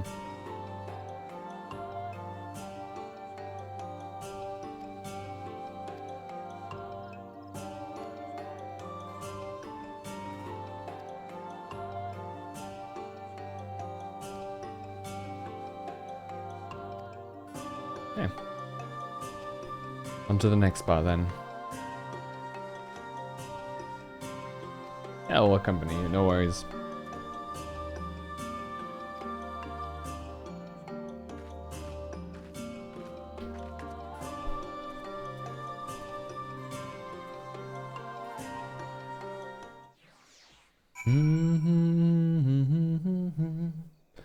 La la la la la la la la.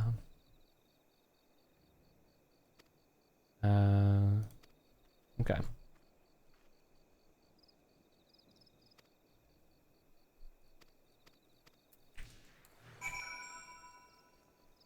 Inflamed man.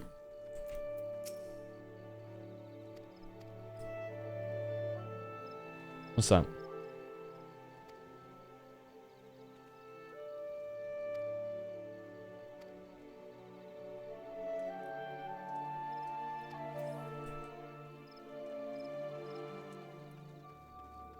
Distraught woman. Hello, distraught woman. I will face a foe like that. I'll solo him. Restive man.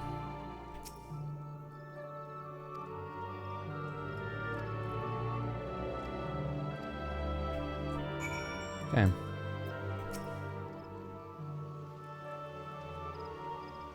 You take a sip of water.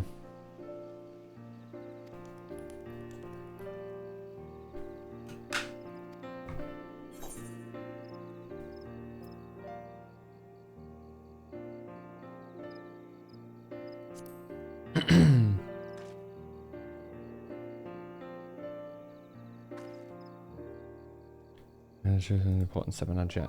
Okay.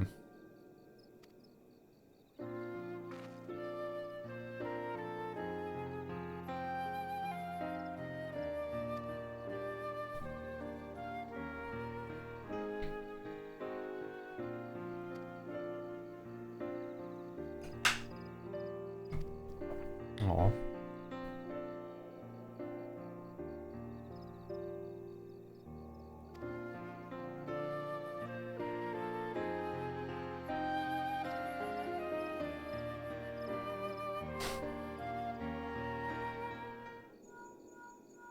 Oh.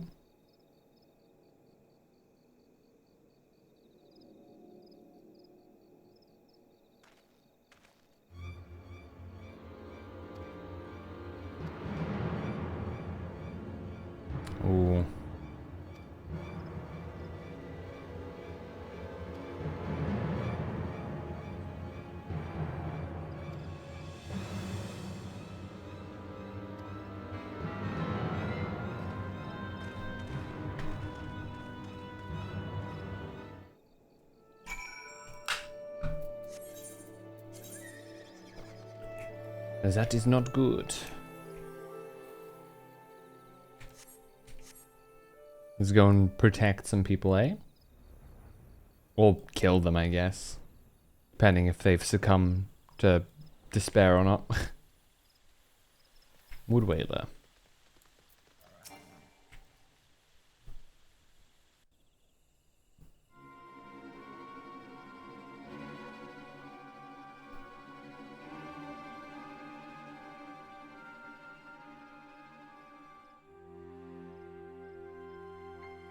Hmm.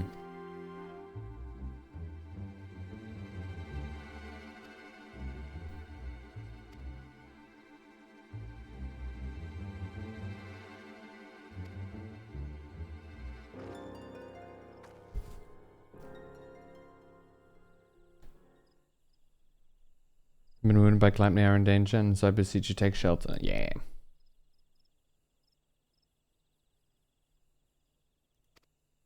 You saw it?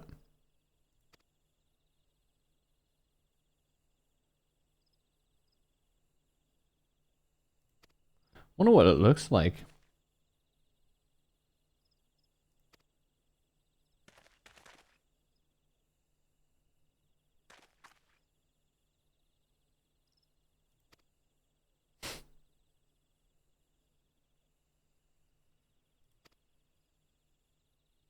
He's been scratched.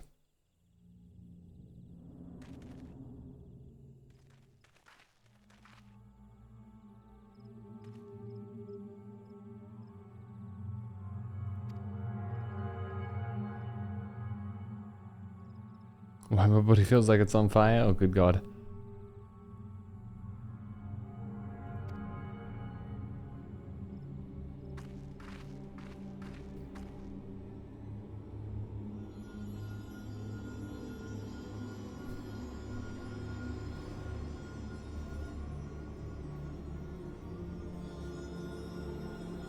I don't feel any better. Do it again, do it again. Do it again.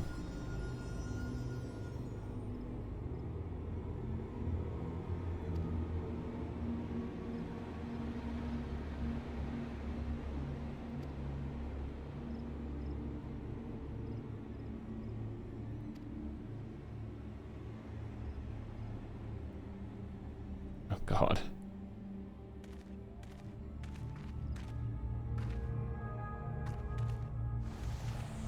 Oh God.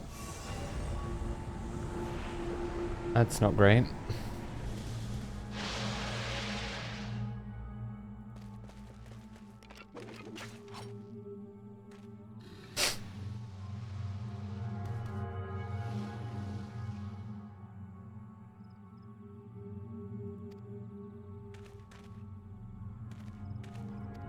And you too. God damn it.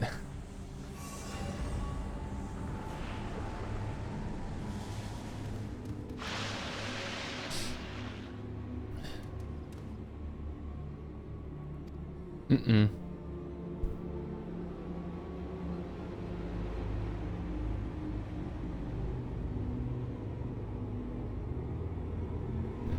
Must lay them rest, contain the threat.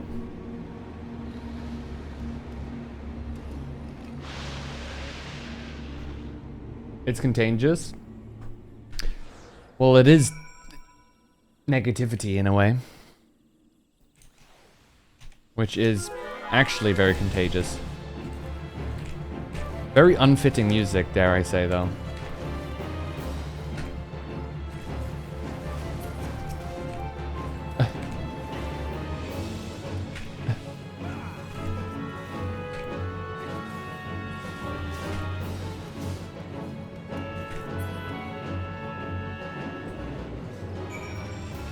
By the way it works is like I said, is if you lose yourself to despair and other negative emotions, be it like anger or whatever, right?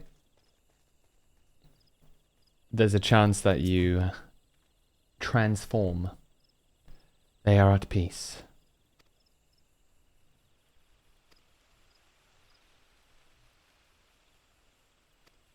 There is hope.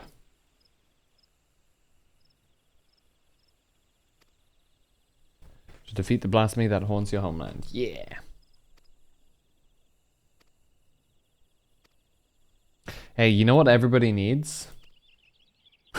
In this, you know what would be like in crazy high demand? In on this world right now? Antidepressants. Like going hollow? Is that a thing from Kingdom Hearts? I think I remember something like that, right?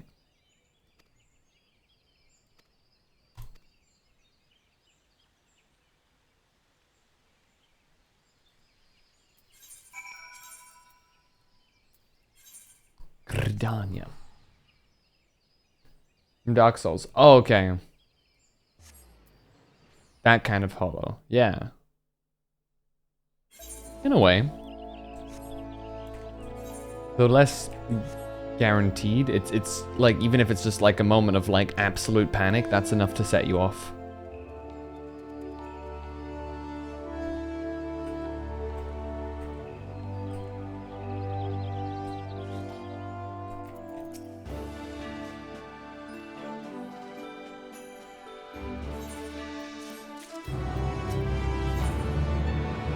Level 87 quest, I'll have to wait for that one.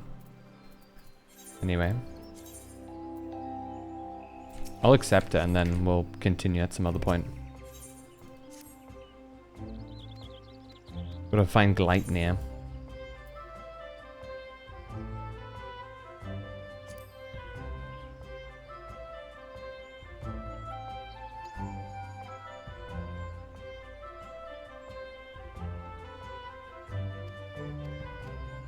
Okay. Because what ends up happening is if we try and find a cure for the poison, we're trying to, like I said, many times this stream I guess, we're trying to find a cure for the symptom rather than the actual disease that is causing it. You know what I mean? In this instance it's Gleipnir, so we have to, you know, take it out.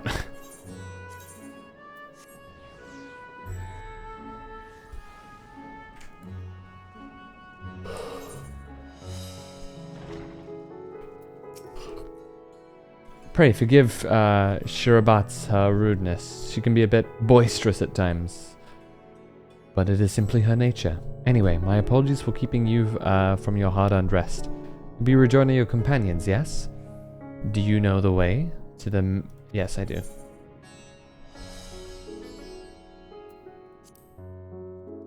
Just finish ARR, finishing the last cutscene now. Hell yeah. Now post ARR, right? What are you like?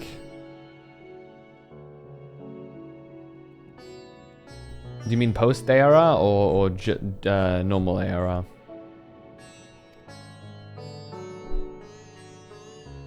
And with that, I must return to my post. On behalf of all the Radiant host, I thank you and your friends once more for lending your strength and courage to Radzad Han in our time of need. Shall endeavor to fight the good fight to the end. I might honor I1's legacy and serve Master Reacher well. You have my word. Your efforts will not be in vain. Yes.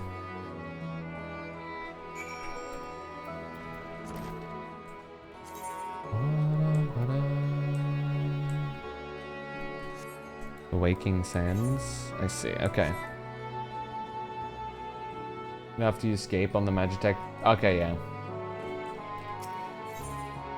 That's you still have to do post MSQ. But you have completed the main story quest. Now you only have patch 1, 2.1, 2.2, 2.3, 2.4, 2.5, and 2.56 left to go. Before Heavensward. I think it's altogether like 40-ish quests. Not too far off.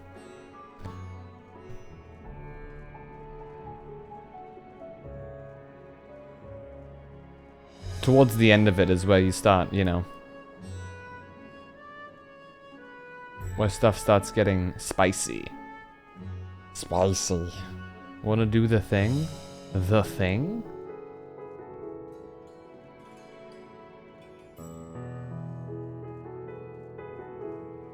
I am pausing the MSQ for the time being. You are here, Tengri. This is just all around giga spoiler territory.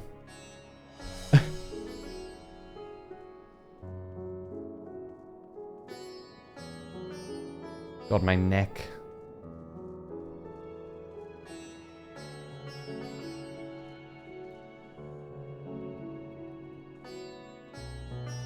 Vault?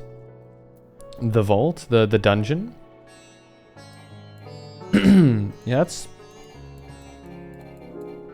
honestly not too long once you get into Heavenswood. It's pretty quick. God, it feels so long ago now. There's so much that's happened. So much that's changed. But anyway, that's like, okay. I can't get into that with you. You'll have to experience it yourself.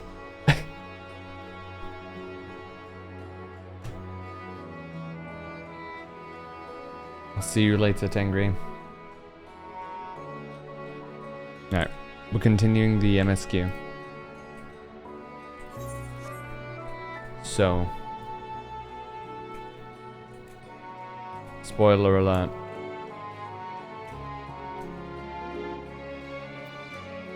Continues now.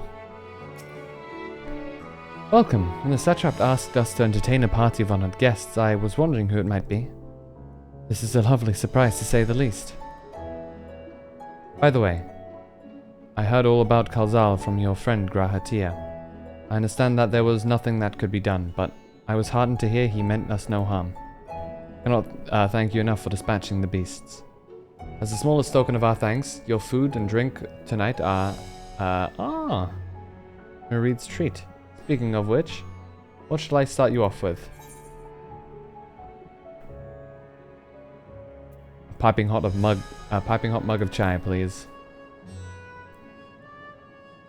As you wish. Pray, join your friends and I'll bring you back your drink.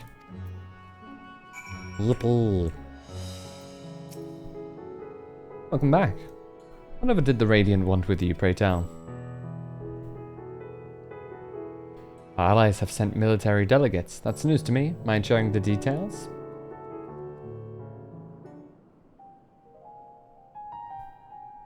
Please, voice acting. So blasphemy is Thank now you. plague all the realm. Thank you. It will only get worse if what Father said is true. As it did in Amarot. If that's our model, then shouldn't we expect the effects to grow more severe as it feeds off its own spread? As if people transforming into those monstrosities wasn't bad enough. If the flora and fauna, if the land itself turned against us. No one would survive.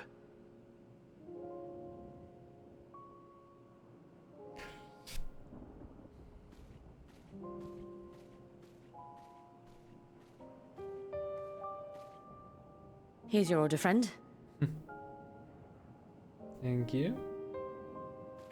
Are you related to an Ori woman in out of the city? May you find comfort in these dark times. She looked very similar to you. Same eyes. Where do we go from here? If there's one thing we've learned, fighting blindly and simply reacting to what comes will accomplish nothing. Real. We must find a solution that addresses the fundamental cause.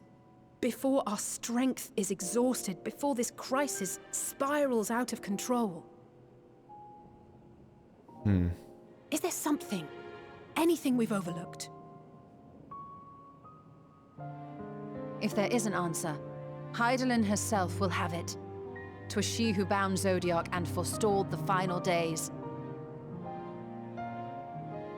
Alas, we have heard naught from her since the Tower of Babel. Whether she cannot or will not speak, I can only speculate. Even the flower she gave us is no more.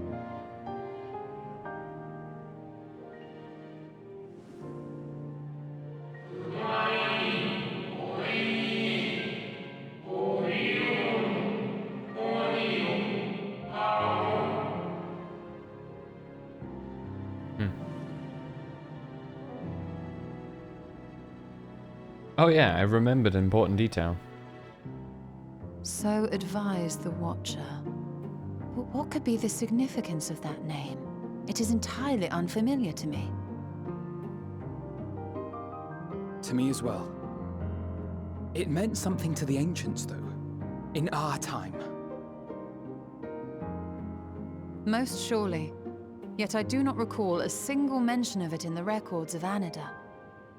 Anida. Another dead end. And quite literally. It's not as if there are any ancients living we could go and ask. Well, we could ask the Watcher. Not alive as such, but not quite dead.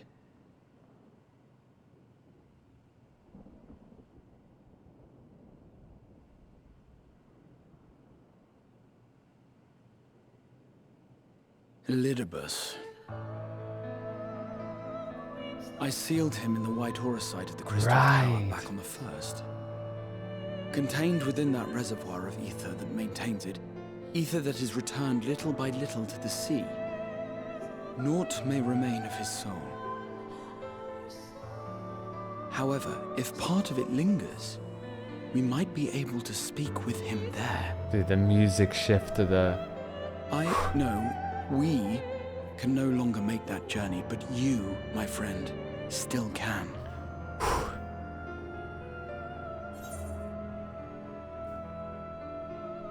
It'd be an opportunity to look in on the others as well. Thank you, my friend. That would mean much to me. If nothing else, By all means, it's his should we home, learn right? the first is safe, He's lived there we'll have most of that his much life. more reason to keep fighting the good fight. In a way. That said, the odds are not in our favor, to say the least. Which is why we're fortunate to have Urianger up there on the moon, working hard to make all the necessary preparations for our departure, should it come to it. And why we have nothing to lose by staying the course till the last instant. Indeed. To the last, let us all do what we can. I will consult with Master Matoya and see if she knows of a way to reach Hydaelyn from the ethereal sea. And I will visit the nation's leaders and attempt to ascertain how far the final days have progressed elsewhere. Keep me abreast of your findings. I can seek out and slay the worst of the immediate threats, if only to slow the spread. It's true, we've got Estinian now who can do big parts of the Terror, fighting. despair. Try as we might to suppress them, these emotions will return to harry us time and time again. But when they do, remember this. Your friends and loved ones are out there somewhere, sharing in your struggle. You are not alone.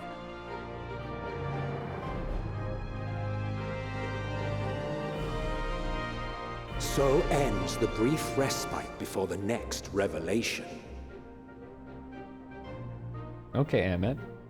Yes, so much left for you to see. Are you Where included? beginning ends and end begins. Ooh. Would like to have this dude in the moon as a wild sentence put on a script? Yeah, it's pretty funny. Out of context, it's hilarious. Now then, is there anything we'd forgotten to mention? Are your arms and armor in good order? In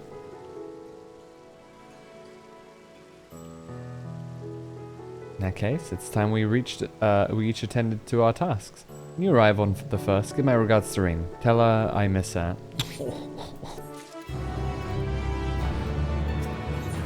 Oh, hiya. Oh, new weapon. Take this, Phantom, my spirit vessel. Oh, true, we might need this. Thank you. Empty now, of course, but it should allow you to operate the tower's systems in the umbilicus. Even if the smallest fragment of Elidibus' essence remains, it should be possible to locate it. As for access to the umbilicus, pray seek out Lena for assistance. Chances are she still stands watch at the Ascensa gate. Should she or anyone else ask after me, tell them I'm living my life to the fullest, that I'm happy, hardships and all. Well, best be on our respective ways. God's willing, we will see each other again ere long.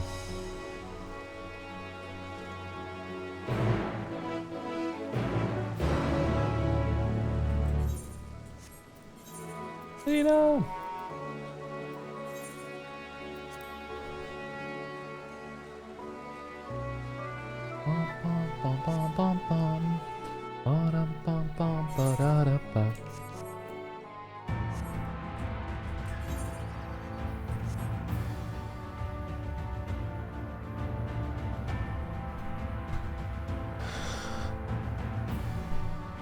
I've grown attached to this place.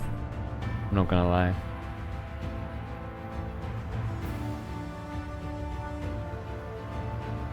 Lena? Lena?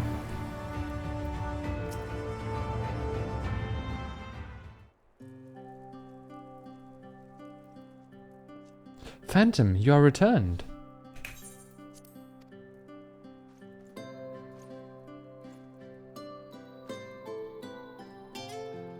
Have you been well? You and the others?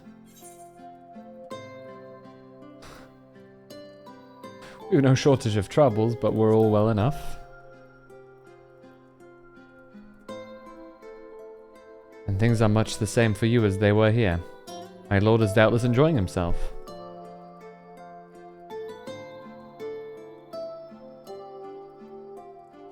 He said this to you, these exact words? Oh, to know that he is happy, it fills my heart with joy. Thank you, Phantom, for taking care of him. When you see him next, when next you see him, please tell him not to overexert himself, futile request though it is. And tell him that all is well here. The peace you gifted us continues, and we work hard to build new lives for ourselves. In the course of this, we occasionally bicker, but we've never been more optimistic for the morrow. Had to mention one dilemma. It would be the question of our governance. Even as we speak, debate rages on how we should run the city in the Exarch's absence. Most are of a mind that the Settlement Council should continue to oversee the general running of the Crystarium, while representatives are elected to determine policy and handle diplomacy. Thus far, nothing is set in stone, but however we choose to proceed, we will not replace our lord. No one could.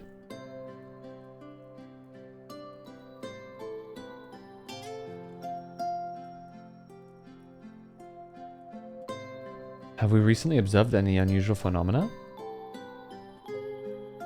No, I cannot say there have been. Curious that you may ask this, that you should ask this question, though.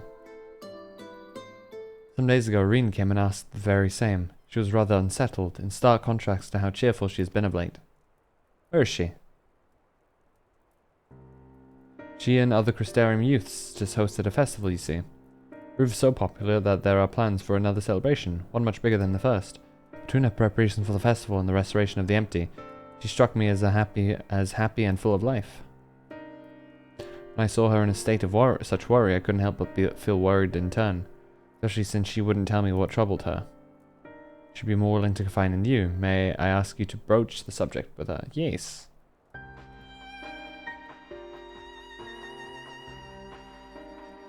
You wish to enter the umbilicus? Very well, I shall fetch the key at once, and take the opportunity to find Reen.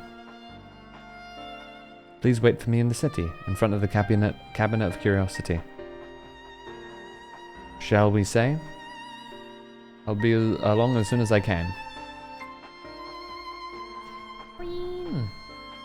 Reen.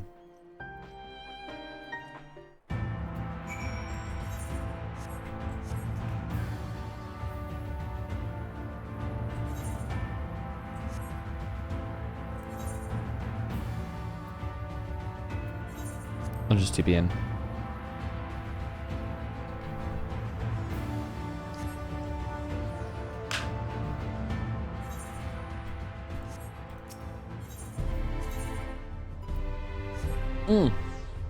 Wrong one.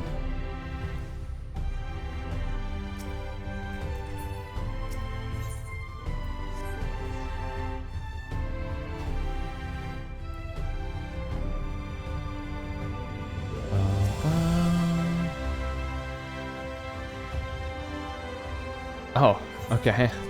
This event cannot be skipped. That's always a great sound or thing to hear. Hopefully that means lots of voice acting.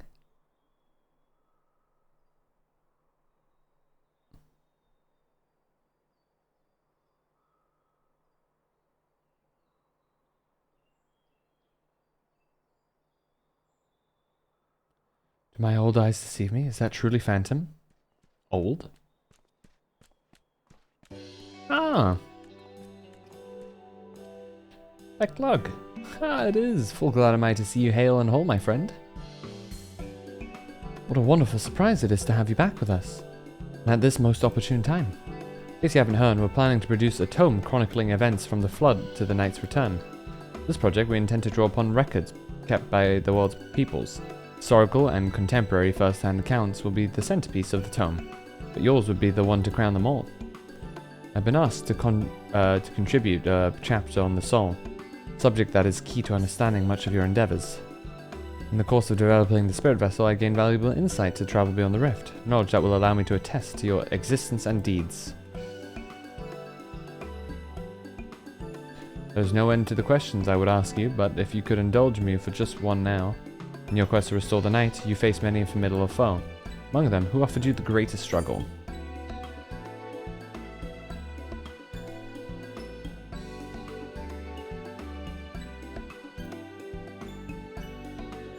Hades. Ah yes, Hades.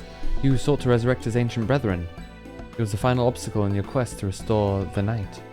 Your battle in the depths of the tempest stuff of epics. Yet compelling as it is, I worry that mere words wouldn't do justice to that fateful confrontation. Not that we would think to admit it entirely, of course, no. At the very least, we will impress upon readers that it was the climax of your hero's journey. I know you'd love to talk his ear off, Morin, but we really should be on our way. These documents from Yulmore won't collect themselves. Of course, of course. Afterwards, would you care to join me for tea? I was hoping you might clarify a few points in your treatise. Till next time then, do tell the others to look after themselves. Our overzealous friend in particular, remind him not to overexert himself again and again till his ears fall off. If that's what it takes for him to take it to heart.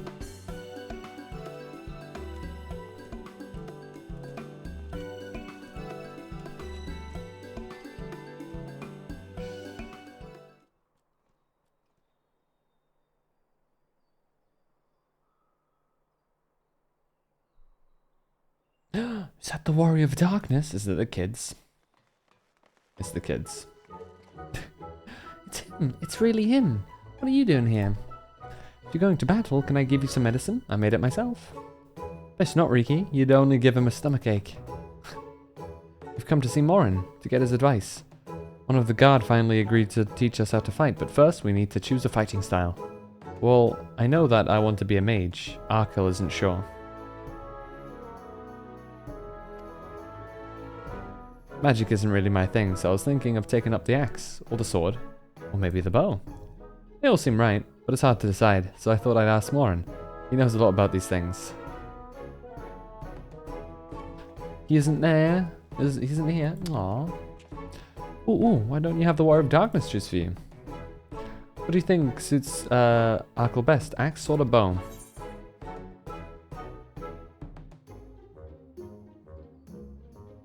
I gotta choose him. Time to give the brats a 3-hour lecture on the Dark Knight class advantages. I'm gonna say axe. I wanna set him on the same path as Ardbert. Because that's clearly who he's supposed to be. The axe. If he took up the axe, he could just be like... Ardbert, the Warrior of Light. I love that tale. Let's borrow the book today. Why is she so adorable, though? It's really popular, though.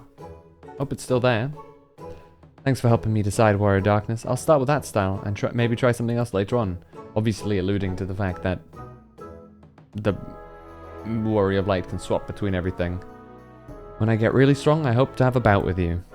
Aw, you can try. It's adorable that you think you can attempt it. Okay, who's next?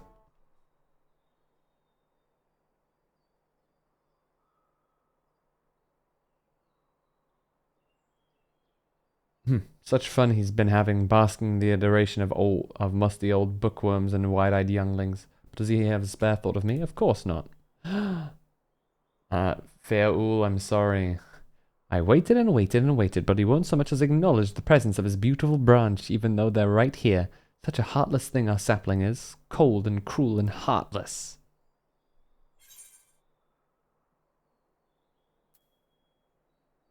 Oh, faithful Feaul, loveliest of branches, how can I have missed you? Shows up at Xenos? Yeah, right? If you truly missed me, you should have cried for me at the top of your lungs the instant you arrived. To make up for it, you will call with twice the passion next time. Though for there to be a next time, you've some struggles to overcome. So my adorable sapling, the world is on the verge of destruction, is it? How did I know? Join as we are, spying on you is as simple as sliding down the back of a rainbow. Would that I could aid you in your quest, but the fate of we Fae folk is bound to that of the star. Whither it goes, so too do we follow. Such is our way. The most I could do for you is spare you the pain, by gifting you the sweetest of eternal dreams. But if escape's not to your liking, then you must struggle with your fellow mortals. But here we are. Here are the ones you are waiting for. I wonder what manner of conclusion awaits at Tale's End. Ring!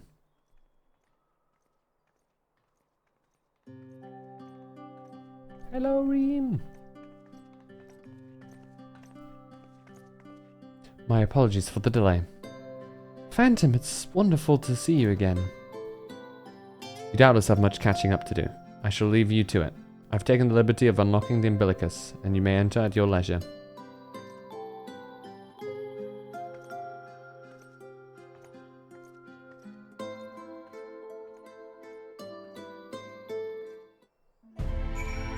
Alluring. Voice acting? I'm relieved to hear that everyone is well.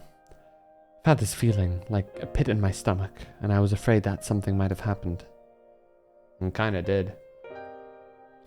Maybe I'm overthinking things, but it's just that I'm the Oracle of Light, but I've never spoken with Heidelin, never once heard her call.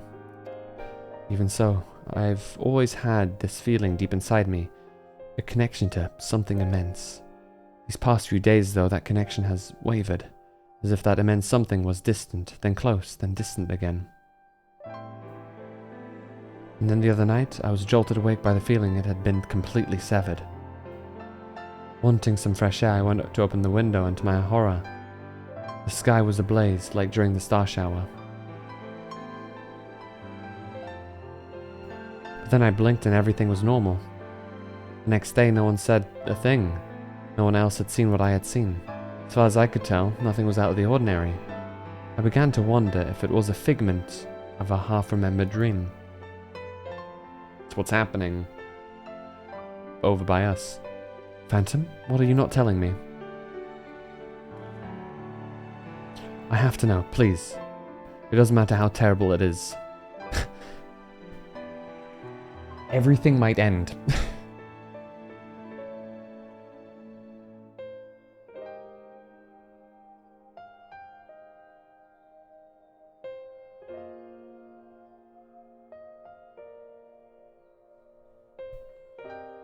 It wasn't my imagination then.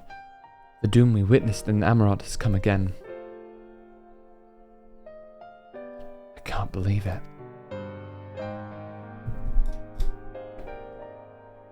Like I told you before, all is well here in the first, so don't worry about us, please.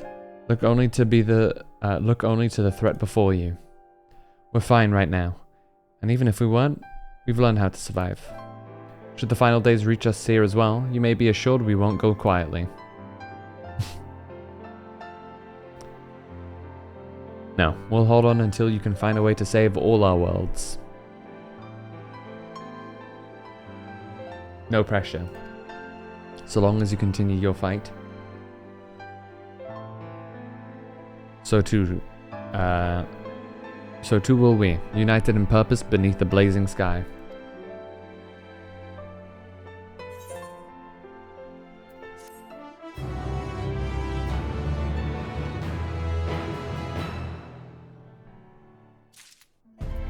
Let's go, Rin. You headed to the Umbilicus to consult with Elidibus, right? I'll do some consulting of my own and speak with Lena. Decide how we might best prepare for the final days. So it's farewell for now, but we'll see each other again. I'm certain of it.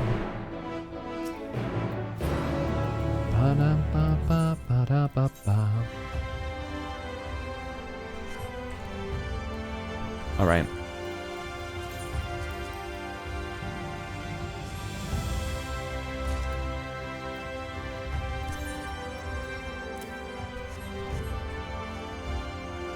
Uh-huh.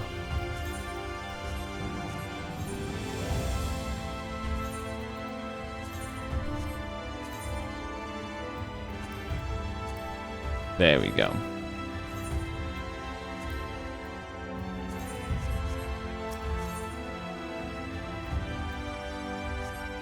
Oh.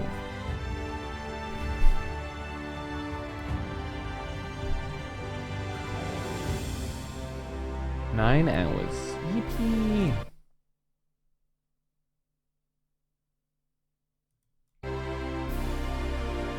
Cristarum Gatekeep. Girl boss.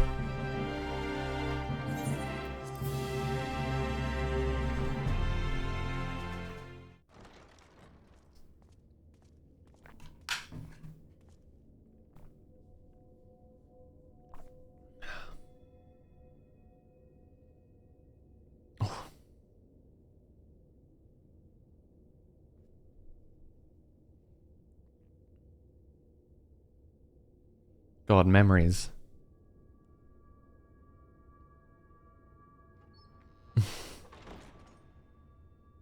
Elidibus. Elidibussy. I'm sorry.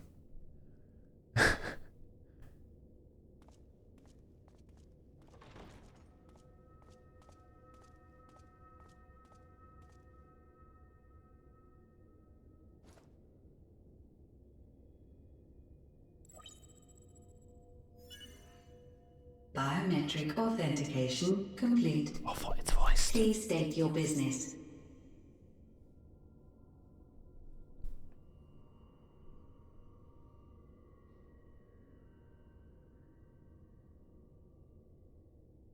Acknowledged. Reinitializing Circus Tower systems. Searching for Elidibus entity. Elidibus entity.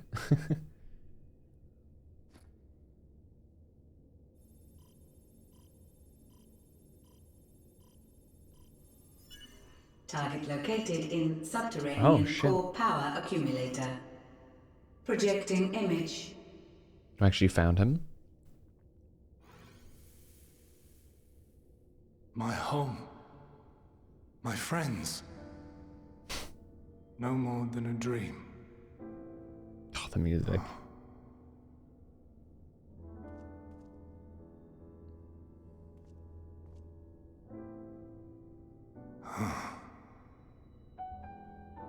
You. Why have you awakened me? Such content. I no longer sense those places beyond, or Lord Zodiac. You must explain all.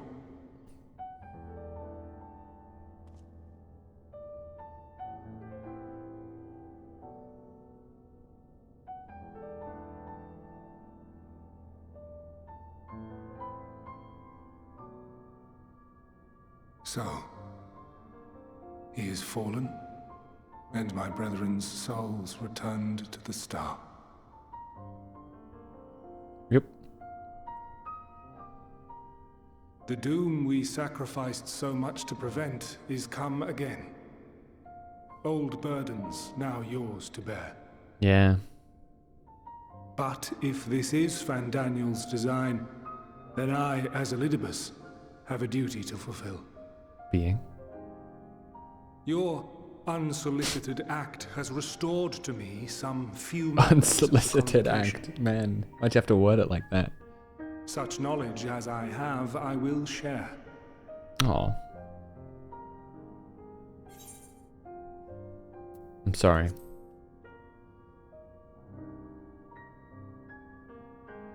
Why apologize for receiving a favor of the defeated? If it sits ill, Consider it payment for freeing Lord Zodiac from servitude. Aw. Where to begin? The end. Your understanding of what caused the final days is consistent with our own. The decay first took root where the currents were weakest. Yes, a conclusion drawn by him, Fandaniel. Best boy. Not hey, the Rebriel. him of here and now, but as I knew him, long, long ago. Having shed light upon the phenomenon, he dedicated himself to devising a countermeasure. Were it not for his knowledge of the Celestial, we would never have made the connection, and thence forestalled the final days. And though he inherited that noble soul, how different this last incarnation, so consumed by self-loathing and hate.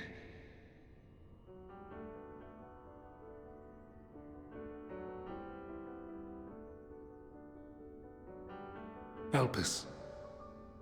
Yes, the name is familiar to me. Yet so small. I know it not as a flower, but a place. Oh. A testing facility for determining which of our creations were fit to be released into the world. Many worked there, and before joining the convocation and assuming the title of Fandaniel, he was their chief. He was Hermes. Hermes. So they all have Greek god names? So we know Artemis, That is all I know. Hermes, Hades. The crystals tell little of the lives the 14 led. I think that's Artemis was the name of the person from Eden, Elpis itself would tell if even I'm not less. mistaken. Nary a ruin has survived. Oh. You okay? Wait. I saw you there. In Elpis. Hmm? No. I did not. But I did. I did. A lingering trace of impossibility. Oh shit. And a truth that fills my heart.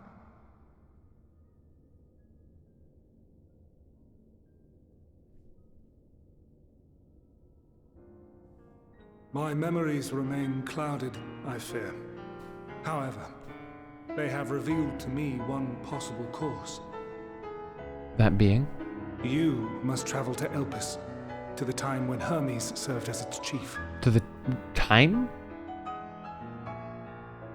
In glimpsing the Exarch's memories, not only did I make his summoning magic mine own, I also mastered the workings of this tower, which, having absorbed my empowered essence, now harbors an abundance of energy. As such, I believe I can deliver you unto the past, unto that place and that precise moment. Excuse me, what? Given the eons that must be traversed, the gateway will not be fully formed. Your form will be less tangible still than those warriors of light I had summoned. In all likelihood, none will be able to see or hear you. Like Ardbert. Yet even should you manage to interact with others, you will be unable to effect meaningful change. For the reality you wish to save, the reality to which you must return, exists as a result of the final days. You cannot reshape the past to undo the tragedies of the present. Cannot unmake the sorrow and suffering fated to come. In full knowledge of this, will you still entrust your life to your foe and make the journey? Well, fuck.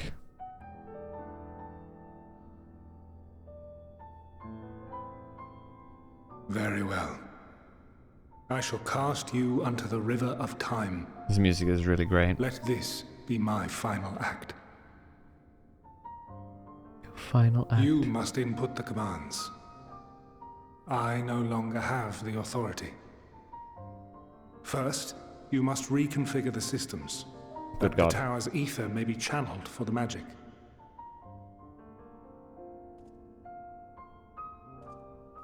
Yeah, sure, I know how to do that.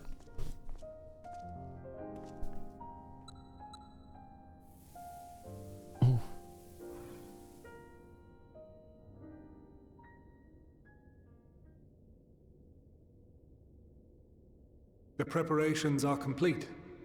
The gateway will soon open. Return at once to the ocular. Okay.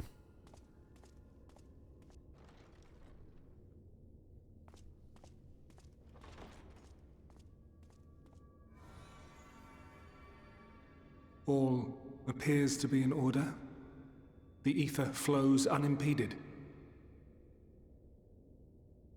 The magic should consume every last mote of my essence.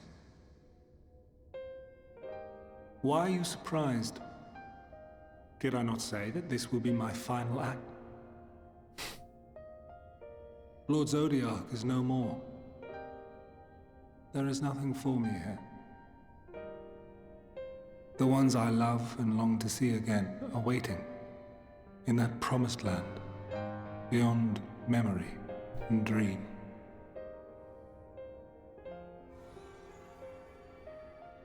Now go, warrior of light. Go and do not look back.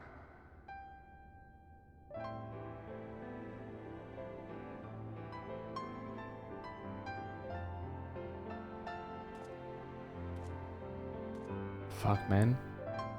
Well, Heidelin, I take my leave of you. Yours is the mantle of the last of us. May you have the joy of it, the burden, and the solitude. It falls to you now. You and your champion to save our star.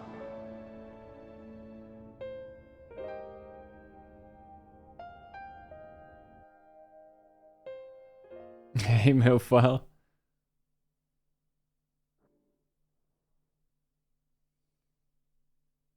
Woke up with a splitting headache. Of course, you came back the moment Elidibus does his final act.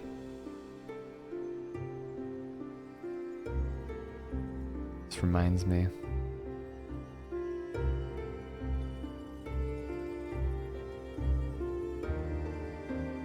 He's literally me. This part made me cry when I did it. I be feeling feelings, but no tears.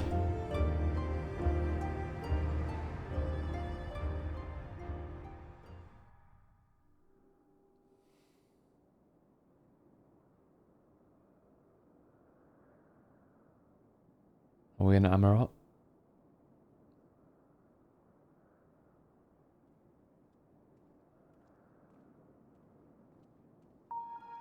Oh god. They're gigantic, dude.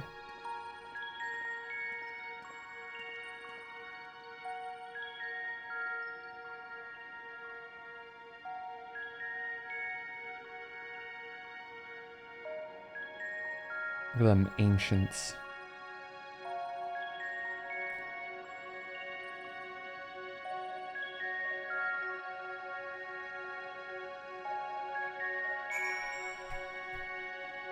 Ether-like device.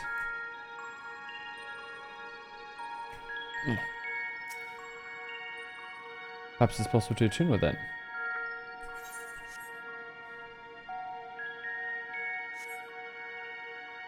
Failed to attune to the device, you can only assume it operates differently.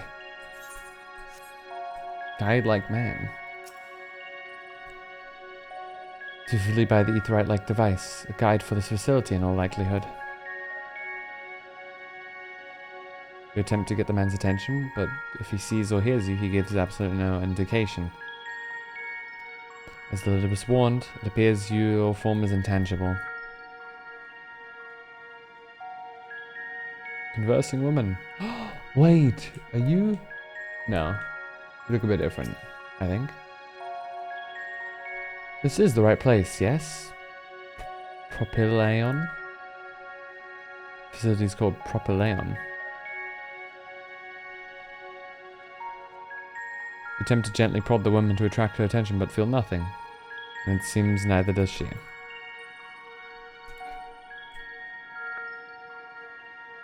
Can I execute this time? Incorporeal. Ooh. Between existence and nihility. Like Honkai Star Rail? Remarkably large man wears a black robe and half a mask. Much like the phantoms you encountered in Mare Lamentorum in the recreated Amarant. Tell me that you've made your destination.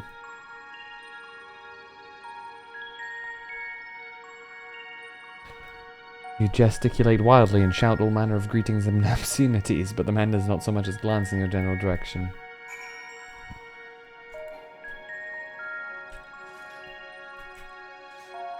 Guess we have naught else but to continue exploring.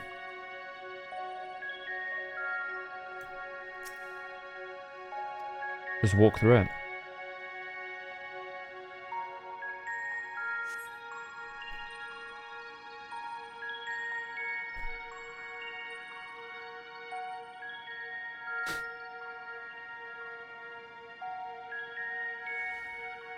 Oh. And here we are, Elpis. Well, well, how rare to receive you in person. To what do we owe the honor? Oh, just a few odd tasks. We'll be here a while. It's him! Familiar You're welcome stranger. to stay as long as you see fit, of course. As a matter of procedure, There's the other one. I must ask that you kindly remove your mask. Is the other one Emmett Selk? Come now. Is this truly necessary? Surely you can tell who we are. Who you are, perhaps, but I am far less infamous. Regardless, if we do not follow protocol, 'tis our hosts who would be held accountable. So, please, do favor us with your handsome face.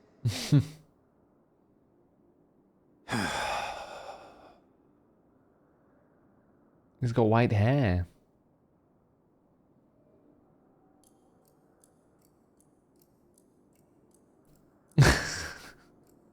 Look at him.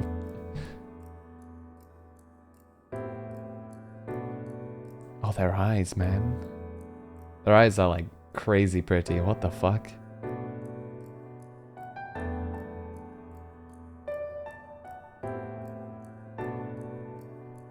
Wait.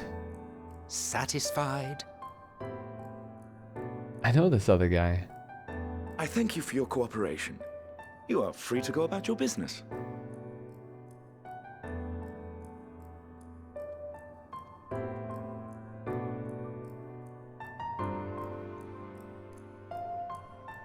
Emmett and Hythlodaeus.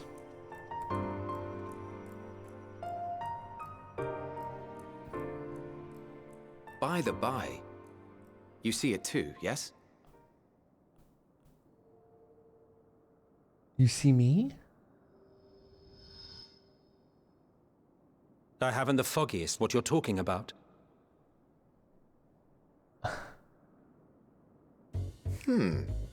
That's odd.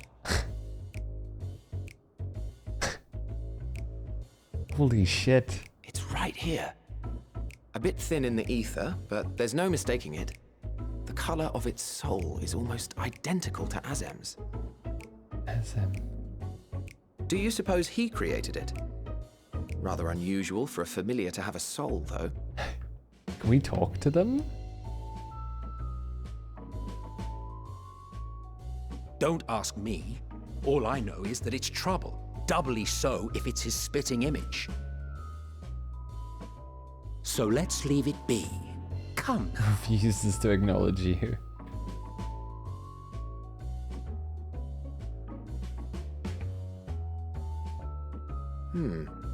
It's trying to say something, but it's literally too intangible to form words.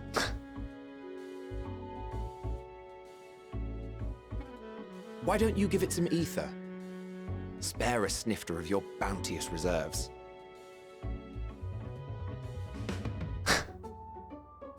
Who do you take me for? Why, a dear friend, of course. One who wouldn't let acts of kindness, such as my accompanying him on errands to far-flung outposts, go unrewarded.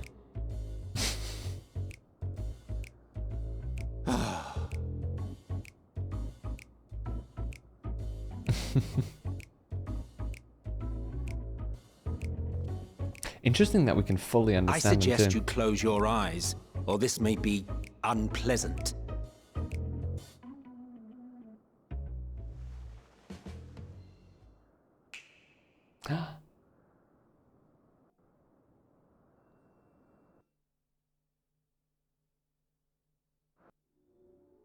That's insane though that they can see us. You may open your eyes. Oh, we're corporeal now. Okay, now this is fucky wucky. Oh, and I'm big.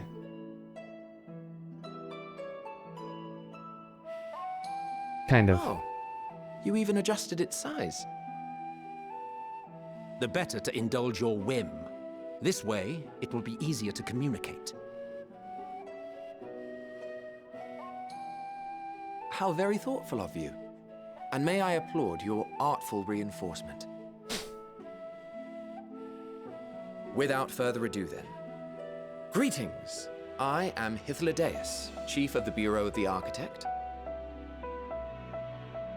Sulking beside me is the most honorable Emmett Selk of the Convocation of 14. And how might we address you, my new friend? Call me Phantom.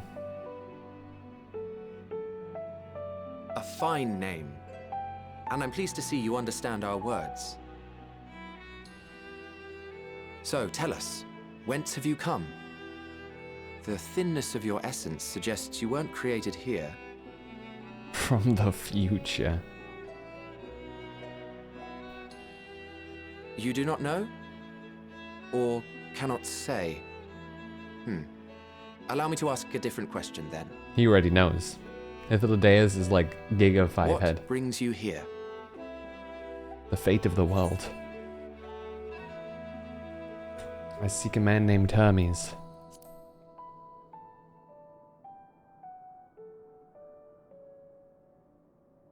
Well now, the same as us. Perhaps Azim wished to come too, but had to settle for a familiar. If he truly wished to be here, then he would be. He Right looks... you are. Hythlodaeus looks like a Vieira. You know what I mean? Apologies if we've given offense. The two of us can discern the color of souls, you see, and yours happens to resemble that of a friend. Is that why he knows And us? with your purpose matching our own besides, we jumped to a hasty I wonder. conclusion. I wonder We are here to Hythlodaeus speak has with so bad in Hermes, game. the chief overseer of this facility, which we also intend to tour in order to gain greater insight into the man's work. We, I say, though this is Emmett Selk's charge. I am here only to serve as his guide. And I should be happy to serve as yours as well, by way of an apology for the misunderstanding. Wait, are you suggesting that we bring it along on official business? This thing we know next to nothing about? If you harbor suspicions, better to keep it close than leave it to its own devices. Wouldn't you agree?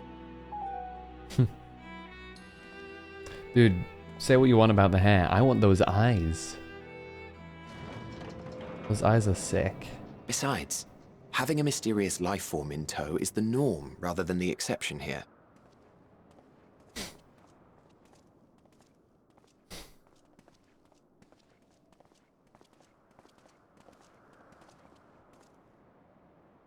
Do we get to see Amarot in its full beauty? Welcome, my friends, to the testing ground Or of creation at Elpis. Heaven's Edge. Wow. Elpis.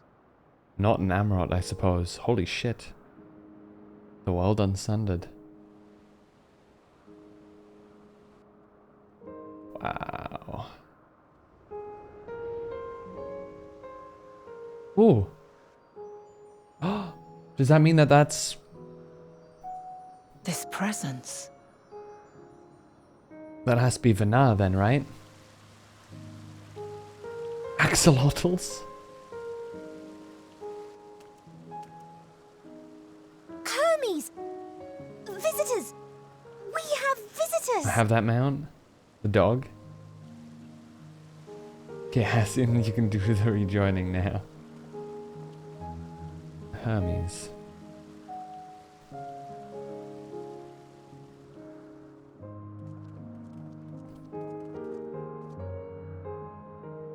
What secrets are you hiding, I wonder?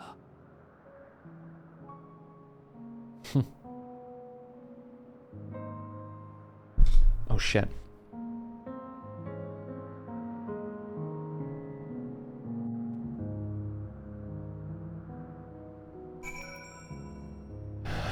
Man.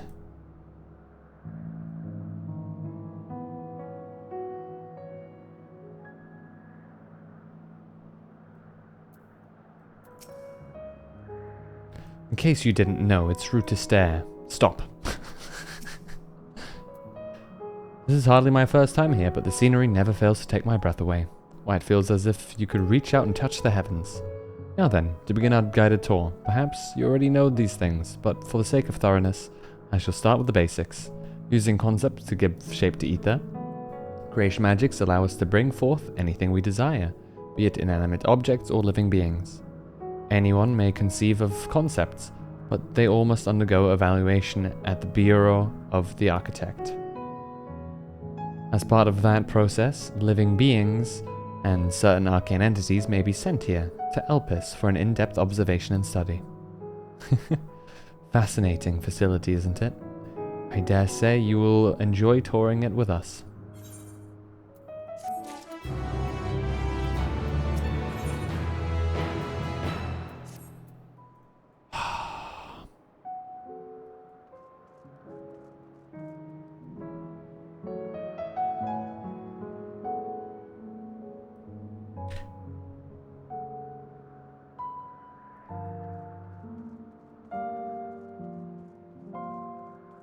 Man.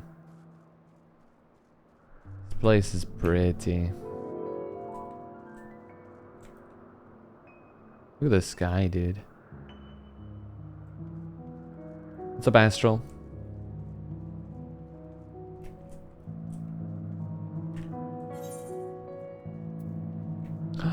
This is a place we can go and return to. Sick.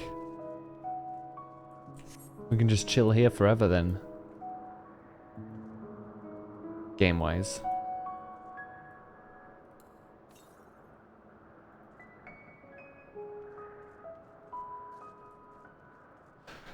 But I dare say this is probably the best way, best place to keep it. For tonight, at least. Guys, I have a day off tomorrow, but I really want to continue. Oh, man. We'll see. We'll see how things go.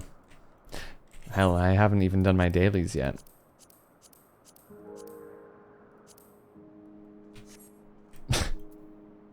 I can probably still do those tomorrow. Because for me, the reset happens quite late during the day, or about midday-ish. Not midday, sorry, like 4 p.m. So I can still get things done. But yeah, I think this is a great place to leave it off, actually. We've gone back in time. We've re-met with Emmett Zelk. We finally met Hythlodaeus. And now we're about to see more. I'm sure we'll meet Venar down the line as well. I think we saw her there. I think that's her, right? Because she looks, or looked seemingly like Hydaelyn, and it was said that she was the heart of Hydaelyn.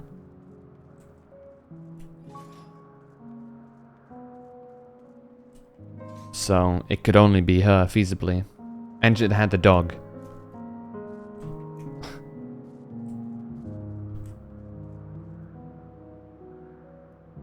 Demokritos, the creative democracy. Look at these guys. Still taller than us, I see. Problem of being a Mikote, I guess. And then being like... tall. Man, MXLK and Hythlodaeus are definitely banging. I can imagine Toki saying this. I also think so. Like, there is... I'm not one for, like, shipping and, like, presuming relationships and whatnot. But they are either the bestest of friends imaginable, or they're more than that. 5'11" versus 6 foot? Real. I've said this a couple times before, but I, as a 6'4" person, often get the urge to tell people I'm 6 foot. Just so that I can fuck up their perception of height. to fuck over whoever next says they're 6 foot. So they go, no you're not. I know somebody who's 6 foot and they're much taller than you. We do a little trolling. A little tomfoolery.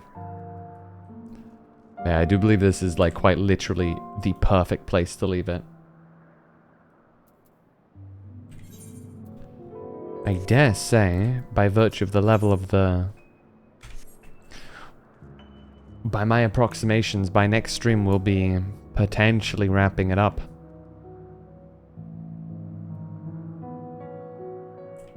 But we'll see.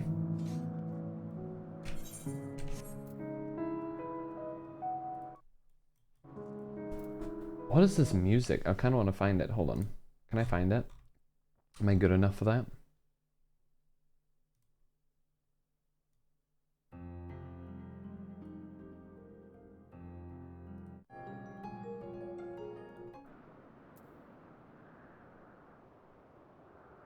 I think that's it.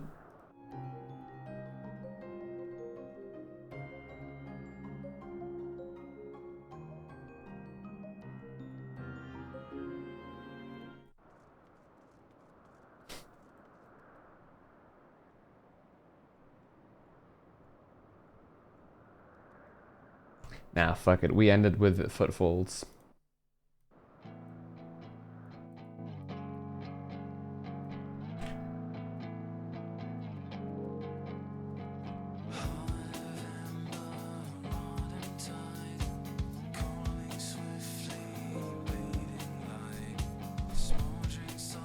Let me just exit the game. Go away now, so I can watch the VOD. Oh man. Engraved in ash.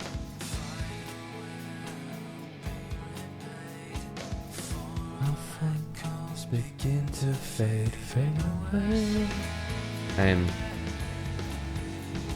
Thank you guys so much for watching today's stream. Oh man, this is not good for me. I really want to play. I really want to play tomorrow.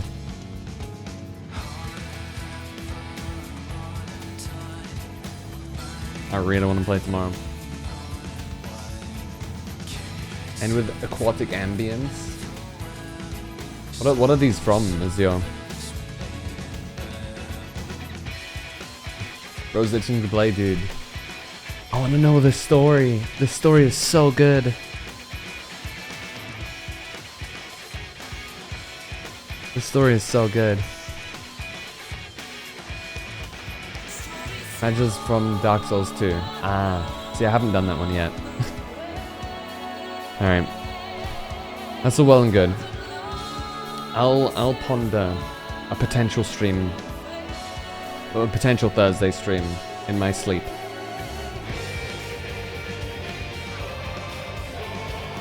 So,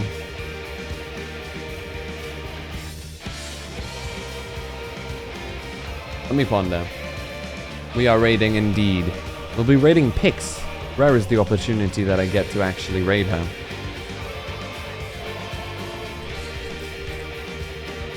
She's currently playing Supermarket Simulator, but she is also a fellow Final Fantasy XIV player. And I'm sure she'll be happy to know where we're at.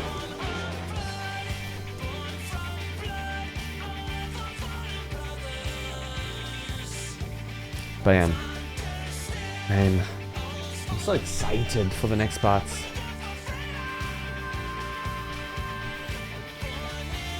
Try that cult, yeah? Yeah, if you enjoyed watching today, come join the Discord community so that you don't have to miss another stream. Anyway, I'm gonna rest. And I'll see if I can fight the urge to play tomorrow. If not, I'll tell you. Anyway, until next time.